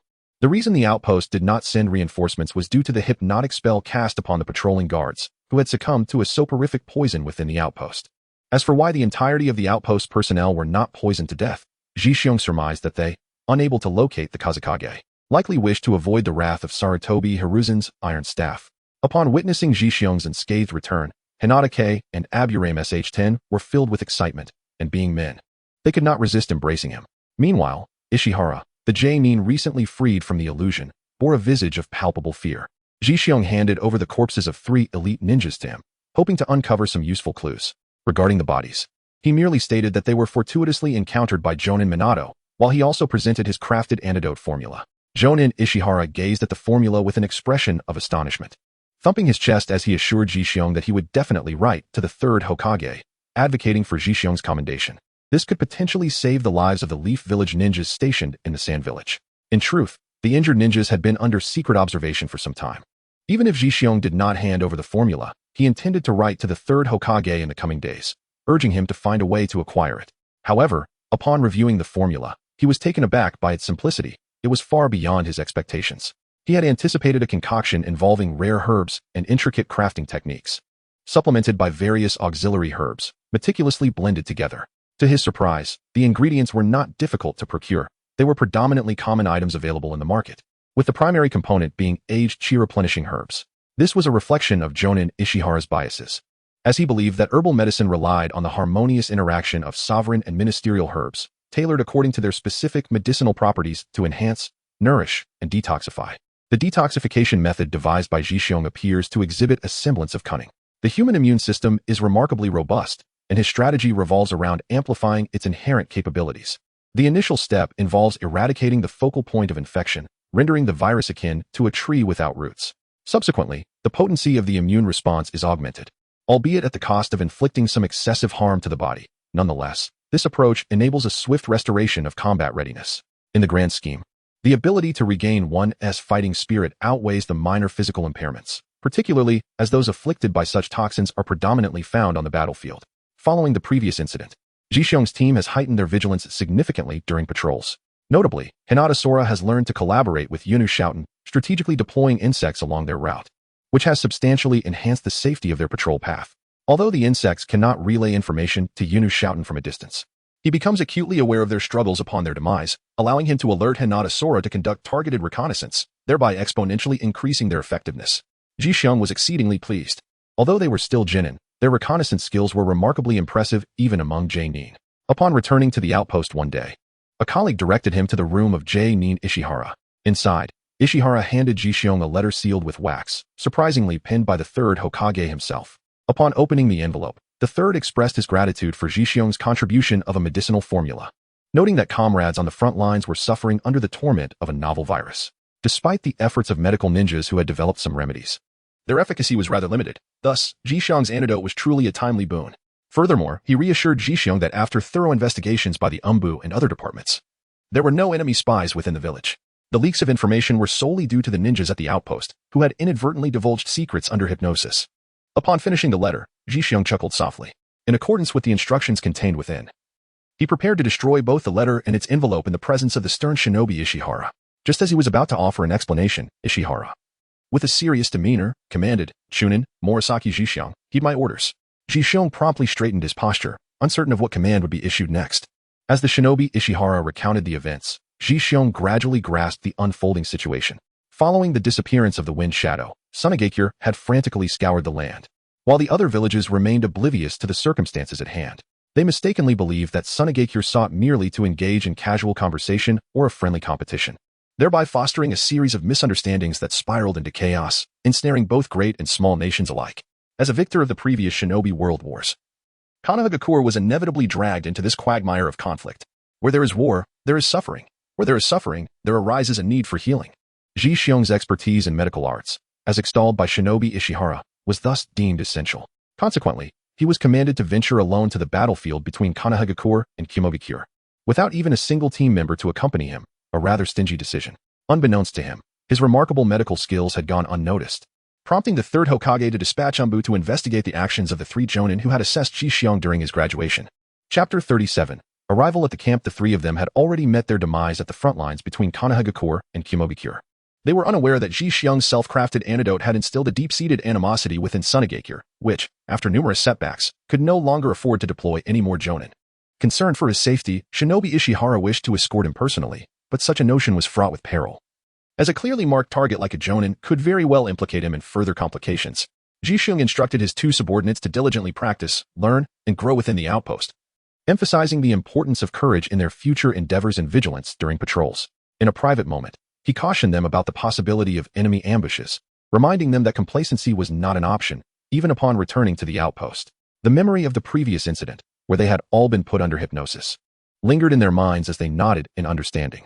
With a carefree demeanor, Ji firmly propelled himself off the ground, leaping onto the back of the impatient nine-tailed eagle, subsequently straightening his posture as the chakra in his feet seamlessly bonded with the majestic creature. The fierce winds whipped around him, causing his garments to flutter wildly, giving him an ethereal appearance. However, the powerful currents atop the eagle made it difficult for him to keep his eyes open, and he lamented not bringing along a pair of goggles. To evade detection by enemy ninjas, he instructed the eagle to ascend as high as possible, only to realize the biting cold at such altitudes was quite unbearable. After what felt like an eternity of flight, he sensed his body nearing a state of numbness. Suddenly, the nine-tailed eagle shuddered before diving downwards. Ji Xiong stretched his stiffened limbs in the air, and the scenery below began to magnify. Trees, initially the size of fingers, grew to the size of palms and then to a scale surpassing his entire being, eventually transforming into an endless expanse of forest. After traversing the woodlands for a brief while, he arrived at an open clearing. The ninja eagle emitted a sharp cry, its wings beginning to flutter. Ji Xiong severed the chakra at his feet and descended lightly to the ground. He was now perilously close to the battlefield, with the main camp for recuperation merely a few kilometers away. The ninja eagle screeched from the heights before morphing into a small black dot, delicately adorning the azure sky. Ji Xiong set off towards the base camp. After walking for a short while, he noticed a faint sound of breathing emanating from the bushes to his right. Curiously, he approached, treading lightly as he leaned in to peer through the foliage. Ah, what a pleasant surprise. It was none other than the familiar figure of Teacher Bidale, comfortably sprawled amidst the underbrush, arms and legs splayed in blissful repose, seemingly enjoying a deep slumber. It had been many years since they last met, and the passage of time had etched signs of aging upon his visage. His face and hands bore several scars, indicating that growth was not solely the domain of Ji Xiong. Beside him lay two youthful ninjas, their cherubic faces marred by the weight of Teacher Bidale's thigh, causing them to breathe unevenly as they emitted soft snores. The peculiar noise that Ji Xiong heard emanated from the two of them. After a gentle cough, the two lower ninjas remained comfortably asleep, while Bai Wei had already sprung to his feet in one fluid motion. From the act of lying down to standing, it took less than a second, indeed. The battlefield is a crucible for forging one's character. Over the years, Bai Wei had forgotten Ji Xiong. Observing Ji Xiong's Chunin vest, he awkwardly explained. We just had a wave of lower ninjas probing for information, but we managed to drive them away. The battle was quite intense, and it drained a lot of our stamina, which is why we couldn't help but. Upon hearing the conversation, the two lower ninjas rubbed their eyes and sat up, and upon noticing the unfamiliar leaf ninja, they too stood, diverting the topic with laughter. Ji Xiong said nothing, merely inquiring about the location of the nearby base. The three of them pointed in unison to the same spot, leaving Ji Xiong utterly exasperated. With such a level of competence, how could they possibly ensure the safety of the rear? They divulged the base's location without even confirming his identity. He shook his head and departed from the hidden outpost. Upon seeing Ji Xiong leave, Bai Wei plopped down on the ground, releasing a long sigh of relief. His experiences over the years could be described as nothing short of harrowing. He had witnessed the complete annihilation of outposts, the invasion of patrol routes, and the destruction of hidden strongholds, yet by some stroke of fortune, he had managed to evade all these calamities. This fortunate survival came with substantial pressure. He had merely sought refuge from someone and hoped to accumulate some merit, not to risk his life.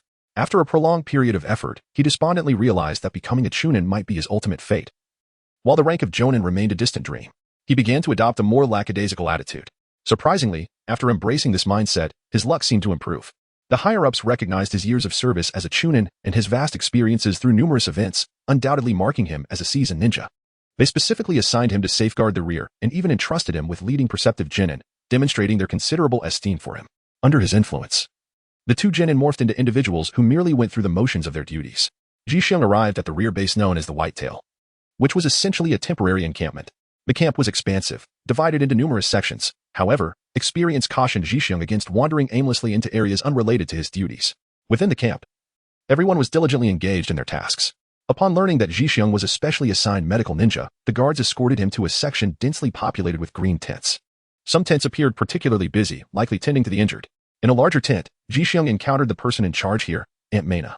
She was a woman in her 50s. Her face lined with deep wrinkles, and the flesh on her cheeks had begun to sag. Despite this, her countenance radiated kindness, suggesting she belonged to the generation of the Third Era. Alongside Aunt Mena were two elderly gentlemen, both of considerable age as well. Ji Xiong also encountered an acquaintance, the long-unseen Jonin Uchiha. At that moment, he lay upon the familiar operating table, once again subjected to the well-known medical ninjutsu being performed upon him. However, this time he was not afflicted by poison. Rather, he had sustained external injuries. His Chunin vest lay in tatters, and through the gruesome wounds, one could glimpse the raw flesh beneath. It was unclear which formidable opponent from the hidden cloud village he had encountered. Upon learning that Ji Xiong possessed the ability to master sage techniques, Aunt Mena enthusiastically extended an invitation for him to assist in treating the Uchiha adept. In truth, this was already a form of assessment for Ji Xiong. Although he had lost a significant amount of blood, the situation was not dire, it merely appeared rather alarming. Ji Xiong and Aunt Mena were each focused on treating different areas, one on the chest and the other on the abdomen. In a mere half hour, they had transformed Uchiha Yen-Er's upper body into a mummy. When Aunt Mena witnessed Ji Xiong's mastery of healing techniques, which allowed him to swiftly mend wounds while still having the leisure to attend to minor injuries, she realized that his reputation was indeed well-deserved. His healing hands were truly remarkable. However, certain protocols needed to be communicated to him beforehand, as the battlefield was entirely different from regular missions. After Uchiha Yen-Er was sent away, Aunt Mena promptly dismissed everyone else from the tent. Chapter 38. Aunt Mena's instruction. The once warm smile faded, leaving only the two of them in the spacious tent. Aunt Mena's frustration over Ji Xiong's wastefulness finally erupted as she quietly admonished him. As a medical ninja, he must cherish every ounce of chakra. Especially in combat situations, one must be frugal. It was utterly reckless to expend chakra treating the minor injuries on his legs after addressing the abdominal wound. On the battlefield, minor scrapes and bruises are inevitable. And as long as there is no imminent danger to life, he should heal those wounds himself. The chakra of a medical ninja is meant for saving lives, not for cosmetic purposes. Ji Xiong felt an urge to defend himself, wishing to convey to Aunt Mena that he and Uchiha Yen-Er were close friends. However, Aunt Mena's expression grew even more solemn. She insisted that even among friends, boundaries must be clearly defined. This is a battlefield, not a playground. Ji Xiong found himself at a loss for words in response to her admonition. Yet, she softened her tone and consoled him, stating, "Once you become an exceptional medical ninja, capable of standing on your own, you may completely refute my words. But until that time, here, you must heed my counsel." Accepting that she was his superior, Ji Xiong refrained from further protest. He stepped outside, standing tall, inhaling the liberating air, which felt far more comfortable than the oppressive confines of the tent. Upon hearing that another medical ninja proficient in sage techniques had arrived at the camp, and at such a young age, Ji Xiong found himself the subject of curious glances wherever he went. Those familiar with him proudly recounted his remarkable achievements at the academy, how he had bested Chunin even as a student, consistently ranked at the top of his class, and stood alongside the prodigious Kakashi, often referred to as the twin stars of day and night. This title was bestowed upon him by his classmates after his graduation. Furthermore, many ninjas he met during missions, particularly from prominent clans, became enthusiastic supporters of his growing reputation. As an older sisterly assistant escorted him to the living quarters, she noticed his popularity and, seeing his youth, playfully asked if he would like to spend the night with her to discuss medical ninjutsu. With her arms crossed, feigning a sense of superiority, Ji Xiong couldn't help but nod in amusement, only to quickly shake his head and chuckle that he was accustomed to sleeping alone. The older sister giggled softly, playfully tapping his forehead, remarking on his maturity despite his small stature. Before long, she brought Ji Xiong to the medical ninja's resting area, bustling around to arrange a new tent for him. As she departed, she affectionately ruffled his hair and indicated her own tent's location, encouraging him to seek her out if he had any questions. With a playful wink, she gracefully strode away, leaving Ji Xiong feeling a pang of regret. Alas, he hardly slept that night. Driven by a compassionate desire to heal, Ji Xiong emerged from his sleeping bag early the next morning, summoning great willpower. After refreshing himself, he followed the enticing aroma to a large pot in front of a yellow tent, where he received a warm rice ball and a generous bowl of miso soup. He devoured the rice ball, wrapped in seaweed, in just a few bites, and savored the delicious miso soup within a few more. The ability to enjoy a warm meal on the battlefield could significantly uplift morale. Ji Xiong finished his breakfast and arrived at the large tent where Aunt Mena had worked the previous day. In her 50s, she appeared remarkably spirited early in the morning and praised Ji Xiong for his early arrival. She then advised him to conserve his energy, as each day brought injured ninjas being transported to the rear. Once the wounded arrived, it would be a fierce battle, and he must not allow himself to doze off. Ji Xiong nodded in understanding. As there were no patients at the moment, he found a stool and began to jot down entries in his ninja diary beside the tent. This diary was optional, a matter of personal choice, yet recording certain events in advance could serve as a safeguard should any issues arise. The thick little notebook already contained a considerable amount of written material. Aunt Mena attempted to gather information by approaching him, but Ji Xiong swiftly obstructed her. She chuckled softly, covering her mouth, and inquired if young Ji Xiong had a girlfriend, offering her assistance with ideas. Nonetheless, she formally cautioned him, emphasizing that one must never be complacent on the battlefield, particularly when others might invite him out of the camp under the pretense of being a girlfriend or wish to visit him in the green tent area. Ji Xiong concealed the ninja log, which contained details about the previous mission, making it inconvenient to share with others. Aunt Mena nodded in understanding, refraining from further inquiries into matters of secrecy. Shortly thereafter, two elder medical ninjas entered the tent, showing great respect towards Aunt Mena. One was named Yimin, while the other insisted on being addressed as Ching-gu, revealing a youthful spirit despite his age. It was only at that moment that Ji Xiong realized the four of them were indeed the most formidable medical ninjas on this battlefield. Though the entire medical team comprised dozens of individuals, with the total number exceeding 100 when including other personnel, only a handful truly possessed remarkable skills. The morning passed in this manner, with the occasional sound of hurried footsteps and calls from other medical ninjas echoing outside the tent. However, their large tent remained undisturbed. Ji-xiong attempted several times to assist elsewhere, but Aunt Mena dissuaded him each time. As noon approached, Ji-xiong, having read halfway through a book, stretched lazily and remarked, "This morning has been rather uneventful, it seems that." Before he could finish his sentence, Aunt Mena and the two elder ninjas suddenly turned pale, casting him disapproving glances, as if he had committed some grave transgression. What had transpired? Had he inadvertently said something amiss? Ji-xiong was bewildered by the unfolding events. Just then, a cacophony of hurried footsteps approached, accompanied by urgent shouts. "Hurry, hurry. I will maintain the vital signs. You steady the stretcher. Taibao, quickly clear the path ahead. What are you staring at? Can you save anyone?" A man's voice, strained with suppressed sorrow, echoed through the air. "Yes, I shall do so at once." At the entrance, Ji-xiong heard the commotion, and Aunt Mena also rose to her feet. Before long, the entrance of the large tent was forcefully pushed aside by a man covered in blood. Ji-xiong furrowed his brow and reprimanded.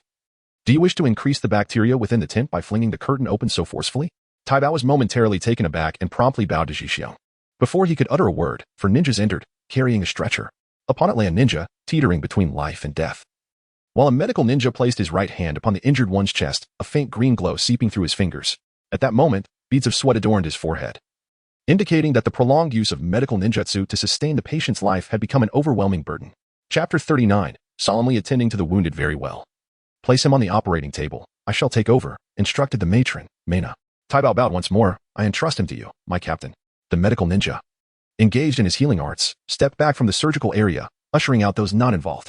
Ji-xiong quickly approached, and Aunt Mena was eager to test his ability to treat patients independently. The wounded individual was struggling to breathe, with a heartbeat nearing cessation. However, in her perspective, he still had several minutes of life left, ample time for Ji-xiong to take over. Should he falter, she was confident in her ability to intervene. With a warm smile, she said to Ji-xiong, "Little Ji-xiong, the moment of your trial has arrived. Do not push yourself too hard if it becomes overwhelming." "Rest assured, Aunt Mena," he replied. The patient was the captain of a rescued ninja team, bearing severe injuries inflicted through torture. While these wounds were not fatal, the agony they caused rendered him trapped in a tormenting existence. His 10 fingers were grotesquely contorted, and although his right eyelid remained intact, a thin layer had been sliced away, revealing a vivid crimson that appeared particularly ghastly. Each blink inflicted excruciating pain upon him. The fact that this captain could still be saved indicated that he had not entirely fallen into the enemy's clutches. The most critical wound was a stab through the chest, piercing the heart with a long blade. Remarkably, as the blade was withdrawn, the heart continued to beat and was transported to safety. A testament to the considerable efforts of the medical ninja earlier. Ji-xiong first employed chakra to assess whether there were any toxins present in the wound. Fortunately, it was merely a puncture wound, and no poison resided within the heart. He then invoked his healing technique, causing a soft green light to radiate from his right hand, which he gently pressed against the tattered vest. Finding the garment obstructive, he decisively tore it apart, revealing a furry chest beneath. He then placed his right hand directly on the wound, enabling his healing technique to expedite the recovery of the heart. The heart, which had been beating slowly, began to quicken its rhythm under the stimulation of the chakra from his healing technique. However, just as Ji-xiong managed to mend it somewhat, the wound tore open again with the heartbeat, causing more blood to surge from the heart. Not daring to delay, he quickly retrieved 2 blood-enhancing pills from a nearby stainless steel basin, crushing them gently before placing the powder into the captain's mouth. The crushed pills dissolved instantly, and with their aid, the heart resumed forcefully pumping blood from the torn wound. Yet, as the output of the healing technique intensified, the speed of recovery finally surpassed that of the bleeding. Aunt Mena, observing from the side, nodded with relief. She did not merely focus on amplifying the healing effects, but prioritized stabilizing the patient's vital signs. This approach to treatment was indeed correct, and the 2 elderly men nearby also concurred with nods. Only by stabilizing the vital signs could they hope to revive the patient. Otherwise, they would merely be left with a lifeless corpse. Ji-xiong continued to amplify the output of his palm technique, a sheen of sweat glistening on his forehead. Beside him, the attentive assistant held a clean towel, gently wiping away the perspiration to ensure that it did not obstruct Ji-xiong's vision. The ninja responsible for the grievous wound to the heart was undoubtedly a seasoned individual, ruthless in their approach. The blade had mercilessly pierced through the heart, signifying that the captain had lost any value in their eyes. This strike nearly cleaved the heart in two. As the radiant glow of the palm technique enveloped the heart, even the trickle of blood that oozed from the wound began to diminish until it ceased altogether. Subsequently, Ji-xiong completely healed the wound, and the heart resumed its rhythmic thumping, lively and robust. Such a vigorous heartbeat would surely bring comfort to the guards outside. Setting aside his chaotic thoughts, Ji-xiong released the palm technique and, employing a delicate extraction technique, drew out all the blood that had been pumped from the heart moments prior. Despite his utmost caution, The chakra's direct contact with several internal organs caused the unconscious captain to stir, letting out a faint groan as he regained consciousness, weakly gazing at the pale light above. He momentarily believed he had arrived in the realm of the dead. Is this the afterlife? It seems rather unimpressive. Wishing to enter the underworld was not an option at present. Ji-xiong leaned closer to the captain, a smile gracing his face. Has Konoha already been defeated? Such a young ninja has accompanied me to the afterlife, the captain murmured dejectedly. No, you're not dead. The visage of Aunt Mena materialized before the captain, rekindling his spirit. Now, lie still and do not move. Aunt Mena commanded with an authoritative tone that brooked no dissent, though the captain yearned to struggle and sit up. He acquiesced and settled back down obediently. Ji-xiong began to undertake the concluding tasks, while his chest and back wounds were healed by the divine art of palm healing. Ji-xiong secured the upper body of the valiant captain with meticulous bindings, fashioning a delicate bow on his unseen back. Aunt Mena chuckled softly, shaking her head. Just as Ji-xiong was about to tend to his unrelated injuries, he was halted by Aunt Mena, who then summoned the medical ninja waiting outside to transport him to another tent for treatment. However, regarding his finger, this is merely a minor injury. It is not your concern, Aunt Mena asserted with authority. Very well. Ji-xiong turned to cleanse the bloodstains from his body, as the captain had struggled moments ago, leaving considerable traces of blood upon him. Shortly thereafter, several assistants entered the tent, diligently tidying up the surgical table that had been soiled earlier. Ji-xiong's ominous predictions continued to hold sway. Having just cleansed himself of the sanguine stains, he turned to find 3 unconscious casualties being ushered into the tent. Aunt Mena deftly tended to 2 of the most grievously injured, while simultaneously instructing Ji-xiong to proceed to a smaller auxiliary tent for surgery. Neglecting his hunger, Ji-xiong entered the adjacent tent, which had been meticulously prepared. A young, beautiful, and spirited female ninja lay motionless upon the operating table. Her exquisite features and alluring silhouette captivated the eye, yet her life was tragically in its twilight. Hastening to her side, a soft green glow of chakra enveloped her chest. Upon a brief examination of her injuries, he couldn't help but furrow his brow. Carefully peeling back her chunin vest revealed a black undergarment adorned with intricate lace patterns, accentuating her figure, striking a balance between beauty and fierceness. Alas, the garment now appeared tattered. The myriad of wounds and the contorted skin made it evident that she had been caught off guard by a wind-release technique, resulting in numerous lacerations that rendered her undergarment a veritable lattice of tears. Yet the most severe injury remained the knife wound between her chest and abdomen. Following a familiar pattern, first, he stabilized her internal injuries. Should her vital signs remain unstable, he would promptly administer a blood-replenishing pill. As the light of the healing technique faded, the injuries within the beautiful ninja's body had largely mended. Ji-xiong wiped the perspiration from his forehead and then commenced the delicate art of extracting ailments. The torment of his internal organs being carelessly manipulated stirred the young lady from her stupor. With a pallid complexion, she murmured, I shall never again strive for superiority. I am yet unmarried. Should I bear a scar, I will have my reckoning with them. Her awakening posed a dilemma, prompting Ji-xiong to cease his ninjutsu and offer her a reassuring smile. He then summoned his attentive assistants from outside to restrain the young lady's limbs, ensuring she would not hinder his efforts. The young lady furrowed her delicate brows, proclaiming, Rest assured, I am a trained ninja. This slight discomfort is nothing to me. Before she could finish her sentence, a tantalizing scream escaped her lips, causing Ji-xiong to shake his head disapprovingly. He instructed, Hold her down more firmly. But do not struggle too violently. We cannot afford to damage any other internal organs, as her wounds have only just begun to heal. The 4 assistants, reprimanded by Ji-xiong, straightened their expressions. The 2 restraining her legs even pressed half their bodies upon her. Lying on the bed, the young lady apologized, saying, I am sorry. It hurts too much. I truly could not endure it. As Ji-xiong observed her in this brief moment, beads of sweat had already formed on her forehead due to the pain, rendering him unable to say much. He could only hasten the pace of the surgery, as the toxins and contaminants within her thoracic and abdominal cavity were systematically eradicated, leading to the treatment of her abdomen. Some of the gaping wounds were alarmingly deep. With each steady breath, delicate gaps revealed the charming contours of her intestines, gently writhing as if greeting him. As the fine needlework penetrated the wound, she began to writhe once more. Within the confines of the operating table, 5 women engaged in a fervent struggle, as Ji-xiong worked to close the wounds. All 5 were left breathless and glistening with perspiration. Although Ji-xiong was still quite young, he understood the necessity of discretion and stepped out with clean hands, leaving the remaining 4 elder sisters to tend to the young lady's bandaging. Despite the pain coursing through her body, the young lady weakly implored, Be gentle, please. I do not wish to bear scars. We know. You still have to marry, they reassured her. Just endure this period, and do not worry. Standing outside the tent, he gazed at the cerulean sky, where clouds of various shapes drifted lazily, inducing a sense of relaxation within him. It was not long before the sound of rustling emerged from within the tent, prompting Ji-xiong to approach the entrance and check if Aunt Mena needed assistance. At that moment, a small team of 5 leaf ninjas approached, carrying a covered stainless steel basin towards him. Ji Xiong happened to be entering at that moment and effortlessly halted them. "Why are you blocking us, little brat?" The leader, holding a tray, wore a somewhat displeased expression. Yet he still paused in his steps. Ji Xiong had only just arrived at the camp, so it was entirely understandable that these individuals were unfamiliar with him. He did not delve deeply into this matter, instead raising his head with a smile and inquiring, "To whom is this gift intended?" This is something specifically requested by the adults inside. It cannot be shown to children," the team leader replied, lifting the tray slightly, as if apprehensive that Ji Xiong might snatch it away. The few individuals behind him instinctively glanced around. "We strive to maintain a sterile environment in the medical tent. Please hand over the items to me, and I shall convey them to." Ji Xiong paused, his smile unwavering. "Is it for Sister Lizzie or Sister Yumi?"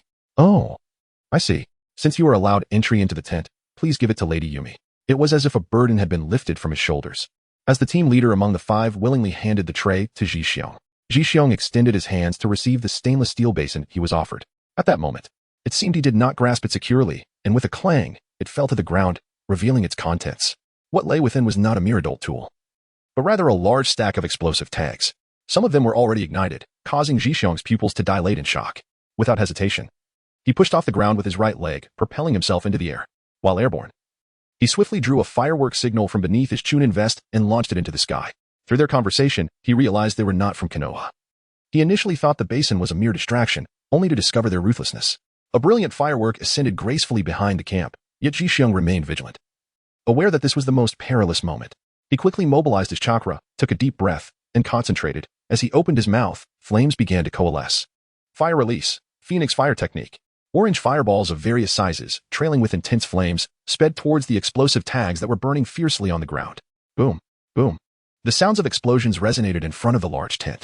At that moment, the 5 individuals across from him maintained their Konoha ninja disguises, dodging the blast while feigning confusion, asking, "Kid, what exactly are you trying to do? Why are you throwing around explosive tags?"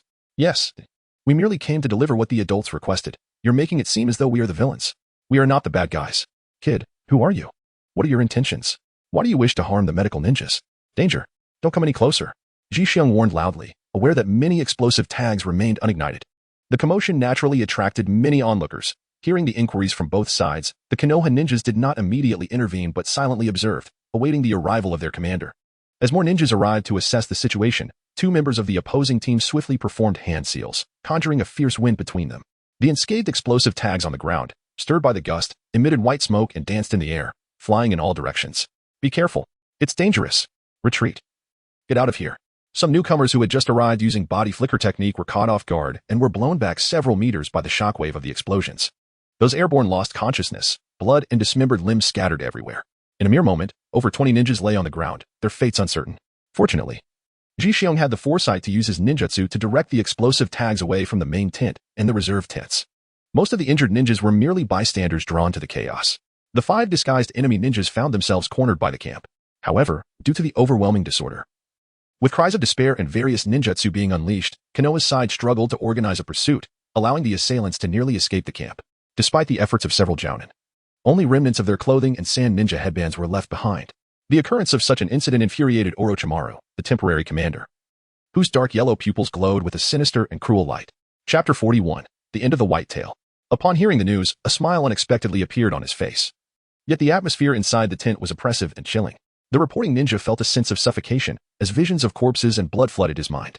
Orochimaru said nothing. Stepping out of the tent to the scene of the incident, Aunt Mena, with blood still fresh on her hands, was berating the captain responsible for patrolling the camp. "Do you realize the pressure your oversight has placed on the medical team?"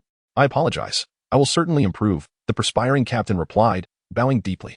Upon seeing Orochimaru's presence, Aunt Mena felt compelled to return to her tent without further comment, her expression still stern, indicating her lingering anger. The captain quickly approached Orochimaru, lowering his head to explain the events of the day. "Ji Xiong-kun?" Orochimaru licked his lips and stepped toward the large tent. Halting just before it, he remarked without turning, "What are these patrol members still doing here?" "Forgive me." The captain bowed deeply once more, then sheepishly added, 3 members of the patrol team, 2 genin have fallen, and a chunin is severely injured, currently receiving treatment from Lady Mena." Orochimaru said nothing further and entered the large tent. Inside, a ninja clad in a chunin vest lay unconscious on the surgical table, while Aunt Mena employed healing techniques on the gaping wound on his back. "The back?" Orochimaru observed the injured chunin with a knowing glint in his eyes, already having passed judgment. As Orochimaru entered, the individuals inside greeted him, quickly returning to their tasks. He approached the white-tailed ninja and lifted his eyelid. Narai Jinjutsu. A simple illusion ensnared the white-tailed ninja in boundless terror. Helplessly, he lay on the surgical table, weakly pleading. Jishion-kun, it's all my fault. Please don't abandon me.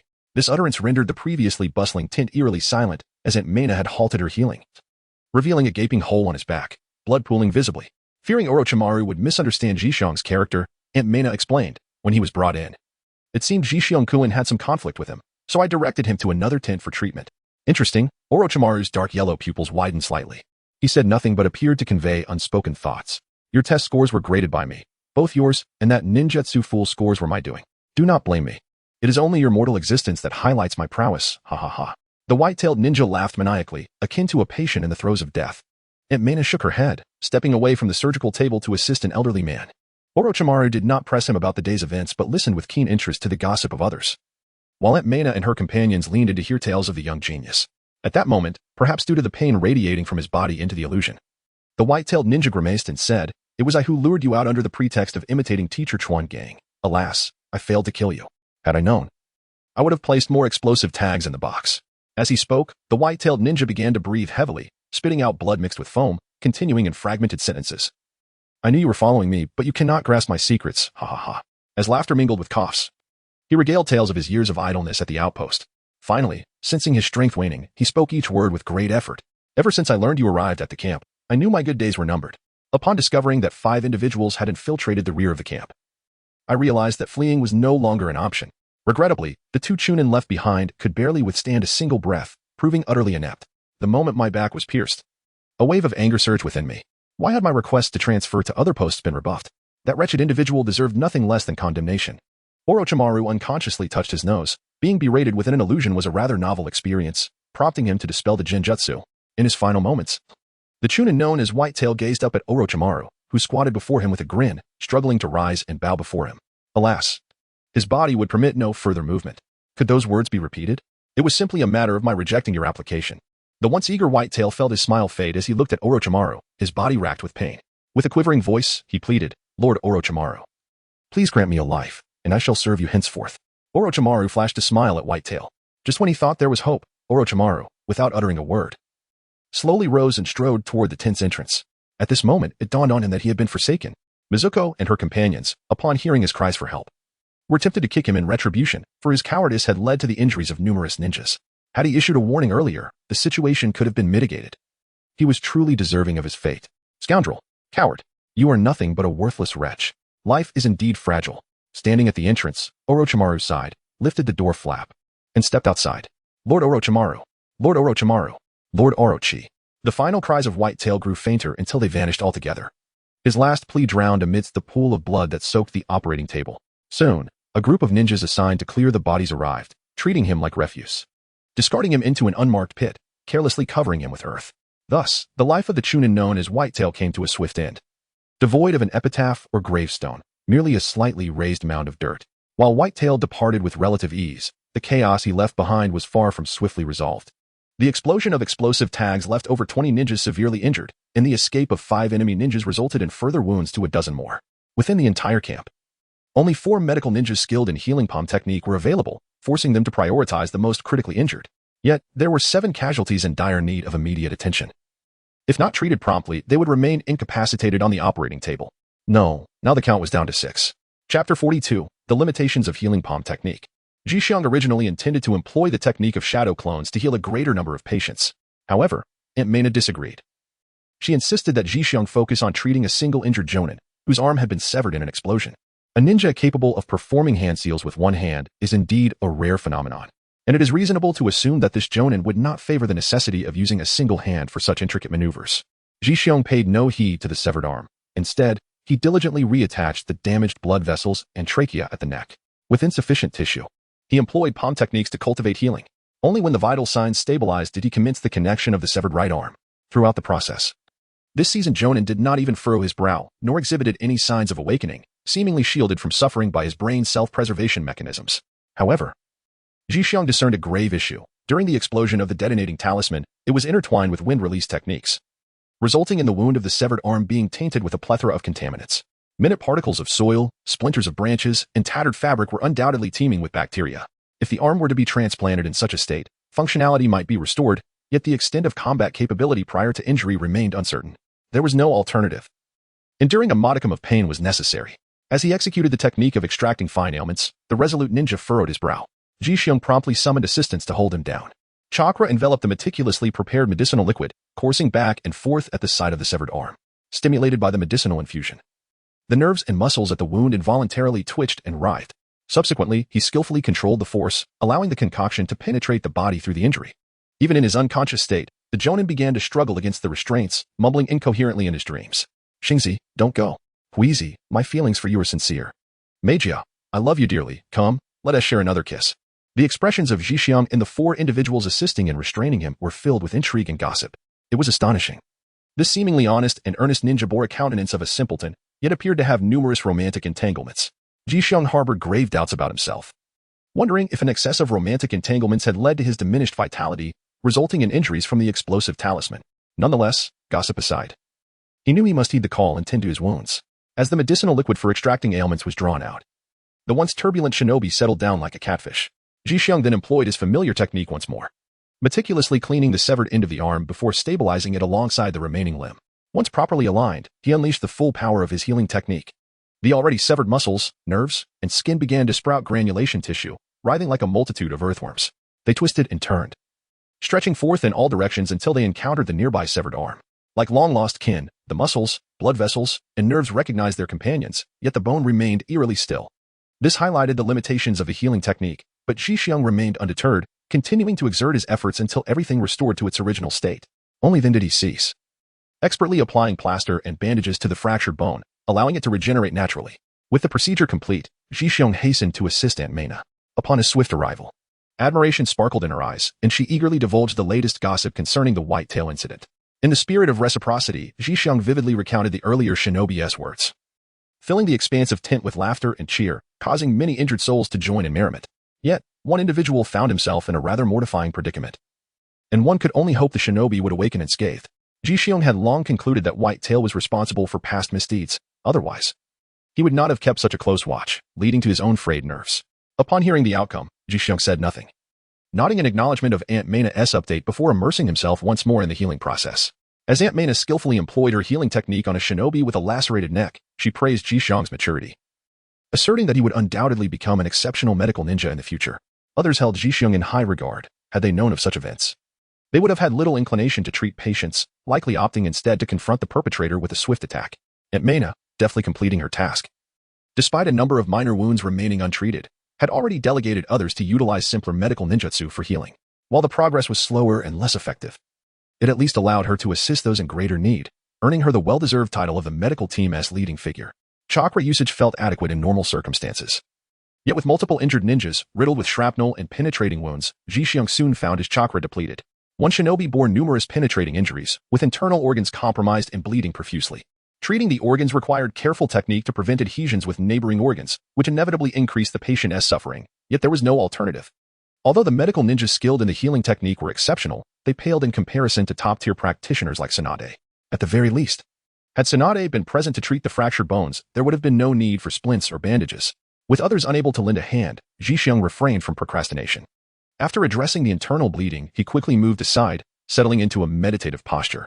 Grabbing the sustenance offered by an assistant, he began to chew vigorously, hoping to replenish his chakra, even as the surrounding environment was less than accommodating. As Ji-Xiong recuperated his chakra, his mind wandered through various thoughts. With chakra restored, he aided in healing several wounds. Without it, he simply sat in meditation.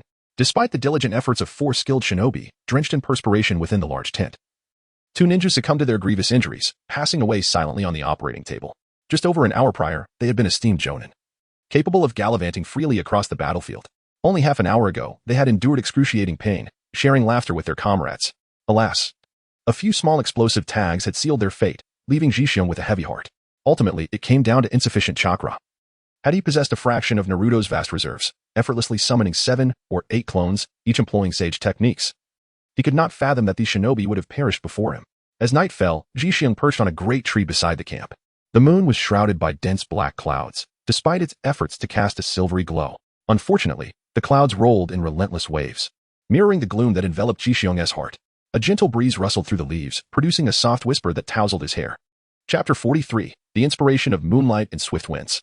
Feeling a chill, he was about to rise and return to his slumber when an unexpected figure appeared at his side. Terrible, how had this ominous presence fixated upon him?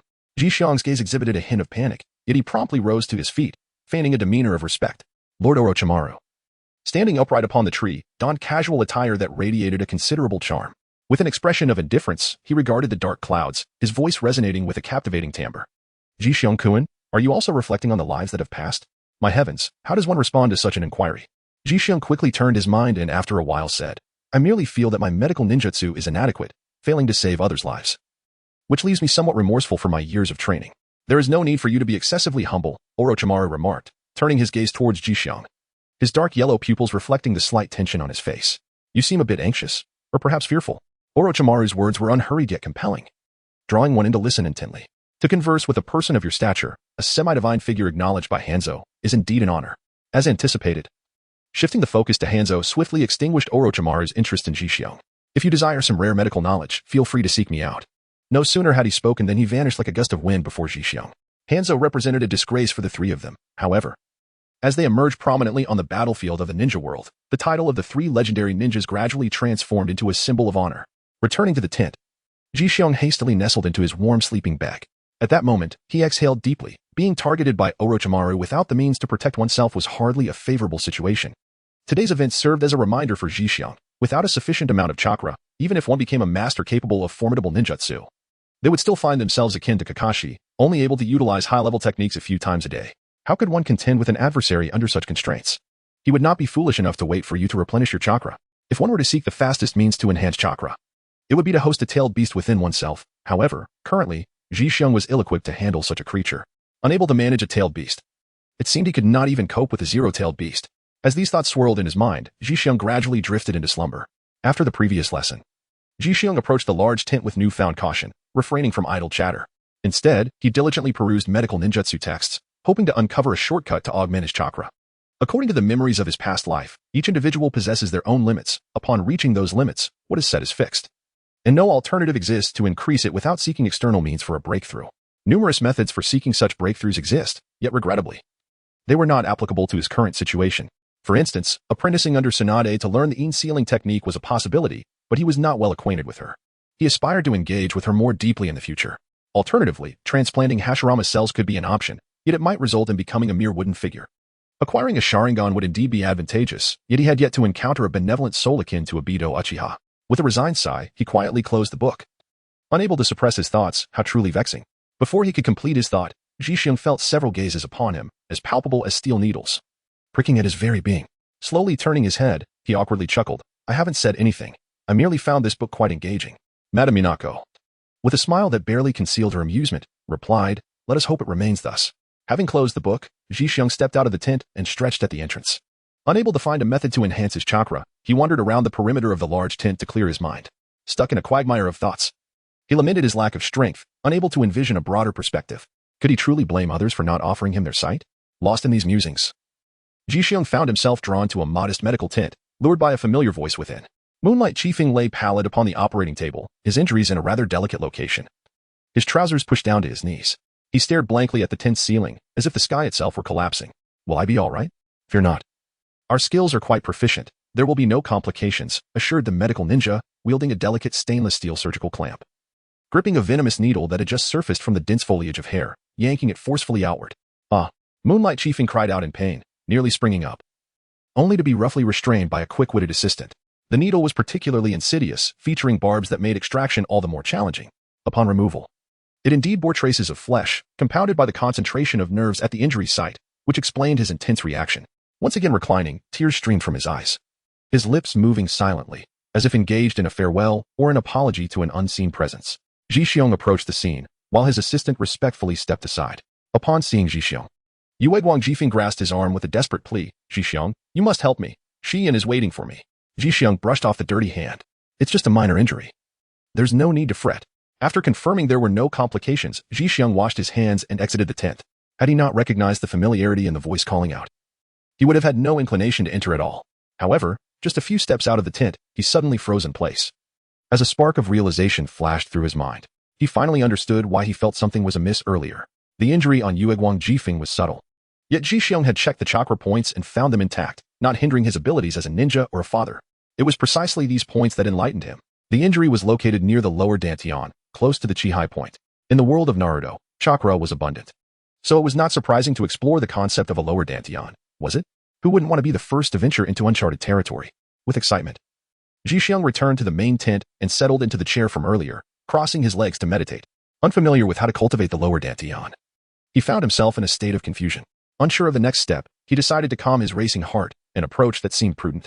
Earlier, his brisk entrance had piqued the curiosity of the elders in the tent, but now, witnessing Jixiong's mysterious demeanor as he sat in meditation, they lost interest in his secrets and returned to their medical texts.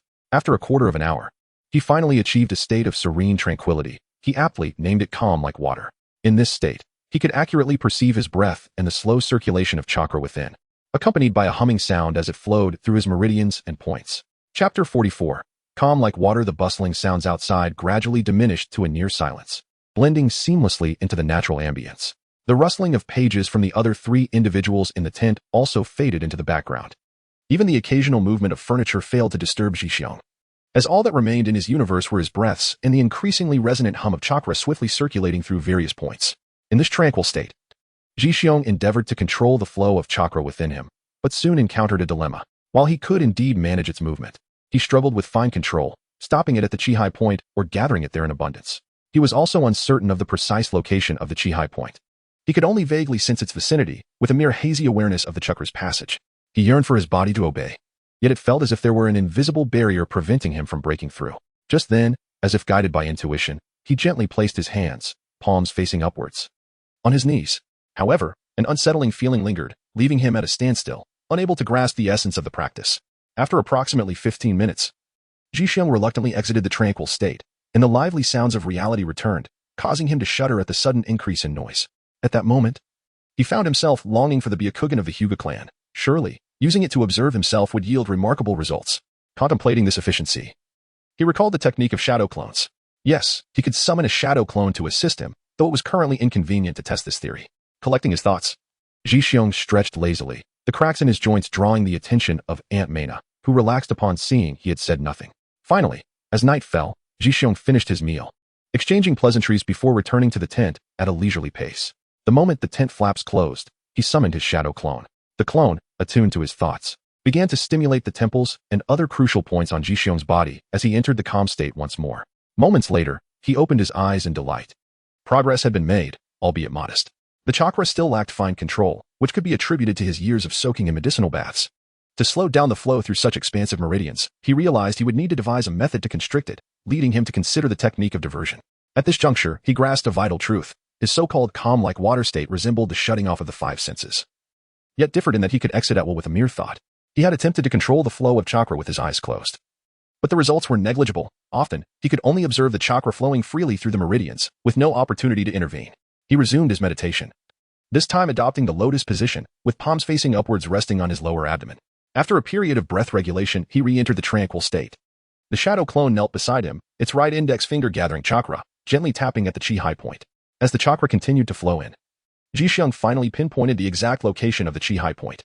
In contrast to his earlier vague awareness of the lower abdomen's general area, he could now accurately sense the chi high point among the numerous chakras within. The clone gradually ceased its chakra input, and Jixiong once more focused on feeling the chakra response at the previously identified location. Excellent. He could continue to sense it. Jixiong exited the tranquil state of mind, nodded to his shadow clone, and then re-entered the serene mode. He first attuned himself to the area around his lower abdomen, subsequently sensing 5 or 6 acupoints near the chi high point. Among these acupoints, he skillfully identified the chi high point. At that moment, he perceived the chi high point gradually emanating waves of chakra, as the external shadow clone was channeling chakra for precise positioning. Having effortlessly located the chi high point once more, the next step was to develop this acupoint into the lower dantian. Without hesitation, he proceeded, as the chakra from the shadow clone was withdrawn. A significant amount of chakra finally responded obediently. Jixiong harnessed the chakra within his body, channeling it towards the chi-si point. It must be noted that after years of fortification, his meridians operated with remarkable swiftness.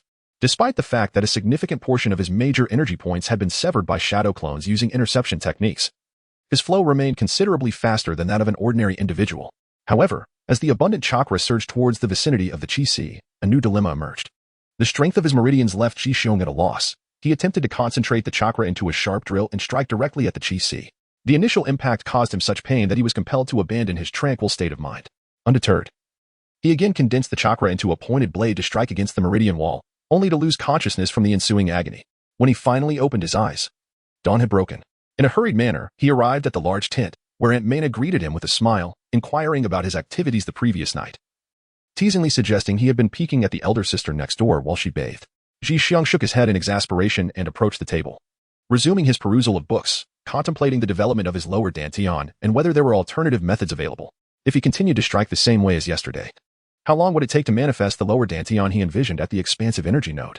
Yet, if he were to succeed, would it truly become a lower dantian? Would he risk injury and become a useless ninja? These were the considerations weighing on his mind, filling him with trepidation. Even the ninjas he was treating appeared distracted, their focus elsewhere.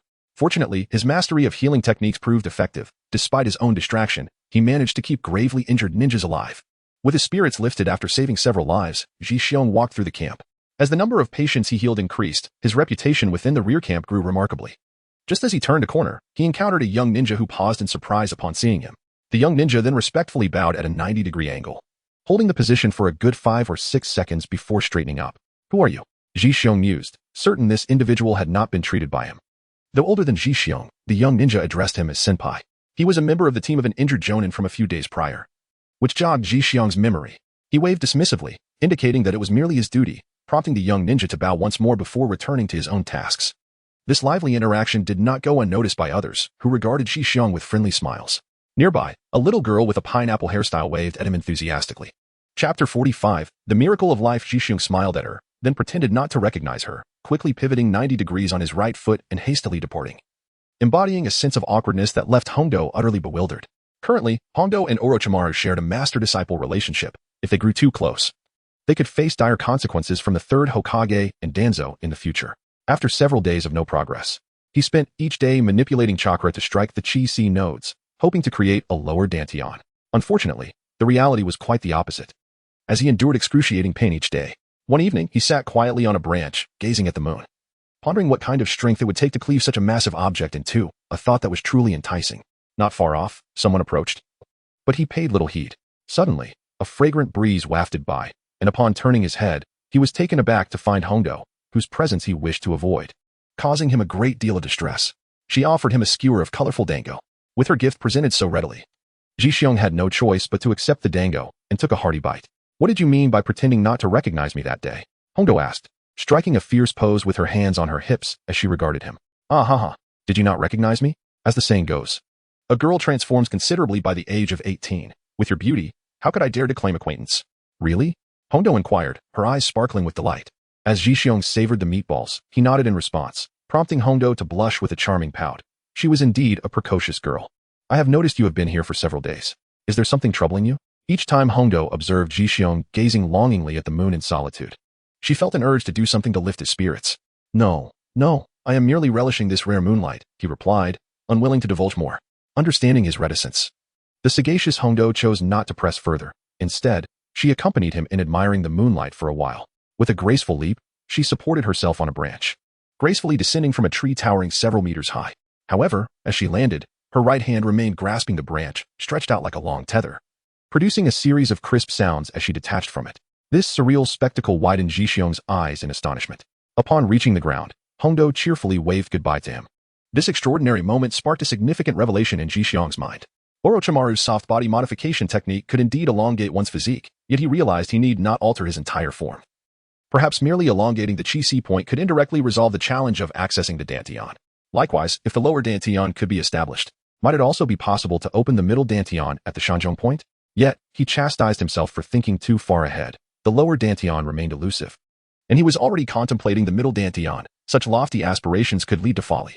A chirping sound resonated from the treetops. Ji-Xiong raised his gaze to see a large bird launching an assault on the mother bird inside the nest. Despite her significantly smaller size, the mother bird valiantly flapped her wings, engaging in a desperate struggle against her formidable opponent. The height of the battle obscured the view of the nest, leaving only the sounds of their cries to be heard. Once again, the mother bird thwarted the large bird's dive. She spread her wings and gracefully soared above the nest. The large bird emitted a sharp call, adjusting its position in the air, and then, With its razor-sharp beak, it dove straight toward the nest. Fearless. The mother bird raised her beak, prepared to confront the intruder. Alas, the advantages of size and elevation were beyond her capacity to withstand. The large bird's beak grazed her back as it rushed past. Despite her desperate resistance, the entire nest was violently shaken by the large bird's impact, sending 3 eggs flying out from various angles. 2 of them soared through the air, falling freely for several meters, while one dropped directly down, landing securely in Jixiang's outstretched palm. A mournful cry echoed as the mother bird beheld Jixiang, a colossal creature, her heart heavy with sorrow. With a powerful flap of its wings, the large bird rapidly darted towards the 2 eggs in free fall, seizing them in the blink of an eye before soaring skyward. The triumphant and satisfied calls filled the air, inciting Jixiang's ire. He hurled a dark shuriken at the boastful predator, but it soared too high, despite its straight trajectory. The shuriken lacked the force needed and fell helplessly. Startled by the sudden movement, the large bird flapped its wings and fled, holding the trembling egg in his hand. Jixiang pondered the harsh realities of nature's survival of the fittest. The mother bird returned to the nest, where a few more eggs remained, the exact number unbeknownst to him. However, her steadfast vigilance indicated that unhatched chicks still awaited their emergence. Stretching her neck, she occasionally let out a mournful cry. At that moment, the egg in his palm began to tremble.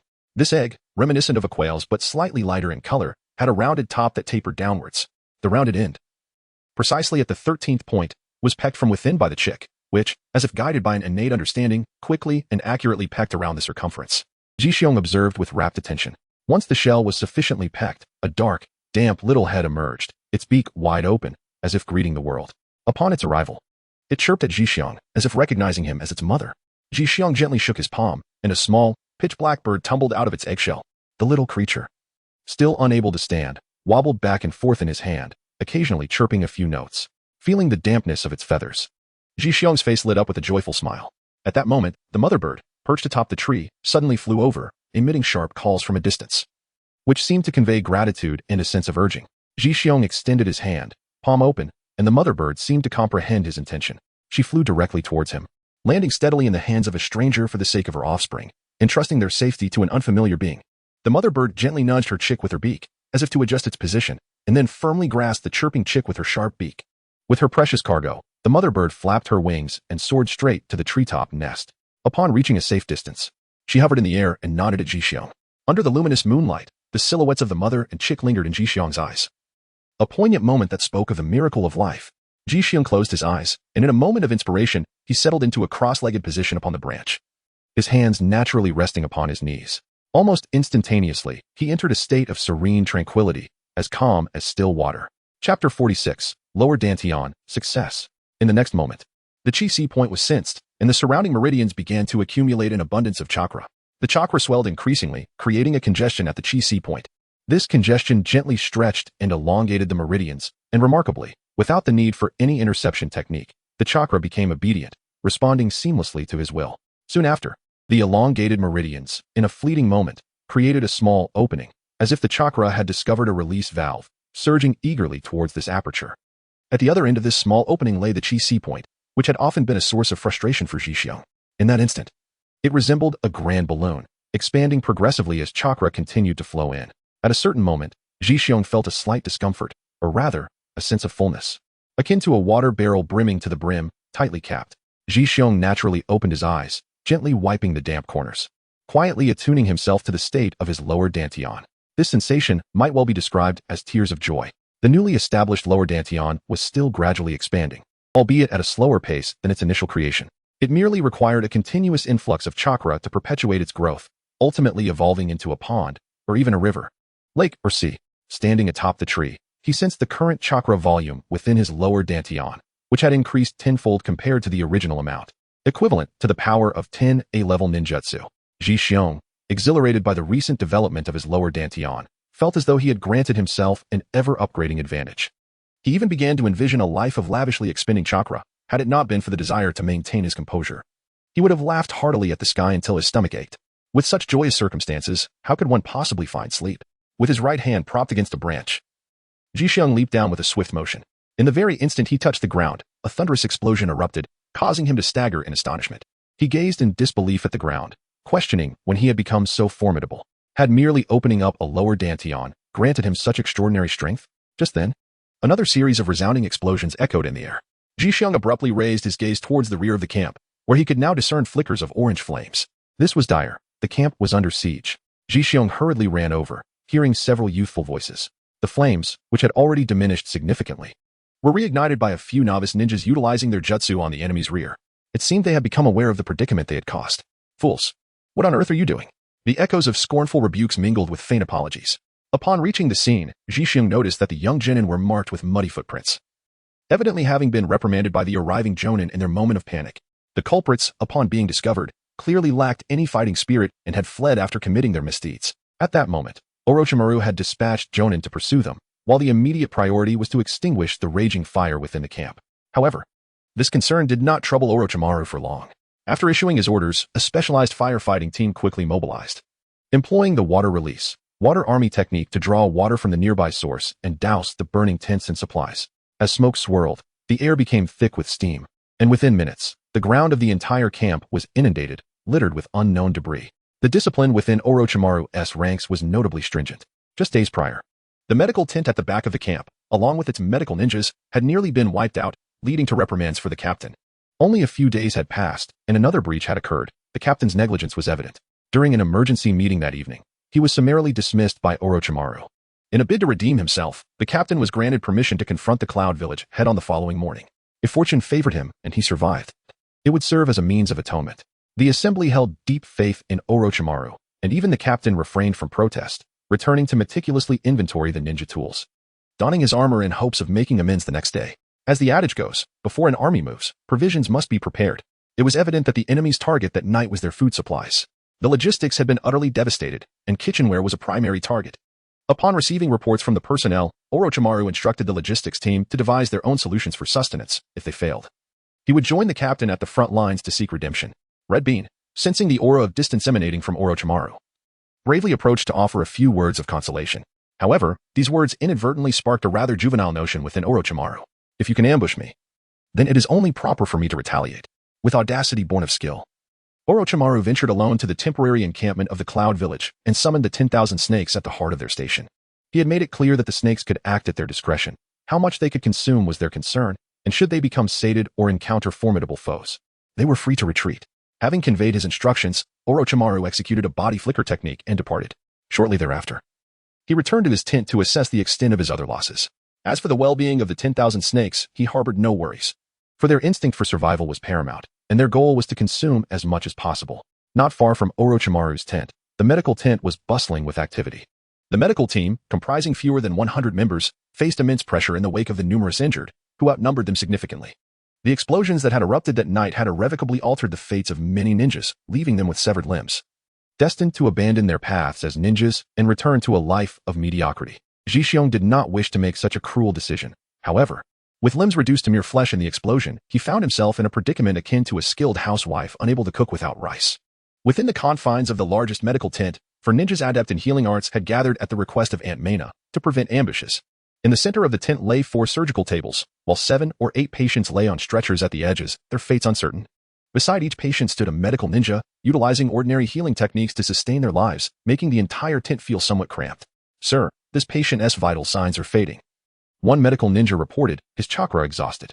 Despite his desperate efforts to keep the patient alive, the deterioration of the patient's condition accelerated as his chakra waned. Sir, I am also. The continuous reports weighed heavily on Aunt Mena's heart, and the other 2 elder gentlemen were not faring much better, having been summoned late at night. They had been exerting their chakra to the fullest, now feeling both fatigued and mentally drained, inevitably diminishing the efficacy of their treatments. Chapter 47. Disruption and renewed assault. Only Zhixiong had successfully cultivated his lower dantian that night, now radiating vitality and bearing the weight of responsibility. Once the abdomen of the patient before him healed, Zhixiong handed the case over to other medical ninjas.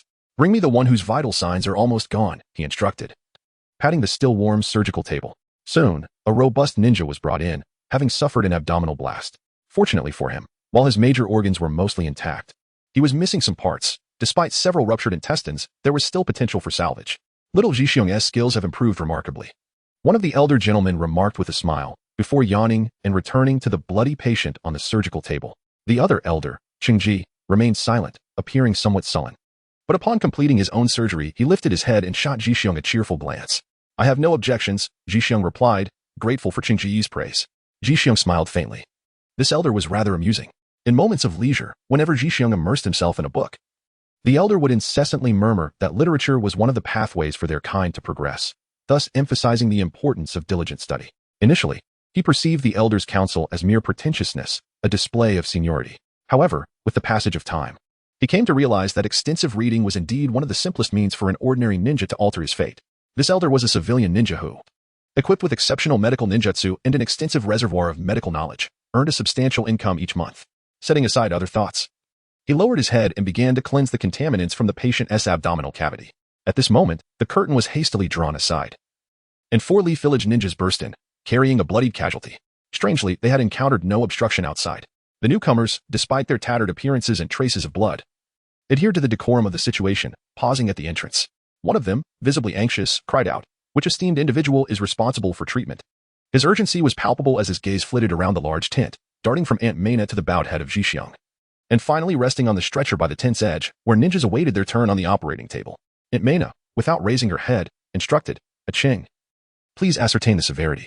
"Understood, Aunt Mena," replied the elder, who had just completed his designated surgery, deftly passing the responsibility to others before striding towards the entrance of the tent. Just then, the patient lying on the stretcher launched a sudden ambush on the elderly Cheng. He was caught completely off guard. The dark kunai swiftly pierced and withdrew from his torso multiple times in rapid succession. Before long, the once black kunai was stained crimson, and the bandages at the handle were soaked with Elder Cheng's blood. As the scent of fresh blood wafted into the tent, both Jixiong and Aunt Mena raised their heads to glance towards the entrance. Elder Cheng could no longer utter a word, clutching his chest, hunched over in evident distress. Jixiong immediately halted his surgical procedure, gently nudging the fireworks in his pocket with his right thumb. The petite firework shot forth from the pocket, which Jixiong seized without a moment's hesitation, promptly severing the cord at its base. In the next instant, the firework soared directly towards the tent, leaving no room for pause, and burned a sizable hole in the fabric, subsequently erupting into a dazzling display of lights and a resounding boom. At that moment, a cacophony of gasps erupted from within the tent as the injured ninja on the stretcher struggled to rise, yet most, burdened by their grievous wounds, could only collapse back down heavily. The medical ninja, tasked with stabilizing their injuries, could not stray far and thus brandish their shuriken, remaining vigilant at their post. However, it was the ever-composed Aunt Mena, seasoned by experience, who, despite the breach of her sanctuary, continued her surgical efforts with remarkable tranquility, as if Jixiong's distress signal had indeed proven effective. After alerting those outside, Jixiong formed hand seals, conjuring 6 shadow clones. One was tasked with stabilizing the injured, while the others, alongside the original, launched an assault against the adversaries at the entrance. Jixiong was occupied, and they were likewise not idle. The man lying on the stretcher kicked Chenggu aside and joined the 4 of them. With a flurry of hand movements, he began to unleash the art of fire release within the tent, swiftly plunging them into chaos and igniting a feast of carnage.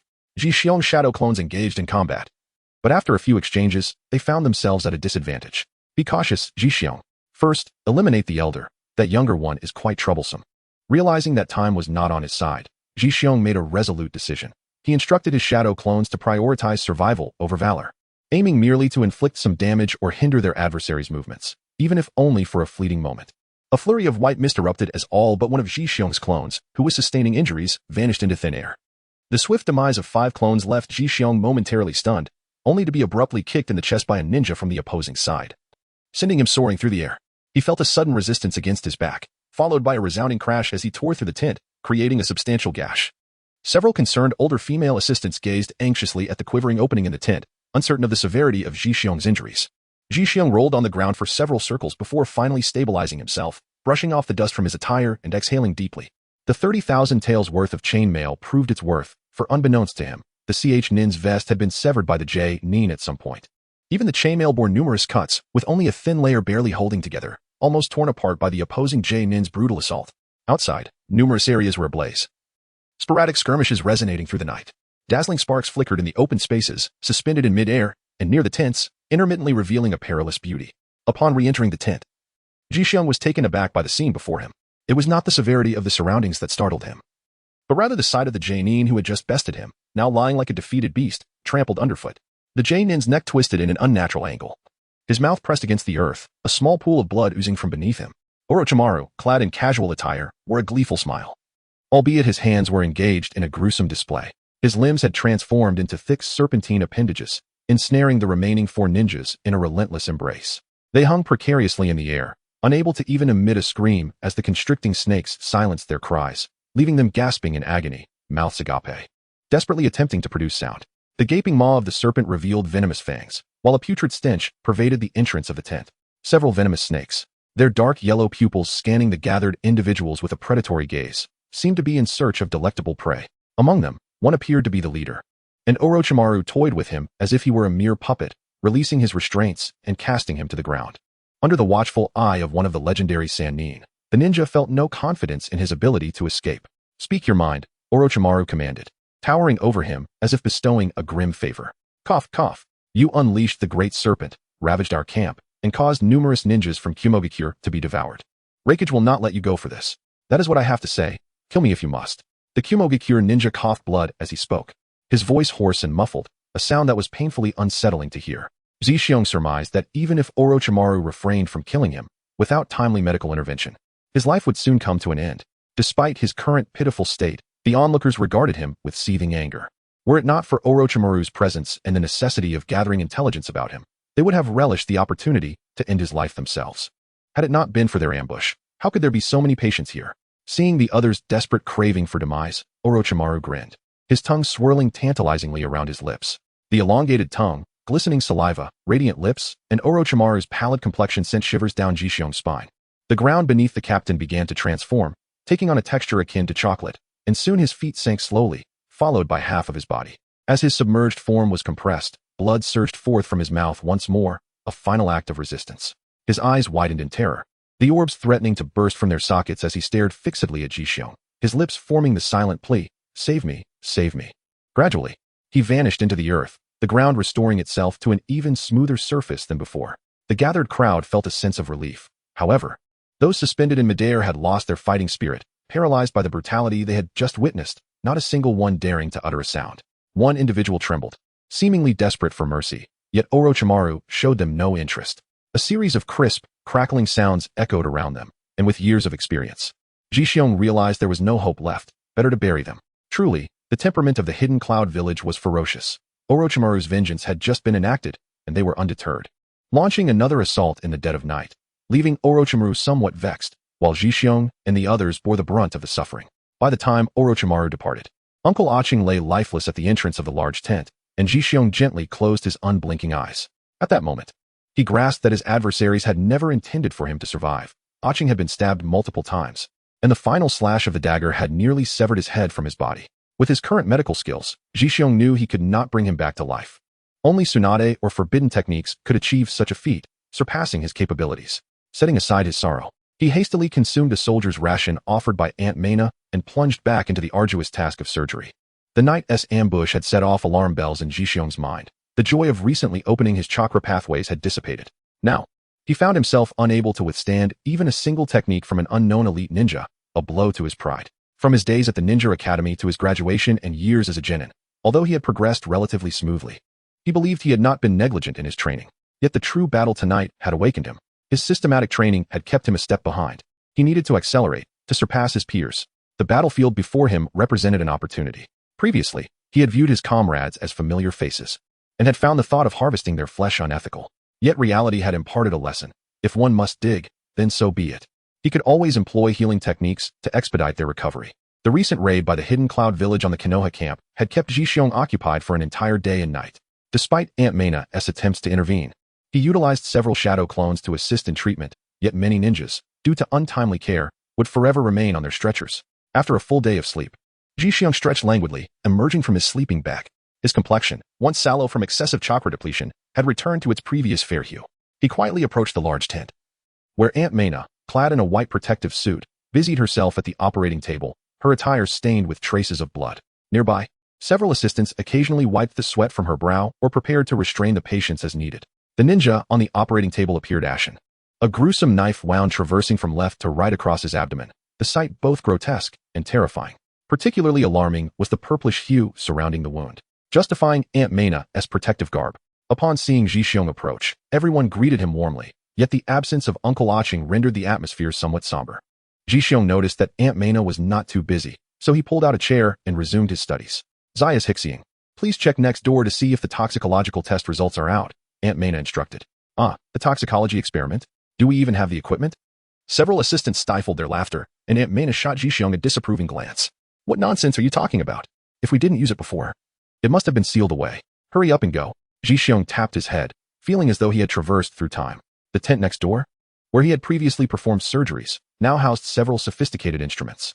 The myriad of lights, indicators, and gauges on the devices busily flickered, dazzling his senses. Upon learning that Ji had come to collect the test results, the assistant promptly handed him the freshly printed report.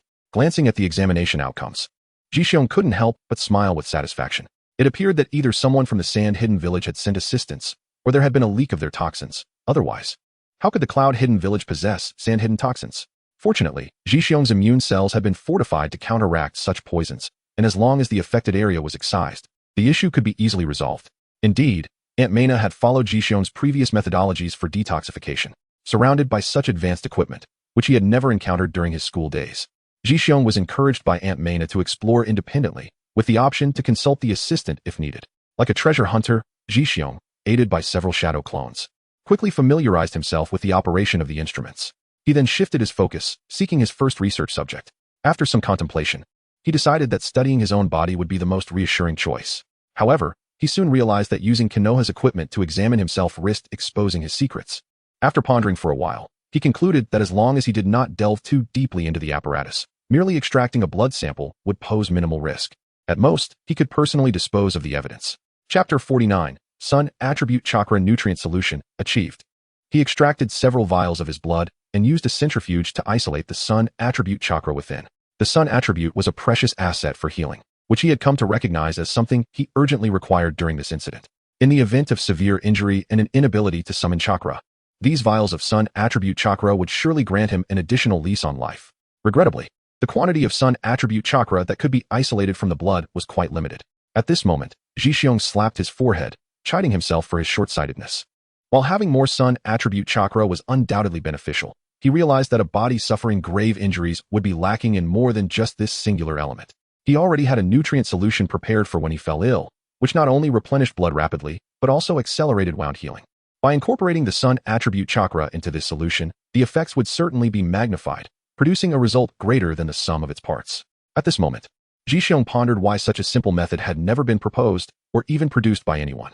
After much contemplation, he could only attribute it to narrow-mindedness or a sense of proprietary pride, much like the forbidden technique of Old Lady Chio, which could only be utilized once in a lifetime, leading to one's demise thereafter.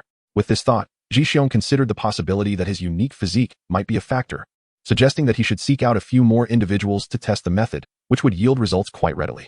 Before long, another high-ranking ninja in the large tent inadvertently fell victim to a poison needle on the front lines. As he was a prominent figure, he was swiftly brought to the main tent for examination by Aunt Mena. Given the nature of the poisoning, it was imperative to analyze the toxin. In the presence of the high-ranking ninja, Ji unceremoniously drew 3 vials of blood, observing the increasing pallor on the ninja's face, which hinted at an impending outburst. Aunt Mena calmly remarked, "The antidote you were using was invented by him." This statement rendered the high-ranking ninja silent, compelling him to offer Ji an awkward yet courteous smile. Ji beamed at Aunt Mena, carrying a plate as he made his way to the adjacent tent. Aunt Mena's willingness to assist Ji stemmed from her understanding that he was newly acquainted with the instruments and likely to make mistakes. She feared inaccuracies in measurements, hence her inclination to provide extra support, a gesture she deemed entirely reasonable. Upon Ji examination, he discovered that the toxins in the upper ninja system were consistent with previous findings. His own experiments revealed that the upper ninja's blood contained only a trace amount of chakra, leading Ji to a profound realization. Not everyone possessed the same abundant chakra in their blood as he did. Many stored chakra within their bodies instead. It became clear why numerous medical texts emphasized the significance of meridians while glossing over the role of blood vessels, which merely needed to ensure the basic circulation of the body. Yet, within the vast ninja realm, there surely existed clans with physiological attributes akin to his own. Moreover, the upper ninja lacked a bloodline limit, suggesting the possibility of more surprises if such a limit were present. Ultimately, the scarcity of experimental materials remained a pressing concern.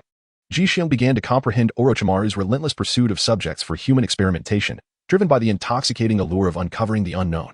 The thrill of success in such endeavors could easily lead one to desperation for immediate results, akin to Orochimaru's growing obsession with immortality, which only fueled his desire for further experimentation and materials in a vicious cycle. The battlefield indeed offered boundless resources. That night, Orochimaru unleashed a multitude of snakes upon the village of Yunin, causing significant turmoil. Although large-scale assaults had not occurred recently, tensions at the front lines were intensifying, consequently burdening the medical ninjas in the rear.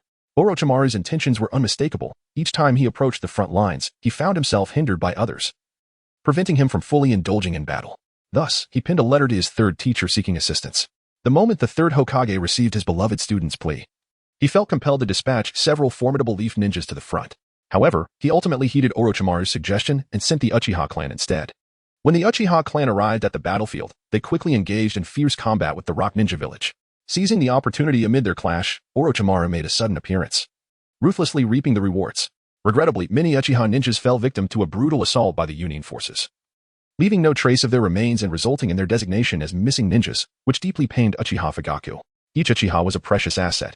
The most tangible consequence of this war was that Aunt Meina and her companions began to struggle under the weight of the conflict, gradually entrusting Zhixiong with the mantle of leadership.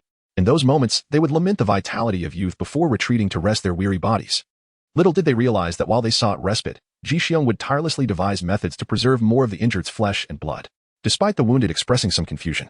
The sight of the fatigued yet youthful Zhixiong dissuaded them from voicing their concerns. As time gracefully flowed on, Zhixiong flourished as a medical ninja in the rear. Though he had never set foot on the front lines, numerous ninjas who had experienced combat came to him, leaving behind fragments of their encounters. Among them were ordinary ninjas and those with bloodline limits, yet the rare bloodlines he sought, such as Uchiha or Hyuga, remained elusive. Each day offered scarce opportunities to utilize instruments openly, relegating him to using them only during toxicity assessments. This left him feeling unfulfilled, prompting the realization that it was time to procure a set of testing instruments for himself. When he naively inquired about this, Aunt Meina's face broke into a smile, her wrinkles lifting with amusement. "Oh, dear Zhixiong," she chuckled. "How long have you been a ninja? Do you understand the cost of a machine? Even if it were exorbitant, there exists a range. I believe that if you diligently complete your tasks, there will come a day when you can afford it." Laughter emanated from Aunt Meina and an older gentleman nearby, while even the assistant beside them struggled to suppress a smile. A basic instrument costs several million. How much more for a functioning device? A complete set of equipment could easily run into tens of millions, with the better models exceeding 100 million, Aunt Meina elaborated. Zhixiong displayed a visage of heartbreak as he quietly returned to his desk, engrossed in his reading. In truth, his heart remained largely unmoved by the prices in question. After all, the bounty on Asma's head in the underground market was a staggering 20 to 30 million. The exact figure eluded him, lost to the passage of time. Yet, once his strength increased, capturing a few rogue ninjas for bounty would surely yield these trifling amounts. Orochimaru finally grasped the advantages of war. The Uchiha clan proved extraordinarily useful, not only in confronting the Cloud Village, but also in furthering his research into the bloodline limit and immortality. Chapter 50, Shirsui's Wrath unleashes the kaleidoscope. Most importantly, the Uchiha clan was notoriously insular. After delineating a specific area at the camp's periphery, they rarely interacted with others, facilitating their nefarious deeds. Each time they clashed with the Cloud Village, one or two Uchiha ninjas would mysteriously vanish, alive or dead. Their fates remained a mystery. Despite heightened vigilance, they continued to disappear sporadically. After Orochimaru emerged to reap the rewards of his efforts, the Uchiha sought to search the battlefield for their missing kin. Yet hope was a distant memory. In such an atmosphere, the Uchiha clan fought valiantly, vowing to establish a monumental legacy for their lineage, paving the way for Uchiha Fugaku to ascend to the role of Hokage. The young Uchiha Shirsui arrived on the battlefield under these circumstances, influenced by Uchiha Kagami. He ardently embraced the will of fire, a sentiment echoed by Uchiha Inanai. Although both were somewhat atypical within the clan, this did not hinder the admiration and reliance of their kin upon powerful figures, particularly Shirsui, who possessed a 3-tomo Sharingan at such a tender age. Should he awaken the Manjiki Sharingan, the Uchiha would undoubtedly dominate the next Hokage election. Today, that potential materialized as Uchiha Inanai and Uchiha Shirsui executed a flawless collaboration, one on the offensive while the other utilized body flicker technique to deliver decisive blows. Ordinary ninjas from the Rock Village, whether CH Nin or J Nin, stood no chance against their prowess. This not only captured Orochimaru's attention, but also that of the Cloud Village commander. Uchiha Inanai's mastery of fire release techniques was formidable. The same jutsu wielded in his hands exhibited greater potency. Coupled with Shirsui's genjutsu, they successfully ambushed 7 or 8 elite J-Nin from the Cloud Village. 2 or 3 J-Nin restrained Uchiha Shirsui, while the others launched a full-scale assault on Uchiha Inanai. Before any other Uchiha could react, Inanai was mercilessly incapacitated. "Shirsui, run!" Uchiha Inanai shouted with his last ounce of strength, knowing this was his final act of assistance. "Stay strong. I will take them all down and bring you back for treatment." The J-Nin that had held Shirsui back now lay defeated. The remaining 3 advanced toward Shirsui, their expressions twisted with bloodlust. "Flee now, do not worry about me. Remember, to pass on the will of fire." Uchiha Inanai lay on the ground, oblivious to life or death, his wounds bleeding profusely, particularly the gaping hole in his chest, staining his CH Nin vest crimson. "Little brat, you should stay put. I promise to make it quick." One adversary taunted, laughter echoing in the air. "I've been eyeing your Sharingan for ages. reflecting on Uchiha Inanai's years of guidance and the many fire release techniques he had imparted, often sharing his insights to spare Shursui from needless trials. It was Inanai who had treated him to sumptuous feasts using his own mission rewards. Now, such a beloved individual lay alone on the battlefield, surrounded by the cacophony of chaos, a stark contrast to the despair and fury that enveloped Shursui. In an instant, Shursui's anger and murderous intent surged to a crescendo, his crimson Sharingan beginning to whirl slowly, gaining speed until it became a blurring vortex. The remaining foes, witnessing the lone wolf that was Shursui, felt not fear. One Jainin mockingly jeered, Look what I found. A crybaby. If you're scared, just weep. I will grant you a swift end. You all shall perish. With a single hand gripping a short blade, Uchiha Shursui halted completely as the shuriken-shaped kaleidoscope of his Sharingan came to a standstill.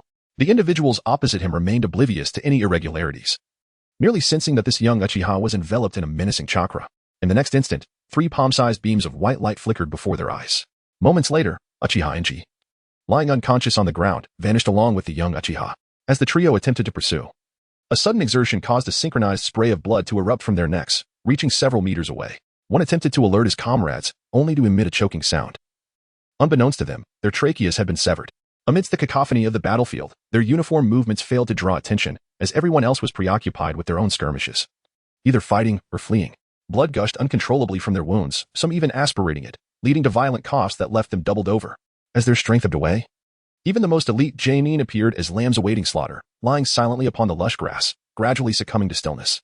In the coming year, the grass here would undoubtedly flourish, nourished by the blood of skilled shinobi. Restored to a semblance of normalcy, Shursui, despite the turbulent chakra coursing through him, dared not linger. He utilized the body flicker technique to expedite his journey, transporting Uchiha Enji to the rear medical tents. The excessive blood loss rendered Enji's body colder, causing Shursui's heart to sink as he murmured, Enji-senpai, you must hold on, we shall arrive shortly.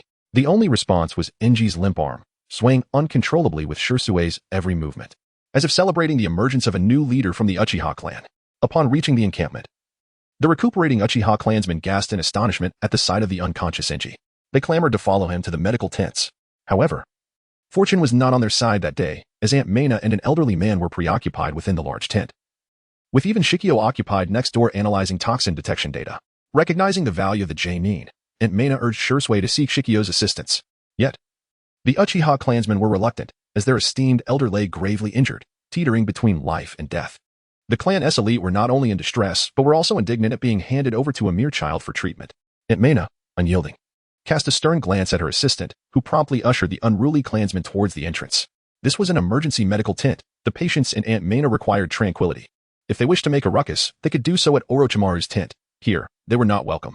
Chapter 51. The pitiful Enji-senpai. The beautiful assistant advanced while shoving aside 3 to 5 Uchiha clansmen trying to rush into the tent. Fortunately, they understood that this was not the place for disorder. Should they provoke the ire of others, they would certainly regret it. Casting a fierce glare at the lovely assistant, they muttered curses directed at Aunt Meina before following Shursui to the adjacent tent. Shikio, engrossed in his data, was startled by the sudden intrusion of several individuals. Upon recognizing the now more mature Uchiha Shursui, he immediately identified him, as his round nose was unmistakable. The raucous Uchiha clansman began to spout nonsensical claims, prompting Shikio to furrow his brow and step forward. What is this? This child can treat Enji-sama? Enji-sama is a renowned Uchiha. How can this be so dismissive? If you doubt my skills, you may take. At this point, Shikio glanced at the injured individual and was left speechless. Turning to Shursui, he said, Place Uchiha Enji on the table. After all, his treatment here is not a first-time affair. What is happening? The previously animated Uchiha clansman fell silent upon witnessing Shikio's calm demeanor and familiarity with Enji. Shursui, still anxious, turned to the taller clansman beside him and said, Please return. I will inform you of any updates. Shursui-sama, we shall remain nearby. If anything goes awry, we will rush in to assist Enji-sama. The Uchiha clansman harbored hope for Enji's survival. Leave now, I will keep watch here. With a sigh, Shursui watched as the Uchiha clansman retreated cautiously, ensuring the tent was properly secured. Inside the tent, only 2 living souls remained, alongside the gravely injured Uchiha Enji, having lost a significant amount of blood. Shursui felt that if it were the Shikio of earlier days, he would have lacked the confidence to save Enji. However, the newly developed Yang Chakra nutrient solution presented a perfect experimental opportunity. Gently opening the pocket of his Nin vest, he retrieved a small storage scroll. Upon invoking a summoning technique, a finely crafted stainless steel box appeared on the operating table. Shursui observed with curiosity. Yet he understood the urgency of the situation and refrained from letting his intrigue impede the doctor's work. He recognized the ninja before him as the boy who had treated him to grilled fish years prior. Yet this was not the time for reminiscing. Should Inji fail to recover, he would certainly have a word with him afterward. Jixiang paid no heed to Jishui's curious gaze as he retrieved a light green yang attribute nutrient solution from the stainless steel box. With a subcutaneous injection, he delivered the entire contents directly into Uchiha Yenner's body, sparing not a single drop. The rich yang attribute chakra within the syringe was remarkably potent, offering exceptional restorative effects for Uchiha Yenner's injuries. Once devoid of sensation, he now instinctively emitted a few groans. Witnessing such evident results, Jishui's gaze remained fixed on the stainless steel box, where 3 syringes lay quietly within. A surge of excitement ignited in his eyes as if tangible. This was indeed a life-saving substance. Administering a dose to an injured clan member on the battlefield could potentially bring them back from the brink of death. Yenner-senpai is saved, ISNTE? Jishui gazed at Jixiong with fervent hope, yearning for a nod or a simple affirmation. However, Jixiong's attention shifted towards him, leading Jishui to suspect he had also been afflicted by a hidden poison. He hastily checked for any wounds, and upon confirming that his black attire bore no marks, he exhaled in relief, yet remained puzzled as he regarded Jixiong. In comparison to Yenner-senpai's injuries, your predicament is of greater concern. What issues could I possibly have? I feel perfectly fine. Being well now does not guarantee future wellness. Have you not noticed the tumultuous fluctuations of Yin attribute chakra within you? Yin attribute chakra? In his prior haste to save another, Jishui had indeed overlooked this aspect. But upon self-examination, he discerned something peculiar. Not only had the Yin attribute chakra within his Sharingan surged exponentially, but the chakra throughout his body had also significantly increased, rendering him almost unrecognizable compared to the morning before the battle. According to the clan's ancient texts, he realized that he had inadvertently gained a boon, with his Sharingan evolving into the Manjiki Sharingan. Yet, this was a closely guarded secret within their clan, and Jishui knew he could not disclose this to Jixiong.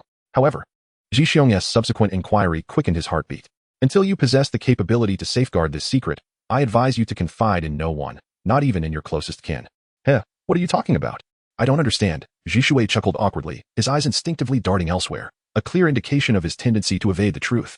Jixiong skillfully removed the Chunin vest from Uchiha Inner's body, deftly employing palm healing techniques to mend his wounds. At that moment, he still had the leisure to engage in conversation with Shui. I regard you as a friend, which is why I share this with you. I have little interest in other Uchiha. I consider you a friend as well. Upon noticing Uchiha Inner's fingers twitch involuntarily, Shusui's mood brightened further. Today indeed brought double joy. In light of Inner-senpai's status, allow me to divulge a little secret. Who said men are not gossipers? They simply lack intriguing content. Now, this secret intriguingly pertains to Inner-senpai. And Shui was naturally interested. Among the village's upper echelons, there are individuals whose eyes have been injured, eyeing the Uchiha clan. They are currently researching the techniques for transplanting the Sharingan. Originally eager to listen to Inner-senpai's gossip, Shusui's pupils widened in shock, and he incredulously inquired, "Is this news true? Where did you hear it? Which high-ranking official is it?" Faced with Shusui's barrage of questions, Jixiong shrugged, as if he had said nothing at all, and continued treating Uchiha Inner's injuries. The entire tent gradually fell into silence, leaving Shui in a dismal mood, pondering which high-ranking officials had set their sights on the Uchiha. A simple eye transplant would hardly pose a challenge, but what if the village leaders sought to conduct mass transplants, even inheriting the power of the Uchiha Sharingan? This thought sent a chill down Uchiha Shusui's spine.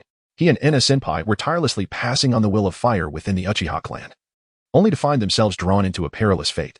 Unbeknownst to Shui, he began pacing aimlessly within the tent. Chapter 52. Returning to the village for rest at that moment. A clan member, unaware of the healing progress, rudely lifted the tent flap and entered. Disrupted from his thoughts, Uchiha Shui exclaimed loudly, "Leave. I am here." The Uchiha clan member, about to speak, was intimidated by Shusui's aura and timidly replied, "Lord Shui, we will leave immediately." They did not even dare to inquire about Uchiha Inner's healing progress. Once outside the tent, this group of Uchiha regained their confidence, whispering critiques of Jixiong's medical ninjutsu not being up to par. Just then, the beautiful assistant who had expelled them approached, disdainfully saying, "Feel free to talk. In a while, Jixiong-senpai will return to the village for rest. The next medical ninja who arrives will not possess the same caliber of regeneration techniques." Regeneration techniques? The Uchiha clan members were perplexed. However, the alluring older sister was disinclined to explain to this group of brash men. With an elegant stride, she entered the tent to share this good news with Jixiong. Upon receiving the news, Mama Mena voluntarily came to inform Jixiong-senpai. After the elegant lady departed, Shui had already contemplated all the high-ranking officials in the village, reflecting on the leaders of various clans, elders, in both main and branch families. He turned and tentatively asked, "Are you referring to Danzo of the Root Organization? Some matters are more persuasive when one uncovers them independently rather than being told by others." Jixiong once again laid Uchiha Yenner, who had been mummified, upon a nearby stretcher. Despite suffering severe blood loss and grave injuries, this unfortunate Uchiha Jonin remained ensconced in a sweet dream, embodying the will of fire. Shisui informed the Uchiha clansmen outside that they would soon carry Uchiha Yen back to the Uchiha camp to rest. Though they harbored doubts about the care he would receive there, it was indeed in this very place that Ji Xiong had rescued him. The Uchiha clan was a paradoxical one, with Shisui, burdened by heavy thoughts, reflecting on Ji Xiong's words. Why did Lord Danzo target the Uchiha? Was there a connection between the vanishing Uchiha on the battlefield and Lord Danzo? Initially, he had harbored some grievances regarding the clansmen's decision to bring Yen back to the camp, but upon further contemplation, he realized this might have been the clansmen's helplessness. The three-tomo Sharingan commanded a handsome price anywhere, especially amidst the chaos of the battlefield, where once lost, it truly vanished. Ji Xiong's return from this period of recuperation was not solitary. In order to ascertain whether it was indeed Master Danzo behind the scenes, Shisui sought to take action against the Uchiha clan. He expressed to Orochimaru his intention to escort Uchiha Enji back to Konoha for a respite. Orochimaru, after reviewing Uchiha Enji's battle logs, readily acquiesced to his request. However, he cautioned that the name of Shunshin Shisui was beginning to gain prominence on the battlefield, and it was imperative that he did not linger in the rear for too long. Once Uchiha Enji was safely returned, Shisui was to return promptly. With only 2 days remaining before the troops would depart, Ji Xiong finally felt liberated. In the auxiliary tent beside the main one, the instruments had already been tidied away by Aunt Mena, transforming the entire space into Ji Xiong's personal surgical suite. 5 shadow clones were fully operational, prepared to receive any critically injured ninja. Of course, adhering to Aunt Mena's instructions, he prioritized the treatment of the rare Jonin. In the brief span of 2 days, Ji Xiong wielded his scalpel with precision, excising numerous necrotic tissues and collecting their blood samples. Some patients fainted, oblivious to the procedure, while others watched in awe as large poisoned sections of flesh were removed, showering Ji Xiong with praise for his skills, particularly when he inquired whether they wished to have the surrounding area of slightly corroded flesh excavated cleanly. Promising to render the scars invisible, many injured individuals eagerly consented, declaring him free to operate as he pleased. Laughter and cheer filled the tent. After 2 days of fervent activity, Ji Xiong and Shisui embarked on their journey back to Konoha. Along the way, Shisui attempted several times to engage Ji Xiong in conversation, but was deftly sidestepped, leaving him somewhat vexed. Their pace was not swift, as many injured ninjas were present, and excessive movement could exacerbate their wounds. After more than a week, a group of several dozen injured individuals finally returned to the gates of Konoha. In stark contrast to the tense and exhilarating atmosphere of the front lines, the serene and tranquil Konoha proved to be an ideal sanctuary for recovery. The lush, verdant trees surrounding the area offered a splendid view, fostering a quicker recuperation. Particularly for Uchiha Enji, who had been repeatedly stabbed, it was essential to focus on rest and recuperation. What a delight to be back, Uchiha Enji exclaimed, patting the gates of Konoha, overwhelmed by a wave of nostalgia. The familiar sights and scents stirred a whirlwind of emotions within him. He had never anticipated surviving after collapsing on the battlefield. His initial gesture of goodwill towards Ji Xiong, gifting him a scroll of fire release techniques, had proven to be a stroke of genius. Upon awakening, Shisui recounted the events of that fateful day, deliberately omitting any mention of Danzo. On the journey home, Uchiha Enji made several attempts to strike up a conversation with Ji Xiong, hoping to procure another vial of that miraculous nutrient solution.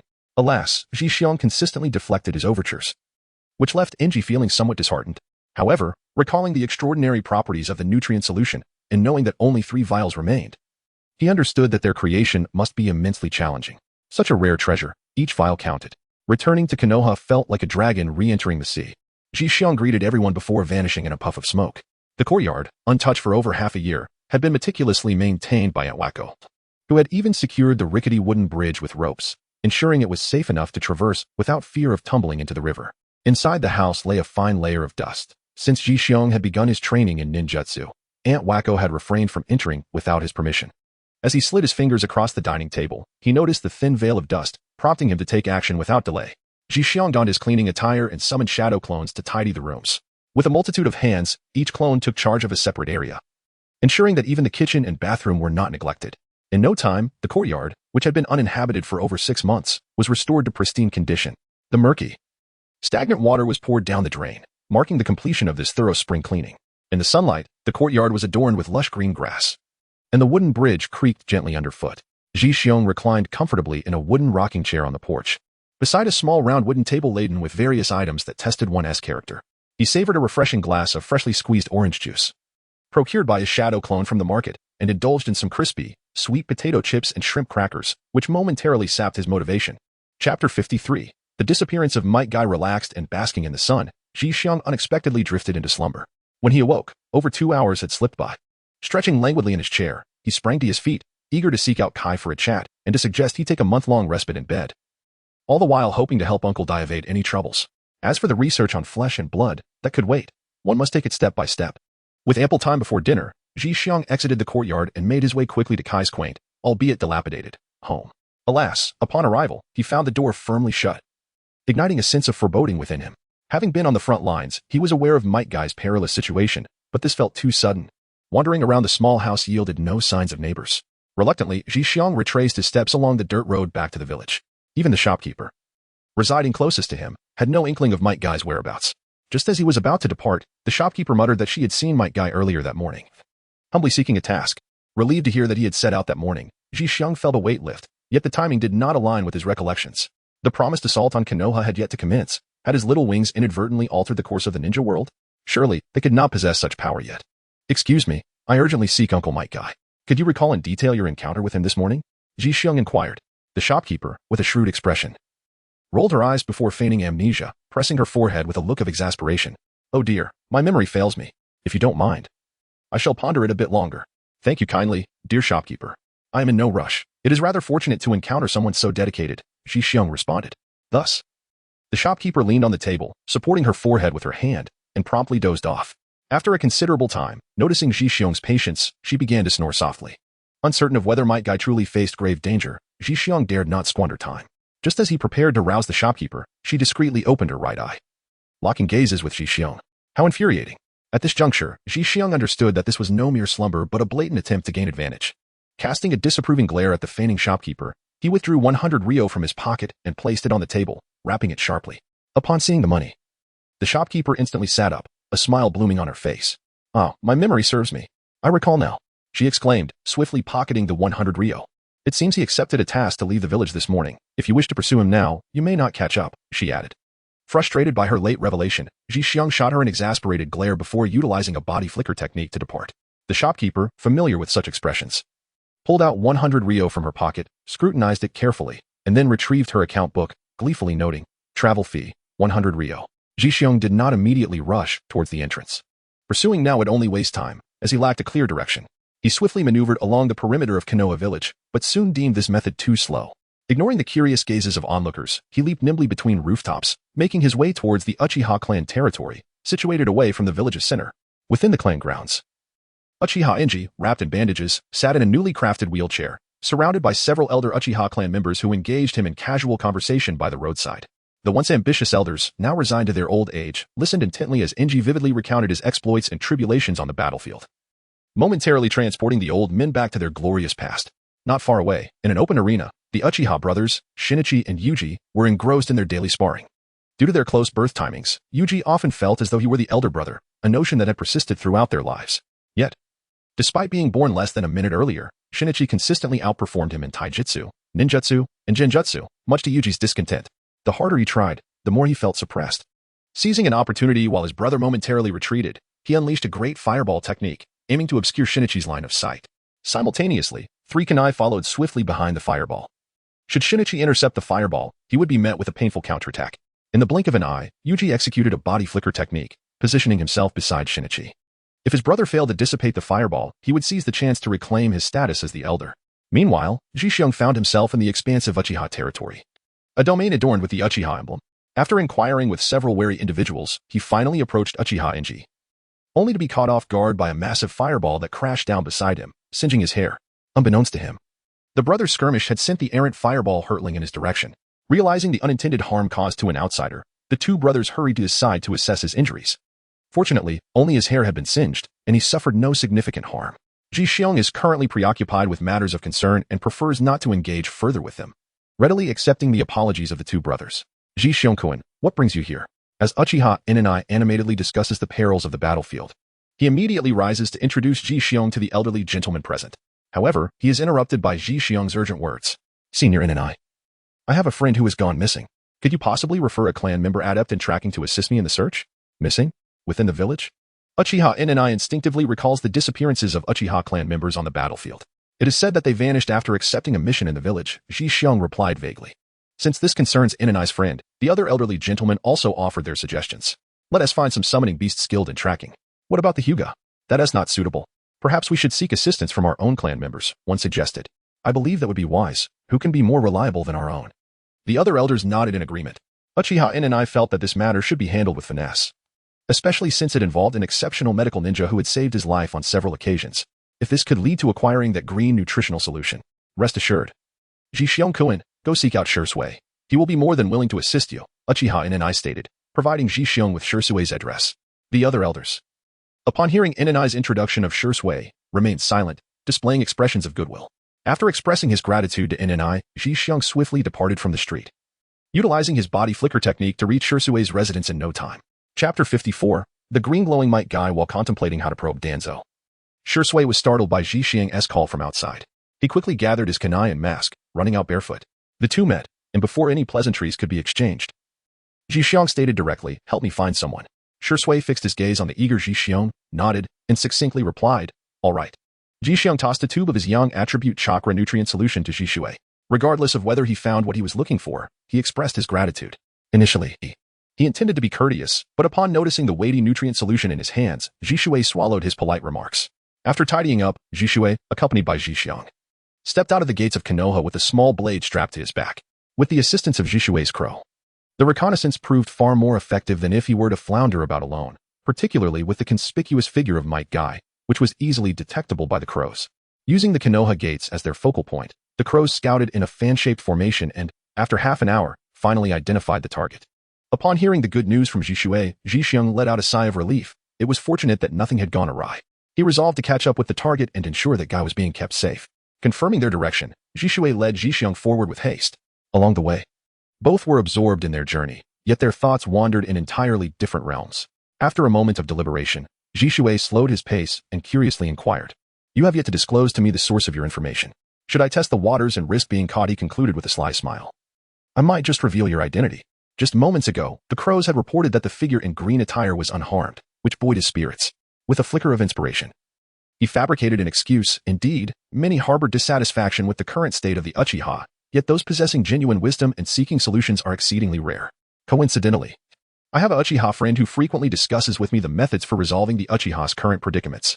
A Uchiha friend? Jisui gazed at Ji-Xiong in perplexity, his mind racing to identify which like-minded Uchiha was collaborating with him in the quest for a solution.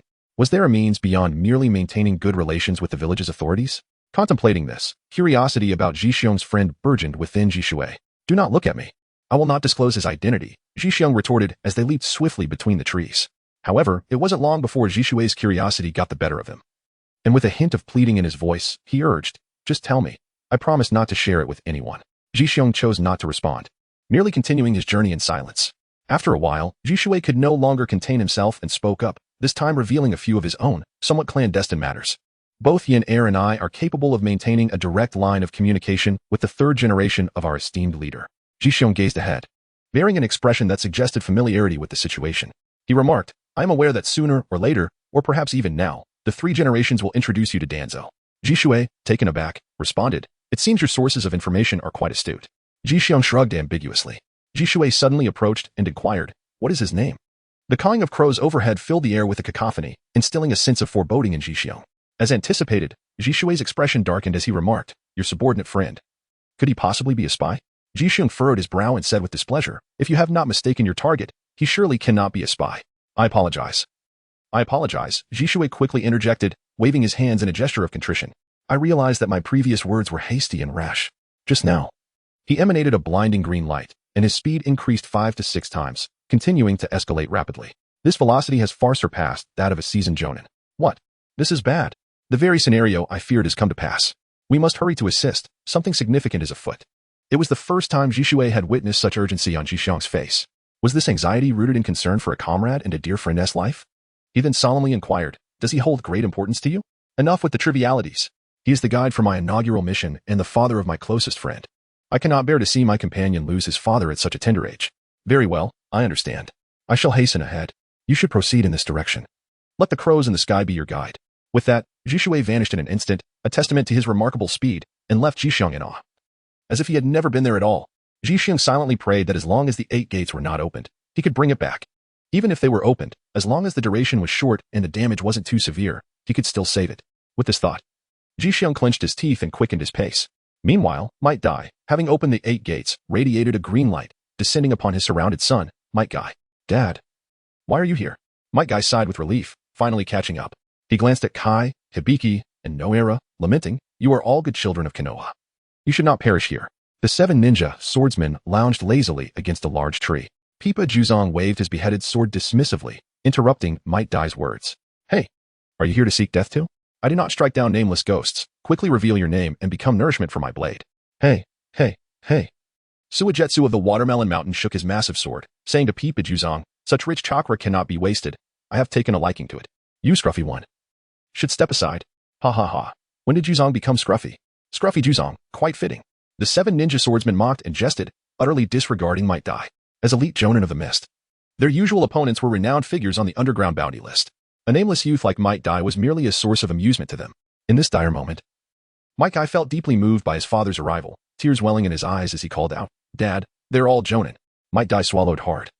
He did not wish to confront these powerful jonin elites, but the circumstances left him no choice. Years of self-restraint had led to this moment of self-explosion. "Kai, take your companions and flee quickly. I will do my utmost to buy you time." Noera and Hibiki, realizing Might Dai's intentions, looked at him with teary eyes and respectfully called out, "Uncle, hurry and go. Do not let the blossoming of youth become meaningless." Might Dai urged the 3.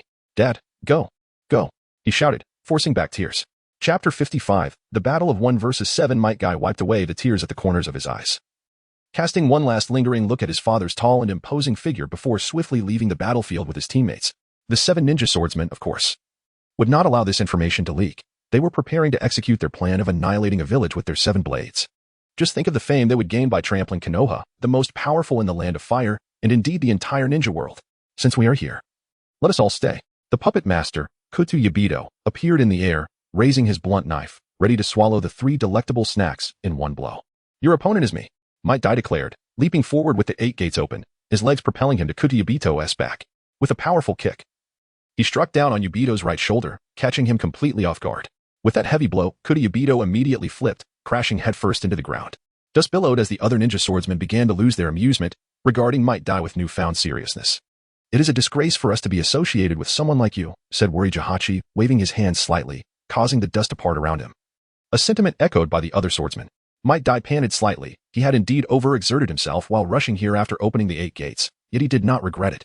Kutu Yubito shook his head and stood, his neck bandages torn and hanging in tatters, earning him mockery once more. As an elite jonin, he held his pride. Raising his half-human tall blunt knife, he prepared to reclaim his dignity. Seeing him hesitate, 3 others jumped into the fray, while the remaining ones stood ready to intercept Might Dai and his companions. The owners of the beheading sword, Pipa Juzong, the thunder knife, Hikaru Raiga, and the explosive knife, Wori Jahachi, joined the fight, infuriating Kutu Yubito, who believed he could handle Might Dai alone. Yet, with the other 3 focused on their mission, he was left seething with frustration. "I will smash you to pieces with my hammer," he growled, lifting the blunt knife high. He then struck the ground forcefully. But Might Dai leaped nimbly, activating the first 3 gates. Maintaining the 4th gate, he unleashed a powerful aura that sent surrounding debris flying away from the battlefield. The dust kicked up by the strike was instantly expelled, clearing the center of the battlefield. The previously careless swordsmen quickly adjusted their positions, surrounding Might Dai. However, 3 others pursued Guy, leaving Might Dai disinterested in fighting.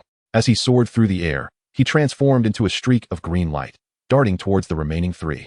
The swordsmen, unwilling to back down, chased after him. Eventually, Might Dai caught up with the 3 at a distance. They halted cautiously, eyeing the explosive Might Dai. "Now is the perfect time," he exclaimed, Konoha whirlwind. As the 4 behind him leaped into the air, he swiftly chose Kutu Yubito as his target, appearing before him in an instant. Catching Yubito off guard, he unleashed a flurry of kicks, sending him flying dozens of meters, crashing through trees in a cloud of dust. With one opponent temporarily dealt with, Might Dai then set his sights on Pipa Juzong, whose imposing beheading sword was clearly formidable. The 7 ninja swordsmen were not idle. Hikaru Raiga raised his hands high, summoning dazzling lightning from the thunder knife, striking down purple-blue bolts in Might Dai's path. Yet, even with the speed of lightning, it appeared slow before Might Dai. A slight miscalculation rendered them ineffective. Might Dai advanced swiftly toward Pipa Juzong, rolling forward to kick him, but to his surprise, Juzong positioned the beheading sword in his path. The massive sword, akin to a door, was effortlessly shattered by Might Dai's kick, momentarily stunning him. Juzong, destabilized by the sword's destruction, stumbled backward. In that instant, Might Dai's eyes sparkled, twisting his body to concentrate all his power in his legs. He delivered a fierce kick to Juzong's chin, launching him into the air, where a relentless series of kicks awaited him. Juzong soared higher and higher, 5 meters, 10 meters, 20 meters. Upon reaching a certain height, Even if a few others wished to intervene, they could only watch helplessly as their companion was dealt with. Might Dai's newly changed ninja bandages automatically unraveled, and with a gentle wave of his hands, they bound the immobile Pai Pa Sherzong tightly, resembling a freshly unearthed mummy. Immediately after, Might Dai encircled Pai Pa Sherzong from behind, and, in the instant of free fall, began to spin and accelerate. Despite the rescue efforts of the other 7 ninja swordsmen, Pai Pa Sherzong crashed solidly against the hard stone before their ninjutsu could succeed. The rocky hillside shattered upon impact. And in that very moment, Might Dai executed a spinning leap, his body contorting slightly as he soared into the air. Seizing this opportunity, Kiba Raiga raised his Raijin blade, transforming his entire being into a colossal blue-purple lightning dragon, bearing its fangs and claws as it lunged at the airborne Might Dai. Should he be struck and paralyzed, an unrelenting barrage of attacks from the other 7 ninja swordsmen would surely follow. The reason behind Might Dai's seemingly unwise leap into the air lay in the fact that, having opened the 4th gate, his muscles were spasming uncontrollably. If he were to be attacked by the remaining 5 on the ground, he would undoubtedly face dire consequences. Thus, it was better to observe their assaults from above, allowing him to evade using the 8 gates or other body techniques. Unfortunately, while such thoughts were noble, reality was stark. The speed of the lightning dragon's attack far exceeded his expectations. In a moment of desperation, the 6th gate opened, and the leaf hurricane unleashed its might. In comparison to the several-meter-long lightning dragon, the crimson-faced Might Dai's aura manifested as a mere green worm, hardly worthy of notice. However, the leaf hurricane unleashed with the 6th gate completely surpassed Kiba Raiga's expectations. The summoned lightning dragon was dissipated as if it were nothing more than a small earthworm kicked aside by Might Dai. To perish under such a technique could be considered a fitting end. Before Kiba Raiga could finish his taunt, his face was met with a resounding blow, yet his companions had no time to mock him further.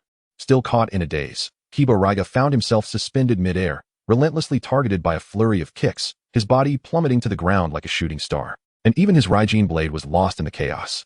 Might Dai knelt on one knee, gasping for breath, his leg muscles having sustained significant damage. Yet, he understood that this was the most perilous moment, and he must remain vigilant. Observing the nearly lifeless Might Dai, the remaining 7 ninja swordsmen, who had prepared to strategically retreat, trembled anew. Such a formidable ninja. If they could sever his head or unveil his secrets, how much would it be worth? How much prestige could they gain? With this thought, a greedy glint emerged in the eyes of the remaining 4. Is this your true strength? We acknowledge you now. Ha ha ha. Kiba Raiga, expressing a hunger, advanced towards Might Dai, brandishing his long blade, eager to taste the flavor of his chakra. As Kiba Raiga made his move, the other 3 subtly encircled Might Dai once more. Struggling to rise on his knees, Might Dai cast a longing glance toward the direction of the Leaf Village, then turned his serious expression upon Kiba Raiga and his companions. Remember my name, I am Might Dai, a genin. Might Dai, a genin? Such a fearsome ninja is merely a genin? What does that make us? The members of Kiba Raiga's group had never heard of Might Dai, even finding it outrageous that he would provide incorrect information at the brink of death. Might Dai surveyed his surroundings, committing the faces of the 4 to memory. There comes a day when youth must burn brightly. That time is now. Hearing Might Dai's melodramatic declaration, Kiba Raiga erupted into laughter. Ha ha ha. You can hardly steady your breath, and yet you speak of burning youth? Will you burn your life away? Kurasame Shiranui followed suit, wielding his long knife, needle, and joining in the mockery. Kai, though you cannot see it now, I hope you can feel the flames of youth burning within me. The moment Might Dai opened the 7th gate, the green steam emanating from him transformed into a brilliant blue, his aura surging several-fold. The 4 would-be assailants, who had intended to encircle him, quickly retreated hundreds of meters to distance themselves. A blue whirlwind erupted around Might Dai, with flying stones striking their faces, even cutting deep gashes into their skin. They were compelled to raise their arms to shield themselves from the onslaught of dust. Hey, how long do you all intend to laze about? Wu Li Shunba shouted at the 3 individuals who had just been knocked down by Might Dai. TCH. What are you shouting for? We merely intended to set an ambush. The 3 who had been sent flying jumped into the midst of their 4 companions, reforming the formidable 7 ninja swordsmen. However, the lightning blade, was missing, and the decapitation blade was reduced to just 13, appearing somewhat out of place. While the rest were in good condition, it seemed still insufficient. Might Dai muttered to himself. All 7 were present, and despite Might Dai's terrifying appearance, they felt emboldened by their numbers. Might Dai lightly tapped his heart with his right thumb, and as his body trembled slightly, his aura reached its zenith. The 8th gate, open. If the earlier blue steam had posed a challenge, now, under the blood-red steam, Might Dai resembled the Grim Reaper. It was evident to them that he was far stronger than any water shadow they had ever encountered. Regret began to seep in. They should not have provoked such a fearsome entity. In the distance, Might Dai's brother, Might Dai, stumbled as he fled, falling from a tree, overwhelmed with sorrow. He rolled for several meters upon landing, only stabilizing after a while. Kai, are you all right? We should go. They seem to be closing in. Ebisu exclaimed, visibly frightened. Kai brushed off the dust and wiped away his tears, resolute not to waste the time his father had sacrificed his life to buy for him. The blood-red steam enveloped Might Guy, rendering him a fiendish specter. With his charred visage, he seemed like a demon from hell, and now was the time to claim lives. I do not have much time left. Come at me together. As his voice faded, Kurosawa Shiranui lunged forward with his long blade, a large sewing needle, piercing Might Guy's body. Before he could revel in his success, Might Guy's figure faded, reappearing in front of him, seemingly defying space itself, without needing to close the distance. He made a casual punching motion from a few meters away, freezing Kurosawa's expression, rendering him unable to scream. The massive air fist struck him as if a cannonball had exploded upon impact, vaporizing half of his body, leaving the others horrified. Kurosawa Shiranui could not even retrieve his long blade before collapsing lifelessly. The remaining 6 were pale, with a few timid ones swallowing nervously, unable to fathom such a death. Before Might Guy could turn his fist towards his next target, Pipa Shirzong, his body involuntarily collapsed to the ground. Such a lack of coordination was unprecedented for him. Yet, even as he returned to the ground without further action, the remaining 6 dared only to watch from a distance, unwilling to approach and meet their demise. Go. What are you afraid of? Attack. Wu Li Shunba shouted anxiously, his once light yellow attire now darkened with sweat. Several members of the 7 ninja swordsmen instinctively stepped back, leaving the front line to their more reckless comrades. Seeing his eagerness for death, Might Guy chose no specific target. He lightly stepped on the ground and shot forward like an arrow towards Wu Li Shunba. With the assistance of his companions, they attempted to block him. But Wu Li Shunba anticipated that Might Guy's kick would be obliterated by the explosion of his explosive blade. However, as Might Guy reached behind him, the explosive blade detonated just a moment too late. In a swift motion, Wu Li Shunba pivoted on his heel, aiming to replicate his earlier trick. Unfortunately, as he turned, Might Guy unleashed a flurry of 15 punches, each one generating a violent sonic boom. A cacophony of explosive sounds erupted around Wu Li Shunba. Yet due to their rapid succession, outsiders only heard a few isolated blasts. His abdomen was struck with a fist, creating a gaping hole the size of a head, reducing his insides to ash. Just as he had turned, the explosive blade was flung uselessly aside, and he collapsed, gazing helplessly at the azure sky before succumbing to eternal darkness. Wu Li Shunba perished. Might Guy was not in a better state. After utilizing his right fist twice under the 8th gate strain, his bones shattered, and his ribs cracked. As he killed 2, blood evaporated from his body, leaving him a gruesome sight. When he resorted to using his left hand, the remaining 5 nearly wept for joy. Finally realizing his vulnerabilities, he truly fought with his life on the line. Go, go, go. His right hand is ruined. His attacking power must have diminished greatly. I'll use my hammer. You all wait for the right moment. Tong Chao Yebai shouted from behind the remaining members of the 7 ninja swordsmen, raising his blunt blade high and slamming it into the ground. Stop. No, wait. The others voiced their protests, but their objections fell on deaf ears. A thunderous boom resonated as the weapon collided with the earth, sending rocks and debris flying. Might Guy struggled to maintain his footing, leaping into the air. At that moment, he noticed that he was not alone in his instability. Pipa Shirzong, wielding the decapitation blade, was similarly unsteady. Such an opportunity could not be squandered. Youth. Burn. Ultimate punch. Might Guy almost teleported in front of Pipa Shirzong, whose pupils reflected the victorious image of Might Guy's left fist. Red afterimages lingered in the air as his left fist struck repeatedly, creating a cavernous wound in Pipa Shirzong's chest large enough to accommodate 2 arms. Before Pipa Shirzong could regain his balance, he fell heavily to the ground. The decapitation blade, once light in his hands, now felt heavy and lethal. As he collapsed, the unmanned decapitation blade crushed down upon him, the hilt striking his scarred face, as if blaming him for failing to protect himself, causing the scar to resurface. On the battlefield, the tide was ever-changing, and Tong Chao Yabai was not idle either. With a swift turn, he gracefully leaped away, just as Might Guy attempted to pursue. A jolt of pain shot through his left leg, nearly incapacitating him. Seizing the moment, Black Ho Lia leaped away, only to return shortly after, grinning maliciously while clutching the lightning blade. Yeah. Heh, running on empty, are we? Now it's my turn. Might Guy's condition was indeed approaching exhaustion. He could no longer walk on air for swift movement. With blood evaporating rapidly, his vision darkened, and the remaining 3 began to take advantage of his plight. Run, run. Aren't you good at running? Black Ho Lia taunted amidst crackling electricity. As he spoke, he raised his hands high, and bolts of lightning streaked past Might Guy. The green spandex he wore offered little protection, transforming into a provocative outfit riddled with holes, as tufts of hair burst forth from his wounds, only to be singed to ash by the electric arcs. Though the lightning did not strike him directly, it weighed heavily upon him. Just moments ago, he had exuded confidence. Now, despite the crimson steam still rising from his body, he was significantly weaker than in his prime, and the 3 of them glimpsed the dawn of victory. Might Guy narrowly evaded the chakra sphere coalescing from the dual blades of his adversaries, feeling it rush past his arm. He could already smell the burnt flesh on his body. Youth was finally nearing its end. So let the remnants of his vitality serve as a final shield for his comrades. As for the one who fled, let that be a trial for them. Enduring the excruciating pain from shattered bones in his legs, Might Dai leapt high into the air. The leaf whirlwind, a mere basic taijutsu technique, became a whirlwind under the enhancement of the 8 gates. As he began to spin like a tornado, he intended to inflict grave injuries upon his foes, buying more time for Guy to escape. The sound of heavy impacts resonated as they struck the weapons raised in defense. Incredible! How can you still possess such strength? The trio, unable to withstand his might, were sent flying over 100 meters away. Their bodies, uncontrolled, rolled in 3 different directions, carving a straight trench in the already uneven ground, stirring up clouds of dust, a perfect field for irrigation. Hunched over and panting heavily, Might Dai could no longer see, relying solely on the sensations in the air to kick them away. Waves of dizziness coursed through him, and he knelt upon the ground, emanating a foul odor as the 8 gates automatically closed. Once he ceased his movements, exhaustion washed over him like a tidal wave. Half kneeling, he felt an overwhelming fatigue and yearned for sleep, surrendering to his body's desires as he toppled forward. His battered face struck the ground, and with his stillness, wisps of white smoke began to rise, akin to a malfunctioning machine.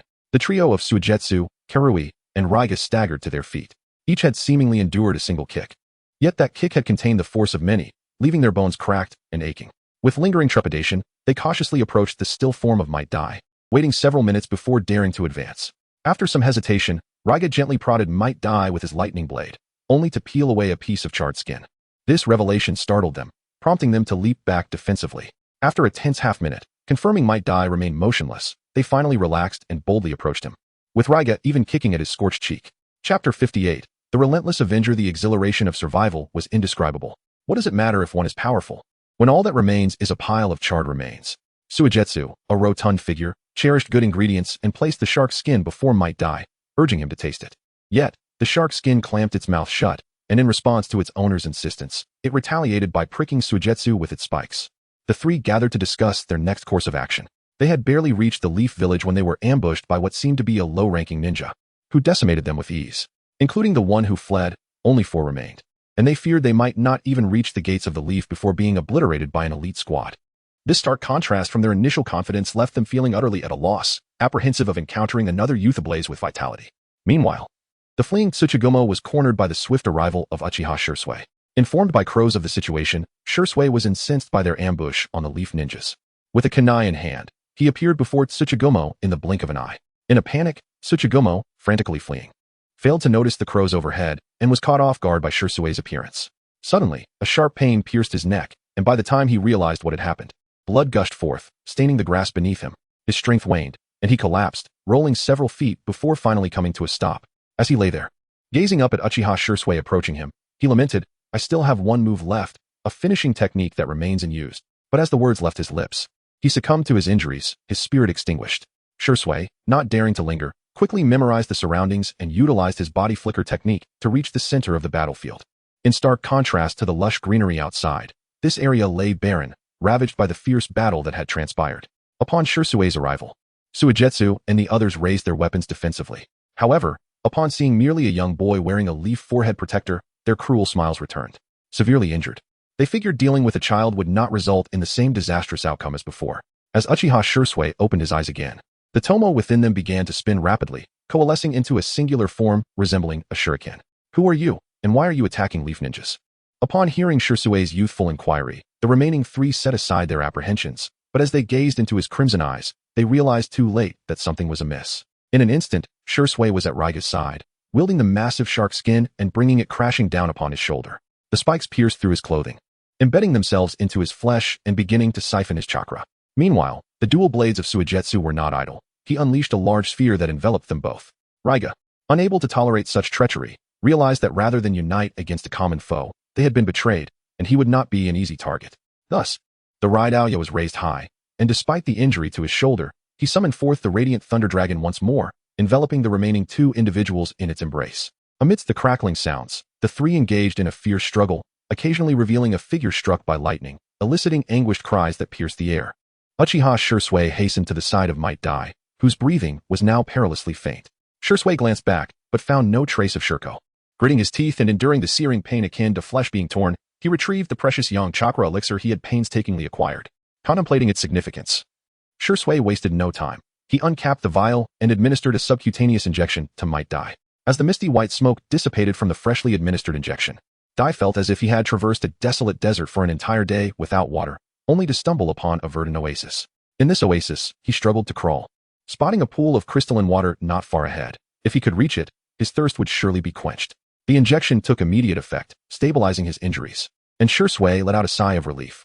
With a swift movement, he activated a body flicker technique, appearing amidst the fray and deftly wielding his small dagger. The two combatants, locked in their fierce duel, dropped their weapons and collapsed to the ground. Scalding blood pooled upon the parched earth, enveloped tightly by the soil, forming glistening droplets of a yellow-black hue. At that moment, Shirko's figure emerged in the distance, accompanied by Kai and his comrades. Shui exchanged no words with them, however. Kai and the others, witnessing the arrival of a potential rescuer unaware of Shui's prowess, urged him to flee alongside them.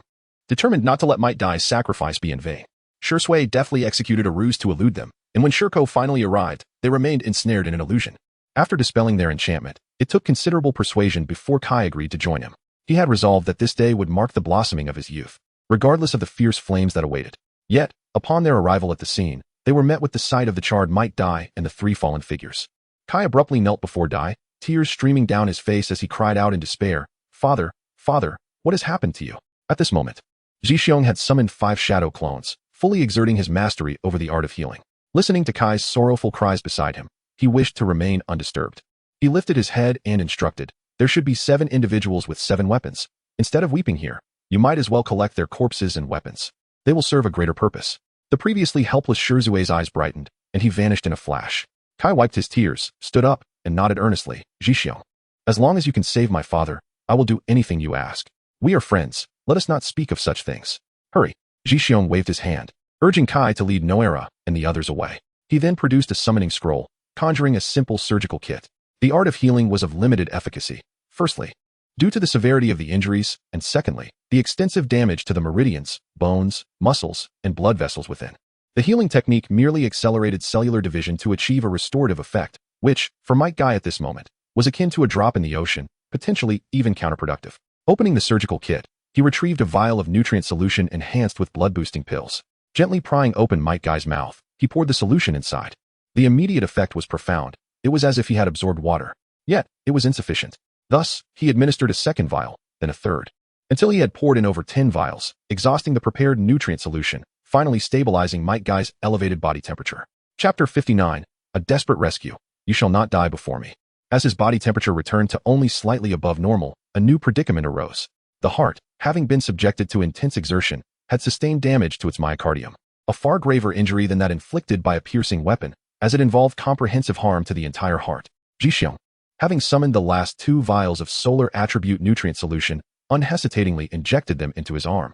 As he discarded the used syringe onto the ground, he noticed another syringe lying there, and before him stood Uchiha Shui, bearing the burden of a corpse. With a smile, Zhixiong remarked, "You didn't mention using the nutrient solution. When I produce more next time, I'll save 2 for you." Shui, filled with surprise, inquired, "Really? Just moments earlier, while moving the body." Shui had felt a pang of sorrow. This was a life-saving substance, used without a second thought, now gone. He couldn't fathom how formidable Elder Yin Air would have been on the battlefield with such a resource. With Zhixiong's agreement to provide him with 2 vials, Shui felt elated and promptly vanished using a body flicker technique, intensifying his efforts to transport the bodies and search for weapons. As the 2 vials of solar attribute nutrient solution coursed through his veins, Might Dai's breathing began to stabilize, yet he remained immobile. His limbs were shattered, particularly the bones in his fingers and toes, which were fragmented into numerous pieces. The simplest of movements, such as raising his hand, was beyond his capability. With the continued application of healing techniques, Dai's skin and muscles began to mend. The charred layers of his skin peeled away, revealing the tender new skin beneath. While the healing progressed favorably, the search for items reached a successful conclusion. 7 corpses and 7 weapons were lined up not far away. During the weapon search, Kai, along with Heibisu and Noura Kakashi, began to doubt Dai's combat prowess. Could he truly be a mere Jinin? What did that make them, Chunin? They had jumped into a chasm over 100 meters long, surfacing only halfway. Was this truly an accomplishment achievable by a Jinin? Consequently, Heibisu received a sharp slap from Kai, questioning whether he had fallen victim to an illusion. However, the pain on his face served as a constant reminder that this was no illusion, but reality. Having stabilized Might Dai's life, Zhixiong's work was far from complete. While muscles and skin were manageable, the bones required meticulous care. Otherwise, he would be left with grotesquely shaped bones, rendering even the simplest of movements painful. Carefully, Zhixiong reconstructed the bones in each of Dai's fingers, piece by piece, to resemble their original form. He then took a small splint from the first aid kit, binding each finger securely. After securing the fingers, he moved on to the wrists and elbows, before addressing the legs, which were somewhat simpler. However, due to the necessity of leg movement during combat, the damage to the bones in his feet was significantly more severe than that in his hands. With each segment shattered into dozens of fragments, Jixiang painstakingly reconstructed through chakra, a process fraught with difficulty and excruciating pain. Concerned that Might Guy might inadvertently bite his tongue due to the agony, Jixiang requested Shui to cast an illusion on him. Nevertheless, Might Guy's body continued to convulse intermittently, eliciting deep sympathy from Kai and the others. Originally, the pursuit of Might Guy had commenced in the afternoon, but after several battles and subsequent healing, night had enveloped the land. By the time Jixiang thoroughly bound Might Guy like a mummy, several hours had already passed since dinner time. After a brief cleansing with water release, Jixiang accepted the roasted fish Shui offered him. Its quality rivaled that of the fish from the renowned barbecue shop of yesteryears. Pleased with Jixiang's praise, Shui felt a swell of satisfaction. In that moment, he perceived a certain brilliance within Jixiang, a glow that emanated from strategic planning followed by the sweet taste of success. His curiosity regarding Jixiang intensified. He wondered about the nature of his acquaintances, particularly this enigmatic Uchiha friend who possessed such knowledge of secrets. Should they meet again, and he were to unleash Susanoo, he would hardly be astonished. A mere genin, yet capable of single-handedly confronting 7 elite J-nin, including those wielding heirloom-grade ninja tools. Truth be told, if he were to face those 7, he would require a significant cost to escape unscathed. Might Guy had been ensconced as a mummy, with only his nostrils, mouth, and eyes left uncovered. Kai, ever the dutiful son, roasted a fish for Might Guy, but alas, the effort to open his mouth was a daunting task. With a loving gaze, Might Guy could only watch as Kai attempted to feed him, both on the verge of tears. Do not eat alone, Kai insisted, his eyes brimming with emotion, urging Might Guy to partake. It seemed they were about to dissolve into tears. If you cannot eat, then simply rest for the night. It will aid in your recovery. Tomorrow morning, we shall return to Konoha, and a few nutritional injections at the hospital will set things right. Jixiang could not bear the sight of the two of them with tears glistening in their eyes. Were it not for the constraints on his actions, the father and son would have already embraced each other, weeping profusely, and begun to relive their youthful fervor. After finishing their meal, Jixiang approached the pile of 7 weapons. As for the corpses of the 7 individuals, they were dutifully sealed within scrolls. He had no desire to spend the night in the company of 7 lifeless bodies. Jixiang's actions captured the attention of Shui, who also approached the 7 weapons. In truth, Jixiang's deepest desire lay in acquiring the elusive shark skin, which would greatly aid in the expansion of his chakra. However, the capricious shark skin, enamored with the affluent, bounded eagerly towards Shui upon noticing his presence, demanding affection in the form of kisses, hugs, and lifts. Yet, every time Jixiang attempted to draw near with the hilt of his blade, the creature retaliated with fierce spikes, causing him considerable injury. After several attempts, it became evident that shark skin was indifferent to Jixiang's intentions, compelling him to relinquish his hopes of using it to enhance his chakra.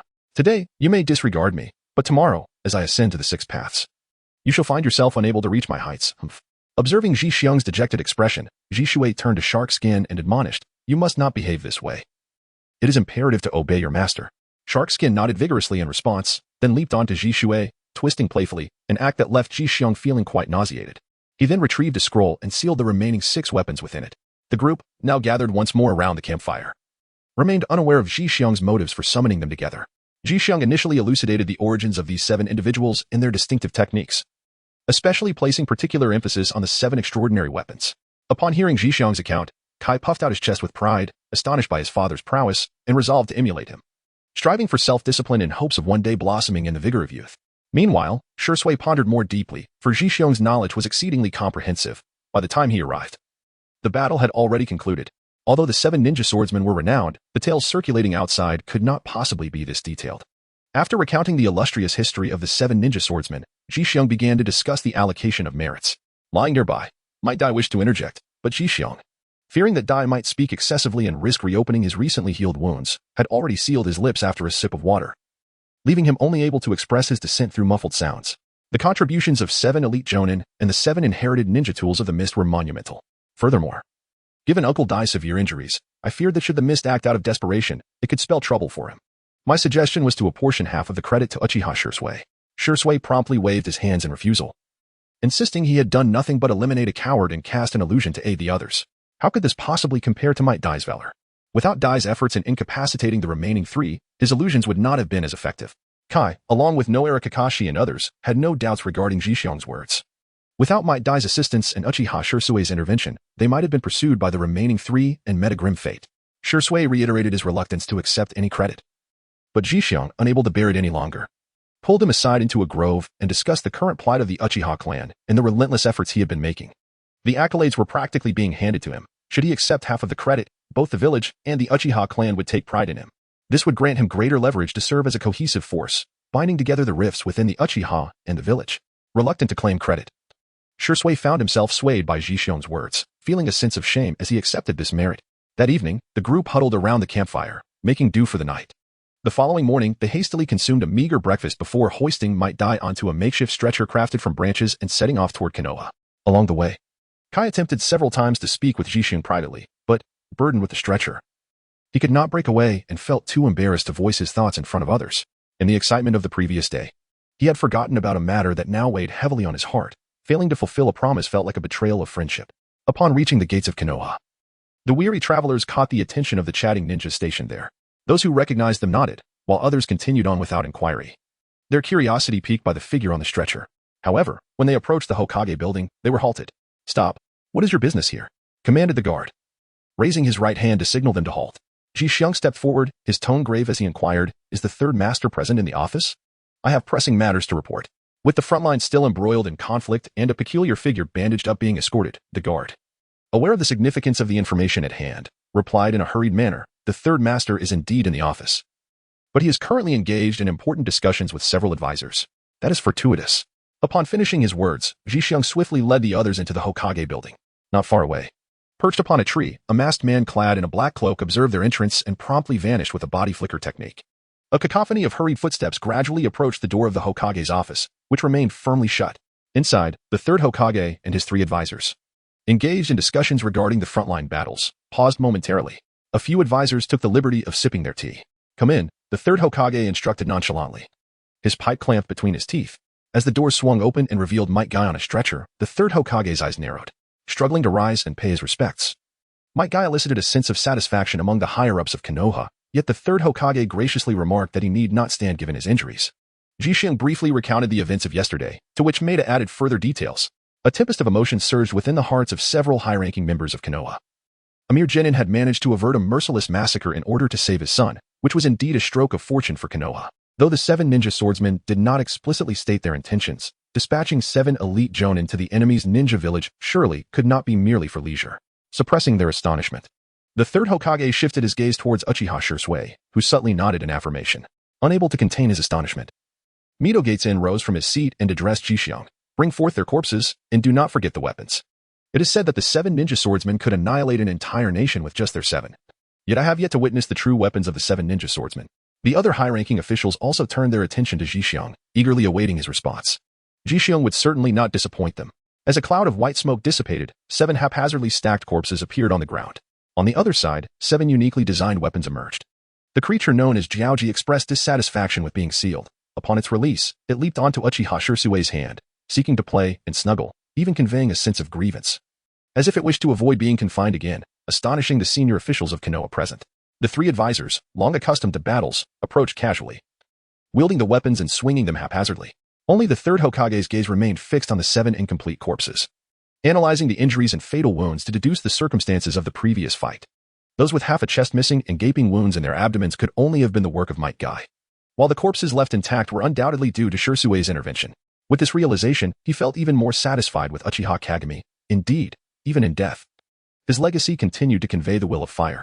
Observing the horrifying state of Korosaki Shiranui, the third Hokage could not help but approach and scrutinize the half of his body that remained.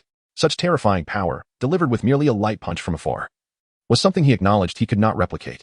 With a loud bang, the office door swung open once more, revealing Danzo, his eyes narrowed and expression cold, as he entered with his hands clasped behind his back.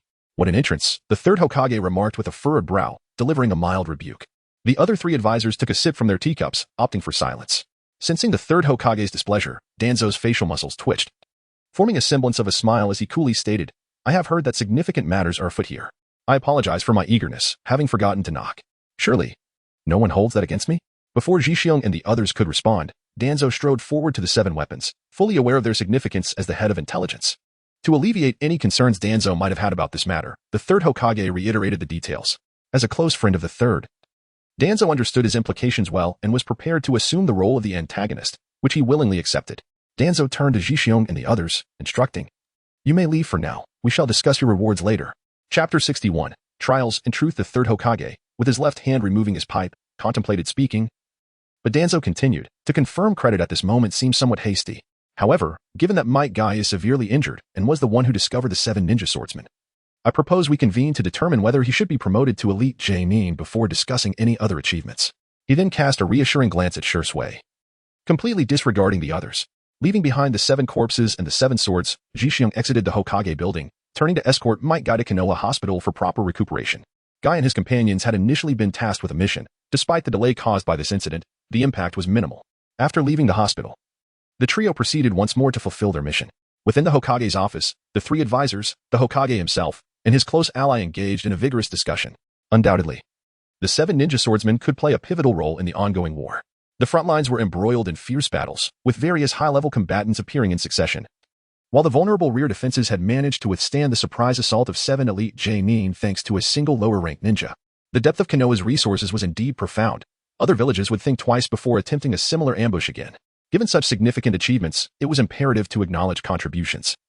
The third Hokage and his 3 advisors had no doubts about promoting Might Guy to Elite J-Nin. They had already heard of the 8 gates from the third.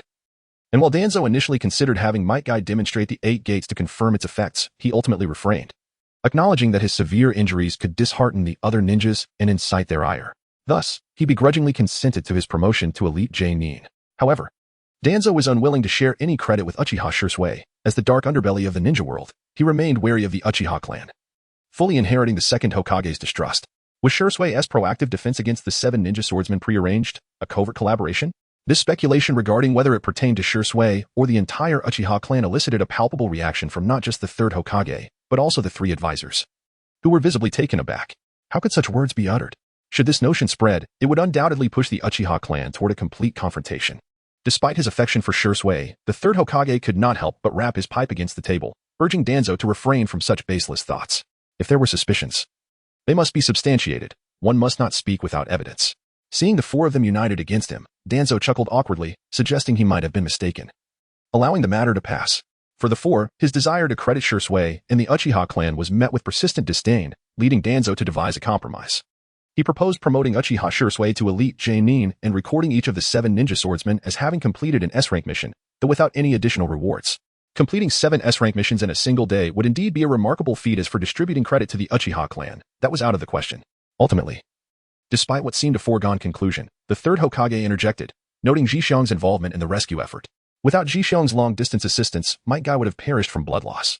Unable to rise and bow before them, Danzo found this reasoning sound, yet he only agreed to credit Jixiong with 1 S-rank mission, while the third insisted on full acknowledgement. The 2 engaged in a heated negotiation akin to elderly vendors haggling in a market, ultimately leading Danzo to concede, begrudgingly accepting that the 7 S-rank missions would be recorded in Jixiong's ninja documentation. Victorious, the third Hokage savored a satisfying puff from his pipe. Following their discussions on rewards, it was time for reprimands. As the head of the root organization, Danzo bore undeniable responsibility for intelligence acquisition. The incident, which had almost led to catastrophic slaughter at their doorstep, was a grave oversight on his part. Although the chaos of war could complicate information flow, he remained accountable. After deliberation, the third Hokage and his advisors decided to suspend Danzo's salary for 1 month. The near catastrophe caused by the Mist Village's incursion, which had resulted in no fatalities among Konoha's citizens, still warranted such disciplinary action, reflecting the third's evident leniency towards Danzo, having been inexplicably deprived of a month's wages. Danzo kicked open the office door, storming out of the Hokage building in a fit of rage. On his way back to the underground root base, clad in white robes and bandages, Danzo suddenly sensed a malevolent intent descending from above. Unbeknownst to him, a dark figure had appeared in a nearby tree, suspended upside down from a branch, its feet glowing with a faint blue chakra. Clad in black goggles, the figure blended seamlessly with its surroundings, effectively masking itself in the tree's shadows despite the daylight. Are you here to kill me? With only one eye exposed, Danzo squinted. The figure hanging from the tree remained silent, executing a swift body flicker technique to appear beside Danzo, a kunai aimed at his throat. Naturally, Danzo was not easily intimidated by such a simple maneuver. He raised his right hand effortlessly to block the assailant's wrist and delivered a heavy kick with his wooden clogs to the opponent's abdomen. Unfortunately, the blow lacked force as the opponent had already evaded to the side using the body flicker technique, positioning themselves in a standoff once more. Such speed in your body flicker technique. You must not be an ordinary individual, Danzo remarked with admiration, then his expression hardened as he continued. I discern the hint of lightning release in your earlier move. There is no need for concealment. I already know you hail from the Cloud Village. The masked figure did not respond but executed the body flicker technique again, bringing the black kunai once more towards Danzo's throat. Anticipating the attack, Danzo aimed to replicate his earlier counter, yet the moment he lifted his hand, the opponent deftly used a body flicker technique to evade his defense. With his hand suspended in the air, he failed to block anything, and instead felt a gust of wind from the opposite side. Danzo narrowly dodged. But the opponent's fingernail snagged the bandages on his face, ultimately exposing a significant portion of his cheek. Upon catching sight of the crimson Sharingan in Danzo's eye, the masked figure exclaimed, "How can this be?"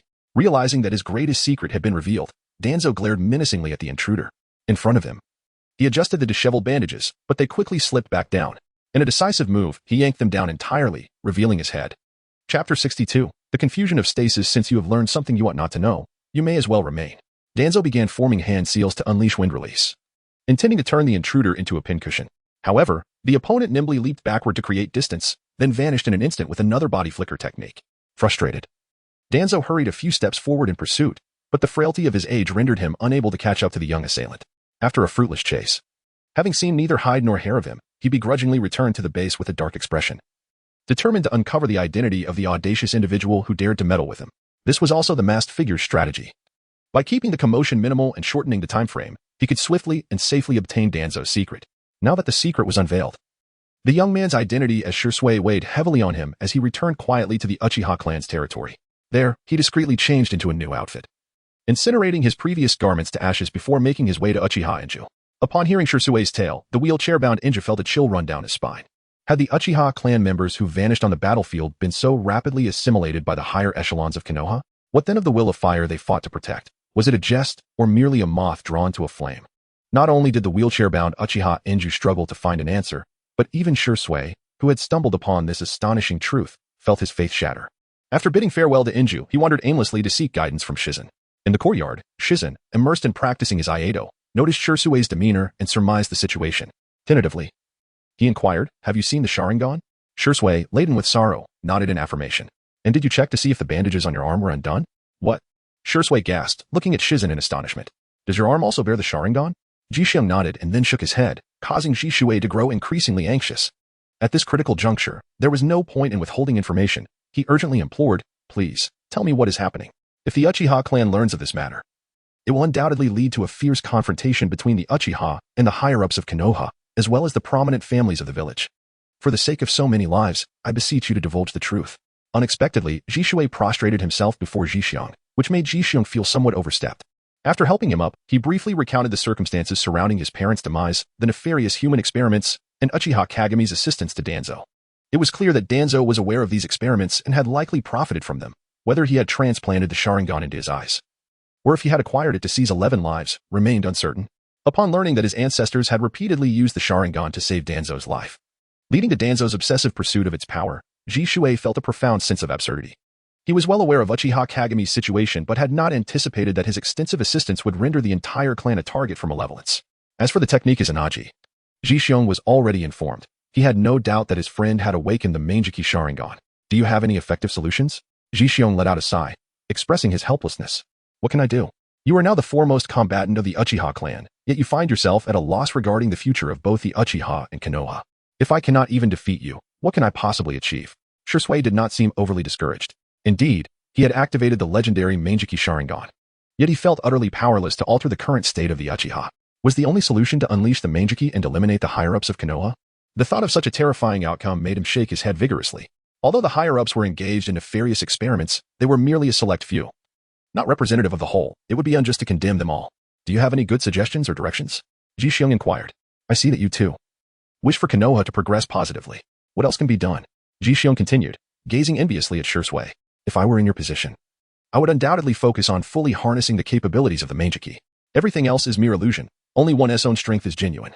In the event of an extreme situation, should you be able to turn the tide, I am certain more Uchiha would be inclined to heed your words and trust in your path as a shinobi." After reflecting on Jishyung's words, Shisui nodded resolutely, preparing to return and thoroughly explore the abilities of the Manjiki. Just as he was about to leave, Jishyung's voice reached him from behind. "Do not overuse the Manjiki Sharingan. Testing it every few days is sufficient. Be cautious not to reach the point where your eyes bleed and your vision deteriorates. I currently have no means to restore that." "Understood. Thank you for your advice," Shisui responded, and without further thought, he executed a body flicker technique and departed. However, not long after he stepped outside, He felt as if struck by lightning, coming to a halt on a power pole, contemplating the implications of Jixiong's earlier remarks. The forced use of the Mangekyou Sharingan could lead to bleeding eyes. He had never experienced such a state himself. Why did Jixiong seem so knowledgeable about it? It appeared that his Uchiha friend was indeed genuine, and moreover, possessed a Mangekyou Sharingan. What did that make him? The so-called foremost expert of the Uchiha. Oh. It was true. He did not even know the name of Jixiong's Uchiha friend, so it was fair to claim he was the public's leading expert. The joy of being called the foremost expert swiftly transformed into a profound sense of shame. Here was an Uchiha adept who had presumably progressed to the Mangekyou Sharingan at an unknown time, secretly pondering the future of the Uchiha, and even seeking like-minded companions. Jixiong must feel fortunate to have such a friend. With such Uchiha compatriots, how lucky I am. Yes, I must double my efforts to forge a brighter future for both the Uchiha and Konoha. As these thoughts swirled in his mind, Shui made his way to the woods outside the village, ensuring no one was around before he began to contemplate the capabilities of the Mangekyou Sharingan. He had already been aware of this power since the awakening of his Sharingan. Now was the optimal time to test the other abilities of the Sharingan. As his eyes transformed into the shape of the Mangekyou, a pale green skeletal structure enveloped his body, causing a slight discomfort in his eyes. Shui dared not further alter his form, maintaining the half-formed skeletal Susanoo, which unleashed a flurry of fists, smashing, slicing, and hammering the nearby trees, which suffered greatly. A tree that 3 men could barely encircle was cleaved in half with a single strike, while another that 4 could barely wrap their arms around was punctured, creating a passageway. Even smaller trees were uprooted effortlessly, wielded like weapons, crashing into others and sending dirt and stones flying. After a period of testing, Shui sensed his eyes growing weary and reluctantly deactivated the Susanoo. Chapter 63, a household name, Might Guy. At this moment, he felt a dryness in his eyes, accompanied by a burning sensation, prompting involuntary tears to flow. The fatigue in his body was bearable, but as he surveyed the extensive destruction he had wrought upon the forest, he felt a sense of satisfaction. Seizing the opportunity before others could intervene, he executed a body flicker technique to leave. He found himself increasingly convinced of Jixiong's words. Upon returning to the Uchiha compound, he promptly purchased a bottle of eye drops. The cooling, refreshing liquid dripped onto his heated Sharingan, alleviating the discomfort. The warmth in his eyes subsided quickly, and he relished the soothing sensation as the drops trickled down his face. It seemed he would need to keep several bottles on hand in the future. A few days later, Guy and Kakashi returned from their mission, weary from travel. As they approached the gates of Konoha, they were astonished by the scene before them. In a large open area near the entrance, peculiar and massive weapons were placed at intervals. Not far away, 7 corpses hung from a frame, while enraged villagers hurled stones and rotten vegetables at them. Might Guy, bound in bandages, was seated in a wheelchair, being pushed around by a large young lady. Wherever they went, they were met with cheers from the villagers. Hero, true man, Uncle Guy, you are amazing. Despite the pain beneath the bandages, the previously unappreciated Might Guy reveled in the attention, energetically waving to the villagers. His deeds were proclaimed by the 3rd Hokage in front of the crowd, heralding him as the hero who saved Konoha and the newly emerged god of war. Titles he once dared not dream of were showered upon him one after another. Even if he could no longer be a ninja, he would remain a god of war in the hearts of the people. The 7 ninja swordsmen were indeed the pride of the hidden mist. Now, hanging there like a lifeless fish, the weapon stood as proof of his valor. The villagers, still buzzing with excitement, felt compelled to hurl more stones. Meanwhile, the hidden mist was summoned by the 3rd Hokage through official channels, demanding a reasonable explanation for their actions, or else. The implications were clear to those who understood, yet the hidden mist offered no response, as if their messages had vanished into the abyss. Upon completing their mission, Guy hurried to Jixiong's courtyard, feeling guilty for delaying his promise to Jixiong. Inside the courtyard, Jixiong sat cross-legged on the grass, the katana laid horizontally across his legs. Hearing the commotion at the entrance, he directed a shadow clone practicing fire release to admit Guy. Upon entering, Guy eagerly inquired about what kind of gratitude Jixiong desired. Apologizing for the delay caused by his mission, Jixiong smiled faintly, seemingly unperturbed. He candidly expressed his desire to delve into Uncle Dai's 8 gates of Duanjia, a technique that inflicts considerable harm upon the human body. He sought to learn it and explore potential avenues for improvement. This left Kai in a quandary. Yet he felt compelled to honor his commitments. Having arrived in haste, he found himself rushing to the Konoha hospital, where, due to his vigorous gesticulations, Might Dai had encountered a minor issue with his arm and was now resting on a bed. Upon hearing Jixiong's request, Might Dai did not hesitate to acquiesce. However, he stipulated that Jixiong should not approach the matter with a fatalistic mindset. Opening the 8th gate could indeed lead to death. With tears in his eyes, Kai nodded in agreement and presented Jixiong with the scroll containing Might Dai's insights on the 8 gates of Duanjia. He himself was also training in this technique and was acutely aware of its formidable challenges. Observing Jixiong's eager examination of the scroll, he quietly shared his own experiences, hoping to help him avoid unnecessary detours. Xiong obtained the scroll for practicing the 8 gates of Duanjia, placing great importance on Uncle Dai's insights inscribed within. After a cursory examination of the method to unlock the 8 gates, he devoted his full attention to the training notes. In the first gate, Uncle Dai had penned numerous suggestions and cautions, with the most crucial admonition being the necessity of extensive and arduous training prior to any attempt at activation. As for whether the gate could be opened without rigorous training, Xiong scrutinized the text for a considerable time but found no clarification, having thoroughly reviewed the scroll. The next logical step was to prepare for the unlocking of the first gate.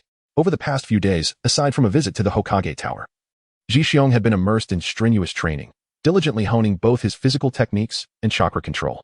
At this moment, in the woods outside of Konoha, his physical form was engaged in a sparring session with a shadow clone. While a dozen other shadow clones labored under various weights, some precariously balancing massive boulders of over 10 meters in diameter as they traversed the trees. Others suspended beneath branches with stones towering 2 to 3 people high. Regardless of the training regimen, the vibrant blue chakra emanating from his hands and feet remained unwavering. Yet, despite the intensity of his training, Xiong felt a sense of frustration. As a medical ninja, he had long since attuned himself to the location of the 8 gates. In fact, upon acquiring the training scroll, he had already sensed the position of the first gate, perceiving it as a valve poised for activation at his discretion. However, he consistently dismissed this notion, as Uncle Dai had repeatedly emphasized the importance of diligent practice.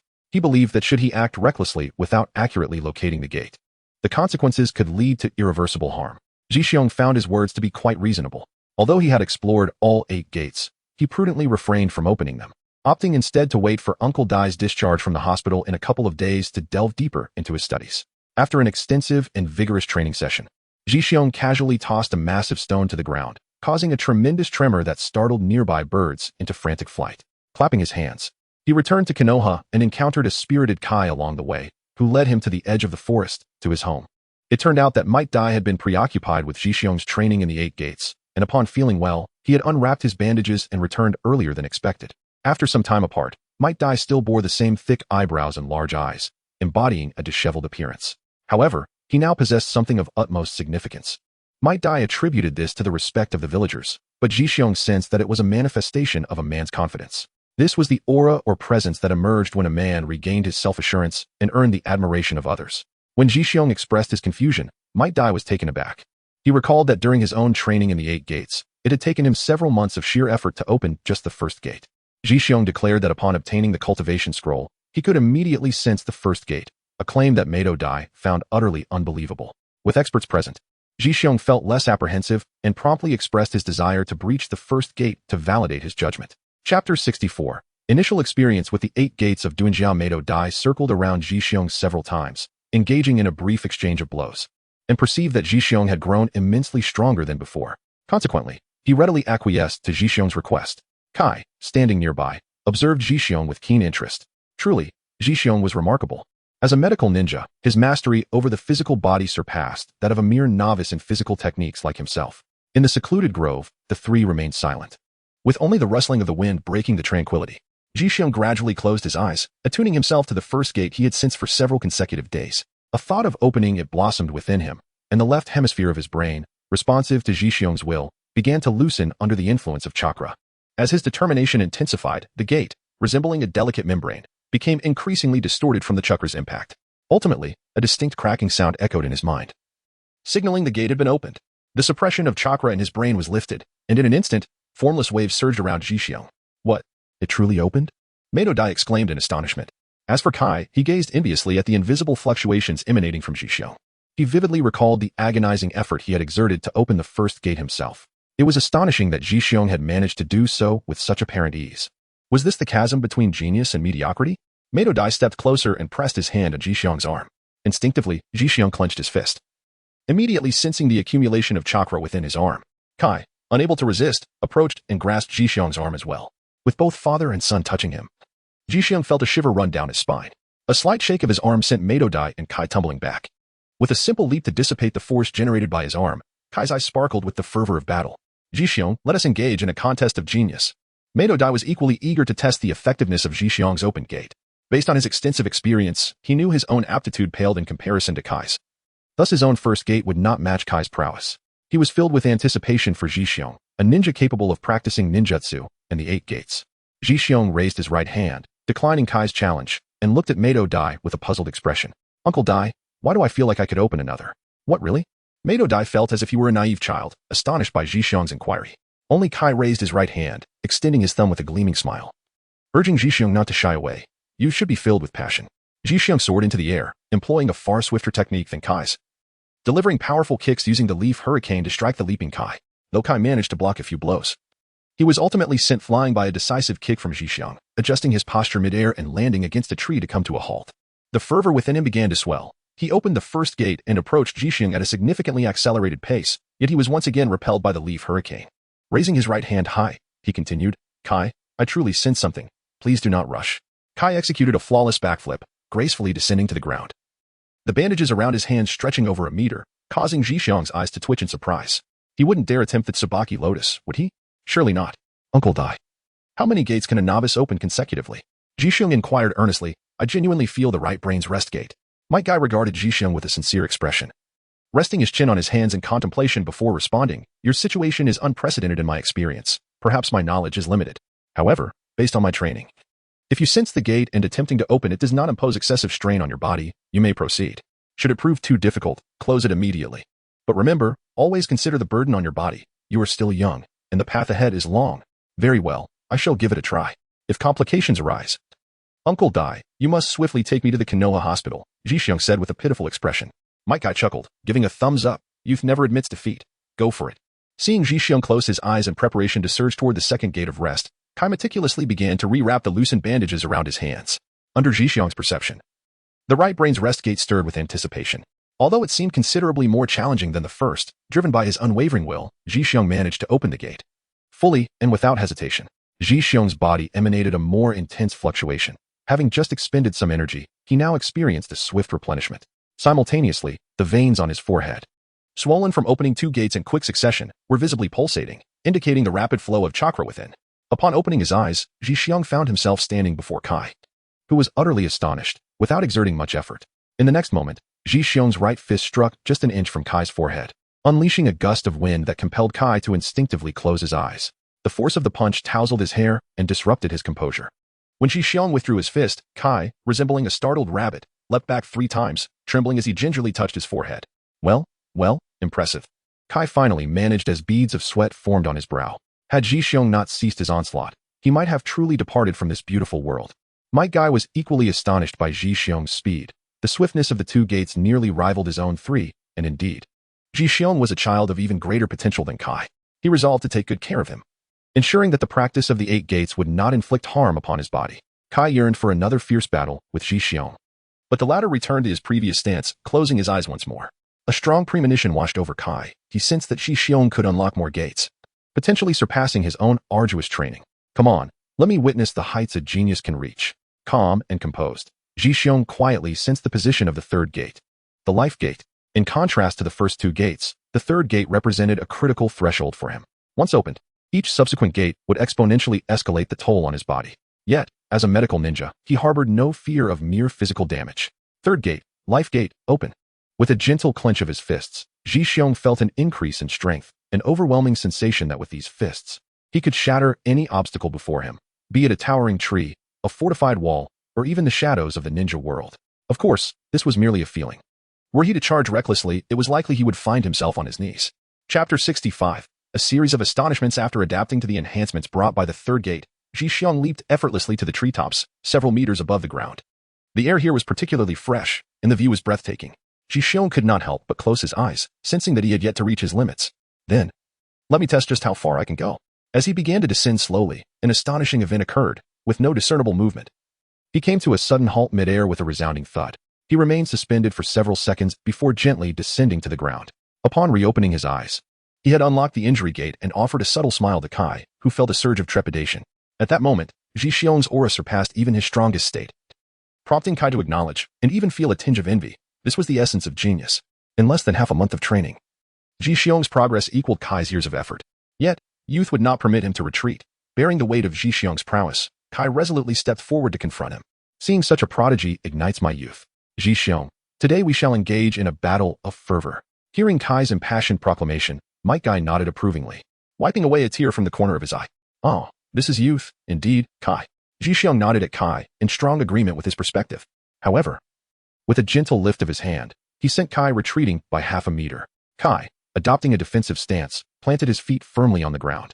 Yet he still slid back over 10 meters before coming to a halt against a tree. Impressive. Kai marveled inwardly, but I will not concede. It is not over yet. Just wait a moment. What do you mean it's not over? Jixiang, do not be reckless. This could harm your body. Uncle Mike stepped forward, intent on preventing Jixiang's rashness. In his estimation, forcibly opening the fourth gate had already inflicted some damage on Jixiang, and he could not allow him to jeopardize his own body through impulsiveness. To him, this physique was specifically crafted for the 8 gates of Duanjia, and it must be treated with utmost care. Uncle Mike, do not be anxious. I know my body better than anyone, Jixiang declared, brimming with confidence. Mike, however, remained unconvinced, his expression grave as he inquired, the 5th gate, the Du gate. Do you sense it? Jixiang did not respond. Instead, he seemed to heed Mate Dai's words as he inspected the 5th door of the Duo Men, pondering its whereabouts. Yet, mere seconds later, a surge of green steam erupted from Jixiang's body. Mate Dai, with his arms crossed over his chest, was propelled backward by the sudden release of steam.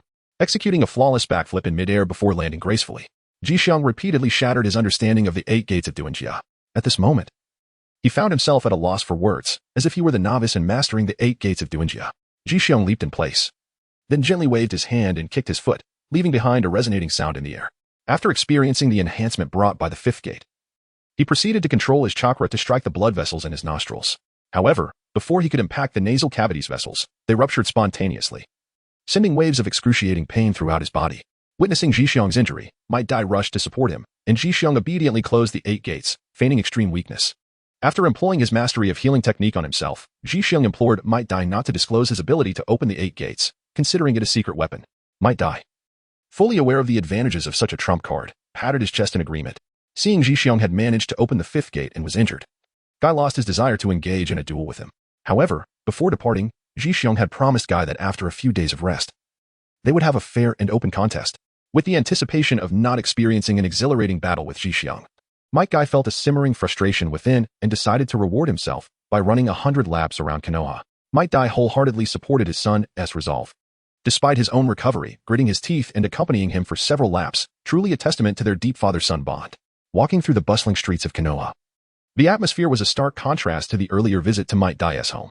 Following the recent trial, forcibly opening the 6th gate, the View Gate, should not pose a problem. However, the duration for which it could be sustained would certainly test his physical limits. The previous rupture from the 5th gate had already compromised his blood vessels, and the 6th gate was likely to inflict damage on muscles and even meridians. It seemed imperative for his body's natural healing to accelerate. Nonetheless, mastering the 8 gates technique so swiftly exceeded Jixiang's expectations. He contemplated that perhaps the years of medicinal baths had sensitized his meridians, allowing chakra pathways to be breached with relative ease. Upon returning to the courtyard, Jixiang instructed several diligent shadow clones to alter their training focus, beginning to explore the fusion of taijutsu and iajutsu. With the enhancement of taijutsu, his iajutsu would undoubtedly catalyze the emergence of his unique sword style, while he fantasized about wielding a katana and achieving great feats. An enigmatic figure adorned with a mask appeared on the courtyard wall, seemingly out of nowhere.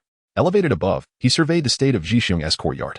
Although surprised that someone so young could summon numerous shadow clones, he attributed it to the prevalent cunning methods of the era and did not dwell on it. His purpose for visiting was to convey a command from the 3rd Hokage. It turned out that a few days prior, Jixiang had expressed his desire to assist at the battlefield of Awagakure. This was a rather ordinary request, merely differing from the various battlefields Konoha had established, any of which he could have chosen. Yet, unexpectedly, the 3rd Hokage had instructed him today that he would not be permitted to engage on the battlefield. In fact, to prevent him from going, arrangements were made for him to serve as a medic at the Konoha hospital. This left Jixiang bewildered in such a tense war. A ninja capable of healing techniques was relegated to the rear to tend to injured comrades instead of being dispatched to the front lines. What kind of logic was this? After delivering the message, the umbu vanished in an instant. Jixiang gazed at the desolate courtyard walls, executing a final body flicker technique towards the Hokage building, harboring suspicions that Danzo was laying a trap for him. Upon arriving at the Hokage's office, the 3rd Hokage, pipe in mouth, advised him that he was still too young and should acquire more knowledge at the hospital before he could shoulder greater responsibilities. Implicitly, he wished to confine Jixiang within the confines of Konoha Hospital, evoking a sense of unease within him. Emerging from the Hokage building, Jixiang's spirits were enveloped in a cloud of gloom, disregarding the scrutinizing gazes of the ANBU-clad invests nearby. With another body flicker, he arrived at the Uchiha clan grounds. There, in the familiar training field, he found brothers Uchiha Shinichi and Uchiha Yoji engaged in an intense spar. The wooden training dummies scorched and charred from their fierce exchange.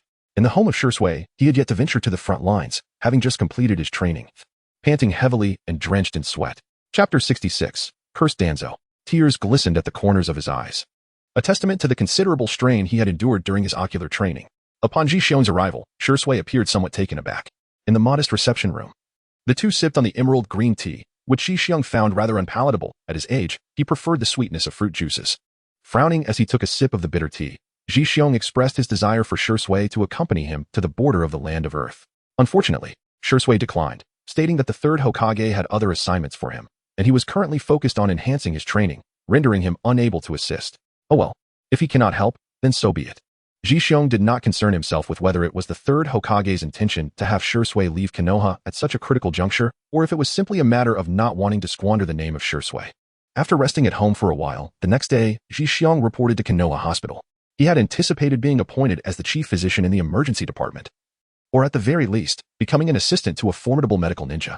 To his dismay, he was assigned to the consultation desk, where he was to conduct preliminary assessments of patients before determining their appropriate specialties. Ji Xiong could hardly endure such indignation. There was no need to resort to his masterful techniques. What purpose did his true form serve in this instance? He simply dispatched a shadow clone to the consultation desk to bide its time, for whatever skills he possessed, the clone could emulate.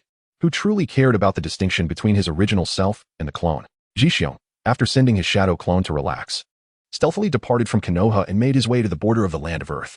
Upon his relentless journey to the Kamina Bridge, he discovered that the Great Xiao had been obliterated, foreshadowing a forthcoming peace treaty between Iwa, Shinobi Village, and Konoha.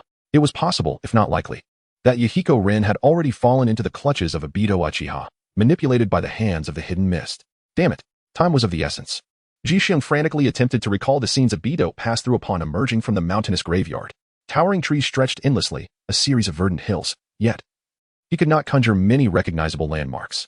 The only image that stood out was a vast expanse of barren land revealed amidst the woods. Such commonplace scenes were abundant, and despite summoning his shadow clone for assistance, he had yet to find any clues.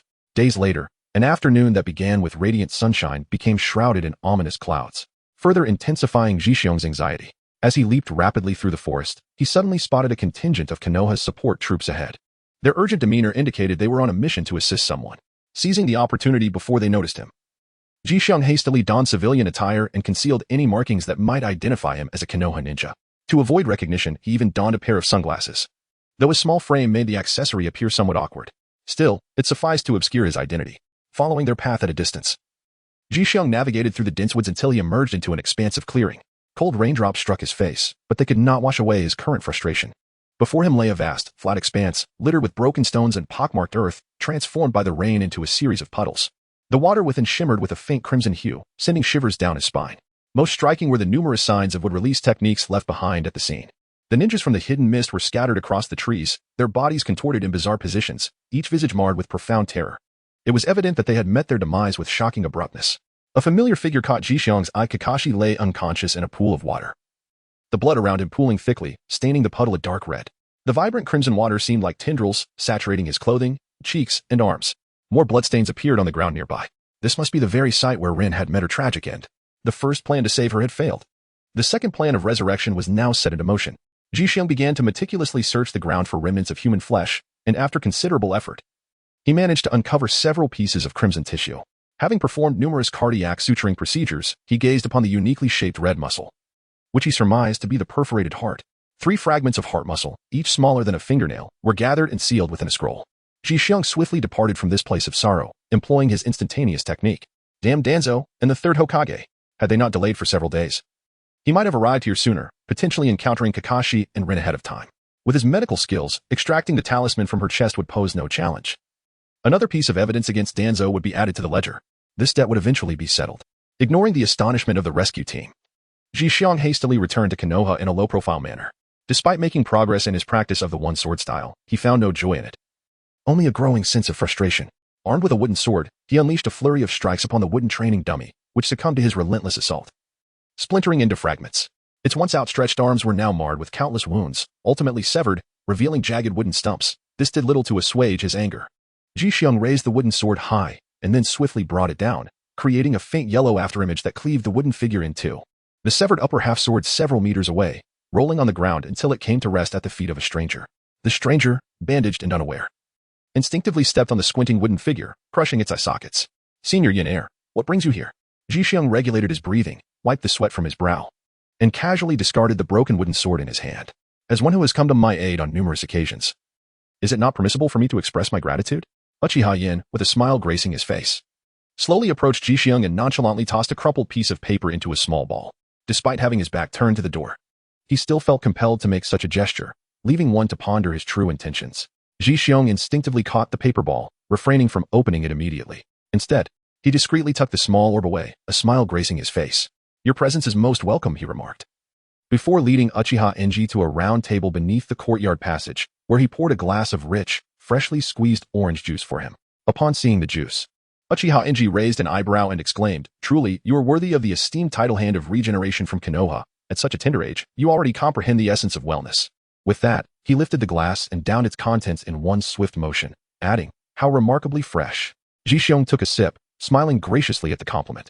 The two then engaged in what seemed to be a simple conversation, neither attending to any particular matter. One expressed gratitude for the other's medical prowess, while the other attributed his swift recovery to his robust constitution. After exchanging flattering remarks, Uchiha Eni leisurely departed from Jixiong's courtyard, returning to the Uchiha clan grounds, while the individual who had been covertly following him vanished in a momentary shunshin. Upon returning indoors, Jixiong unwrapped the paper ball, which revealed a message stating that Danzo, accompanied by a squad of 10, had clandestinely departed from Konoha, with their destination shrouded in mystery. Chapter 67. A modest act of retribution and comfort. The note further indicated that Shui had already proceeded to the front lines, and that Inner was a trustworthy individual. Should assistance be required, one could seek his aid. In conclusion, the paper expressed a desire to meet with Jixiong's companions, specifying an encounter at 3 o'clock in the afternoon the following day in a designated grove outside the village of Konoha, where a marker had been placed.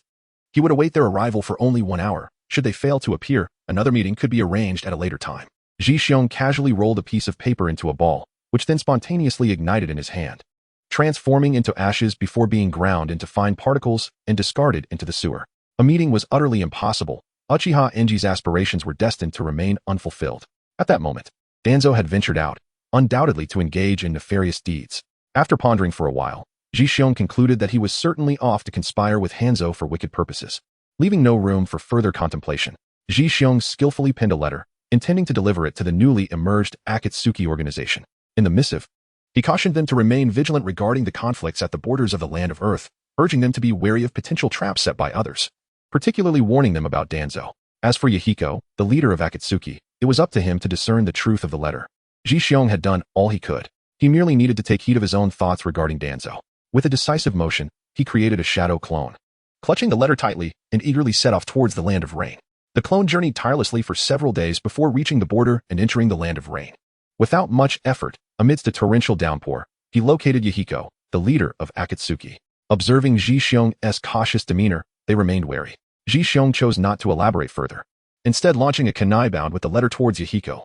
In an instant, Nagato positioned himself protectively in front of Yahiko, extending his hands to activate the repulsion technique. Jixiong closed his eyes, quietly experiencing a diluted version of Shinra Tensei.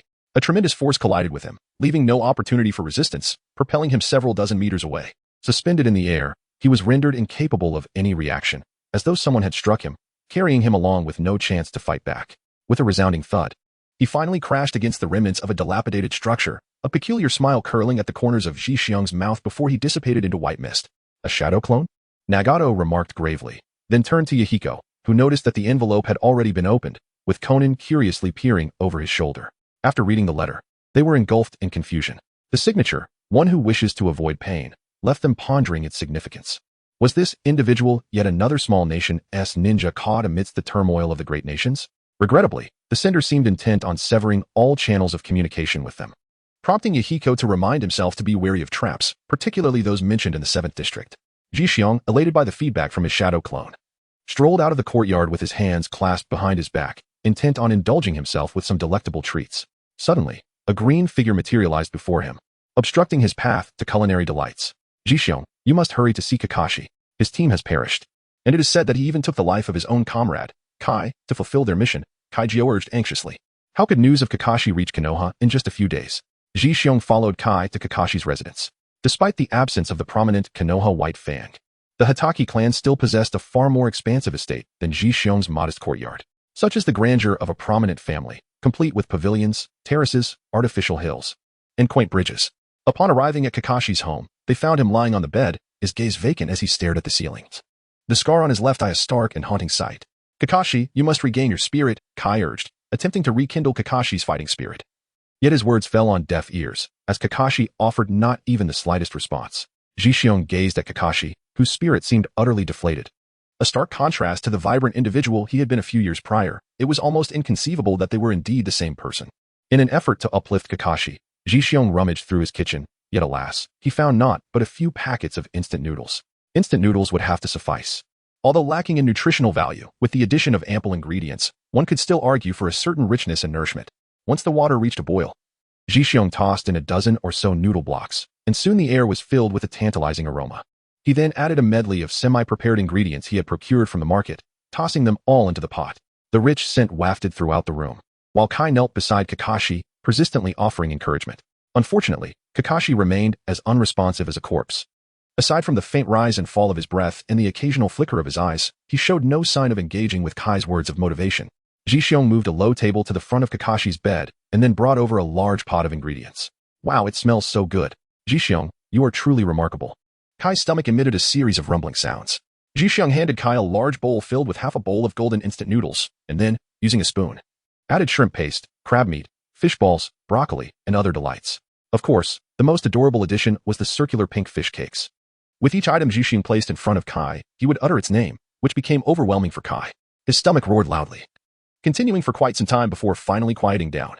Unexpectedly, after the silence, another round of gurgling sounds emerged, this time from Kakashi. Upon noticing Kakashi's hunger, Jishion filled a substantial bowl for him. Kai understood what was expected, and the two of them each held a bowl so large that it required both hands to cradle it. Ultimately, the bowls proved too unwieldy for Kakashi to eat comfortably, prompting Kai to move a low table to a position less than 10 centimeters from Kakashi's bed. They took their seats on either side, indulging in the delectable seafood while slurping down the instant noodles with hearty gulps. Unable to contain himself any longer, Kakashi sat up with a blank expression. Earlier, he had caught a glimpse of Jishion's effort in preparing a generous serving for him, and now he quietly grasped the bowl, silently lifted the noodles, and sent them to his mouth. After consuming the entire bowl, the three of them collapsed onto the floor, contentedly patting their stomachs. Perhaps unwilling to owe Jishion a favor, Kakashi produced his large wallet and tossed it to Jishion, casually stating, "Take as much as you wish. I shall not partake in your generosity for free."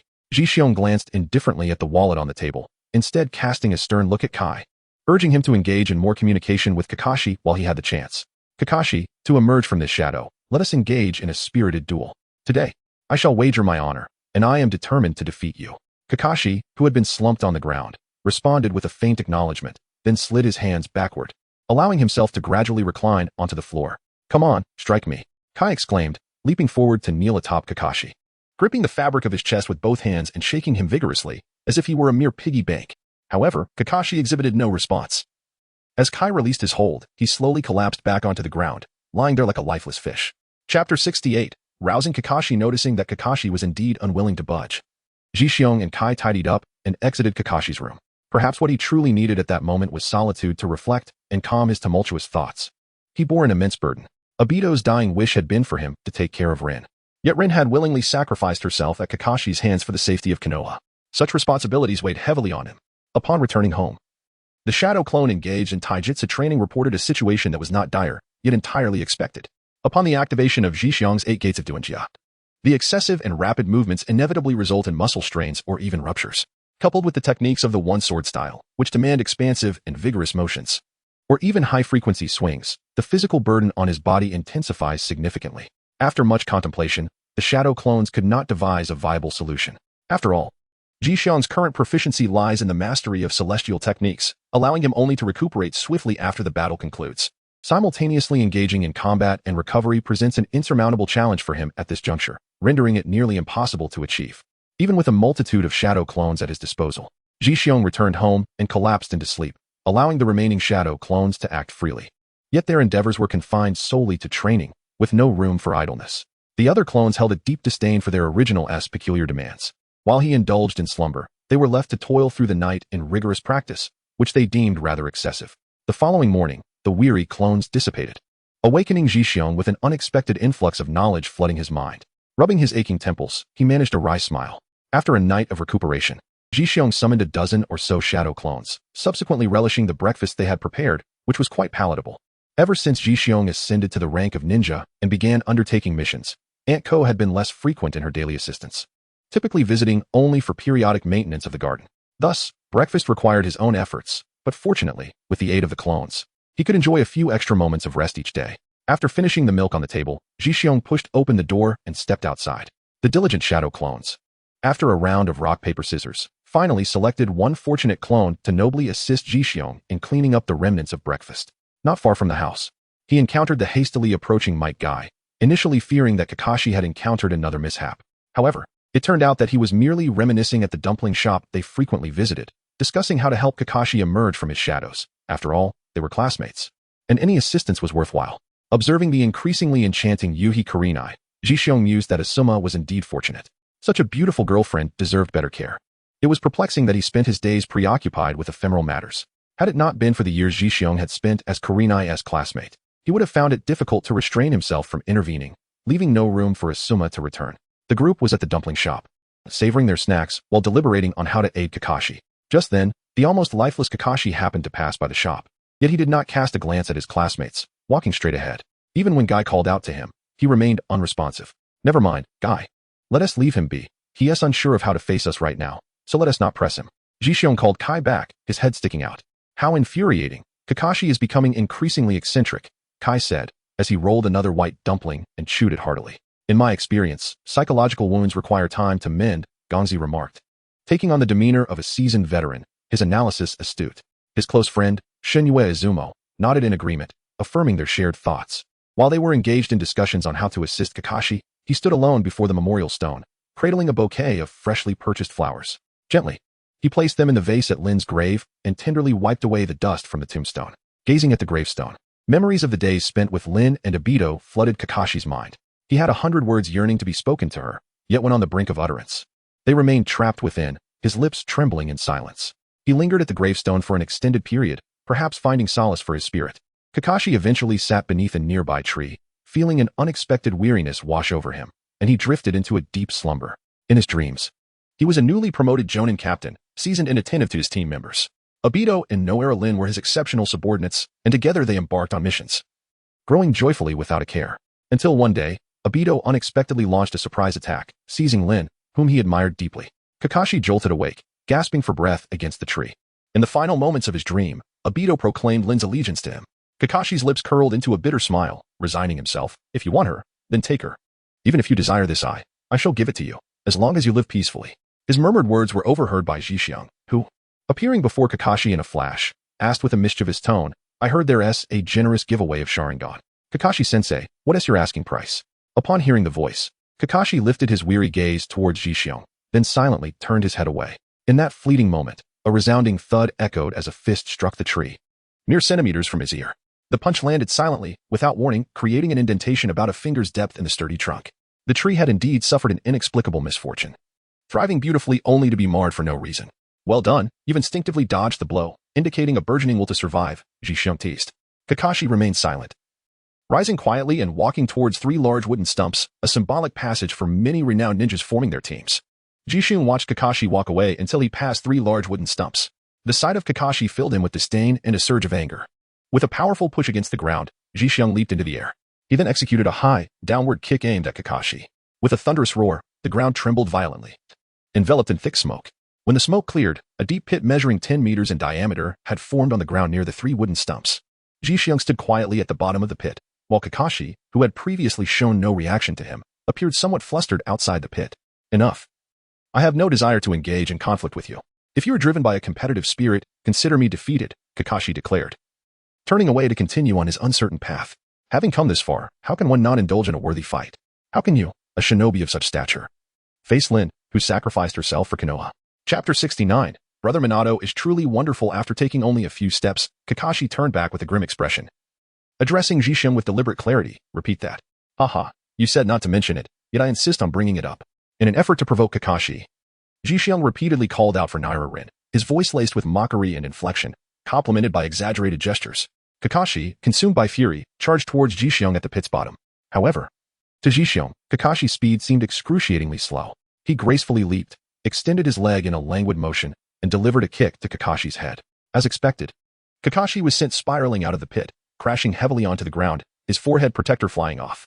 At that moment, Kakashi's expression was wild, his left Sharingan spinning uncontrollably, while his right eye appeared bloodshot. The affront to Rin was unforgivable. Kakashi shouted and charged at Zhixiong once more, but as he reached the pit's bottom, Zhixiong effortlessly leapt into the air. As Kakashi sprang up, Zhixiong felt a warmth in his left brain, and a bandage from his ninja tool pouch fluttered out.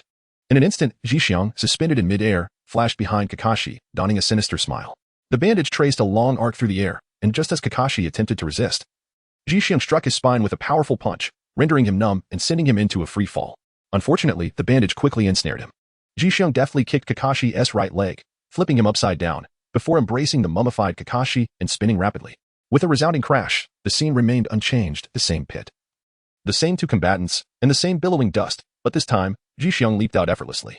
As the dust settled, Kakashi was seen below, adjusting the bandages around him, his crimson Sharingan gleaming ominously. Zhixiong dared not gaze too long, fearing Kakashi might ensnare him in an illusion.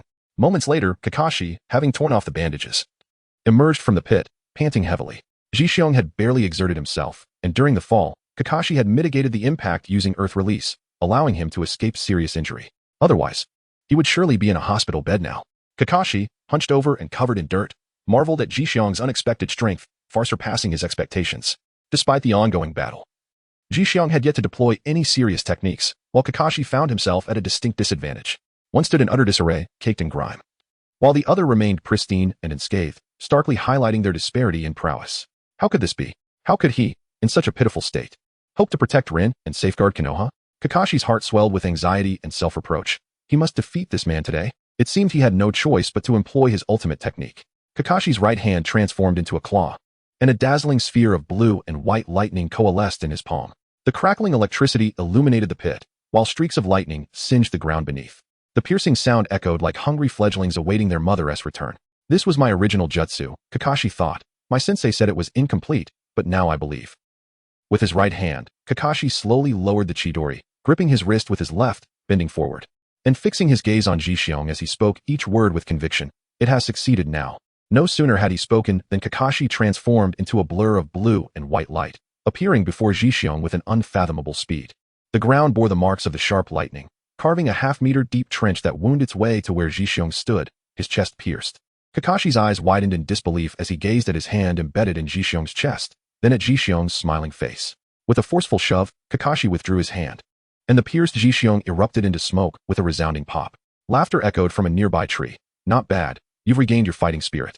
Kakashi returned to the site of their clash, retrieving his fallen forehead protector and dusting it off before reattaching it over his left eye. Unbeknownst to him, a figure with golden hair stood by the farthest wooden post, observing Kakashi with a look of satisfaction. After Kakashi departed, the figure approached Zhixiong, saying, "Thank you, Zhixiong." With a warm smile, Minato, the sunny, affable hero. "Big brother Minato saved my life last time. Helping your comrade is my duty," Zhixiong replied. "That won't do. Let's keep things separate. Have you encountered any challenges in your work or life?" "I can assist with coordination," Minato suggested. "Look at you, Minato, so eloquent. Though soon, you will become a mere shadow. Your open-heartedness in seeking benefits for your own is truly endearing." "Then I shan't hold back." Zhixiong began to share the difficulties he faced while practicing his Aido techniques. Clearly, Minato was not adept with blades, but Zhixiong sought his insights on space-time ninjutsu rather than swordsmanship. Though Minato would teach his Flying Thunder God technique without permission, he could certainly impart his understanding of spatial principles. He instructed Zhixiong to return home while he compiled his thoughts on space-time ninjutsu to share in due time. Before parting, Minato kindly advised Zhixiong to prepare for potential failure, as it was said that mastery of space-time ninjutsu was highly reliant on innate talent. Zhixiong nodded, acknowledging this truth. Yet he held firm in his belief in his own capabilities. Minato remained in Konoha, indicating that the front lines were devoid of significant conflict. However, this was of little concern to Zhixiong, who focused solely on fulfilling his responsibilities as a healer. With great power comes great responsibility. The safety of Konoha should rest in the hands of the higher-ups. Upon returning to the village, a gaze from the Hokage rock scrutinized him from a distance. Zhixiong turned to look, and atop the head of the first Hokage stood a boy with an expressionless face. Upon noticing Zhixiong's gaze, Kakashi huffed in a somewhat petulant manner before vanishing from Hokage rock with a body flicker technique. Kakashi's hurried retreat elicited a shake of the head from Zhixiong. "You may be quick on your feet, but if you had lingered a moment longer, I would have eagerly engaged you in a spar, allowing you to experience the might of my iron fist. How dare you exhibit such arrogance towards me?" The agony of the pain felt upon the demise of a shadow clone still vivid in my memory. Just as he prepared to depart, a frail voice echoed from behind. Jixiong-kun, why the rush upon seeing an old friend? Jixiong turned around and was pleasantly surprised to see an old acquaintance. A gentleman he had not seen in quite some time. The bustling street was hardly an appropriate venue for a conversation. Initially, the gentleman intended to take Jixiong to an izakaya. However, recalling the formidable fist of Mei Neko, he wisely opted for a barbecue restaurant instead. Chapter 70. The gentleman's proposal, which I decline as a medical ninja. Jixiong was certainly not short on pocket change. He perused the menu, dismissing this, and this item, while requesting one of everything else. With a commanding flourish, he closed the menu and began reminiscing with Jixiong. After Jixiong departed, the battles on the battlefield continued unabated. The newly arrived medical ninjas paled in comparison to Jixiong, who could conjure numerous shadow clones and simultaneously employ healing techniques. Not only did his assistant, the formidable Mena, sense this disparity, but even the other healing ninjas who came to assist felt the gap, leading them to reminisce about Jixiong. Fortunately, as the war entered a period of relative calm, he returned to Konoha with his team to recuperate. An elderly man inquired about Jixiong's experiences in Konoha and learned that he had been persuaded by the third Hokage to remain rather than head to the front lines. The elderly man said nothing more. After all, such a young ninja should certainly be nurtured with care to ensure his growth. Losing him after so many years of cultivation would be a tragic waste. Upon seeing the elderly man, Jixiong was reminded of the stagnant human experiments. Seizing the opportunity while the elderly man indulged in a few drinks, he discreetly inquired about potential channels to acquire testing equipment. In high spirits, the elderly man unwittingly drank too much and, upon hearing Jixiong's desire to purchase equipment for his own research, erupted into hearty laughter. His boisterous mirth drew the disapproving gazes of other diners, who cast curious looks in their direction. Jixiong felt that the elderly man was smiling a bit too boastfully, so he gently tugged at his hand. To his surprise, he felt a warm sensation on the back of his hand. Looking down, he noticed that his skin had turned slightly red. Evidently, the elderly man was not adept at metabolizing alcohol. Did you know that a standard centrifuge costs over 3 million? A complete set of testing equipment can easily exceed 10 million, with the most expensive reaching into the hundreds of millions. For an ordinary ninja, such as yourself, a nin, the rewards for completing tasks, even at the highest standards, only amount to tens of thousands to several 100,000 ryo each time. This sum must also be shared with teammates. Moreover, young Jixiong, given your age, how many high-level missions can you realistically undertake? At this point, the elderly man seemed to recall something, gazing at Jixiong with slightly intoxicated eyes. If I were you, I wouldn't indulge in such unrealistic thoughts. Even if your parents have left you some inheritance, it should not be squandered in these ways. Consider purchasing a house, acquiring a weapon that can be passed down through generations, or investing in armor for self-defense. These are the matters you ought to contemplate. All right, you make a valid point. Jixiong conceded, unsure of how to counter the elderly man's words. He was merely offering advice based on his own life experiences. Jixiong could only smile and nod. Yet he still harbored the desire to make those purchases. Indeed, you have me worried. Very well, I shall inquire on your behalf tomorrow. The elderly man decided to ask a friend for a price, hoping to dissuade Jixiong from his ambitions. It was a waste to abandon the noble path of a medical ninja in pursuit of becoming a research-oriented talent. As he exited the barbecue shop, he made one last attempt to salvage Jixiong's dismal worldview, only to be met with a broad smile from the boy. His child. The elderly man swayed slightly as he walked away, feeling as if he were floating on air. Upon returning home, he fell asleep instantly, forgetting entirely what had transpired or the promises he had made. Jixiong waited for 3 days without receiving a quotation from the esteemed gentleman. He had once suspected that the gentleman was merely boasting about his capabilities, while he himself was in search of a centrifuge priced around 3 million. To his astonishment, it turned out that the gentleman had simply forgotten about the matter entirely. It was not until Jixiong, with his sword in hand, was en route to a secluded grove for practice that he unexpectedly encountered the gentleman, leisurely fishing by the riverbank. The two stood in silence, exchanging glances. Upon realizing that the gentleman had overlooked his promise, Jixiong felt a surge of fury and was poised to confront him. The gentleman hastily abandoned his fishing rod and, with a quick pat on his rear, fled, assuring Jixiong that a resolution would be reached by the end of the day. True to his word, that evening, as Jixiong returned to the courtyard, weary from his exertions, he found the gentleman waiting at the entrance. Noticing Jixiong's soiled appearance, he handed over a quotation. A superior centrifuge was offered at the price of 350,000, yet it was not in stock. Half of the payment was required up front, with delivery promised within a month, at which point the remaining balance would be due. Additionally, there was a plethora of other large-scale machinery available for purchase, including health examination devices and X-ray machines, all attainable for those with modest financial means. After casting a glance at the quotation sheet, Jixiong noted the long string of zeros, confirming that it was an exquisite treasure beyond his financial reach. Reluctantly setting the sheet aside, he allowed an elderly man to wait for a moment before returning to his room, where he promptly retrieved one. 75 million taels, enough to fill a small suitcase. Subsequently, he amicably extracted 17,500 taels and handed it over to the elderly man as a commission. This was merely customary. Without such incentives, he would not have been so eager to assist in negotiating a lower price. Indeed, upon receiving the commission, the elderly man was in high spirits.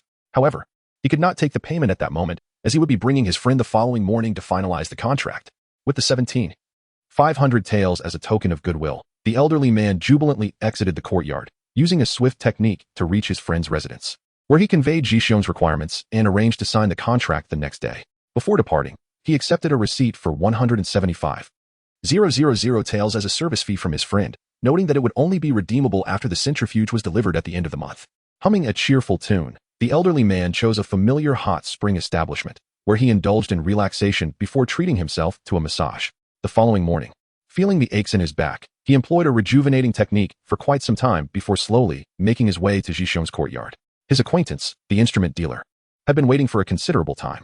After a series of polite exchanges, they finally signed a contract. As a gesture of goodwill towards his new client, the dealer generously offered Jixiong a 5% discount. After the transaction, he gave a thumbs up to the elderly man, and all parties left the contract signing in high spirits. Once outside Jixiong's courtyard, the instrument dealer immediately penned a letter to Lord Orochimaru, detailing the transaction and Jixiong's burgeoning reputation. He hoped that Lord Orochimaru might consider bringing Jixiong under his wing to rally support for his candidacy for the position of the fourth Hokage. As he watched the small bird take flight, the dealer's expression was imbued with reverence. The bird soared gracefully, leaving the village of Konoha and entering the lush woods beyond. There, a black and red venomous snake lay in wait, quietly observing as the bird alighted upon a branch. With a sinuous motion, the snake began to coil itself, wrapping around the branch multiple times before springing forth like a tightly wound spring. Startled, the bird was just about to take flight when it was swiftly devoured by the serpent, vanishing in a sudden thud. In a dim underground laboratory, Orochimaru was engrossed in analyzing data on the instruments before him. Nearby, a crimson liquid bubbled energetically in a test tube. The snake was transported to a nearby table, where it regurgitated the unconscious bird. Orochimaru, glancing at the letter in his hand, displayed a flicker of interest in his dark yellow eyes before gradually composing himself. Seeing that Orochimaru was not inclined to engage in play, the snake approached him, slithering onto his attire. Its skin adhered as if equipped with suction cups. Making its way up to Orochimaru's shoulder, where it raised its head, its scarlet tongue flickering before the man, conveying a sense of boredom and discontent. Orochimaru reached out to stroke the serpent's head, which obediently lowered, seemingly relishing the touch, even its tongue adopting a playful demeanor. After a brief moment of playful interaction, the snake obediently departed the laboratory, returning to the tree, though not without first consuming the delectable bird. The letter in Orochimaru's hand ignited spontaneously, and he murmured to himself, "Jixiong, you continue to surprise me." Jixiong finds little joy in his current circumstances, yet an abundance of suffering surrounds him. The years spent accumulating experience through various missions, alongside the recent hardships faced on the battlefield, have left him with scant resources after purchasing the centrifuge.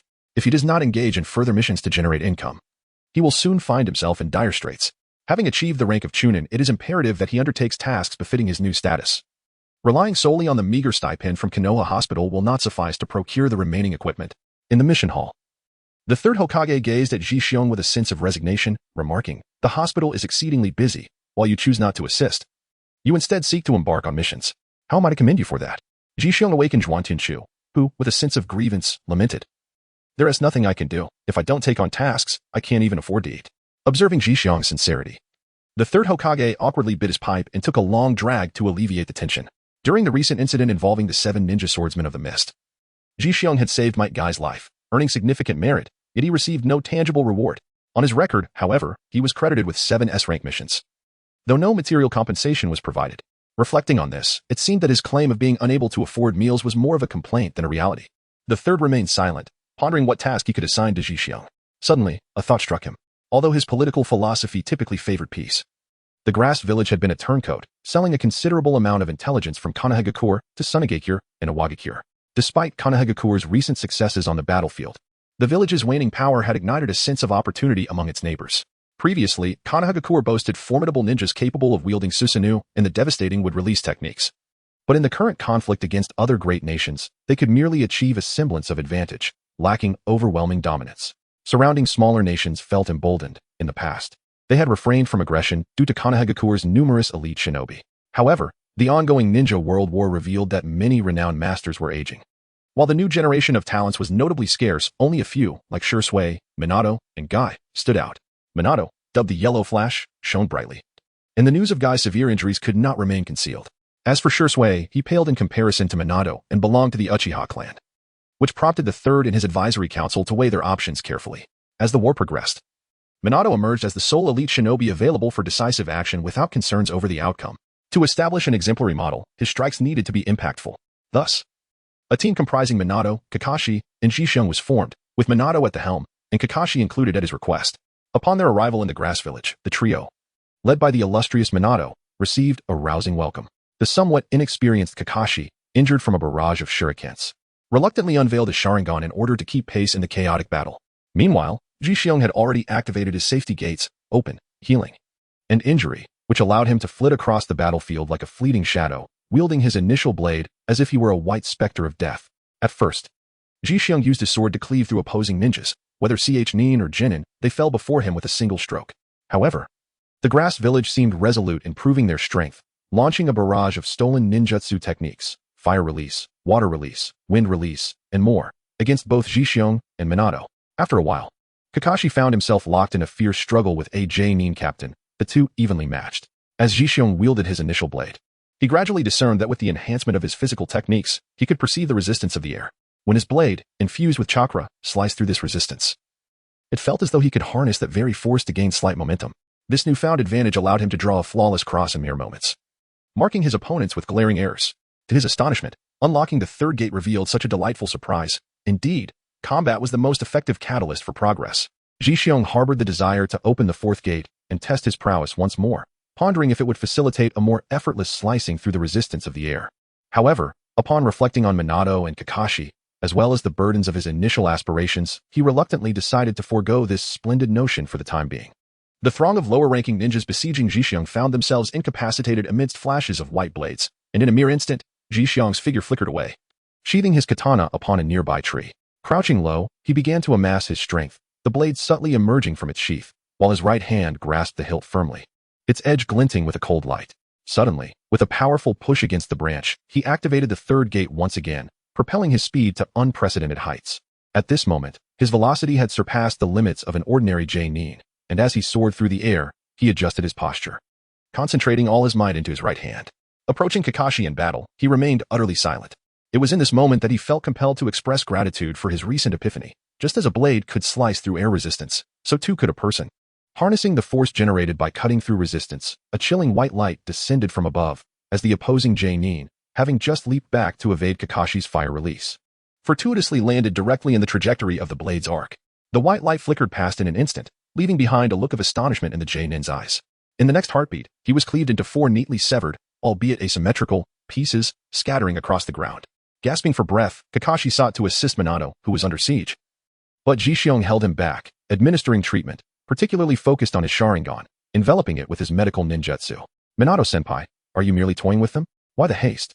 Chapter 72. The unadulterated might of the Yellow Flash. Kakashi, ever so slightly prideful, prompted Jisung to consider taking time to discuss the essence of physical persuasion. Having treated Uchiha in and I multiple times, Jisung had gained considerable insight into the intricacies of the Sharingan's chakra pathways. As Kakashi closed his eyes, relishing the warm sensation of the eye massage, he nearly let out a sound of pleasure. Minato, witnessing Jisung complete his task, managed to spare a subtle smile, escaping the encirclement of the grass village Nin, and spoke earnestly. Prepare yourselves. I shall engage now. Prepare for what? A coffin for the illustrious Yellow Flash? One of them jested. I reckon they're preparing diapers instead. The disparity between Minato's legendary reputation and his present demeanor was stark. It was as though one were witnessing a polished visage online juxtaposed with an unkempt reality. Though they had not vanquished Minato, he could only ensure his own survival against them. Any notion of offense was but a distant fantasy. At that moment, they finally grasped the gravity of the situation. Konoha was on the brink of collapse. Minato disregarded their taunts, retrieving 3 uniquely fashioned kunai from his ninja tools pouch and launching them toward the group of Nin. Having previously encountered Minato in a more relaxed state, they now felt as though they were grappling with an elusive eel. As Minato began to fight earnestly, they formed a triad, vowing to shatter the myth of the Yellow Flash. Such tales of abandoning missions upon sighting him were mere fabrications. Had they not just engaged with him in a fierce exchange? This sentiment was not limited to the 12 Nin. Even the high-ranking officials and advisors of the grass village, observing from a distance, entertained similar thoughts. They even entertained the audacious notion of apprehending Minato and employing genjutsu to extract the secrets of the Yellow Flash. As for the 2 junior ninjas, One Sharingan was a must to retain, and the medic ninja would seamlessly fill their void in medical ninjutsu. What a fortuitous day it was. This fleeting thought vanished as swiftly as the lives of the 12 Genin outside.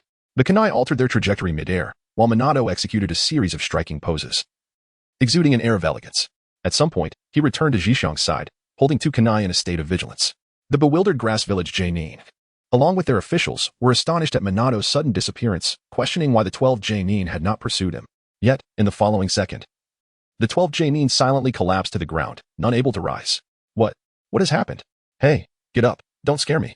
Panic ensued among the grass village ranks. The high-ranking officials contemplated an immediate retreat, while other ninjas sought to escape, creating an atmosphere of chaos. At that moment, Minato feigned a throw of a kunai toward the higher-ups of the grass village, eliciting their cries of surrender. We concede, we yield. Their declaration rang clear and resonant, while Minato responded with a smile, stowing away the kunai and summoning the third Hokage's decree. With no defenses raised, he approached them unhurriedly.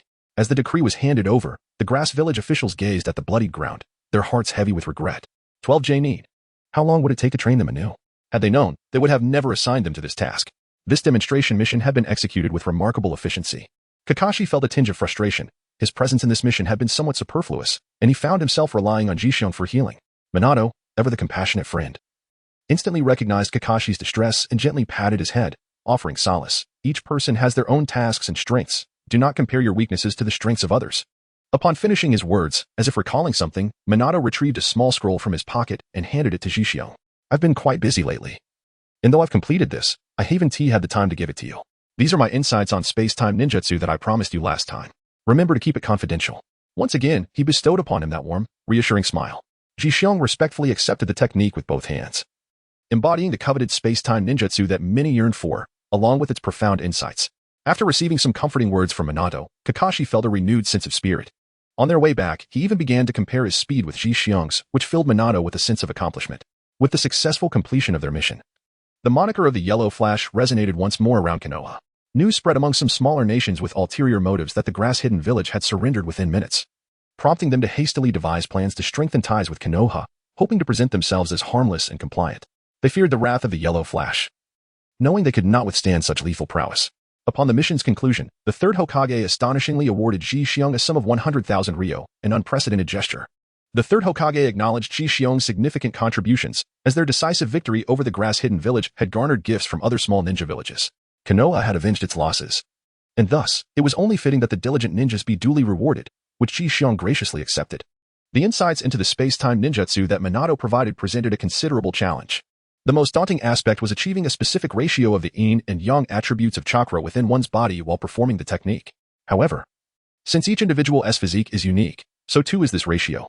It necessitated repeated trials to ascertain the optimal balance, which could then be infused into summoning arrays or other mediums to achieve spatial transportation. This form of teleportation centered around the current spatial coordinates, summoning the practitioner akin to a reverse summoning technique, albeit with nuanced differences and a significant element of perception involved. Otherwise, it would merely lead to an unintentional demise over great distances. This understanding of the technique was derived from Zhixiang's own studies based on the notes provided by Brother Minato. Other forms of space-time ninjutsu could incorporate various additional chakra attributes, with greater complexity leading to richer functionalities or mightier effects, as Brother Minato had explained. A considerable challenge of this technique, however, lay in its demand for vast reserves of chakra. For instance, Minato's frequent need for positioning and summoning rapidly depleted his chakra. Without a substantial accumulation, one could easily find themselves in perilous situations. Yet, Minato had never faced such a dilemma, indicating his chakra reserves were undoubtedly substantial. For Zhixiang, his chakra levels had subtly surpassed those of an average elite ninja, yet when compared to various formidable opponents, he still remained a fledgling. After over a week of diligent effort, Zhixiang transformed the space-time technique from Minato's iconic sword of ninjutsu into a charming bear visage. Chapter 73. Unleash the Fun. Just preparation. The delightful little bear wore a perpetual smile, exuding an air of innocence devoid of ulterior motives. The week-long endeavor was primarily hindered by aesthetic fatigue, as Zhixiang struggled to find the perfect representation of a smiling bear that resonated with his vision.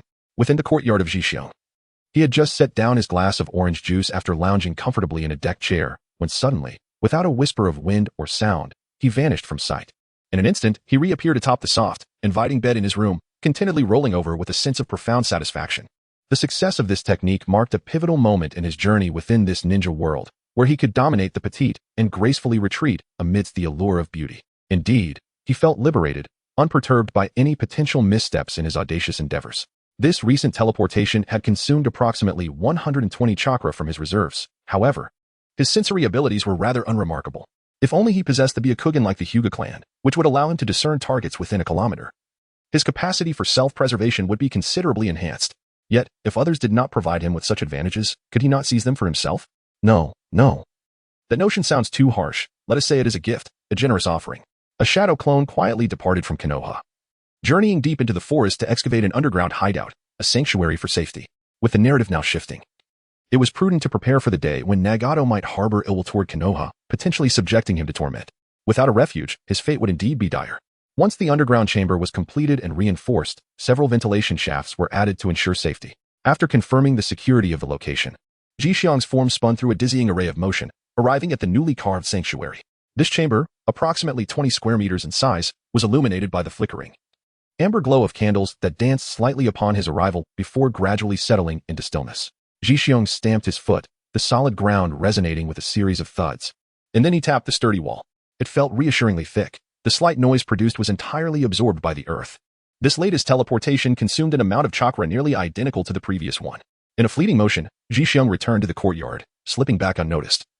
With no one the wiser about his discreet excursion from Konoha, this self-created space-time ninjutsu, which Jixiang aptly named the Great Return Technique, still bore a rather large mark, an endearing bare head the size of a palm, rendering it somewhat conspicuous. Jixiang summoned several shadow clones engaged in the study of Iaido to assist with the research on miniaturization of markers, to avoid drawing attention from others. He had all unnecessary shadow clones stationed in the underground chamber for training. After all, they required no sustenance, thus generating no waste. They would simply vanish after their purpose was served. Anyone witnessing this would inevitably commend the remarkable eco-friendliness of the endeavor. As the days passed, with only 5 days remaining until the month agreed upon with the merchant, he impatiently received the centrifuge. In fact, the Konoha hospital possessed numerous devices, including centrifuges, blood analysis equipment, and tools for studying cells. However, those belonged to the public domain, and Jixiang refrained from utilizing them. He preferred the assurance of using his own equipment, free to employ it as he wished. After settling the final payment and acquiring the centrifuge, Jixiang skillfully drew a vial of his blood. Having promised many, a single vial was insufficient. He proceeded to extract over 10 vials before ceasing, placing the blood into the centrifuge. As the machine whirred and spun, Jixiang obtained his own yang chakra. Finally, he blended it with a concoction of his own nutritional solution, resulting in the birth of a fresh, life-saving injection. Indeed, Jixiang was still troubled by how to heal his wounds during battle. However, the solution was right at hand. Looking at the glistening green syringe, he lamented his own blindness. Realizing that there was no need to run around seeking answers, asking others, or poring over books in a desperate attempt to find a remedy. Instead, he could simply use the yang attribute he had separated and administer a dose to himself. For simple injuries of the 3rd or 4th degree, wouldn't he recover in mere seconds? Wasn't this, in essence, a method of opening the 8 gates without any harm? At most, opening the 8 gates excessively would result in larger movements, leading to less effective healing compared to lying still. It seemed that he needed to take the time to thoroughly investigate how long a single vial could last and the extent of injuries it could heal. True to his word, Jixiang promised to provide 2 vials to Shishue, and he delivered on that promise. Uchiha Enji looked at the life-saving syringe Jixiang had sent with a facade of insincere gratitude, while insisting that it was unnecessary to be so courteous. He swiftly and carefully placed the syringe into a sealing scroll. Jixiang presented a syringe to each of his allies, including the father-son duo of Maitei Dai and Kakashi. In the village, the absence of support would hinder their endeavors, and thus, alliances began with the swift-acting life-saving needle.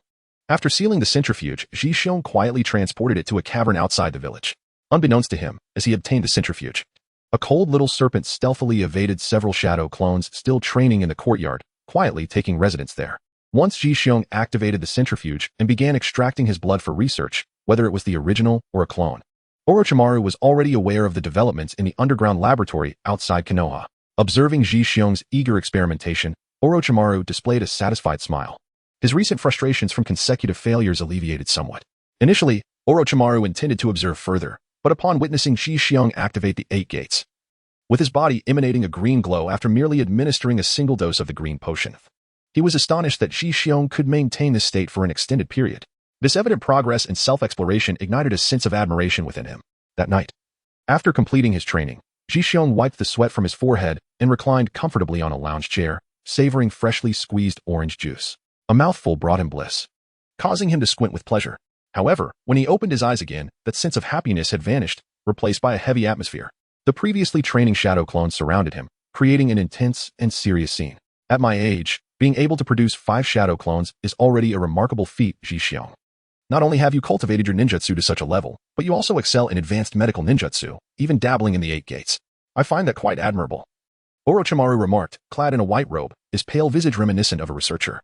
His long tongue flicked around his lips, and his dark yellow eyes sparkled with delight, sending shivers down Ji-xiong's spine. What kind of gaze is that? It resembled the joy of a predator confirming its prey could not contend with it. Swallowing hard, Ji-xiong mustered the courage to greet him. Lord Orochimaru, what brings you here at such a late hour? The other shadow clones gripped their wooden swords or kunai tightly, ready for a confrontation at any moment. Chapter 74. The Unwelcome Guest. Orochimaru, very good, very good.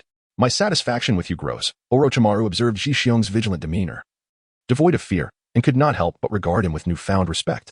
To stand before one of the legendary 3, exuding an aura reminiscent of a blood-soaked battlefield, and yet remain unyielded, this youth, if he survives, is destined to become a formidable figure.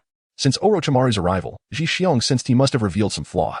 He pondered whether Orochimaru had discovered his safe haven. Nevertheless, it mattered little. There was nothing of great value inside, at worst. He would have to abandon the centrifuge he had just acquired. He had already instructed his shadow clones to leave subtle marking techniques in the woods outside Konoha. With the great return technique at his disposal, he felt unperturbed. Lord Orochimaru, it is dark now. If you have no urgent matters, I kindly ask you to return. I need to rest. Orochimaru did not respond, but rather inquired with interest. What about the equipment you recently purchased? Where have you hidden it? I have even more comprehensive equipment. Would you care to assist me? Despite his seemingly polite request, an undeniable air of dominance permeated his words. If Ji-xiong were to aid Orochimaru, should anything go awry, Orochimaru could simply distance himself, perhaps even receive assistance from the 3rd Hokage in concealing his misdeeds. Ji-xiong lacked the formidable strength and backing that Orochimaru possessed. He could safeguard himself, but lacked the means to advance. Living a life of perpetual flight would surely hinder his future development, counter to his original intentions.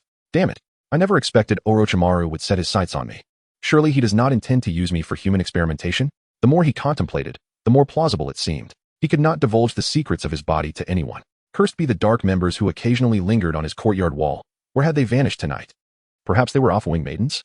Meanwhile, an unknown figure sprawled in a corner, grinning foolishly, engaged in a lively conversation with a girl, determined to teach her the art of baseball. Orochimaru's experiments were undoubtedly sophisticated. Ji-xiong resolved not to interfere with his trivial skills and knowledge. Thank you for your trust. Lord Orochimaru, he uttered politely, though his body remained tense. Clap, clap, clap. Orochimaru's applause resonated in the air. For one so young, your eloquence is impressive. You have developed a potion to enhance the body yet remain discreet. I am increasingly fond of you. An excited smile broke across Orochimaru's face. In this state of reluctant acceptance, Ji-xiong, I require your assistance. Orochimaru stepped towards Ji-xiong, as if intending to take him away. At that moment, the shadow clone behind Ji-xiong leaped high into the air, launching several kunai towards Orochimaru before landing. A raspy voice declared, resist all you wish. I will ensure you feel my strength, then obediently return with me. Open the first gate. Open the resting gate. Open the life gate. Open the wounding gate. Open the closing gate. With a single breath, Ji-xiong unleashed 5 gates, amplifying his aura exponentially. His eyes turned icy as he faced Orochimaru. In an instant, everything around him, the lounge chair, the round table, the enticing orange juice, was swept aside like debris in a tempest, crashing against the walls with a dull thud.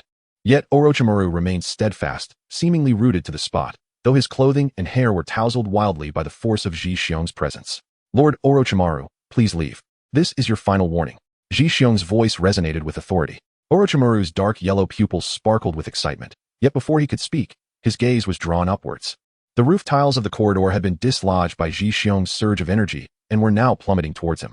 However, before they could reach him, they were deflected by his overwhelming aura, spinning through the air before burying themselves deep into the ground. Allow me to gauge your capacity, Orochimaru declared. Unarmed and crossing his arms, adopting a stance as if to test him, Ji-xiong's brow furrowed with indignation. His body leaned slightly forward, poised to act. But in the next instant, he had already appeared behind Orochimaru.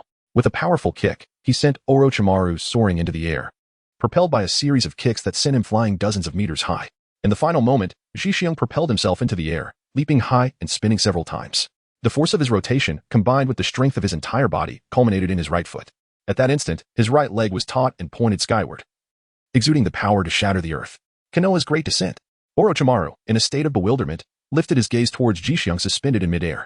Bathed in the silvery glow of the moonlight, Ji-xiong radiated an ethereal luminescence, while his dark right leg struck down like a whip upon the unsuspecting Orochimaru. The impact dealt a grievous blow to his elevated head, which twisted grotesquely with a crack. Subsequently, under the influence of gravity, his body plunged headfirst into the barren earth of the courtyard. Simultaneously, the force of the collision stirred up a considerable cloud of dust, illuminated by the courtyard's lights. One could discern Orochimaru's legs, raised high yet swaying erratically, occasionally twitching in a manner that appeared quite comical amidst the swirling smoke. Ji Xiong executed a backflip, landing in the corner of the courtyard, poised to charge forward once more. His attention was drawn to a small snake that had raised its head high nearby. It was certain that no snakes had ever graced this yard before. This serpent must have been placed here by Orochimaru, regardless of when it was released. It was destined to perish now. Ji Xiong aimed a foot at the eager little serpent, before he could even approach. The force of his right leg had already flattened it. By the time his right foot descended, the creature had been utterly obliterated, the unsuspecting snake meeting its demise. Once he confirmed the little creature's death, Ji Xiong surged toward the recently risen Orochimaru. At that moment, Orochimaru's mouth and eyes were askew, his head even appearing concave. Despite sustaining grave injuries, he managed to utter words. What a pity, Ji Xiong. You were so close. His laughter echoed eerily as he gradually straightened his posture. His feet slightly apart, as if preparing for a serious confrontation, seemingly everything was quite normal. Yet, in the blink of an eye, he abruptly raised his right hand. Thrusting it forward, his hand transformed into 5 or 6 slender pythons, their gaping maws hissing ominously. The pythons elongated with the wind. And by the time they reached Ji Xiong, each had grown to an impressive girth of 1 meter. 5 or 6 of these thick, brown serpents revealed their sharp, venomous fangs, each as long as a finger. Even before they could strike, Ji Xiong was already assaulted by the foul stench emanating from their mouths. Ji Xiong executed a backward leap to create distance, suspending in midair with both hands clasped in the sign of Een, exhaling several orbs resembling the heads of dragons, glowing with a vibrant orange hue. The technique known as fire release, Dragon Flame Song manifested 4 formidable dragon heads, each roughly the size of a human. As they emerged, they radiated intense heat, illuminating the courtyard as if it were midday. Despite their imposing size, their movements were swift. Ji Xiong deftly directed them towards the serpent's mouth, with neither party showing any inclination to relent. Orochimaru felt a sharp agony in his palm, followed by a resounding explosion. The serpent's head that formed his right arm was obliterated, reduced to a mass of earthy yellow soil, dripping down in steady drops. The once elongated serpent body, stretching for over 10 meters, lost its original coloration, transforming into a muddy, chocolate-like hue. In mere moments, this earthy yellow began to engulf his entire being. As Orochimaru started to dissolve and drip away, yet he made no attempt to resist, instead fixating his gaze steadily upon Ji Xiong. Ji Xiong gently landed at the far end of the courtyard, having successfully struck down one of Orochimaru's clones. Surely, this would dispel any unrealistic notions he harbored. At that moment, a subtle disturbance in the surrounding air caught his attention. Instinctively, he launched a powerful punch toward the source, only to find Orochimaru, who had just revealed himself, crossing his arms defensively in front of his chest, his feet firmly planted on the ground. He braced himself against the force of the blow. Nevertheless, he was propelled backward, sliding a good 3 to 5 meters before crashing heavily against the wall, nearly toppling the courtyard's boundary. Ah, I see the measure of you, Ji Xiong. But so what? I shall not. Do not speak so boldly, Ji Xiong. The Konoha Hospital can no longer accommodate your talents, only I can facilitate your continued growth. The mention of Konoha Hospital left Ji Xiong feeling somewhat nauseated. With Orochimaru lowering his stance, Ji Xiong deactivated the 8 gates, casting a glare at the shadow clones watching the spectacle, urging them to quickly tidy the courtyard and at least procure some tables and chairs for seating. He pondered the delay of the Umbu, who had yet to arrive despite the commotion. Truly embarrassing for supposed elites, he scoffed. Orochimaru, seemingly perceiving Ji Xiong's confusion, casually explained. I am well aware of the Umbu in this vicinity. They are currently occupied with slumber. The shadow clones, unable to voice their indignation, sluggishly arranged a dilapidated table on the bare ground of the courtyard. The chair legs were broken, but they managed to salvage a few from other battered chairs to make do. The table and chair legs varied in length, but they simply pressed them into the ground to accommodate, leaving the remnants of Orochimaru's serpentine remains untouched at Ji Xiong's behest. On a chip table with a missing corner, Ji Xiong and Orochimaru sat across from each other, entering negotiations. As the unwelcome guest, Ji Xiong had little to offer in hospitality, only a recently shattered teacup, now with a gash, filled with a cup of plain water, which he deemed sufficiently generous. Having successfully drawn Ji Xiong to his side, Orochimaru was keen to demonstrate his sincerity. He produced several scrolls containing fragments of his experimental insights, encompassing topics such as bloodline limits, human cells, and genetics. Anything related to ninjas could be found within. Indeed, he was a scientist of the ninja world. In a show of goodwill, Ji Xiong composed a document on site regarding Orochimaru's curiosity about a life-saving injection.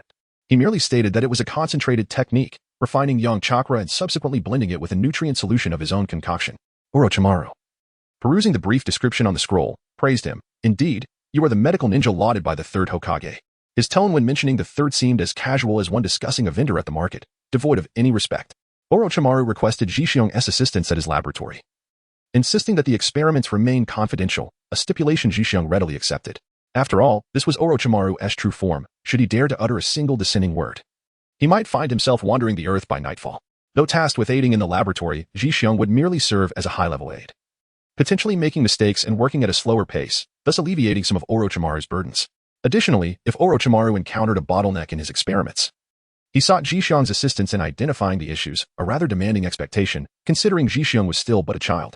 However, as long as he commenced his assistance in the experiments, he would have the freedom to peruse Orochimaru's research findings and data during his idle moments. Even some less significant techniques could be shared without charge. Indeed, his capacity seemed far greater than that of the third Hokage. As their discussion drew to a close, Orochimaru had not consumed a single drop of water, nor had Jishyong offered him a change of tea. Yet, as he prepared to depart, Jishyong received the bill brought by a shadow clone, which detailed the expenses incurred from the earlier altercation in the courtyard. Upon glancing at the 300,000 Ryo invoice, even with his composure, Orochimaru was incensed. Seizing the bill and scattering it in all directions before striding away in a huff, Jishyong curled his lips, instructing his shadow clone to draft another quotation. In the future, when collecting payment from Orochimaru, it would no longer be the mere 300,000 taels. Without an additional zero, it would be tantamount to giving him a significant discount. With the agreement between Jishyong and Orochimaru in place, the following day, Jishyong, the laborer, arrived at Orochimaru's underground laboratory. Although it was referred to as an underground facility, it was hardly concealed. Who would erect a towering gate several meters high at the entrance of their clandestine laboratory? It seemed designed to ensure that no one could uncover the site of their human experiments. In contrast, Jishyong's safe house was far more reliable, as he had camouflaged the exterior with earth manipulation after his initial entry. Deep underground, dim candlelight illuminated the rudimentary safe house, which lacked even a door, let alone windows. A very discreet ventilation hole provided the only semblance of communication with the outside world. Everything else was managed through his return to the city technique, making it the ideal venue for experimentation. However, as it was not his domain, he could not be bothered to concern himself with such matters. Orochimaru's underground laboratory was not only expansive but also divided into numerous functional areas, including the experimentation zone, cultivation zone, and data storage zone. This last area was Jishyong's favorite. The experimentation and cultivation zones were the places Jishyong least desired to linger. After all, who among the laborers enjoys their work? Yet, the complete set of equipment in these areas was what he coveted most. If Orochimaru were absent, he would truly wish to conduct a thorough examination of his own body. Chapter 76. The laborer at the underground laboratory goes online. Orochimaru had become increasingly desperate upon Jishyong's arrival in the morning. He requested that he conduct experiments using human subjects by noon. Gazing into the cultivation tank, he saw a small child, perhaps only 1 or 2 years old, and Jishyong found himself incapable of proceeding. Subcutaneous injections were manageable, but administering an intravenous push was daunting, as locating a vein would be challenging. He could not bear to subject these innocent children to suffering. Although he had harvested considerable flesh and blood from numerous upper ninjas for experimental use, this was entirely different from experimenting directly on children. Observing Jishyong's expression of discomfort, Orochimaru regarded him with a hint of amusement. Jishyong is torn between descending into darkness for the sake of experimental data and remaining true to his principles, unwilling to accompany me on this path. After a prolonged silence, Jishyong remains unresponsive, prompting Orochimaru to give him a gentle push. However, unbeknownst to Orochimaru, Jishyong has already engaged in an internal struggle and established his own set of rules. After a moment of relief, he looks towards Orochimaru and states, "During our agreement signing yesterday, it was made clear that I cannot be coerced into conducting experiments." Orochimaru, non-committal, nods in acknowledgement. Indeed, that is correct, but there are additional conditions that necessitate obtaining experimental results. Thus, I have resolved to optimize your experimental procedures. Oh, does Jishyong have any brilliant ideas? I would be delighted to make improvements. As the saying goes, those who heed advice are well fed. Orochimaru exemplifies this perfectly. The experimental data that Orochimaru seeks will ultimately be applied to human subjects, which is why he resorts to direct human experimentation. Orochimaru nods, encouraging Jishyong to continue. I have reviewed previous experimental logs, and I found that many subjects died immediately after injection, which is exceedingly wasteful for the experiment. Even though obtaining experimental materials is not a challenge for you, Orochimaru, the rapid depletion of subjects will inevitably raise suspicions among Konoha's higher-ups. Then, do you have a viable solution? Orochimaru gazes at Jishyong, unable to restrain himself from licking his lips, his blood-red tongue extending several inches, suppressing his revulsion. Jishyong speaks confidently. I believe it is utterly inhumane to initiate experiments directly on humans, and it is also likely to expose our intentions. If we begin with laboratory mice, allowing them to live vigorously for a period, be it a week or half a month, We can observe their reactions and meticulously record the data. Subsequently, we can progress to monkeys. As they closely resemble humans, whether from the mountains or the forests, I believe this poses no challenge for you, Orochimaru. Once the monkeys are injected with doses several times that of the mice, or even directly comparable to human doses, if they can live safely and carefree, we can ensure that the human subjects will survive longer during the experiments, yielding a greater volume of data. Data is of paramount importance. Applause erupts from Orochimaru in appreciation of Zhixiong's argument, signaling his agreement with the proposal. Consequently, Zhixiong immerses himself in the data storage area, diligently poring over Orochimaru's experimental data. He meticulously examines every aspect of human cells, treating the information as though it were a sacred tome, an intricate scroll, or even a slim volume of insights, leaving no detail overlooked. This period of fruitful endeavor lasts for less than 3 days before Orochimaru hastily returns to the underground laboratory. After a flurry of activity, Zhixiong cleared a corner of approximately 100 square meters in the experimental area, preparing it for the housing of white mice and other subsequent animals. He retrieved the scroll left by Orochimaru, summoning the white mice he had procured during his recent expedition. True to Orochimaru's lavish nature, he had purchased a staggering 200 white mice. Was he intent on exhausting Master Zhixiong? A puff of smoke enveloped the area as Zhixiong conjured 5 shadow clones to share in the toil and tribulations. First, he meticulously assigned identification numbers to each of the mice. The 200 white mice were evenly split between males and females, each weighing approximately 20 grams. Having reached the age of 3 months, they were now considered adults, ready to undertake their responsibilities as white mice. Following Orochimaru's intentions, Zhixiong categorized them into 4 groups: A, B, C, and D. Groups A, B, and C would receive the same experimental materials, albeit with varying concentrations of critical substances, while the final group consisted of normally reared white mice for comparison. With ample financial resources, Orochimaru provided each white mouse with a rectangular glass enclosure featuring ventilation holes. Beneath the enclosures lay a bed of fluffy wood shavings. However, a minor oversight occurred. While the white mice were ready, the racks to hold them had yet to be constructed. Such straightforward tasks, of course, should not require Orochimaru himself to venture into the woods wielding an axe. Nevertheless, the image of Orochimaru, axe in hand, is quite striking. Zhixiong ventured outdoors with a shadow clone to chop wood, simultaneously constructing a rack for the white mice to prevent any untidiness in the laboratory, which would necessitate his own cleaning efforts. The rhythmic sounds of clanging echoed joyfully, while the unexpected guests within the lab feasted contentedly. Upon Zhixiong's return with the wooden frame, he was rendered speechless.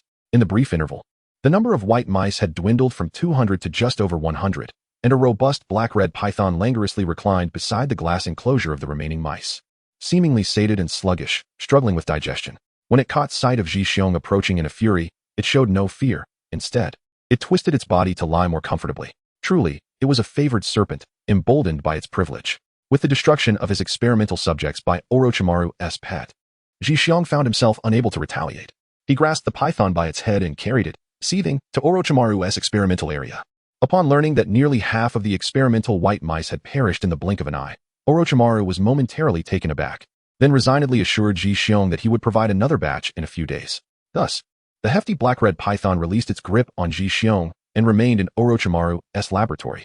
As it departed, a glint of triumph flickered in its cold, unfeeling eyes. Since this incident, the serpents that frequently roamed the laboratory had seldom ventured near Zhixiong, allowing him to immerse himself entirely in his experiments.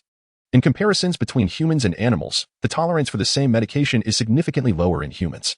Generally, animals possess far superior resilience, requiring a much greater dosage relative to body weight, often amounting to several times that of humans. After replenishing the white mice back to 200, Orochimaru urged Zhixiong to swiftly commence the experiments. In the days that followed, Zhixiong embraced the arduous existence of a diligent worker, meticulously monitoring the vitality of the mice, whether they were lively or lethargic, and assessing the luster of their fur. After providing the designated amount of food daily, he would sift through the bedding to observe any changes in their excrement, the condition of their ocular secretions, and the cleanliness of their anal region. In essence, Zhixiong resided and labored within the confines of the laboratory. Chapter 77, The Ruthless Animal Experiment. After 3 days of care, Orochimaru grew impatient, urging Zhixiong to expedite the experimentation on the white mice. Zhixiong heeded Orochimaru's command and prepared to inject the small white mouse with a syringe containing an unknown substance, be it a medicine or a poison. Gripping the mouse's tail with his left hand, he struggled as the creature squirmed forward. Seizing the moment, he delicately inserted the syringe into the subcutaneous layer of its back and gently pushed the plunger to complete the injection. Initially filled with trepidation, fearing he might penetrate too deeply and harm the mouse's internal organs, he soon became a relentless machine in administering injections. Grasping the tail, the mouse wriggled in desperation, but he coldly injected it, releasing it afterward to scurry into a corner, trembling with fear. This entire process unfolded seamlessly, drawing squeaks of alarm from the other mice. Orochimaru's concoction was indeed not easily tolerated. The ABC groups were ranked with increasing concentrations of the substance. In the highest concentration, Group C, 10 out of 50 mice perished on the first day, and by midnight, 5 more had succumbed. The remaining 35 mice were listless, suffering from diarrhea and tears. Originally intended for a week of observation, by the third day, only 3 emaciated mice remained, gasping for breath on the wood shavings. In contrast, Groups A and B fared considerably better, though B had also lost nearly 10 mice, while A managed to retain all 50. Despite their feeble state, by the 4th day, they began to regain their spirits, eating and drinking as if nothing troubled them, even daring to squeak at Jixiong's approach. After 7 days of observation, Groups A, B, and C showed stark differences. All 50 mice in Group A were thriving, while B had 41 left, and C was down to a solitary survivor. However, compared to the final Group D, the weights of the first 3 groups had significantly decreased, indicating the considerable impact of the injected substance on the mice, particularly during the initial 3 days. Orochimaru, contemplating the experimental logs, found himself in deep thought as Jixiong expressed readiness to commence the second cycle of experiments. Unexpectedly, Orochimaru waved his hand dismissively and handed Jixiong a scroll, commanding him to begin the monkey experiment immediately while ensuring proper logging of the results.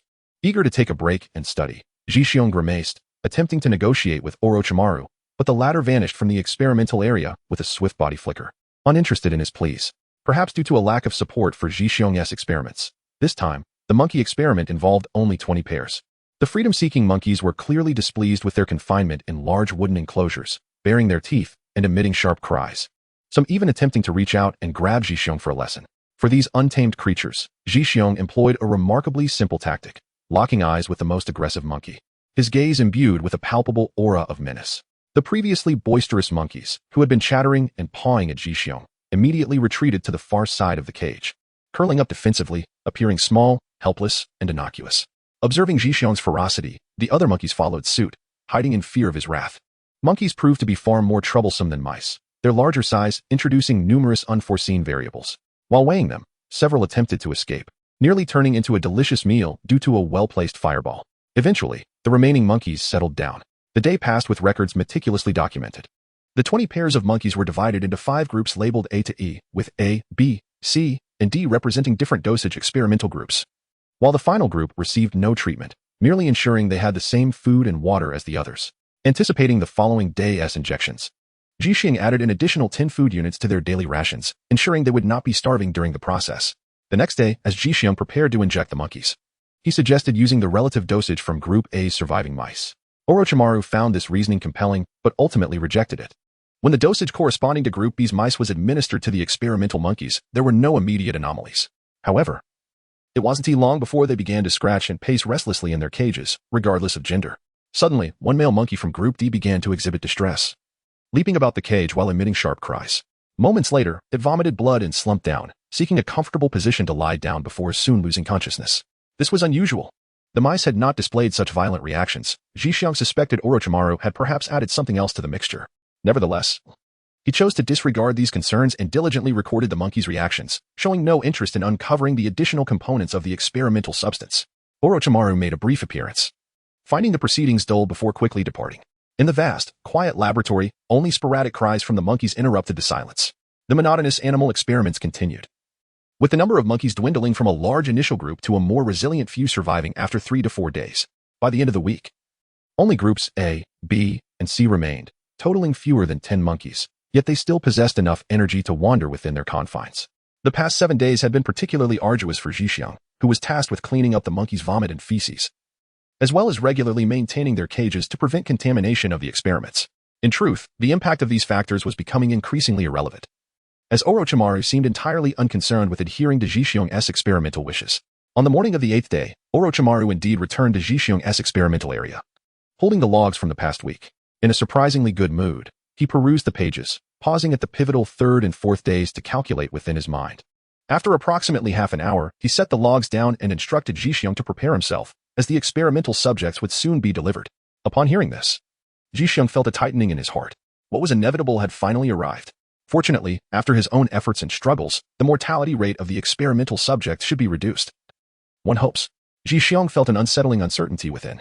The moment Orochimaru vanished using a teleportation technique, several containers filled with children swiftly arrived, pushed by his shadow clones. Within the towering, green liquid, toddlers, merely over a year old, floated helplessly, occasionally colliding with the glass walls of their chambers, causing them to frown and cry out. Yet, ensconced in the nurturing fluid, no sound escaped. One could only observe their anguished expressions and the silent opening of their mouths. The commotion inevitably roused the slumbering children within the containers. 6 cylindrical tanks, each taller than a person and equipped with wheels for ease of movement, stood before Ji Xiong as he busied himself alongside Orochimaru.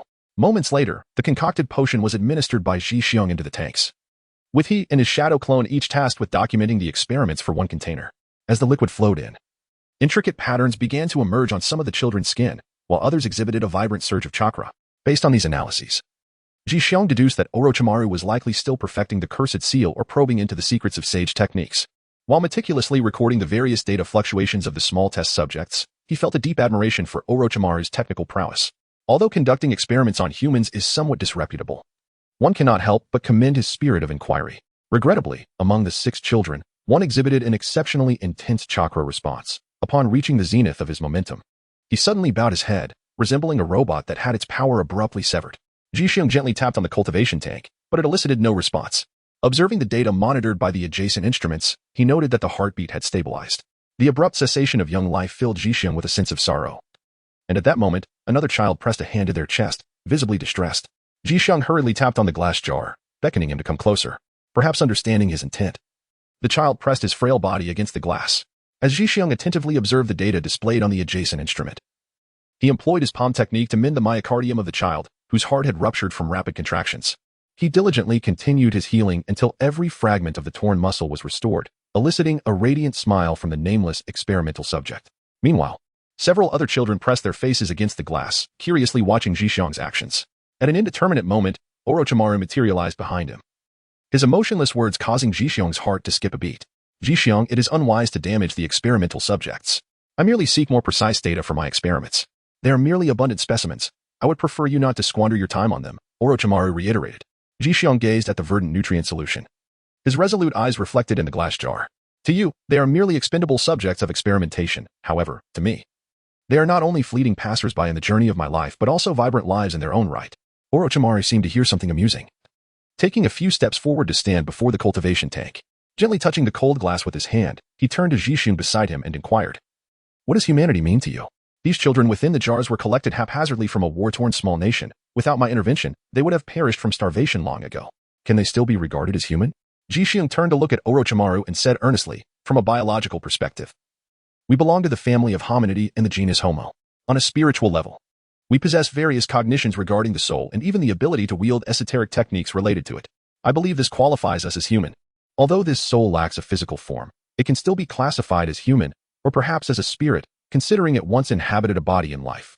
Orochimaru was taken aback. He had merely intended to coax Ji Xiong into submission, yet he inadvertently elicited insights regarding the realm of souls, which somewhat contradicted certain directions in his forbidden techniques research. However, he felt no anger. Rather, it provided him with a new perspective, or perhaps an inspiration. With ideas blossoming in his mind, Orochimaru paid little heed to his unsuccessful experiments.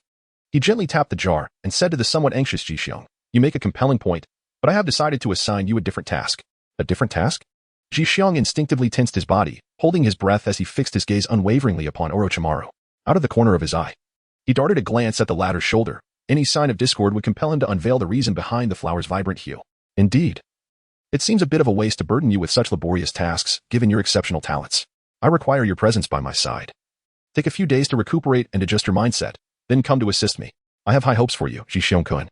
Clad in a flowing white robe, Orochimaru gradually faded from sight, casting a seemingly deliberate glance at Ji Xiong's clenched fist, veins protruding with tension, a faint smile curling at the corners of his lips as he departed.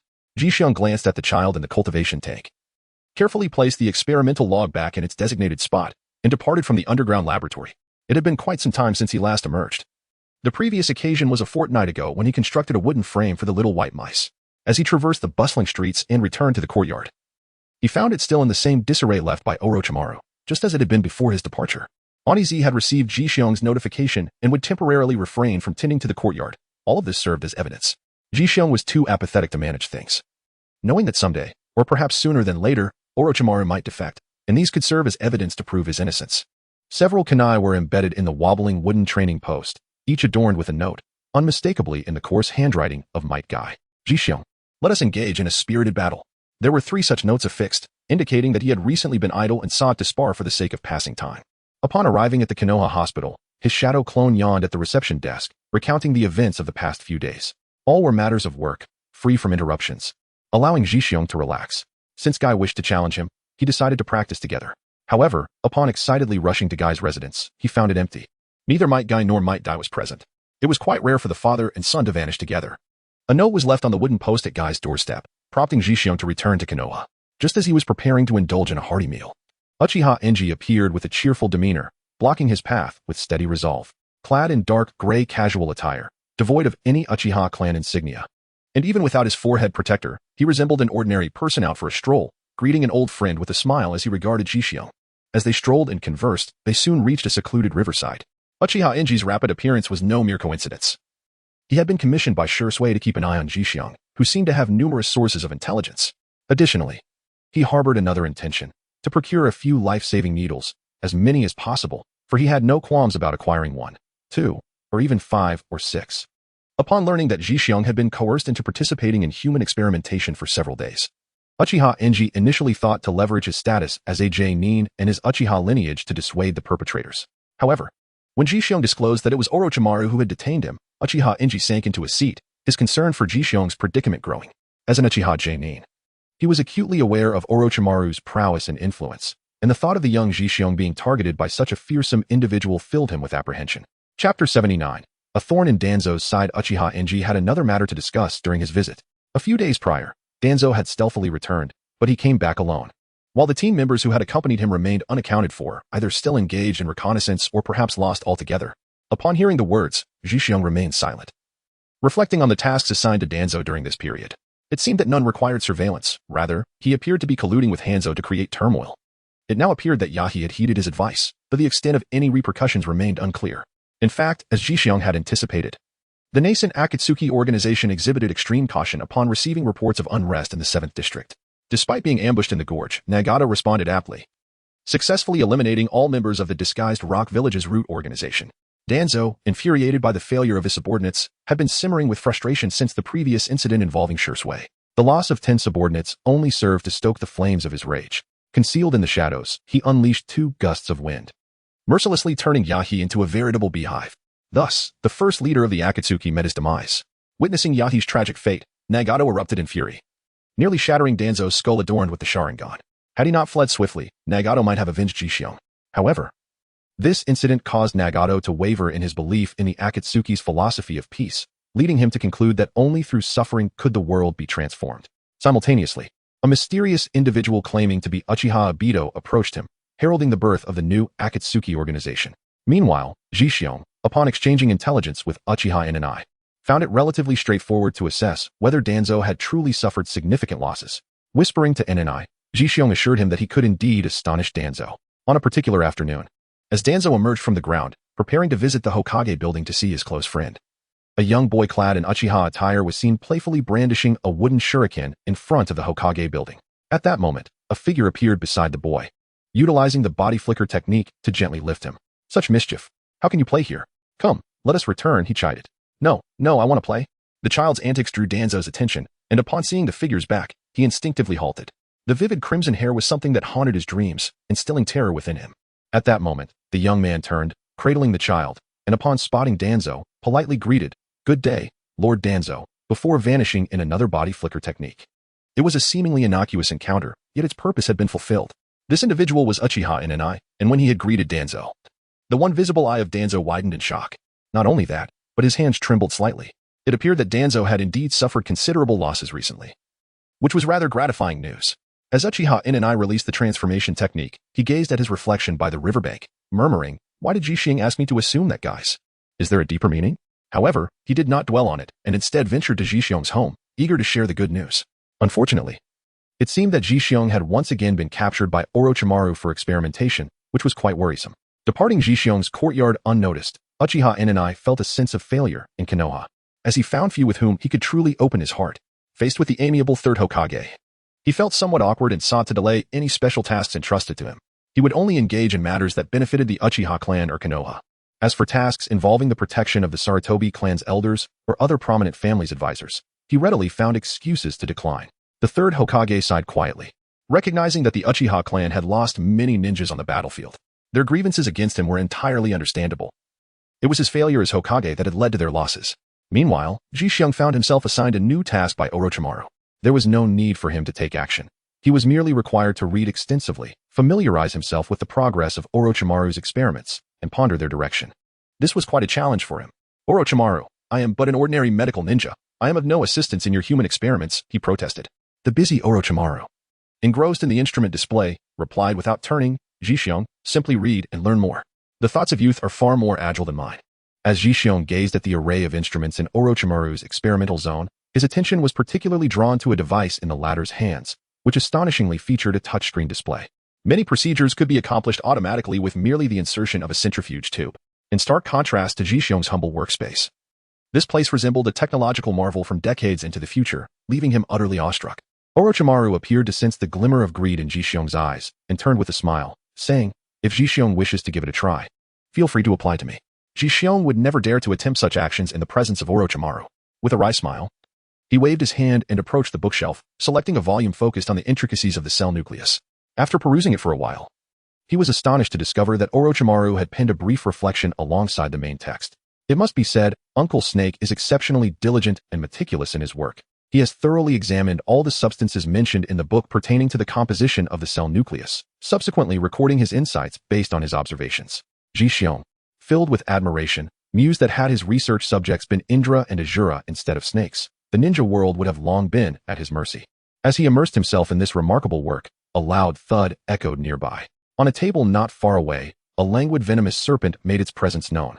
It opened its mouth and, to the astonishment of onlookers, expelled a damp and sticky envelope, which landed carelessly on the table, only to be nonchalantly picked up by Orochimaru. The envelope, coated in viscous slime, left behind numerous delicate strands that trailed behind as Orochimaru pulled it, extending impressively long. Upon witnessing this scene, Ji-Xiong felt a wave of nausea wash over him, yet Orochimaru remained utterly indifferent. However, upon opening the envelope, his expression noticeably soured. Even the venomous serpent, yearning for affection, was rebuffed. After exchanging a brief greeting with Ji-Xiong, Orochimaru announced his intention to depart for several days. Noticing Ji-Xiong seemed oblivious to the gravity of the situation, he grinned and remarked, if someone were to come in and apprehend you, dear Ji-Xiong, you must flee swiftly.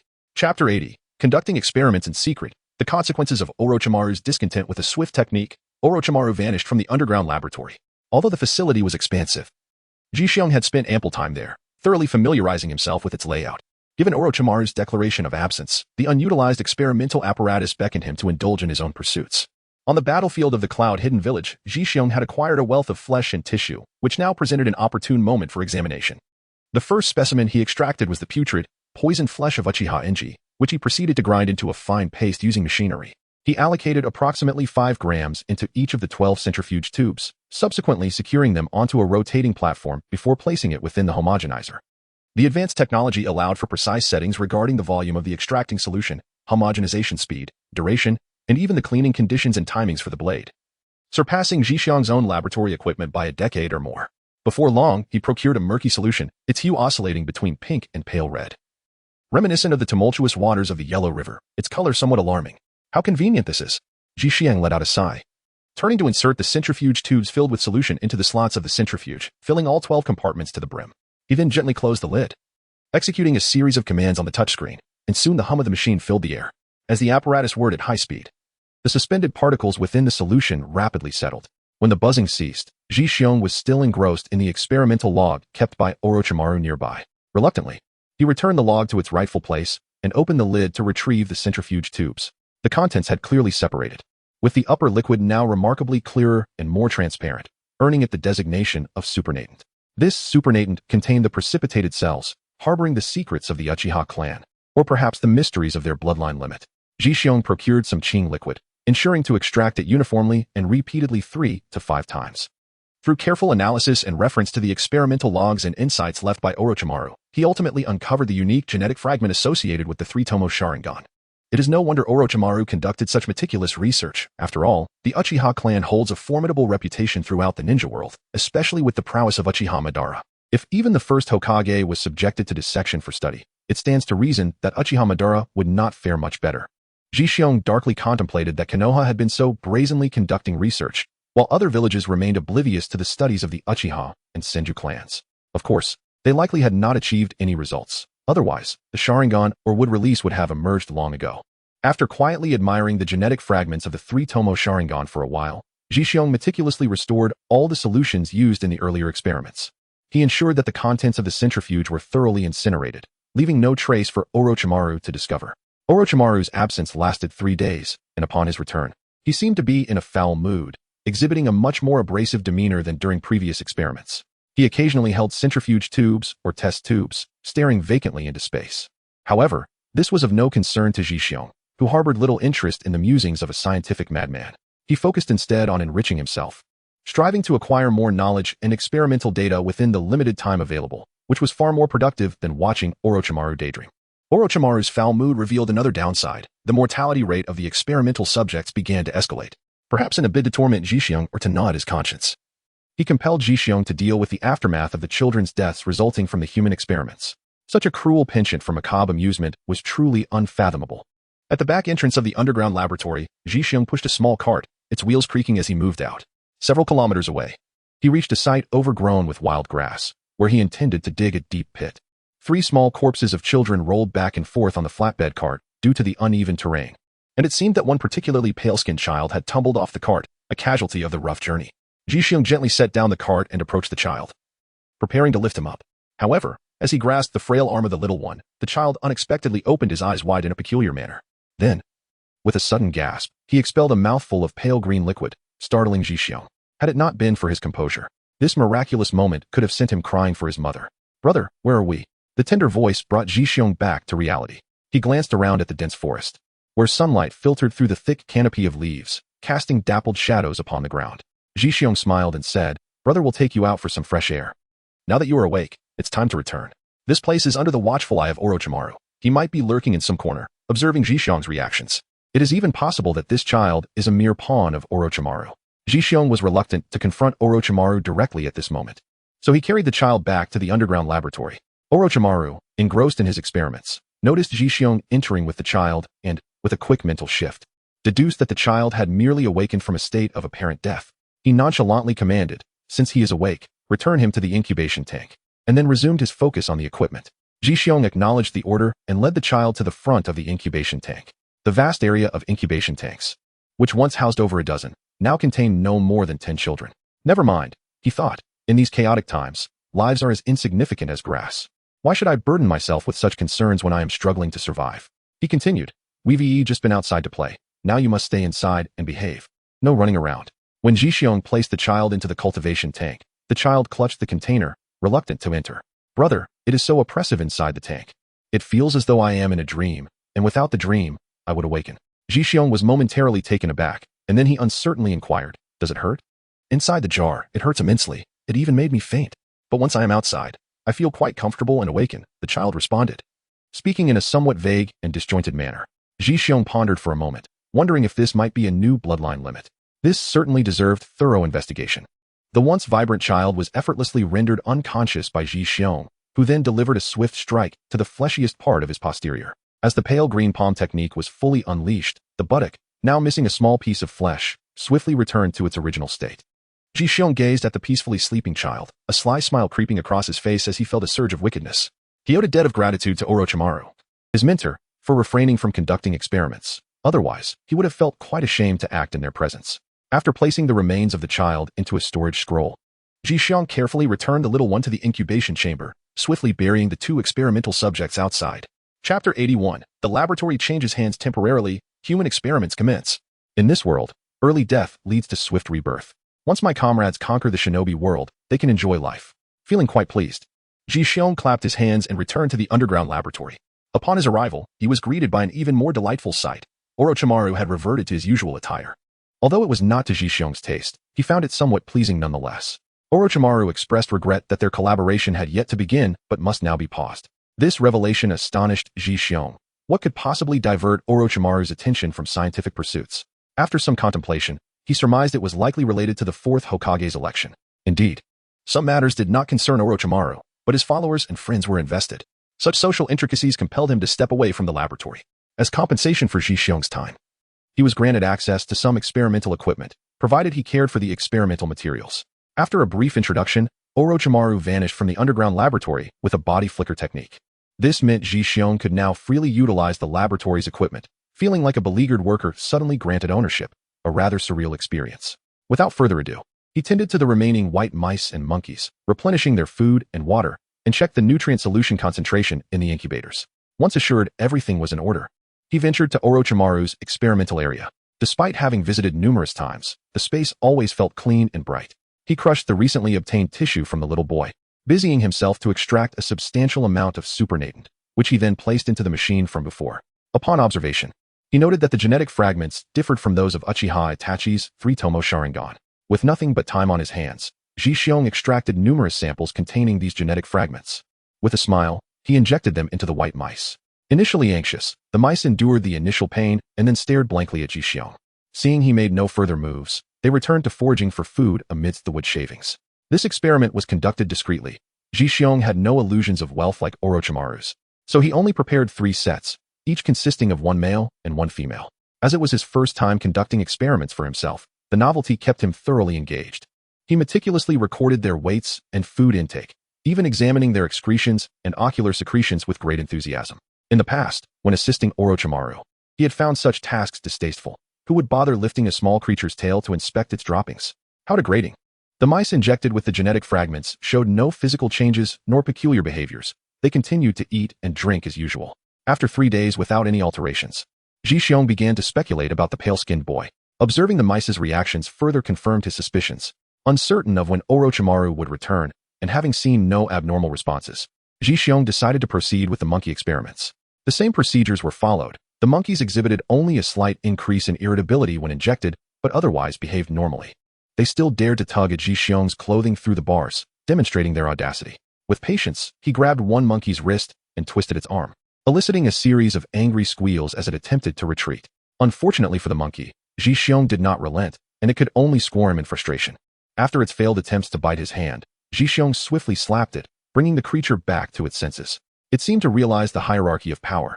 Post-injection, the monkeys remained lively and energetic.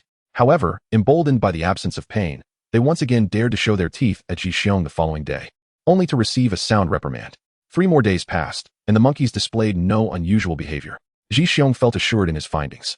Initially, he intended to inject the children in the incubation chamber with the genetic fragments, but he decided against it. Instead, he turned to the most unruly and aggressive monkey and cut a piece of flesh from it. The monkey, terrified, retreated to the opposite end of its cage, too frightened to make a sound, while the others quickly adopted a more submissive demeanor. Through analyzing the blood and flesh of the monkey, the genetic fragments from the boy successfully integrated into the monkey's cells. This exemplified the complexity and diversity of biological systems. After extensive research in the laboratory, he had finally reached this pivotal moment. Human experimentation was an inevitable progression in his studies. Without hesitation, Zhixiong injected the genetic fragment of the young boy into his own body, quietly attuning himself to the acceptance of foreign genes within.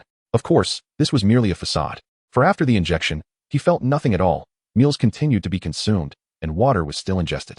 Nonetheless, he meticulously documented his experimental log, leaving no detail unrecorded. His daily diet, water intake, fluctuations in weight, as well as his mental state and changes in skin condition. After approximately 3 days, Zhixiong surmised that the genetic fragment had nearly fully integrated with his own. Thus, he extracted a piece of flesh from his arm to analyze the impact of the genetic fragment on himself. After a series of deft operations, it became evident that the boy's genetic fragment had successfully merged with his own cells, as if his cells now possessed a protective membrane. While this membrane appeared rather thin, it seemed to indeed serve a buffering role. Now, it was time to validate his hypothesis. Zhixiong extracted the flesh and blood tissue of a swift-release bloodline ninja obtained on the battlefield. After a series of intricate procedures, he succeeded in acquiring cells imbued with the essence of the swift-release bloodline. As these cells were gradually infused into his body, Zhixiong felt a searing warmth rising within him. This must be the body's rejection response, he mused, though he was not entirely certain, as it was his first time conducting such an advanced experiment, especially on himself. The temperature within his body escalated rapidly, soon surpassing 38 degrees, then striding towards 39 degrees, and relentlessly advancing to 40 degrees. Zhixiong felt that he could no longer remain indifferent and needed to implement some cooling measures. At that moment, darkness enveloped him, and he collapsed to the ground. After an indeterminate amount of time, Jixiang wearily opened his eyes, only to find himself burdened by 4 voluptuous women. Each weighing 100 pounds. They frolicked and bounced joyfully on his body, causing him pain throughout. He wished to turn over for a more comfortable position, but even moving a finger proved to be a challenge. Chapter 82. The successful implantation of swift escape. Bidding farewell to the laboratory lying on the ground, Jixiang lost all sense of time. Eventually, he was able to move his limbs again, and the pain in his body had significantly eased. He unsteadily stood up, supporting himself against the table while wiping the sweat from his forehead, realizing that he had fainted for over half an hour. Closing his eyes to sense the changes within him, Jixiang couldn't help but feel a tinge of disappointment. It seemed that swift escape had made an appearance before, yet it appeared to have been expelled by other cells within his body. After enduring a fierce internal battle, Jixiang's body felt somewhat weakened, and he dared not further agitate it, remaining obediently in the laboratory for half the day, fearing that mastering the celestial arts might disrupt the fragile remnants of swift escape. He endured the lingering dizziness until the following day when he felt significantly better, allowing him to continue integrating the swift escape cells into his body. With the experience of the first attempt behind him, Jixiang found a comfortable position on the bed, contemplating how long it would take before he would faint again. However, as he waited, no signs of high temperature emerged within him, leading Jixiang to suspect the purity of the cells might be inadequate. After more than an hour had passed without any increase in temperature, he decided to introduce another dose of swift escape cells. As soon as he sat up, he felt a wave of weakness and dizziness wash over him. He quickly grasped the headboard to prevent himself from toppling. The sensation was akin to riding a carousel, only to have someone press a tenfold fast-forward button. He clung tightly to the headboard, fighting against being thrown off. After a minute, the dizziness subsided as swiftly as it had come. As the saying goes, illness descends like a mountain but departs like a thread being pulled. Jixiang now felt this way. His limbs still somewhat feeble. An intuitive sense informed him that this time, the bloodline limit of swift escape had finally been activated. Eager to test the abilities of this bloodline limit, yet hampered by his condition, Jixiang forced himself to calm down, lying flat on the bed to recuperate swiftly. However, his restless mind made him feel like a fish frying in a pan, and before long, he found himself tossing and turning, draping items over himself repeatedly until clarity returned to his mind. Finally, he threw off the covers and jumped out of bed. Excitedly, Jixiang entered the experimental area. With a mere thought, he instantaneously appeared 1 meter away. However, the swift escape cells within his body had not fully stabilized, and upon utilizing them, Jixiang stumbled and fell to the ground, once again succumbing to slumber. After a significant interval, a chilling sensation enveloped his face, neck, and hands, causing him to feel cold and instinctively wish to dispel this chill. To his dismay, the coldness did not dissipate. Instead, it intensified, creeping over him with increasing persistence. Jixiang wearily opened his eyes, only to be startled by the sight of the black-red venomous snake that frequently delivered messages for Orochimaru. Peeking into Orochimaru's laboratory, he noticed a slimy letter resting on the table. Much to his relief, it was not Orochimaru himself who had returned, which would have terrified him. He had known the proud little snake for some time now, but it had always regarded him with disdain, displaying an air of arrogance and rarely showing him any kindness. Only Orochimaru was allowed to touch it. Of course, this was merely the snake's one-sided affection, for Jixiang would flee at the mere sight of the writhing serpent, having no desire to approach it closely. The only reason it had climbed up to him today was that he had fallen on the path, inadvertently blocking its way. This was troublesome. Swift retreat. Jixiang cast his gaze upon the swift escape materials laid out on the table, a fleeting glint of ruthlessness flashing in his eyes. As if sensing the murderous intent lurking behind him, the blackish-red serpent, which had previously slithered with leisurely grace, transformed into a shadowy blur the moment Jixiang turned his head, propelling itself towards the small hole specially prepared for its departure.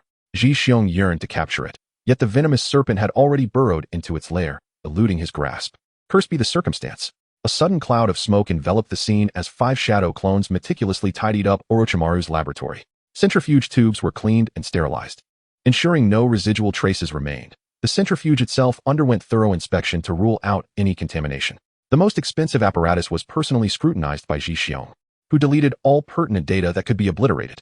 Naturally, he dared not tamper with Orochimaru's belongings, fearing the wrath of the latter might compel him to flee across the entire ninja realm. After all, these were the fruits of Orochimaru's labor over an extended period. Should Jixiang inadvertently erase them, he would not only face a relentless pursuit, but quite possibly the ire of half the ninja world. As the de facto overseer of the laboratory these past few days, Jixiang reflected upon the scenario. Had someone intentionally erased the experimental data from recent days, he would undoubtedly hunt them to the end of the earth. The lab subjects, the lab mice and monkeys injected with cells, were also subjected to humane disposal. Upon completing these tasks, Jixiang and his 5 clones conducted mutual inspections to prevent any unintentional leaks of their experiments. Casting one last glance at the laboratory, which had once stirred fond memories within him, He securely closed the door and stepped out, contemplating that, barring any unforeseen circumstances, he likely would not return. He held on to a flicker of hope that he might collaborate with Orochimaru once more, provided the latter could evade the pursuit of Konoha. Upon his return to the bustling streets of Konoha, Ji-Xiong experienced a surreal sensation, reminiscent of a bygone era. Before being taken by Orochimaru to serve as a laborer, he had possessed only the means for self-preservation. However, now, imbued with the ability to utilize swift movement, he found himself capable of both offense and defense. Although he lacked potent signature techniques, he encountered little difficulty in dealing with ordinary jonin. Just as he prepared to capture a jonin for some practice, a memory surfaced in his mind. It turned out that his shadow clone, idling at the Konoha hospital, had dissipated due to chakra depletion. During his experimental endeavors, a substantial influx of ninjas had returned to the village, resulting in a dramatic spike in the hospital's patient count. The clone, previously languishing at the consultation desk, could hardly avoid being conscripted. As he had been reluctant to expend chakra while idling at the desk, the moment his chakra was fully exhausted brought him liberation, along with a wave of accolades. Ji-Xiong rubbed his nose, realizing that it had indeed been several days since he last replaced his shadow clone to work at the hospital, which was quite commendable. He then created another shadow clone to return to the hospital for duty, while he himself returned to the courtyard. After some time away, the once barren ground had begun to sprout a few weeds, which certainly looked far more appealing than its previous desolate state. Ji-Xiong separated his shadow clones to tidy up both the courtyard and the rooms. The remnants of his battle with Orochimaru lingered in the courtyard, with all the charred debris left behind. This was all a reminder for Orochimaru. If he failed to repay his debts in a few years, Ji-Xiong would have to pursue him in person. At that time, on the wooden training post, Kai had left a challenge for a duel, which Ji-Xiong chose to ignore. However, Itachi had left him a note suggesting they gather when time allowed. Chapter 83, Itachi's Inquiry. Concerns of the Uchiha clan. Among the several notes left on the wooden post, only one belonged to Itachi, while the rest were from Kai, indicating Kai's unwavering confidence in challenging Ji-Xiong. Consequently, Ji-Xiong decided to disregard him. Kakashi, on the other hand, had neither left a note nor any indication of having remembered him, which meant that he would have to deal with him sternly the next time they met. Setting aside his musings, Ji-Xiong performed a great return technique, quietly arriving in the forest outside Konoha village, where his safe house was concealed. After all these days, it was time to check if any unwelcome guests had intruded upon his sanctuary. Upon reaching the vicinity of the safe house, he found no traces of human passage on the ground. Centered around the safe house, the surrounding branches had also been inspected, revealing no signs of human activity, which was quite reassuring. He then meticulously examined the nearby ventilation openings, which were cleverly concealed at the roots of several large trees, ensuring both secrecy and safety. There were no new traces at the roots, indicating not only a lack of human disturbance, but also minimal animal tracks, save for a few footprints resembling those of rabbits and small birds. Most importantly, the marks of snakes, which Ji-Xiong was most concerned about, were entirely absent. A fortunate turn of events. Orochimaru must have realized by now that he had fainted in his laboratory. Ji-Xiong hoped his curiosity wouldn't lead him to delve too deeply. In truth, Ji-Xiong had underestimated Orochimaru's inquisitiveness. After receiving the news of Ji-Xiong's fainting from the messenger snake, Orochimaru became intrigued by the nature of his experiments. Unfortunately, when he finally managed to visit the underground laboratory, he discovered that not only had many mice vanished, but several monkeys were also missing, and all the experimental equipment had been meticulously organized. Seeing the scene had been cleaned, the undeterred Orochimaru scrutinized the instruments, noting the absence of even a fingerprint on the display screens. A smile crept across his face. Such a clandestine experiment by Ji-Xiong piqued his curiosity immensely. Were it not for the myriad of chaotic tasks awaiting him, he would certainly seek to discuss the mysteries of the human body with Ji-Xiong in due time. In a bustling barbecue shop, Ji-Xiong, Kai, Kakashi, and Itachi gathered together, indulging in grilled delicacies while reminiscing. Although Kai had achieved the rank of Chunin and Might Guy had become a Jonin, significantly improving their family's circumstances, Kai maintained his frugal demeanor. Knowing that a prodigy of the Uchiha clan was treating them, he ignored the bonds of friendship and, alongside Kakashi, eagerly competed for choice morsels on the small grill. Ultimately, due to his superior taijutsu, Kai consistently managed to snatch the food he desired before Kakashi could react. Itachi could not help but smile at their playful rivalry, feeling a sense of envy for the purity of their friendship. After Ji-Xiong's previous encouragement, Kakashi had become notably more cheerful, at least ensuring he greeted them when leaving and arranging their next gathering. Kai initially wished to spar with Ji-Xiong, but noticing Itachi lingering beside him for a conversation, he chased after Kakashi, determined not to lose in today's game of rock, paper, scissors. Upon observing their departure, Itachi invited Ji-Xiong to the Uchiha clan's grounds for a chat and to seek his insights on the current upheaval surrounding the 4th Hokage election, but Ji-Xiong declined, citing a lack of time. The border conflicts had essentially concluded, with Konoha emerging victorious, yet it felt as if they had suffered defeat. This was largely due to the third Hokage's steadfast commitment to a policy of peaceful development, even to the point of significantly reducing reparations, which naturally led to murmurs of discontent within the village. The Uchiha clan, alongside Danzo's machinations, certainly fueled these grievances. One faction sought to elevate Fugaku Uchiha to the coveted position they had long desired, while the other aimed to place his ally in the Hokage's seat, facilitating his own future endeavors. Both parties held leverage that could benefit them immensely should they succeed in placing their candidate as Hokage. However, the third Hokage steadfastly refused to relinquish his position, shouldering the blame for any shortcomings. Furthermore, he denied Danzo's recommendation of Orochimaru for the position of fourth Hokage, which incensed Danzo greatly. Thus, the roots of their discord began to intertwine as the Uchiha clan spread tales of woe, lamenting the many who had vanished from the battlefield, while simultaneously boasting of their clan members' valiant efforts in securing peace and prosperity for the village. To not select an Uchiha candidate as the fourth Hokage, they argued, would be sheer folly. Orochimaru's reputation as one of the legendary Sannin further bolstered his appeal, captivating the minds of many naive villagers. Moreover, having commanded the battlefield at the Yunin front, it was rumored that his summoning beast had devoured hundreds, reducing the morale of Yunin's forces to nothing. Upon witnessing a snake, they fled to their tents for safety. Itachi, seated on a wooden chair, sighed with a tinge of melancholy. His reputation for the body flicker technique had been wielded against him within his own clan. While both the yellow flash and his technique were swift and lethal, Itachi knew that without activating his Manjiki Sharingan, he stood no chance against the yellow flash. Simultaneously, he had no desire to oppose Minato, as he respected his approach to leadership. However, some issues could not be evaded. The ongoing debate over who was the faster killer between the body flicker technique and the yellow flash had led the Uchiha guard to apprehend numerous unruly villagers. Especially after a few drinks, some would become unruly, believing they had the skill to confront the Uchiha. Even with the understanding that many izakayas were owned by the village's prominent families, they still dared to employ taijutsu to retaliate against the Uchiha who apprehended them. Today, Shishui sought counsel from Jishiong regarding the recent exploits of the Uchiha clan on the battlefield.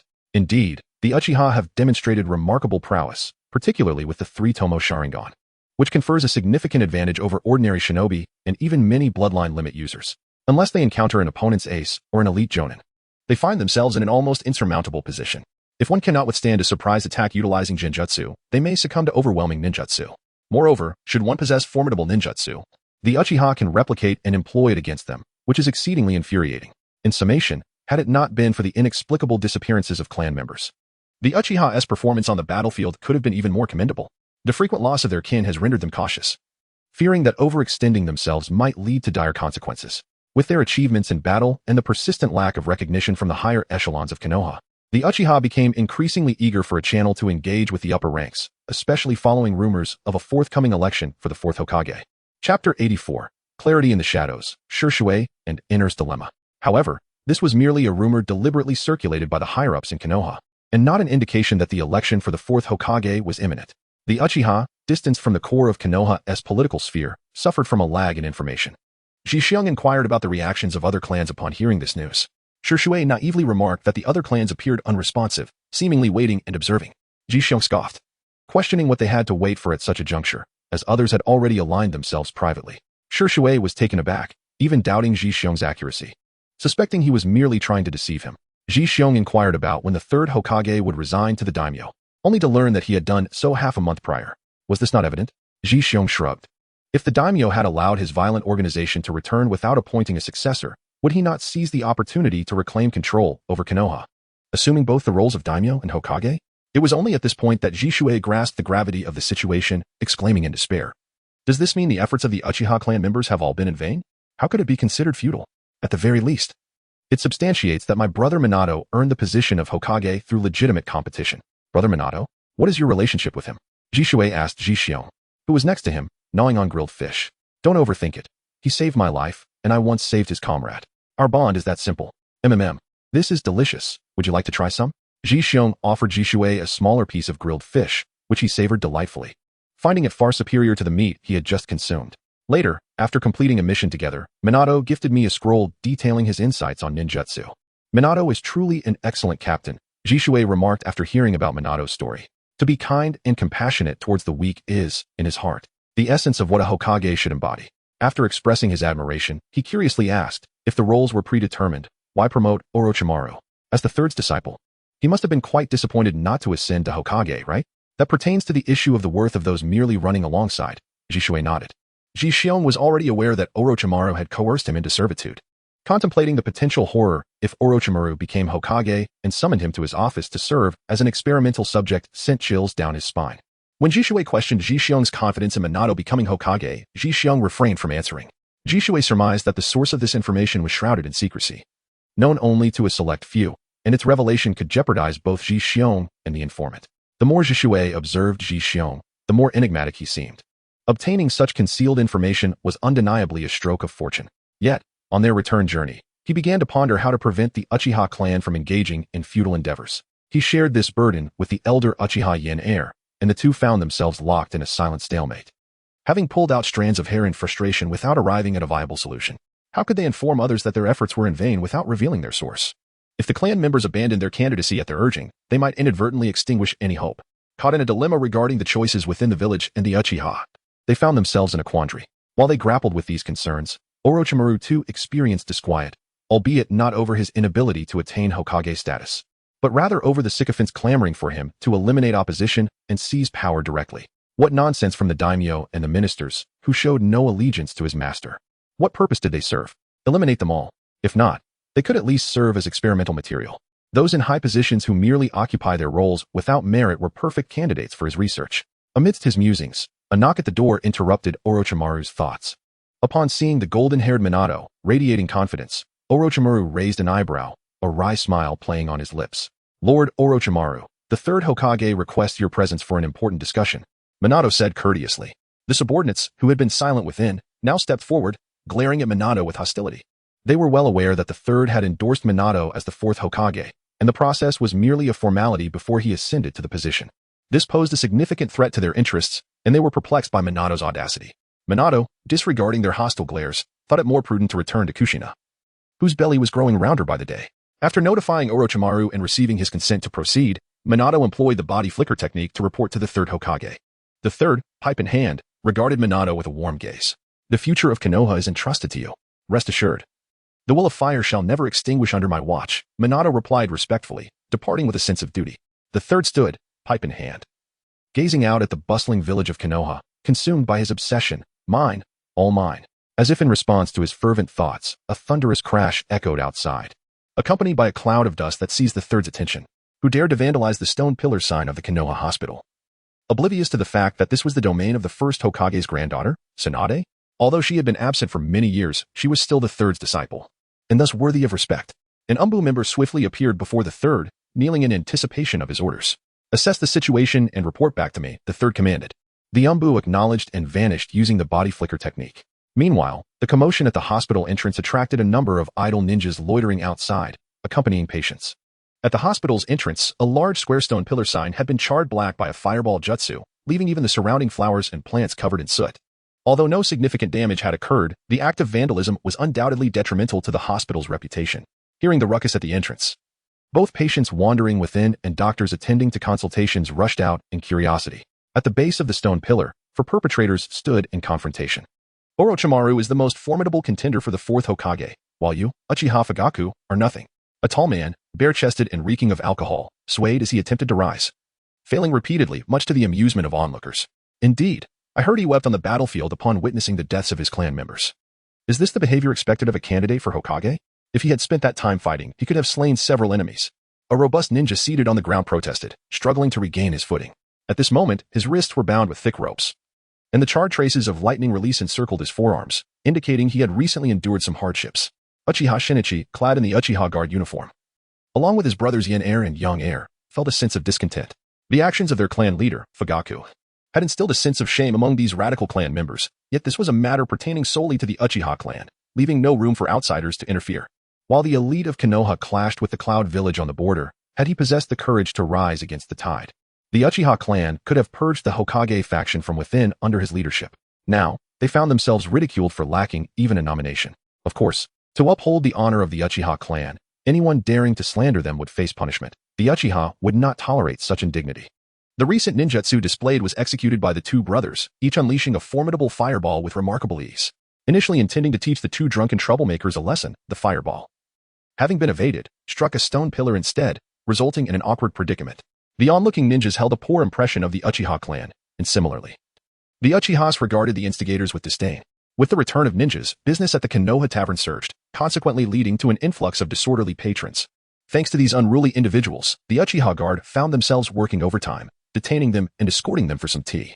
During this tumultuous period, physical confrontations and injuries were inevitable, fostering a growing animosity towards the Uchiha clan. Amidst the commotion, Shixiang could not resist the spectacle. As a shadow clone, he found himself at the forefront, indulging in the freshest gossip. Occasionally, ninjas he had previously treated greeted him, contributing to the lively atmosphere. "Hurry up and loosen the ropes. I shall crush your head." The robust man continued to prattle, while Uchiha Xine ignored the drunken rants and approached Shixiang with a smile. The two had recently resorted to extrajudicial measures, and now required Shixiang's assistance to avoid further complications. "Shixiang-kun, it has been a while," he greeted with a nod. Though Shixiang bore no fondness for the brothers after nearly being incinerated by their fireball. "Hey, untie me quickly, or I'll knock you out with a single punch." The burly man persisted in his complaints. Xine turned to Shixiang, saying, "You see, drunken individuals can be quite troublesome. Their earlier actions were rather crude. I kindly request that you employ your medical ninjutsu to remedy the situation swiftly." Despite the polite tone, the underlying command was evident, even to the Jainin who had previously received Shixiang's treatment. Is this how the Uchiha conduct their affairs, looking down upon others? Uchiha YG, known for his fiery temper, approached with a grim expression. "Do you have an issue with us? Does the Uchiha Guard require your guidance in our duties?" The Jainin merely spoke out of a sense of justice. Being a civilian ninja, he noticed the Uchiha Guards glaring at him with hostility. With a huff, he turned and merged back into the crowd of onlookers. Jixiang, wishing to put an end to their meaningless quarrel, stepped forward and declared, "Enough of the bickering. Allow me to take a look." The man, bare-chested, struggled to rise, his eyes clouded with confusion as he staggered towards Jixiang. However, after only a few steps, he collapsed once more onto the ground, eliciting a fresh wave of laughter from the onlookers. In his proximity to the charred stone pedestal, his face scraped against it, smearing the ash that had recently been burnt onto his visage, much to the amusement and scorn of the observing ninjas. Jixiang sensed something amiss as he approached, employing medical ninjutsu to assess the situation. He turned to glance at the seemingly unfazed members of the Uchiha Guard, noting the severity of their actions. The bare-chested man displayed no visible injuries, yet his spinal nerves bore some damage. Fortunately, it was manageable and could be healed with medical ninjutsu. As for the other ninja bound by ropes, Jixiang inspected him and found merely scorched skin on his wrists, a trivial matter for him. However, embodying the compassionate spirit of a healer, he decided to administer treatment since he was already present. The bare-chested man began to regain consciousness, particularly recalling the humiliation inflicted by the Uchiha Guard moments earlier. Anger surged within him, prompting him to retrieve a newly acquired kunai from his ninja tool pouch. With a swift leap, he charged forward, his eyes ablaze with fury, yearning to pierce Uchiha Seni with his weapon. The escalating confrontation piqued the interest of onlookers, who had been ready to disperse after witnessing an unarmed scuffle. Unfortunately for the bare-chested man, his movements were all too clear to the three-tomo Sharingan. As he remained suspended in midair, Uchiha Seni executed a body flicker technique, swiftly appearing before him and delivering a powerful kick that sent him hurtling backward. In mid-flight, he could not help but extend his arms, emitting a desperate cry as he was propelled away at a speed surpassing his initial approach, eliciting a chorus of disapproving shakes of the head from the surrounding spectators. Pathetic, utterly pathetic. Upon hearing the sound of the wind rushing from behind, Jixiang instinctively evaded the impending collision, stepping a few paces to the left. The bare-chested man soared past him with remarkable speed. However, Jixiang failed to notice the kunai in the man's hand, which swiftly embedded itself into his back with a sickening thud. The newly acquired kunai was exceptionally sharp, with the majority of its length piercing deeply into his flesh. Numerous onlooking ninjas instinctively rushed over to assess the severity of his injury. Jixiang seized his mastery of the palm sage technique, casting a glance at the somewhat flustered robust man, and then turning to observe the astonished Xine. With a sudden burst, he transformed into a wisp of smoke.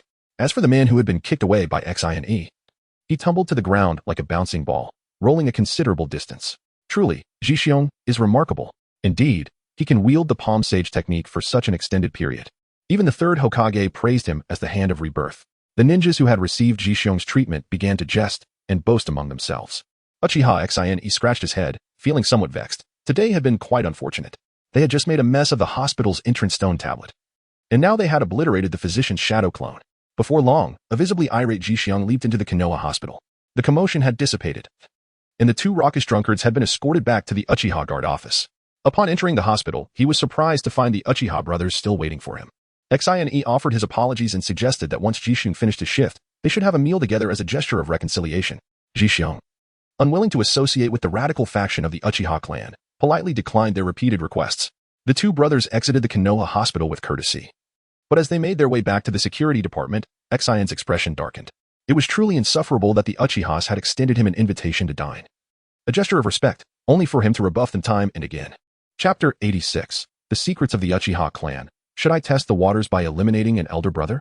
With that thought, he struck a nearby utility pole, leaving a deep impression from his fist. As his younger brother, young heir attempted to reason with him.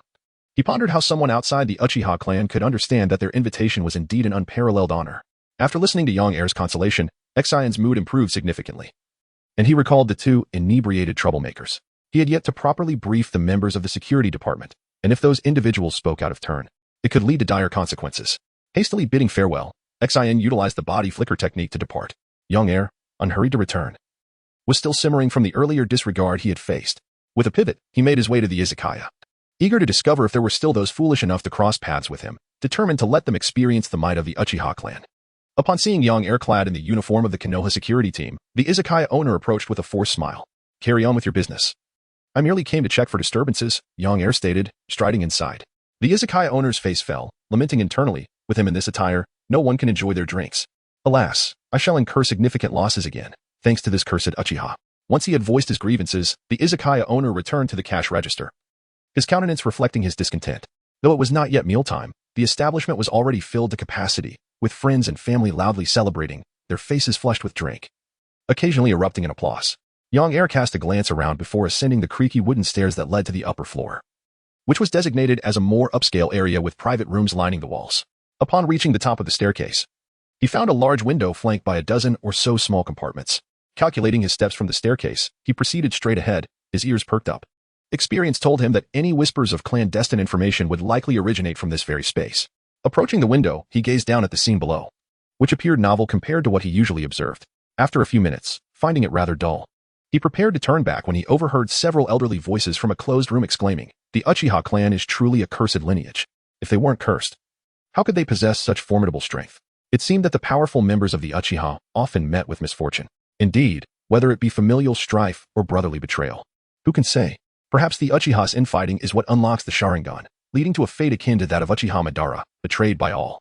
I find your analysis quite insightful. Old man, here's to you. With a clink of glasses, laughter erupted, as if mocking the Uchiha was a source of great amusement. This caused young heir, prepared to leave, to halt in his tracks. Those voices sounded familiar, belonging to several elders closely allied with the Yamashiro clan. Furious at the brazen disrespect towards the Uchiha, young heir placed his hand on the door handle, ready to confront the elders. Yet, in that instant, he hesitated, reflecting on their banter, which bore a kernel of truth. It was not that they were right, but rather that the strong within the Uchiha clan seemed to endure extreme trials, often resulting in fraternal discord. For instance, the legendary Uchiha Madara, whose power was unparalleled, came to mind, igniting a fervor within young heir. Quietly closing the door he had nearly opened, he descended the stairs with utmost care. The izakaya owner wished to greet him again, but he waved him off dismissively. Exiting the izakaya, young heir walked back to the security department, his mind heavy with contemplation, oblivious to the passers-by he nearly collided with. This state of turmoil persisted until nightfall. As he struggled to reach a decision, brotherly conflict was the gravest of taboos. Though Xian was quite irksome, was it truly necessary to take such drastic measures over an unfounded rumor? Suddenly, the visage of Jixiong materialized in his mind, that infuriatingly smug smile of his. He recalled Jixiong's exceptional medical ninjutsu. Should he inadvertently harm his elder brother, perhaps Jixiong could still save him. The following day, young heir requested a leave of absence from his brother, carrying a large bag of snacks to Konoha Hospital to express his gratitude for Jixiong's assistance the previous day. Jixiong preferred to minimize his interactions with young heir. However, young heir, seeking Jixiong's favor, displayed an exceptionally amiable demeanor. He even offered Jixiong the snacks he had brought, sharing them with the other physicians at the hospital. Having received such benefits, they began to rally for Jixiong to accept young heir's apology. Jixiong cast a disdainful glance at them, unimpressed that they could be so easily swayed by a mere trifle. He paid little heed to young heir's sudden cordiality and offered a few perfunctory words, ostensibly accepting the apology. Little did he know, young heir took advantage of this opportunity, pulling Jixiong aside to quietly disclose the purpose of his visit. He wished to engage in another spar with his elder brother, previously. In the training grounds of the Uchiha clan, he had always found himself outmatched, attributing his defeats to the venue. Thus, he proposed a change of scenery, suggesting the woods outside of Konoha, an ideal location that closely resembled a genuine battlefield. Jixiong did not hesitate to agree. The last time the two brothers fought, it had escalated dramatically, with fire-style ninjutsu becoming increasingly ruthless. After receiving Jixiong's consent, Yanga politely took his leave and quickly arranged to meet his brother Sini after work at the designated training ground set by Jixiong. Before departing, He confidently reminded his brother to approach the match with a determination to defeat him, lest he be assured of his loss that day. Cinny scoffed at Yang-er's words, thinking that if victories were won merely through verbal sparring, Yang-er would have long surpassed him. As the afternoon slipped away, Cinny remained unfazed by his brother's countless challenges, focusing instead on his patrol duties and other tasks. When work ended, he yawned and headed toward the woods designated by Yang-er. Despite having finished work simultaneously, his brother had rushed ahead, proving to be quite unreliable. Had it not been for Yang-er's notice, the squad leader would have surely docked his pay. Lost in thought, Cinny leaped through the woods for quite some time before arriving at the agreed-upon location. The so-called training ground was actually an irregularly shaped clearing several hundred meters in diameter, overgrown with weeds. However, Cinny appreciated the soft ground. It would be far more forgiving in the event of a fall compared to hard stone. I've arrived. Where are you? Hurry up. I want to eat after this match. Cinny's impatient voice echoed across the clearing. After calling out 3 times without response, he began to doubt whether he had come to the right place. Just as he was about to leave, he heard Yang-er's lethargic voice from a nearby tree. You've come all this way. Why leave? I've invited a referee, but he hasn't arrived yet. What a hassle. What are you doing? Be careful, or father might hit you with the cane. Yang-er's forehead twitched with irritation as he clenched his fists. He'll be here any moment. Just wait. Haha, I don't mind, Cinny replied nonchalantly. You really are chatty. The two brothers waited nearly half an hour before Zhixiong finally arrived, stepping on branches with an air of tardiness. He immediately began to apologize profusely. I'm so sorry. I was held up by work today. Yang-er frowned. You wouldn't send a shadow clone to brush me off, would you? You promised to come in person. What if we get seriously injured and you don't have enough chakra? Zhixiong earnestly explained. I came late because I had matters to attend to. Yang-er, however, pressed on aggressively. I don't believe you. With that, he swiftly approached Zhixiong. Indeed, the Uchiha clan was known for their stubbornness. Zhixiong raised his right hand to catch Yang-er's kunai. The weapon pierced his palm, and warm blood trickled from the wound. Only then did Yang-er display a satisfied smile, immediately following it up with an insincere apology. Lord Zhixiong's magnanimity must rival that of the Hokage. Surely, you won't mind such trivial matters, right? Zhixiong remained silent, his expression devoid of emotion as he drew forth a kunai, casually discarding it onto the ground, where it embedded itself deeply into the earth. A faint green luminescence emanated from his palm, swiftly healing the wound that had been pierced. He cast a glance at the grand tree to his right and gracefully leaped onto it, his countenance as solemn as water, declaring, I am pressed for time. Do commence. Yang-er paid no heed to Zhixiong's ire. Should the kaleidoscope truly be activated, he would find himself unable to escape this clearing today. The current fury was merely the wrath of an ant. Prior to their arrival, he had meticulously surveyed the surroundings, ensuring no other presence lurked nearby. Secrecy was paramount. In the center of the clearing, the two brothers faced each other, their pairs of 3 Tomo Sharingan slowly rotating. Xine, having lingered for too long and now ravenous. Impatiently urged, let us resolve this swiftly. Fire release, dragon flame song technique.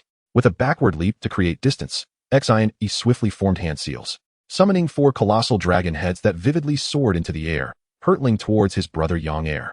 Amidst the roaring flames, the dragon heads displayed a fearsome ferocity, the searing heat palpable even to Zhixiong, who stood several meters away. Unsurprisingly, the stationary Yang-er was struck by one of the dragon heads, instantly transforming into a mere piece of wood. As Xine regained his footing, he scarcely had time to catch his breath before hastening a few steps forward.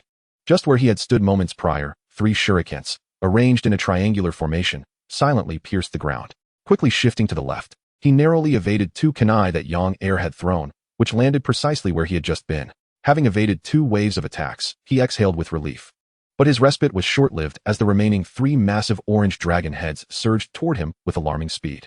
Just as they were about to collide, he executed a body flicker technique, evading the assault.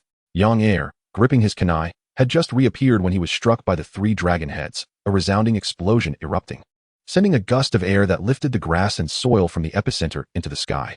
Nearby birds and small creatures, startled into a frenzy, fled in terror, while the acrid scent of charred earth permeated the air. In the aftermath of the collision, 3 pits of varying sizes marred the ground. In one particularly charred pit, Uchiha Yang-er lay in a rather disheveled state, this sudden barrage of attacks prompting Zhixiong, perched upon the tree, to open his eyes in astonishment. With a puzzled expression, Xine approached Yang-er. You could have easily dodged that. Why did you not? Yang-er's 3 Tomo Sharingan spun rapidly, his trembling hand outstretched as if to convey something to his brother. Unable to decipher the words, Xine knelt beside the pit, intent on aiding his sibling. Just then, a searing pain pierced Xine's chest. In disbelief, he gazed at Yang-er, summoning every ounce of strength to push him away. Stumbling to his feet, Xine's heart ached with sorrow. Was this truly the brother he had known?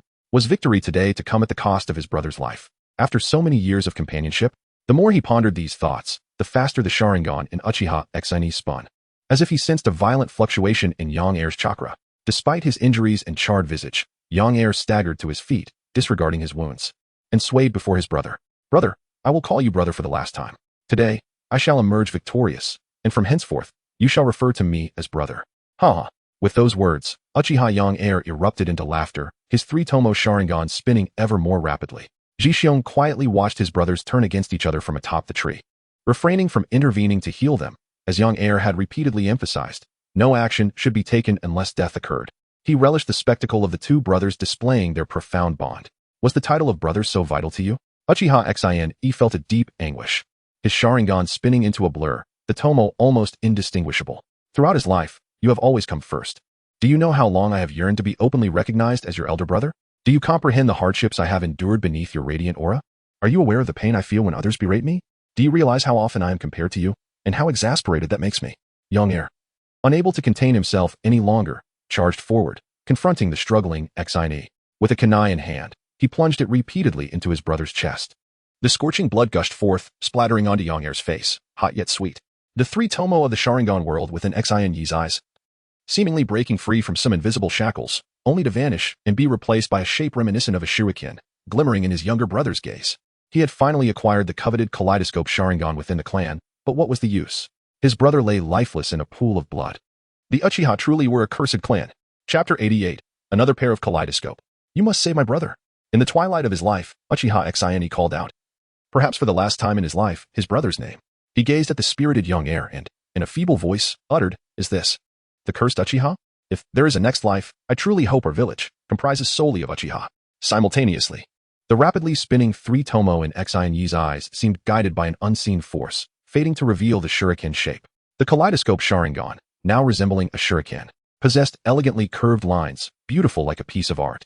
Yang Heir, initially basking in his triumph, was suddenly stirred by the sight of the kaleidoscope Sharingan in his brother's eyes. He understood all too well what two pairs of kaleidoscope Sharingan represented.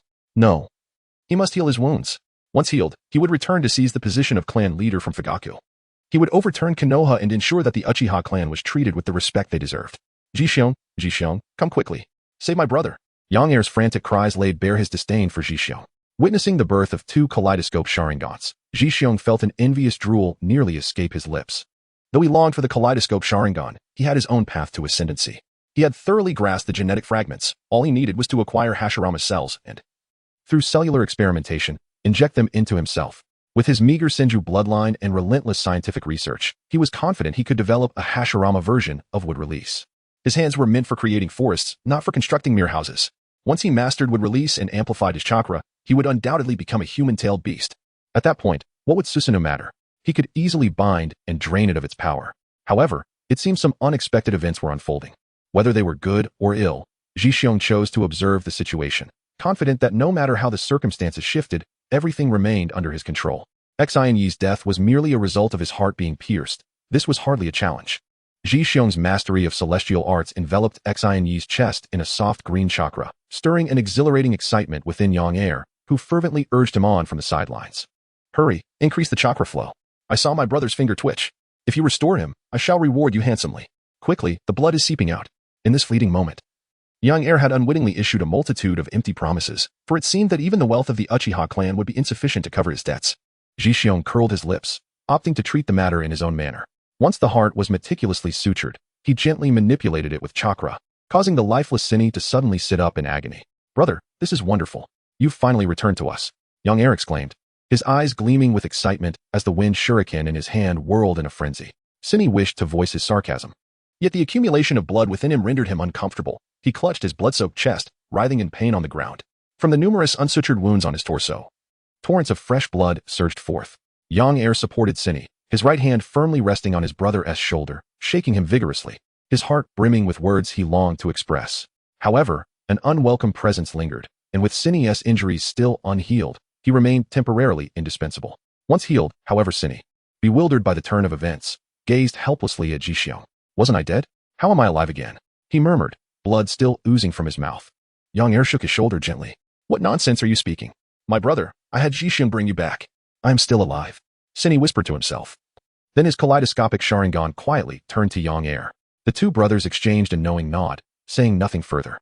Jixiang took out a simple surgical kit and prepared the medicinal solution, employing a delicate technique to extract the fresh blood from Cine's chest cavity. The pain caused Cine to grimace, and the grass beside him was torn to shreds by his frantic grasp. Hey, Jixiang, could you be a little gentler with my brother? Look, his fingernails are cracked. A coarse voice interjected, giving Jixiang's shoulder a gentle shove, nearly interrupting the procedure. Please, stay still. There's no other way. Just bear with it. He urged. Upon noticing the increasingly indifferent attitude of Yang Air and Xine towards him, Jixiang ceased to wear his previous smile, enduring such grievous injuries and suffering. His body remained frail. Yet, the thought of awakening the legendary Kaleidoscope Sharingan filled Xine's heart with joy. If one could awaken the Kaleidoscope Sharingan through mere injury, it was likely that the clan's three-tomo Sharingan would be queuing up, he chuckled. As the wound on his chest gradually healed, Jixiang halted his medical ninjutsu. Xine stood, gently touching the spot where the wound had once been, and expressed his heartfelt gratitude. Thank you so much, Jixiang-kun. You have truly bestowed upon me a second chance at life. After speaking, Xine stood upright and bowed deeply at a 90-degree angle. Silently reciting in his heart, Jixiang-kun, once we descend, do not hold it against me. I have already offered my apology. It was only after a full 5 seconds that he straightened his posture once more. Jixiang's face also broke into a smile. Saving lives and healing the wounded is my duty. There is no need for such formality. You two brothers should refrain from exerting yourselves so recklessly in the future. To the brothers. The slowly rotating kaleidoscope of Sharingan appeared to Jixiang as if it were of no consequence, as he engaged them in casual conversation. Since you are both well, I must take my leave. I have yet to prepare dinner for this evening. As if to bid farewell to Yang Air, Jixiang turned, exposing his back to Xine. Unbeknownst to him, Yang Air had already positioned himself behind Jixiang, and upon seeing him turn, a smile graced Yang Air's face. Indeed, I am immensely grateful to you, Jixiang-kun. Otherwise, my brother's life would have been forfeit. After speaking, Yang Air seemed to recall something and pulled out a large wallet from his pocket, bulging with what was evidently a substantial sum of money. Without waiting for a response, he pressed it into Jixiang's hands, seemingly anxious that he might refuse, while his other hand firmly grasped Jixiang's. Do not be modest, take it all. Observing the conflicted expression on Jixiang's face, which conveyed a desire to accept yet hesitance to do so, Yang Air silently thought, if you take it, do not blame me. Just be frugal after you descend. At that moment, Xine suddenly drew out a kunai and thrust it violently towards Jixiang's back. A peculiar event unfolded. The sharp and pointed kunai failed to pierce Jixiang's back. Even as it penetrated his ninja vest, it could not breach the skin beneath. With a sudden exertion of strength, Jixiang broke free from his bindings and struck Yang Air squarely in the chest, sending him hurtling backward. He swiftly retreated, executing a graceful pivot and delivering a powerful elbow strike to Xine's chest. Before the two brothers could launch another assault, he propelled himself onto a nearby branch, surveying them from above with an air of authority. Chapter 89. Overstepping the bounds. Overstepping the bounds. With a stoic expression, he remarked. One of you seizes my wallet while the other attempts a sneak attack from behind. Is this truly the way of the Uchiha? I just saved your lives. As the truth unraveled before them, the brothers raised their heads, revealing sinister grins. You may have taken the wallet, but you can rest assured on your journey, they taunted. Had it not been for the 30,000 Ryo armor, you would have met your end at the hands of the Uchiha today. Regrettably. For the greater cause of the Uchiha, we must bid you farewell, Jixiang-kun, Xine proclaimed with a facade of nobility. Enough of your prattle, eliminate him. Yang Air, ever the pragmatist, activated his Mangeki Sharingan, causing a figure to materialize beside him, resembling a shadow clone. Strangely, the clone bore an identical appearance to Xine, even down to the Mangeki itself. This uncanny resemblance caused Jixiang, who had been contemplating testing Yang Air's abilities, to furrow his brow in concern. Is that a tangible clone? Jixiang inquired cautiously. Haha, does it matter whether it's a clone? You'll find out soon enough. Yang Air replied, brimming with confidence in his technique. Regardless, this matter could not end amicably. The emergence of two Mangeki Sharingan from the Uchiha would undoubtedly stir a tempest within the higher echelons of Konoha if it were to leak. Open the door. Open. Rest door open. Life door open. Injury door open. Swift escape open. With the activation of the 4 gates and the technique of swift escape, Jixiang vanished from sight, appearing before the clone summoned by Yang Air. The distance of merely a few meters, coupled with his newfound speed, exceeded their expectations. Be careful. Be careful. The brothers shouted warnings to one another, though the Mangeki Sharingan had already detected Jixiang's trajectory, anticipating his intent to test the strength of Yang Air's summoned clone. Unfortunately, while their eyes perceived his movement, their bodies could not keep pace. Like a tiger pouncing on its prey, Jixiang tackled Yang Air's clone to the ground. The palpable contact momentarily stunned him, yet he did not relent. With his right elbow raised high, he channeled the strength of his upper body and struck down fiercely upon the clone's visage, unleashing an unreserved display of power. With a thunderous impact, the ground trembled. The force of his strike magnified tenfold, causing the earth around him to cave in significantly. Ji-xiong sensed that the earlier sensation was amiss. The ground was now covered in the dust he had stirred up. Given the poor visibility, he refrained from recklessly moving forward and quickly leaped back onto a branch. Curiously, despite his rapid assault, Yang Er and Xian remained utterly still, only expressing mild astonishment at his speed initially, which caused his heart to sink further. Until he fully grasped the capabilities of the kaleidoscopic Sharingan, he could not afford to act rashly. Who knew what strange powers might have awakened within him? As the dust settled, Ji-xiong felt a tightening in his chest, and indeed, the most repugnant scenario unfolded before him. His clone had inexplicably learned to imitate Uchiha Madara's Susanoo. What was the intention behind this mimicry? Did Uchiha Madara know of his audacity? Brushing off the non-existent dust from his attire, the earlier disheveled clone slowly rose, casually inquiring. Who was it that tickled me just now? With this motion, a silver-white Susanoo manifested, albeit incomplete and resembling a skeletal form. Yet, Ji-xiong was certain that even in this simplified state, breaching its defenses would not come without a price. Xian observed Yang Er's clone, the kaleidoscopic Sharingan spinning rapidly. Unfortunately, even through this lens, he could discern no difference between this clone and an ordinary person. The veins, flesh, bones, chakra, all identical to that of a human being. He refrained from voicing his questions, knowing that time was on his side. There was no need to furnish the enemy with information.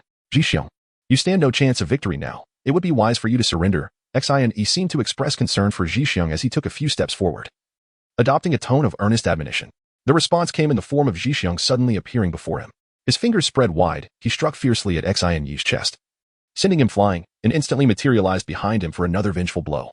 Xian gasped, blood spurting forth as he widened his eyes in disbelief, exclaiming how it was possible to be this fast. Even the kaleidoscopic Sharingan could not keep pace.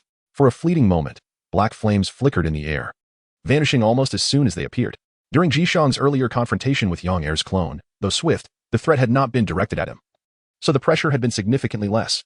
Now, faced with such speed, he realized that many ninjutsu became nearly useless if one could not land a hit. No longer hesitating, fearful of enduring further blows, Xian thought it unwise to perish in this unknown forest before he could truly elevate the Uchiha name. With a swish, another silver-white skeletal Susanoo emerged, enveloping Xian tightly. As this newly formed Susanoo appeared, a cacophony of thunderous impacts echoed from all directions, persisting for several seconds before finally subsiding. It was only then that Ji-xiong, elusive as a shadow, crouched on a branch, panting heavily, his hands drenched in blood, gazing helplessly at Xian's protective shell. Just as he prepared to utter a few words for comfort, an overwhelming sense of searing danger approached. Without a moment's hesitation, Ji-xiong instinctively soared into the sky. Suspended in midair, he glanced back at the spot where he had just stood, only to witness the emergence of a sinister black flame. This otherworldly fire consumed all in its path, twisting and dancing with reckless abandon even in the air. Ji-xiong felt a shiver run down his spine. Was it Amaterasu or the... Soon, he would no longer be troubled by such thoughts, for Uchiha Yoji had donned a shimmering, skeletal Susanoo. Unlike the previous two Susanoos, his had arms enveloped in black flames, rendering him even more formidable. Suspended in midair, he delivered a powerful kick that sent Yoji's clone flying, using the force of the kick to evade a hammer strike from Xian, which was as large as his own body. Although it was merely a skeletal fist, the gust produced by its swing caused Ji-xiong to squint. Yoji intended to follow up with his arm imbued with, but Ji-xiong dared not engage with such perilous forces. At present, he lacked any means of defense against. He certainly could not afford to lose a hand in such a manner. What a pity that would be. Having finally found his footing atop a great tree, he scarcely had time to utter a word before 3 Susanoos descended upon him from various directions. He could only evade once more, but alas, the tree behind him suffered a dire fate, reduced to a shower of splinters. The black flames clung to the tree trunk, fueled by its essence, flaring up even more fiercely. Chapter 90. The Peculiar Clone, Destruction. In that moment, a small grove transformed into a hell's cape, with the inky flames dancing menacingly. As he landed back on the uneven ground, Ji-xiong's expression grew grave. 1 Susanoo posed little concern, 2 could be managed with effort, but 3 would be a costly battle. The greatest threat remained the Susanoo enveloped in. It was utterly repulsive, striking was impossible, evading was futile, and he could only endure its relentless pursuit. It was infuriating, exceedingly infuriating. Yoji and Xian, observing the panting Ji-xiong, felt a surge of confidence. After their recent skirmish, they too were somewhat breathless and weary, yet the scales of victory had undeniably tilted in their favor. Ji-xiong found himself unable to breach the defenses of Susanoo, facing only a path to demise. Truly, the legendary Mangeki Sharingan lived up to its reputation. Outside the Susanoo, Yang Er enveloped himself in the flame release, Kagetsuchi, a triumphant smile gracing his visage. With a single powerful leap, he ascended, his fists clenched together as if intending to drive Zhixiong deep into the earth itself. Suspended in midair, he exuded confidence and flamboyance, the silvery Susanoo harmonizing with the ever-flowing flame release, Kagetsuchi, creating an aura both enigmatic and formidable. In Zhixiong's eyes, a glimmer of brilliance flickered. Such a boastful young heir was indeed a prey delivered to his doorstep. Observing the sole vulnerability in his opponent, Zhixiong understood that opportunity must not be squandered. The doors to the domain opened. The gates of the scene unfurled. A magnificent force surged forth from Zhixiong, transforming the already desolate ground as if it had been ravaged by an 18-grade tempest. Countless stones, weeds, and clods of earth were swept into the air, propelled toward the surrounding woods, where some of the vegetation, caught in the inferno, ignited the black flames to burn even more fiercely. Ha ha ha, precisely. Unleash your full strength, for otherwise, I might mistake you for merely tickling me, young heir exclaimed, suspended in midair, his body enveloped in green steam. Exhilarated at the prospect of crushing such an adversary, trembling with excitement. Yet, in the blink of an eye, Zhixiong vanished with a speed akin to teleportation. The kaleidoscopic Sharingan discerned only a fleeting shadow. Before young heir could react, a figure effortlessly surged into the fray from beneath Susanoo. Confronted with the terrifying crimson visage mere inches away, young heir felt an overwhelming dread, but in the next instant, he managed to expel Zhixiong from his proximity. Nonetheless, Zhixiong's hands had struck young heir's chest with a flurry of blows, leaving him grievously wounded, spitting out a mouthful of blood. Young heir was fortunate to create a slight distance just in time. His fractured ribs had not penetrated his internal organs, sparing his life by a narrow margin. With trepidation, young heir gazed upon Zhixiong, who emanated a terrifying aura. Yet, Zhixiong, having been cast out, felt no regret. Rather, he exhaled a sigh of relief. Just as he returned to the ground, barely catching his breath, Xin and young heir's doppelganger charged toward him once more. Zhixiong refrained from engaging with them this time, leaping swiftly to the other side of the open space. I have changed my mind. Since you wish to eliminate me, I shall not hold back. What do I care for the glory of the Uchiha? Why must I be made a sacrificial pawn? Ha ha ha. Zhixiong-kun, are you truly so foolish as to be enraged? The advantage lies with us now, young heir remarked sharply, wiping the blood from the corner of his mouth. The metallic taste of blood served as a constant reminder that had his reflexes been a mere moment slower, he might have been shattered in an instant, possibly becoming the first Uchiha to perish while wielding Susanoo. What a disgrace. The three Susanoo figures loomed in a semi-encircled formation, confronting Zhixiong. I shall say this once more. If you choose to surrender, I will spare your lives, Zhixiong proclaimed grandiosely, though they appeared unconvinced. Young heir quietly warned Xin, be cautious. This fellow may very well attempt to flee. He is merely posturing. Xin concurred. They certainly could not believe Zhixiong's bluster. As if in unison, the three lunged toward Zhixiong's landing spot, resulting in a thunderous crash and a cloud of dust billowing into the air. When the haze finally cleared, a palpable tension enveloped the three of them. Zhixiong was nowhere to be found at the bottom of the pit, nor among the nearby trees. As if he had never been there at all. Damn it! Hurry and search for him. Where could he have gone? Xin was somewhat exasperated, while young heir and his doppelganger each took charge of a direction to begin their search. Just a few seconds into their search, Zhixiong returned, wielding a katana. Much to their delight. Do you really think that with a mere broken blade, you can alter the course of fate? Perhaps he had laughed a bit too boisterously, as it inadvertently aggravated his chest wound, prompting young heir to cough several times. Zhixiong, with an expressionless countenance, firmly grasped the pristine blade, its snow-white surface glistening brilliantly. I shall grant you one final opportunity. Will you surrender? Enough with the chatter. Just act. Sini, already impatient, lamented the protracted delay in the killing. His eyes welling with tears. He discerned a particular dilemma. While Susanoo was indeed powerful, it proved ineffective against an opponent who danced about like a flea, inflicting little damage. Furthermore, due to his opponent's remarkable speed, conventional ninjutsu was rendered futile, leaving him to rely solely on the physical might of Susanoo's fists to persuade his adversary. Unexpectedly, Zhixiong, wielding the blade, chose not to engage them in direct confrontation. With a flawless front flip, he landed gracefully on the opposite side of the clearing. Upon touching down, he tightly gripped the katana, Chushin, in his right hand while unfurling a scroll of considerable width with his left. To his astonishment, the center of the scroll revealed an adorable bare head, unmistakably the visage of a naive creature. Do not approach any closer, Zhixiong chuckled, drawing a humorous parallel between the scroll's delightful bare head and their predicament. In response, three Susanoo avatars initiated a synchronized assault. Once more evading their onslaught, Zhixiong, suspended in mid-air, thrust the katana Chushin into the charming bare head. He anticipated the scroll would be pierced, yet, curiously, the blade was wholly devoured by it. Disappearing completely into the depths of the scroll, a blade measuring half a meter vanished entirely. Simultaneously, a clone trailing behind young heir was abruptly confronted by a segment of blade, which plunged straight into the back of its head, even protruding slightly from Susanoo's exterior. The clone, previously in motion, was rendered immobile, Susanoo dissipating autonomously, and the figure tumbled uncontrollably like a rolling gourd. The momentum carried it several meters before it collided with a tree, fortuitously ignited by Yang Air's fire release, enhanced earth technique. The inky flames swiftly enveloped the clone, which offered no struggle and was reduced to ashes in mere moments. The rapidity of its demise felt distinctly unnatural.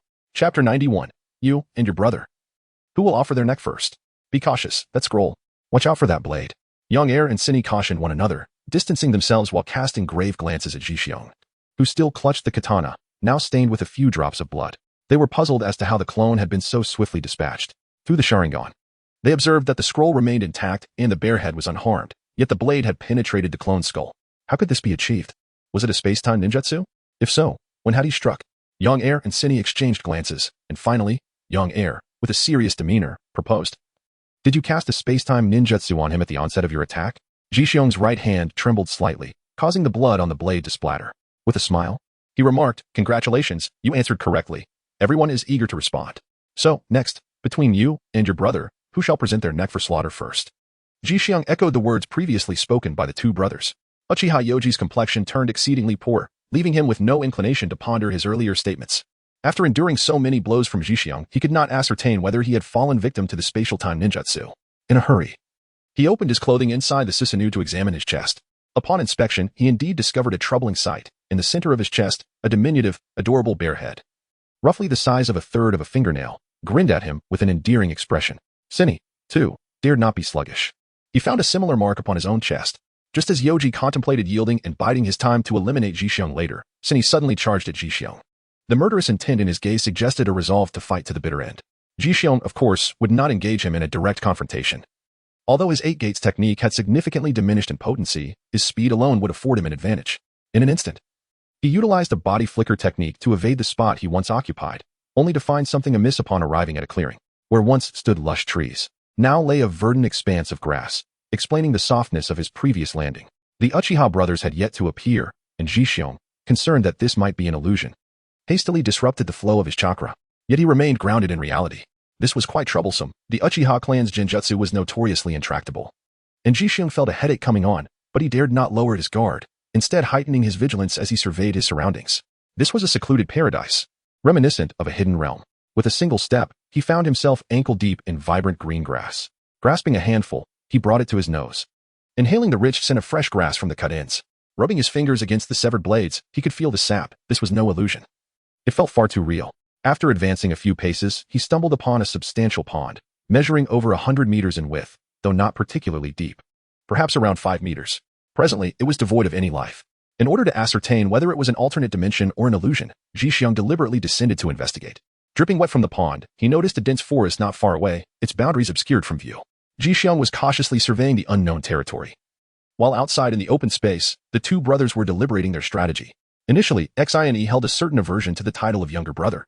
But upon witnessing Yang Air's ability to summon another Uchiha entity clone and manifest Susanoo, he wholeheartedly accepted this sibling designation. What was most striking was that Yang Air's clone possessed the identical Sharingan abilities as his own. It was regrettable that the clone had just been reduced to ashes, rendering them unable to coordinate their efforts.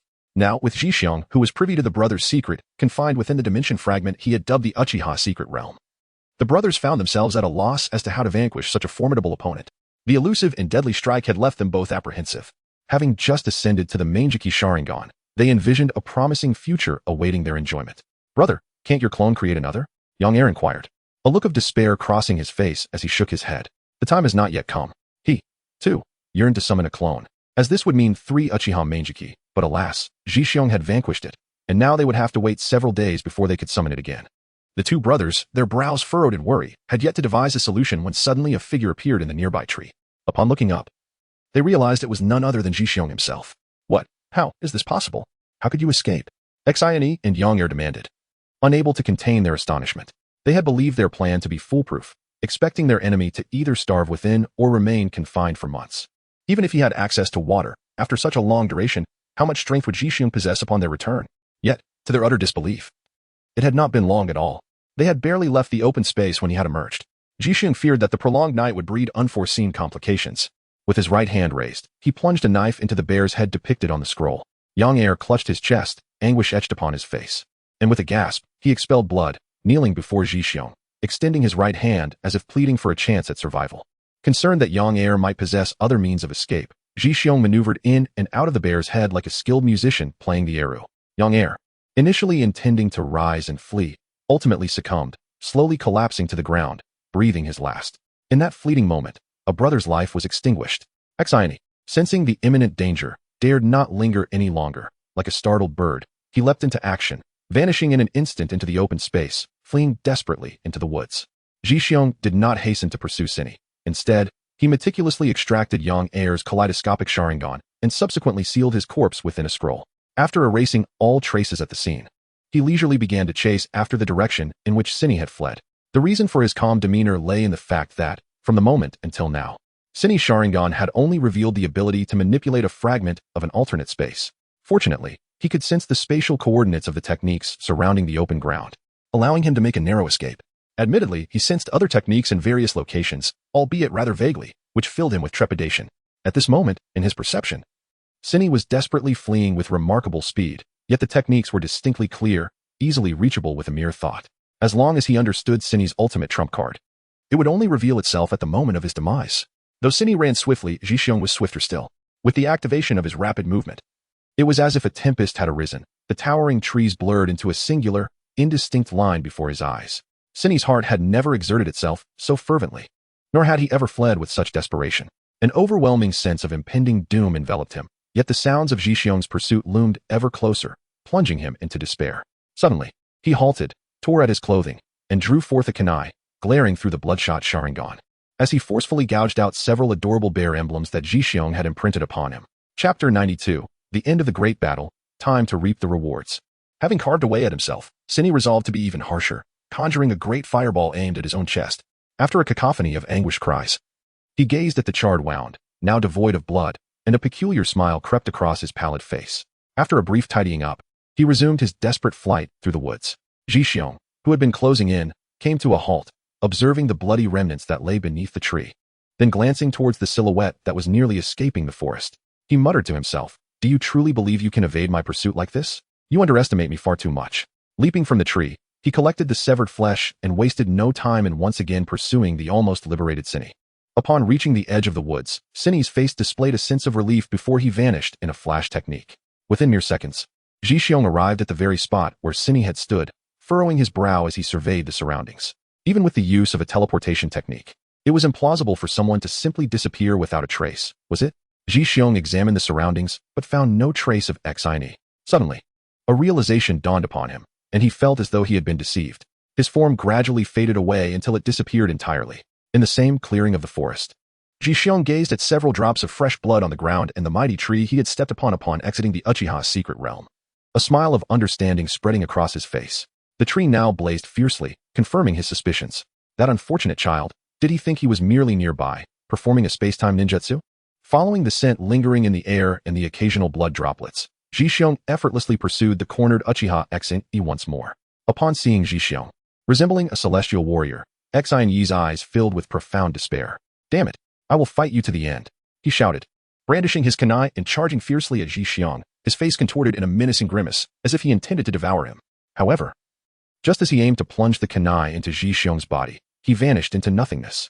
"TCH, I knew it would come to this," Zhixiong scoffed, rolling his eyes. In the same clearing of the forest, Uchiha Xione spat out a mouthful of blood.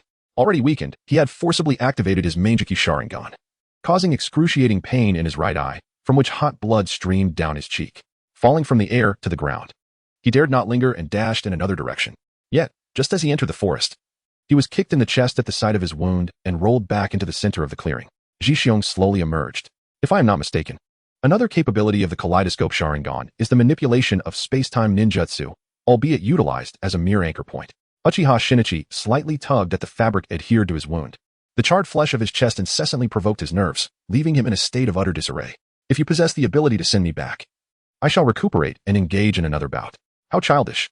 Upon completing his words, Zhixiong grasped a knife in his right hand, while a scroll manifested in his left, as if he intended to recreate the earlier scene.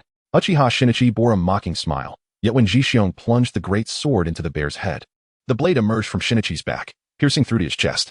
Staring incredulously at the gleaming blade protruding from his torso, Uchiha Shinichi could hardly believe it. With a gasp, he coughed up blood and murmured, When did you cast this technique? Knowing so much can be detrimental. It's time for you to succumb. After Zhixiong concluded his words, he drew the arrow a few more times. He could not possibly reveal that he had attempted a sneak attack earlier, only to miss as his opponent evaded, leaving behind merely a technique. How embarrassing that would be. It was better to perish in ignorance. He chuckled to himself. Xine, unable to bear the agony, collapsed onto the ground, gripping the hilt of his blade tightly, as blood trickled through his fingers. With a pained expression, he struggled for a few moments before finally attaining tranquility, ready to meet his dear brother. At this moment, Zhixiong had sustained considerable injuries, primarily due to the side effects of the 8 Gates technique. To prevent Orochimaru from exploiting his vulnerability, Zhixiong administered a swift-acting life-saving injection to alleviate the muscle strains and ruptures caused by opening the 6th gate, as well as the shattered bones in his fingers from the fierce blows delivered to Susanoo. To be frank, Uchiha Shinichi employed a number of cunning tricks to escape in the end. When severing flesh, he discreetly utilized a shadow clone to deceive Zhixiong. Had the forest been slightly larger, his escape might have succeeded, leaving Zhixiong with no option but to resort to a violent confrontation within the Uchiha compound. Ultimately, it was a matter of timing and fate, emblematic of the Uchiha clan's curse. As for why he did not wield his katana with the initial intent of employing the one-sword style, instead opting for a leisurely play of the arrow, this was naturally due to his injured hands. He feared that applying too much force might cause him to lose grip on the sword, leading to an embarrassing mishap mid-battle. As was customary, he extracted Uchiha Shinichi's Manjiki Sharingan and meticulously packaged his remains, ensuring to erase any traces of his presence from the scene. Given the considerable commotion, it was inevitable that someone would discover the incident, compounded by the disappearance of the Uchiha brothers, which would undoubtedly stir a considerable uproar. Having interacted with the two brothers recently, he understood the necessity of handling the situation with utmost care. Lost in these chaotic thoughts, Zhixiong, unguarded, ventured into the woods, only to find himself retreating slowly, much like Shinichi had moments before. The reason for this was the unexpected arrival of an unwelcome guest. Uchiha Shisui, who had just completed his training, was drawn by the commotion and came to ascertain what had transpired. If the situation posed a threat to Konoha, his strength would enable him to intervene in a timely manner. If necessary, he had the confidence to issue a warning in advance. Zhixiong-kun, what brings you here at this late hour? Shisui inquired, a perplexed expression adorning his face as he stepped into the clearing, only to be taken aback by the scene before him. What kind of battle had occurred here? Within a 100-meter radius, the ground was utterly ravaged. Not a single patch remained unscathed, marred by charred remains, gaping craters, and scattered stones. Though the fire in the adjacent woods had been extinguished, it was evident that it had once been engulfed by flames of malevolent origin. Zhixiong and Shisui had become quite familiar with each other. Concealing certain matters only served to create distance. He divulged to Shisui the details of tonight's impending confrontation between Uchiha Yoji and Shinichi, even mentioning Yoji's awakening of the Manjiki Sharingan, though he still withheld some critical information. Observing Zhixiong, whose attire was somewhat tattered, yet whose aura remained remarkably composed, Shisui regarded him with newfound respect. He was well aware of the formidable power of the Manjiki Sharingan. To remain unscathed under its assault and even counter it was a testament to Zhixiong's remarkable prowess, which he had come to admire. After a moment of contemplation, Shisui furrowed his brow and tentatively suggested, the radical faction has garnered a significant following within the Uchiha clan. The disappearance of Shinichi and Yoji, as key pillars of this faction, is bound to arouse suspicion. Why not entrust their bodies to me? I could assist you in managing the situation. Zhixiong appreciated Shishui's goodwill. Yet he knew that surrendering the bodies would inevitably expose his secrets, a betrayal of his original intentions. Politely declining Shishui's generous offer, he proposed that Shisui seize this opportunity to see if he could entice some members of the radical faction to join their cause. A tripartite balance of power would be the most prudent approach. Shisui pondered Zhixiong's words, finding them quite sensible. If only the Uchiha clan and the radicals were involved, they would only engage in a relentless struggle. However, with the addition of a moderate faction to serve as a buffer, any actions taken would necessitate consideration of the moderates' perspective. The more he contemplated, the more logical it appeared. Who better to lead the moderates than the esteemed Nin? Furthermore, both he and Nin could communicate effectively with the third Hokage, thereby establishing a channel for dialogue between the Uchiha and the higher echelons of Konoha, which could significantly ease the prevailing tensions. A true stroke of genius, a dual benefit. Indeed, Zhixiong was remarkable. With a sense of enthusiasm, Shisui took his leave, determined to consult with Uchiha Nin regarding the feasibility of this plan. Once Shisui had departed, Zhixiong employed the Great Return technique to return to his safe house. In contrast to the initial dim candlelight, the space was now illuminated by bright fluorescent lights. On the heavy square table lay 2 pairs of Manjiki Sharingan immersed in small cultivation jars. Zhixiong gazed at the unexpected surprise before him, feeling somewhat conflicted about whether to make the switch. The thought of replacing his original eyes with those of another felt dissonant, causing his right hand to instinctively tap rhythmically on the table. The sound echoed methodically within the confines of the safe house. Nearby, a dozen shadow clones, meditating, begrudgingly opened their eyes to voice their grievances. Could you please keep it down? I can't concentrate. I second that. Same here. Noticing the collective discontent from the diligent clones, Zhixiong hastily vacated the table, restoring tranquility to the modest safe house. Disrupted from his contemplation, Zhixiong resolved to pursue an alternative approach, though reluctant to part with his original eyes. He deemed it prudent to temporarily adopt the Uchiha's ocular prowess to bolster his combat effectiveness. He could always revert to his original eyes later, perhaps even attempting to integrate the Uchiha's Sharingan into his own vision. There was no necessity to transplant the eyeball itself. Rather, he could transfer the unique In chakra contained within, albeit with the prerequisite of acquiring Uchiha bloodline. This, he believed, posed no significant challenge. However, the timing was not ideal for pilfering from Orochimaru's lab. Perhaps after some time, when Orochimaru encounters difficulties, he could seize the opportunity. Since the transplantation of what appeared to be Uchiha Shin's genetic fragments, the success rate of integrating bloodline limits had notably increased, with swift release serving as a prime example. Moreover, there had been minimal rejection responses. The initial transplant might have been uncomfortable. Yet the prospect of a full Sharingan integration would likely entail a period of discomfort.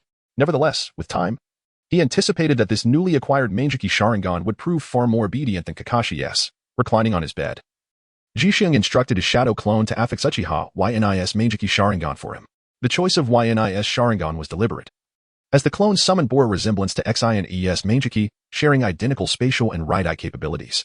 It appeared that XINES Meijiki was inherently suited for advancement into the eternal Meijiki Sharingan.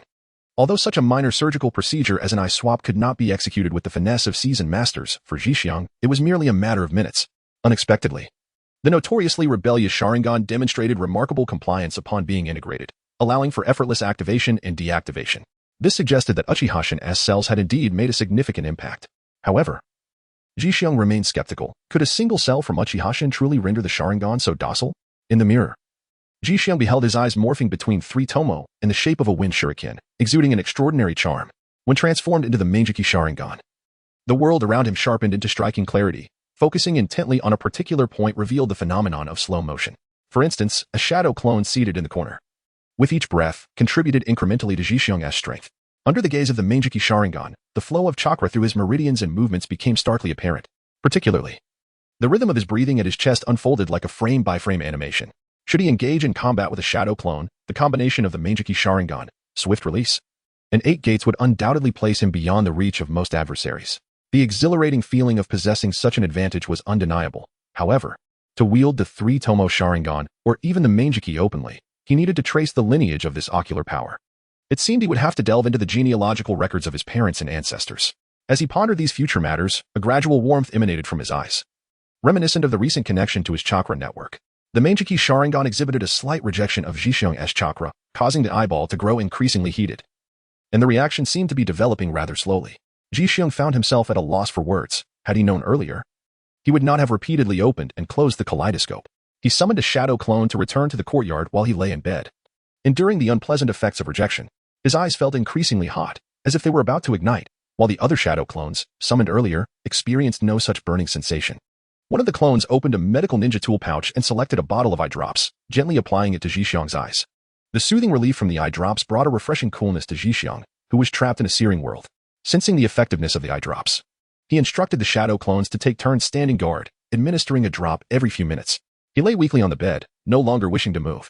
Meanwhile, Jishui and Yin excitedly discussed which clan members to recruit into their faction. If they were to recruit, it was essential to ascertain whether those individuals could genuinely be swayed. If an ancestor had close ties with Fugaku's lineage or was closely associated with several elders of the radical faction, they would naturally be excluded. Uchiha Yenner claimed he wanted to check on the missing Uchiha clan members on the battlefield and whether any elders required care, thereby obtaining the family genealogy from Uchiha Fugaku. Fugaku, without a second thought, regarded Yenner merely as an ordinary J-nin with a 3-tomo Sharingan but possessing a kind and passionate heart, willingly handing over the genealogy while reminding him to cherish it. Watching Yenner leave with enthusiasm, Uchiha Fugaku felt a twinge of regret. The Uchiha lacked such selfless individuals devoted to the clan. Everyone seemed intent on pressuring him to overturn the current regime in Konoha. Yet the clan had no noteworthy achievements or prominent figures to offer. Chapter 94, The Surprising Revelations of the Uchiha Genealogy with Only a Handful of Kittens. How could they possibly sustain such a vast territory in Konoha? Furthermore, without meticulous preparation, hastily launching a coup would only bring endless troubles to the Uchiha. As the clan leader, one must consider the long-term implications more than they did. It was no easy task, indeed. Fugaka turned to the adjacent room to seek comfort from Uchiha Makoto. As he traversed the wooden corridor, he paused. The young Uchiha Itachi was diligently practicing his shuriken throwing technique. Observing the densely packed shuriken embedded in the red target on the wooden post, Uchiha Fugaka nodded in satisfaction. This was his admirable son, the future leader of the Uchiha. Young Itachi, noticing his father's gaze upon him, quickly ran over. Bowing formally and requesting his father's guidance on his shuriken throwing technique. For such child's play, Fugaka found it effortless. With a flick of his right hand, for shuriken appeared between his fingers. Approaching the wooden post, he effortlessly demonstrated Itachi's technique. The four shuriken transformed into hundreds mid-air, all striking the bullseye amidst a symphony of metallic clinks. Itachi was thrilled, clapping his hands in praise. Father, you truly are the goal I aspired to follow. Earlier, he had given his all, yet a few of his shuriken had mischievously strayed from the red dot, failing to hit the mark. Fugaka briefly explained the techniques of force application and control, to which Itachi listened intently, bowing politely once more after receiving the instruction. Fugaku patted Itachi on the shoulder, offering words of encouragement before departing from the wooden post and hastily making his way to Uchiha Makoto's room. Left alone, Itachi continued to sweat profusely, the wooden post occasionally emitting a thud sound, crisp and resonant. Meanwhile, upon returning home with the genealogy, Uchiha Yenner found Jishui had been waiting for quite some time. Together, they unfurled the lengthy genealogy, beginning their examination of potential allies. The first candidate was an esteemed elder, well regarded within the clan, whose support could attract like-minded individuals. The second group comprised the younger generation who were dissatisfied with the current Uchiha environment and yearned for change, yet not through force. As for the third group, their ideas were somewhat immature. They sought to establish connections with other prominent clans, ensuring the Uchiha had allies within Konoha who could lend their support and voice. This would foster a beneficial interaction between the Uchiha and the higher-ups of Konoha. However, at present, they were not well acquainted with other prominent clans, often engaging in purely formal interactions. Thus, they required a binding agent or a conduit of communication. The Uchiha who married into other clans became natural connectors. Unfortunately, in recent years, no Uchiha women had entered prominent families, and even if they had, they were no longer present. Undeterred, the two continued their search, flipping through the pages until they stumbled upon a marriage between an Uchiha woman and the Senju clan during the Warring States period. This caught Jishui's attention. Although this union occurred nearly a century ago, the name Senju seemed to hold a certain allure. He pointed to the name, Yenner. Take a look at this.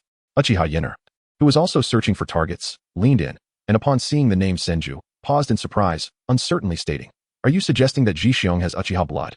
Jishui continued Yenner's unfinished thought. The Uchiha friend he mentioned likely refers to himself. He might possess some unique channels. Furthermore, considering the Senju clan's historical ties with the Uchiha, it was plausible they had previously allied with the Senju or other influential figures in Konoha. This would explain his access to information, unlike the Uchiha, who often remained isolated. Yenner clapped his hands in realization. Exactly. But why doesn't he go by Uchiha Jishyong? Jishui corrected him. The Uchiha elder who married into the Senju clan did so decades ago, and now only Jishyong remains from that lineage. Do you think he would take pride in his Uchiha heritage? That's a valid point. Yenner sighed, yet the discovery invigorated them. It was no wonder Jishyong was so eager to assist them. This connection was significant. Had he not been an Uchiha, it was unlikely Jishyong would have administered that life-saving injection after his previous injuries, was it? After perusing the Uchiha genealogy, they diligently compiled a list of names, identifying potential targets for future engagement. They did not intend to approach them immediately, but rather to observe and confirm their intentions over time before attempting to win them over or welcoming their proactive allegiance. Although the centrist or bonding faction comprised only the two of them at present, they possessed the Kaleidoscope Sharingan, an overwhelming force that could surpass the entire Uchiha clan. Moreover, Jishyong had confiscated the Kaleidoscope Sharingan from the radical faction, thwarting their plans to compel Fugaku to take that crucial step. How many lives of Uchiha clan members had this indirectly saved?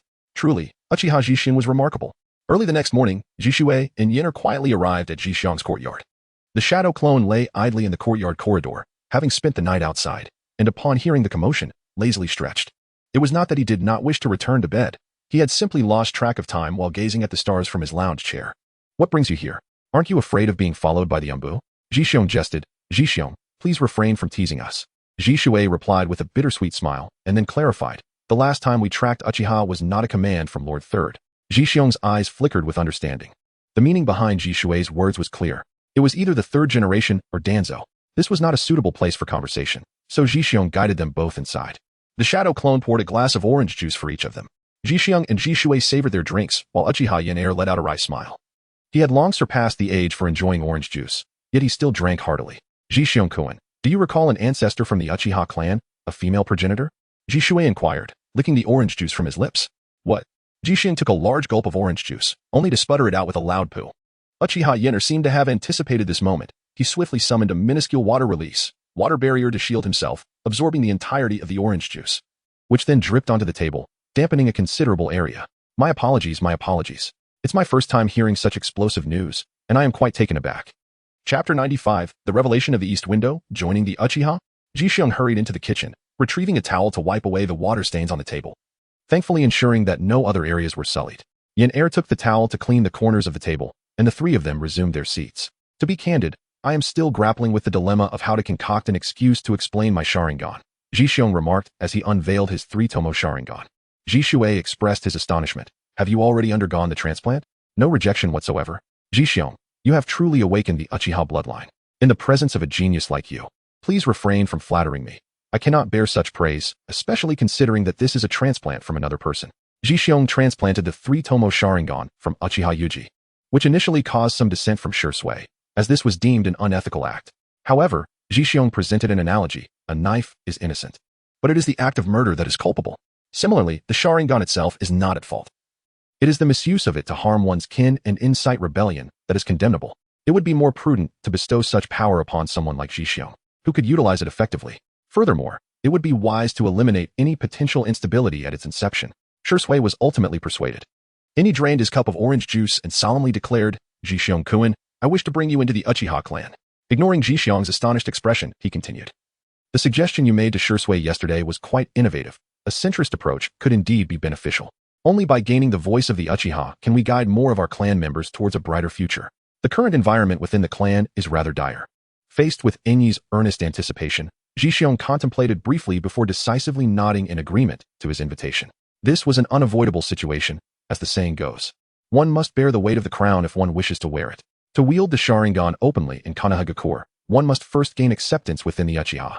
However, Jishin stipulated his own condition. He would not change his surname, and how Shui and others addressed him was their concern. Truly, that is splendid. Rest assured, Jishin-kun. With us around, no one in the clan will speak ill of you. Enyi assured, presenting the family tree he had not yet returned to Uchiha Fugaku. He laid it on the table, unfolding the lengthy scroll until he located the Uchiha ancestor related to the Senju clan. Jishin looked on with satisfaction, realizing that his desires were manifesting. After concluding their discussion, Enyi and Shui took their leave, while Jishin's shadow clone tidied the table. Once assured that all was clear, the true Jishin returned to the safe house.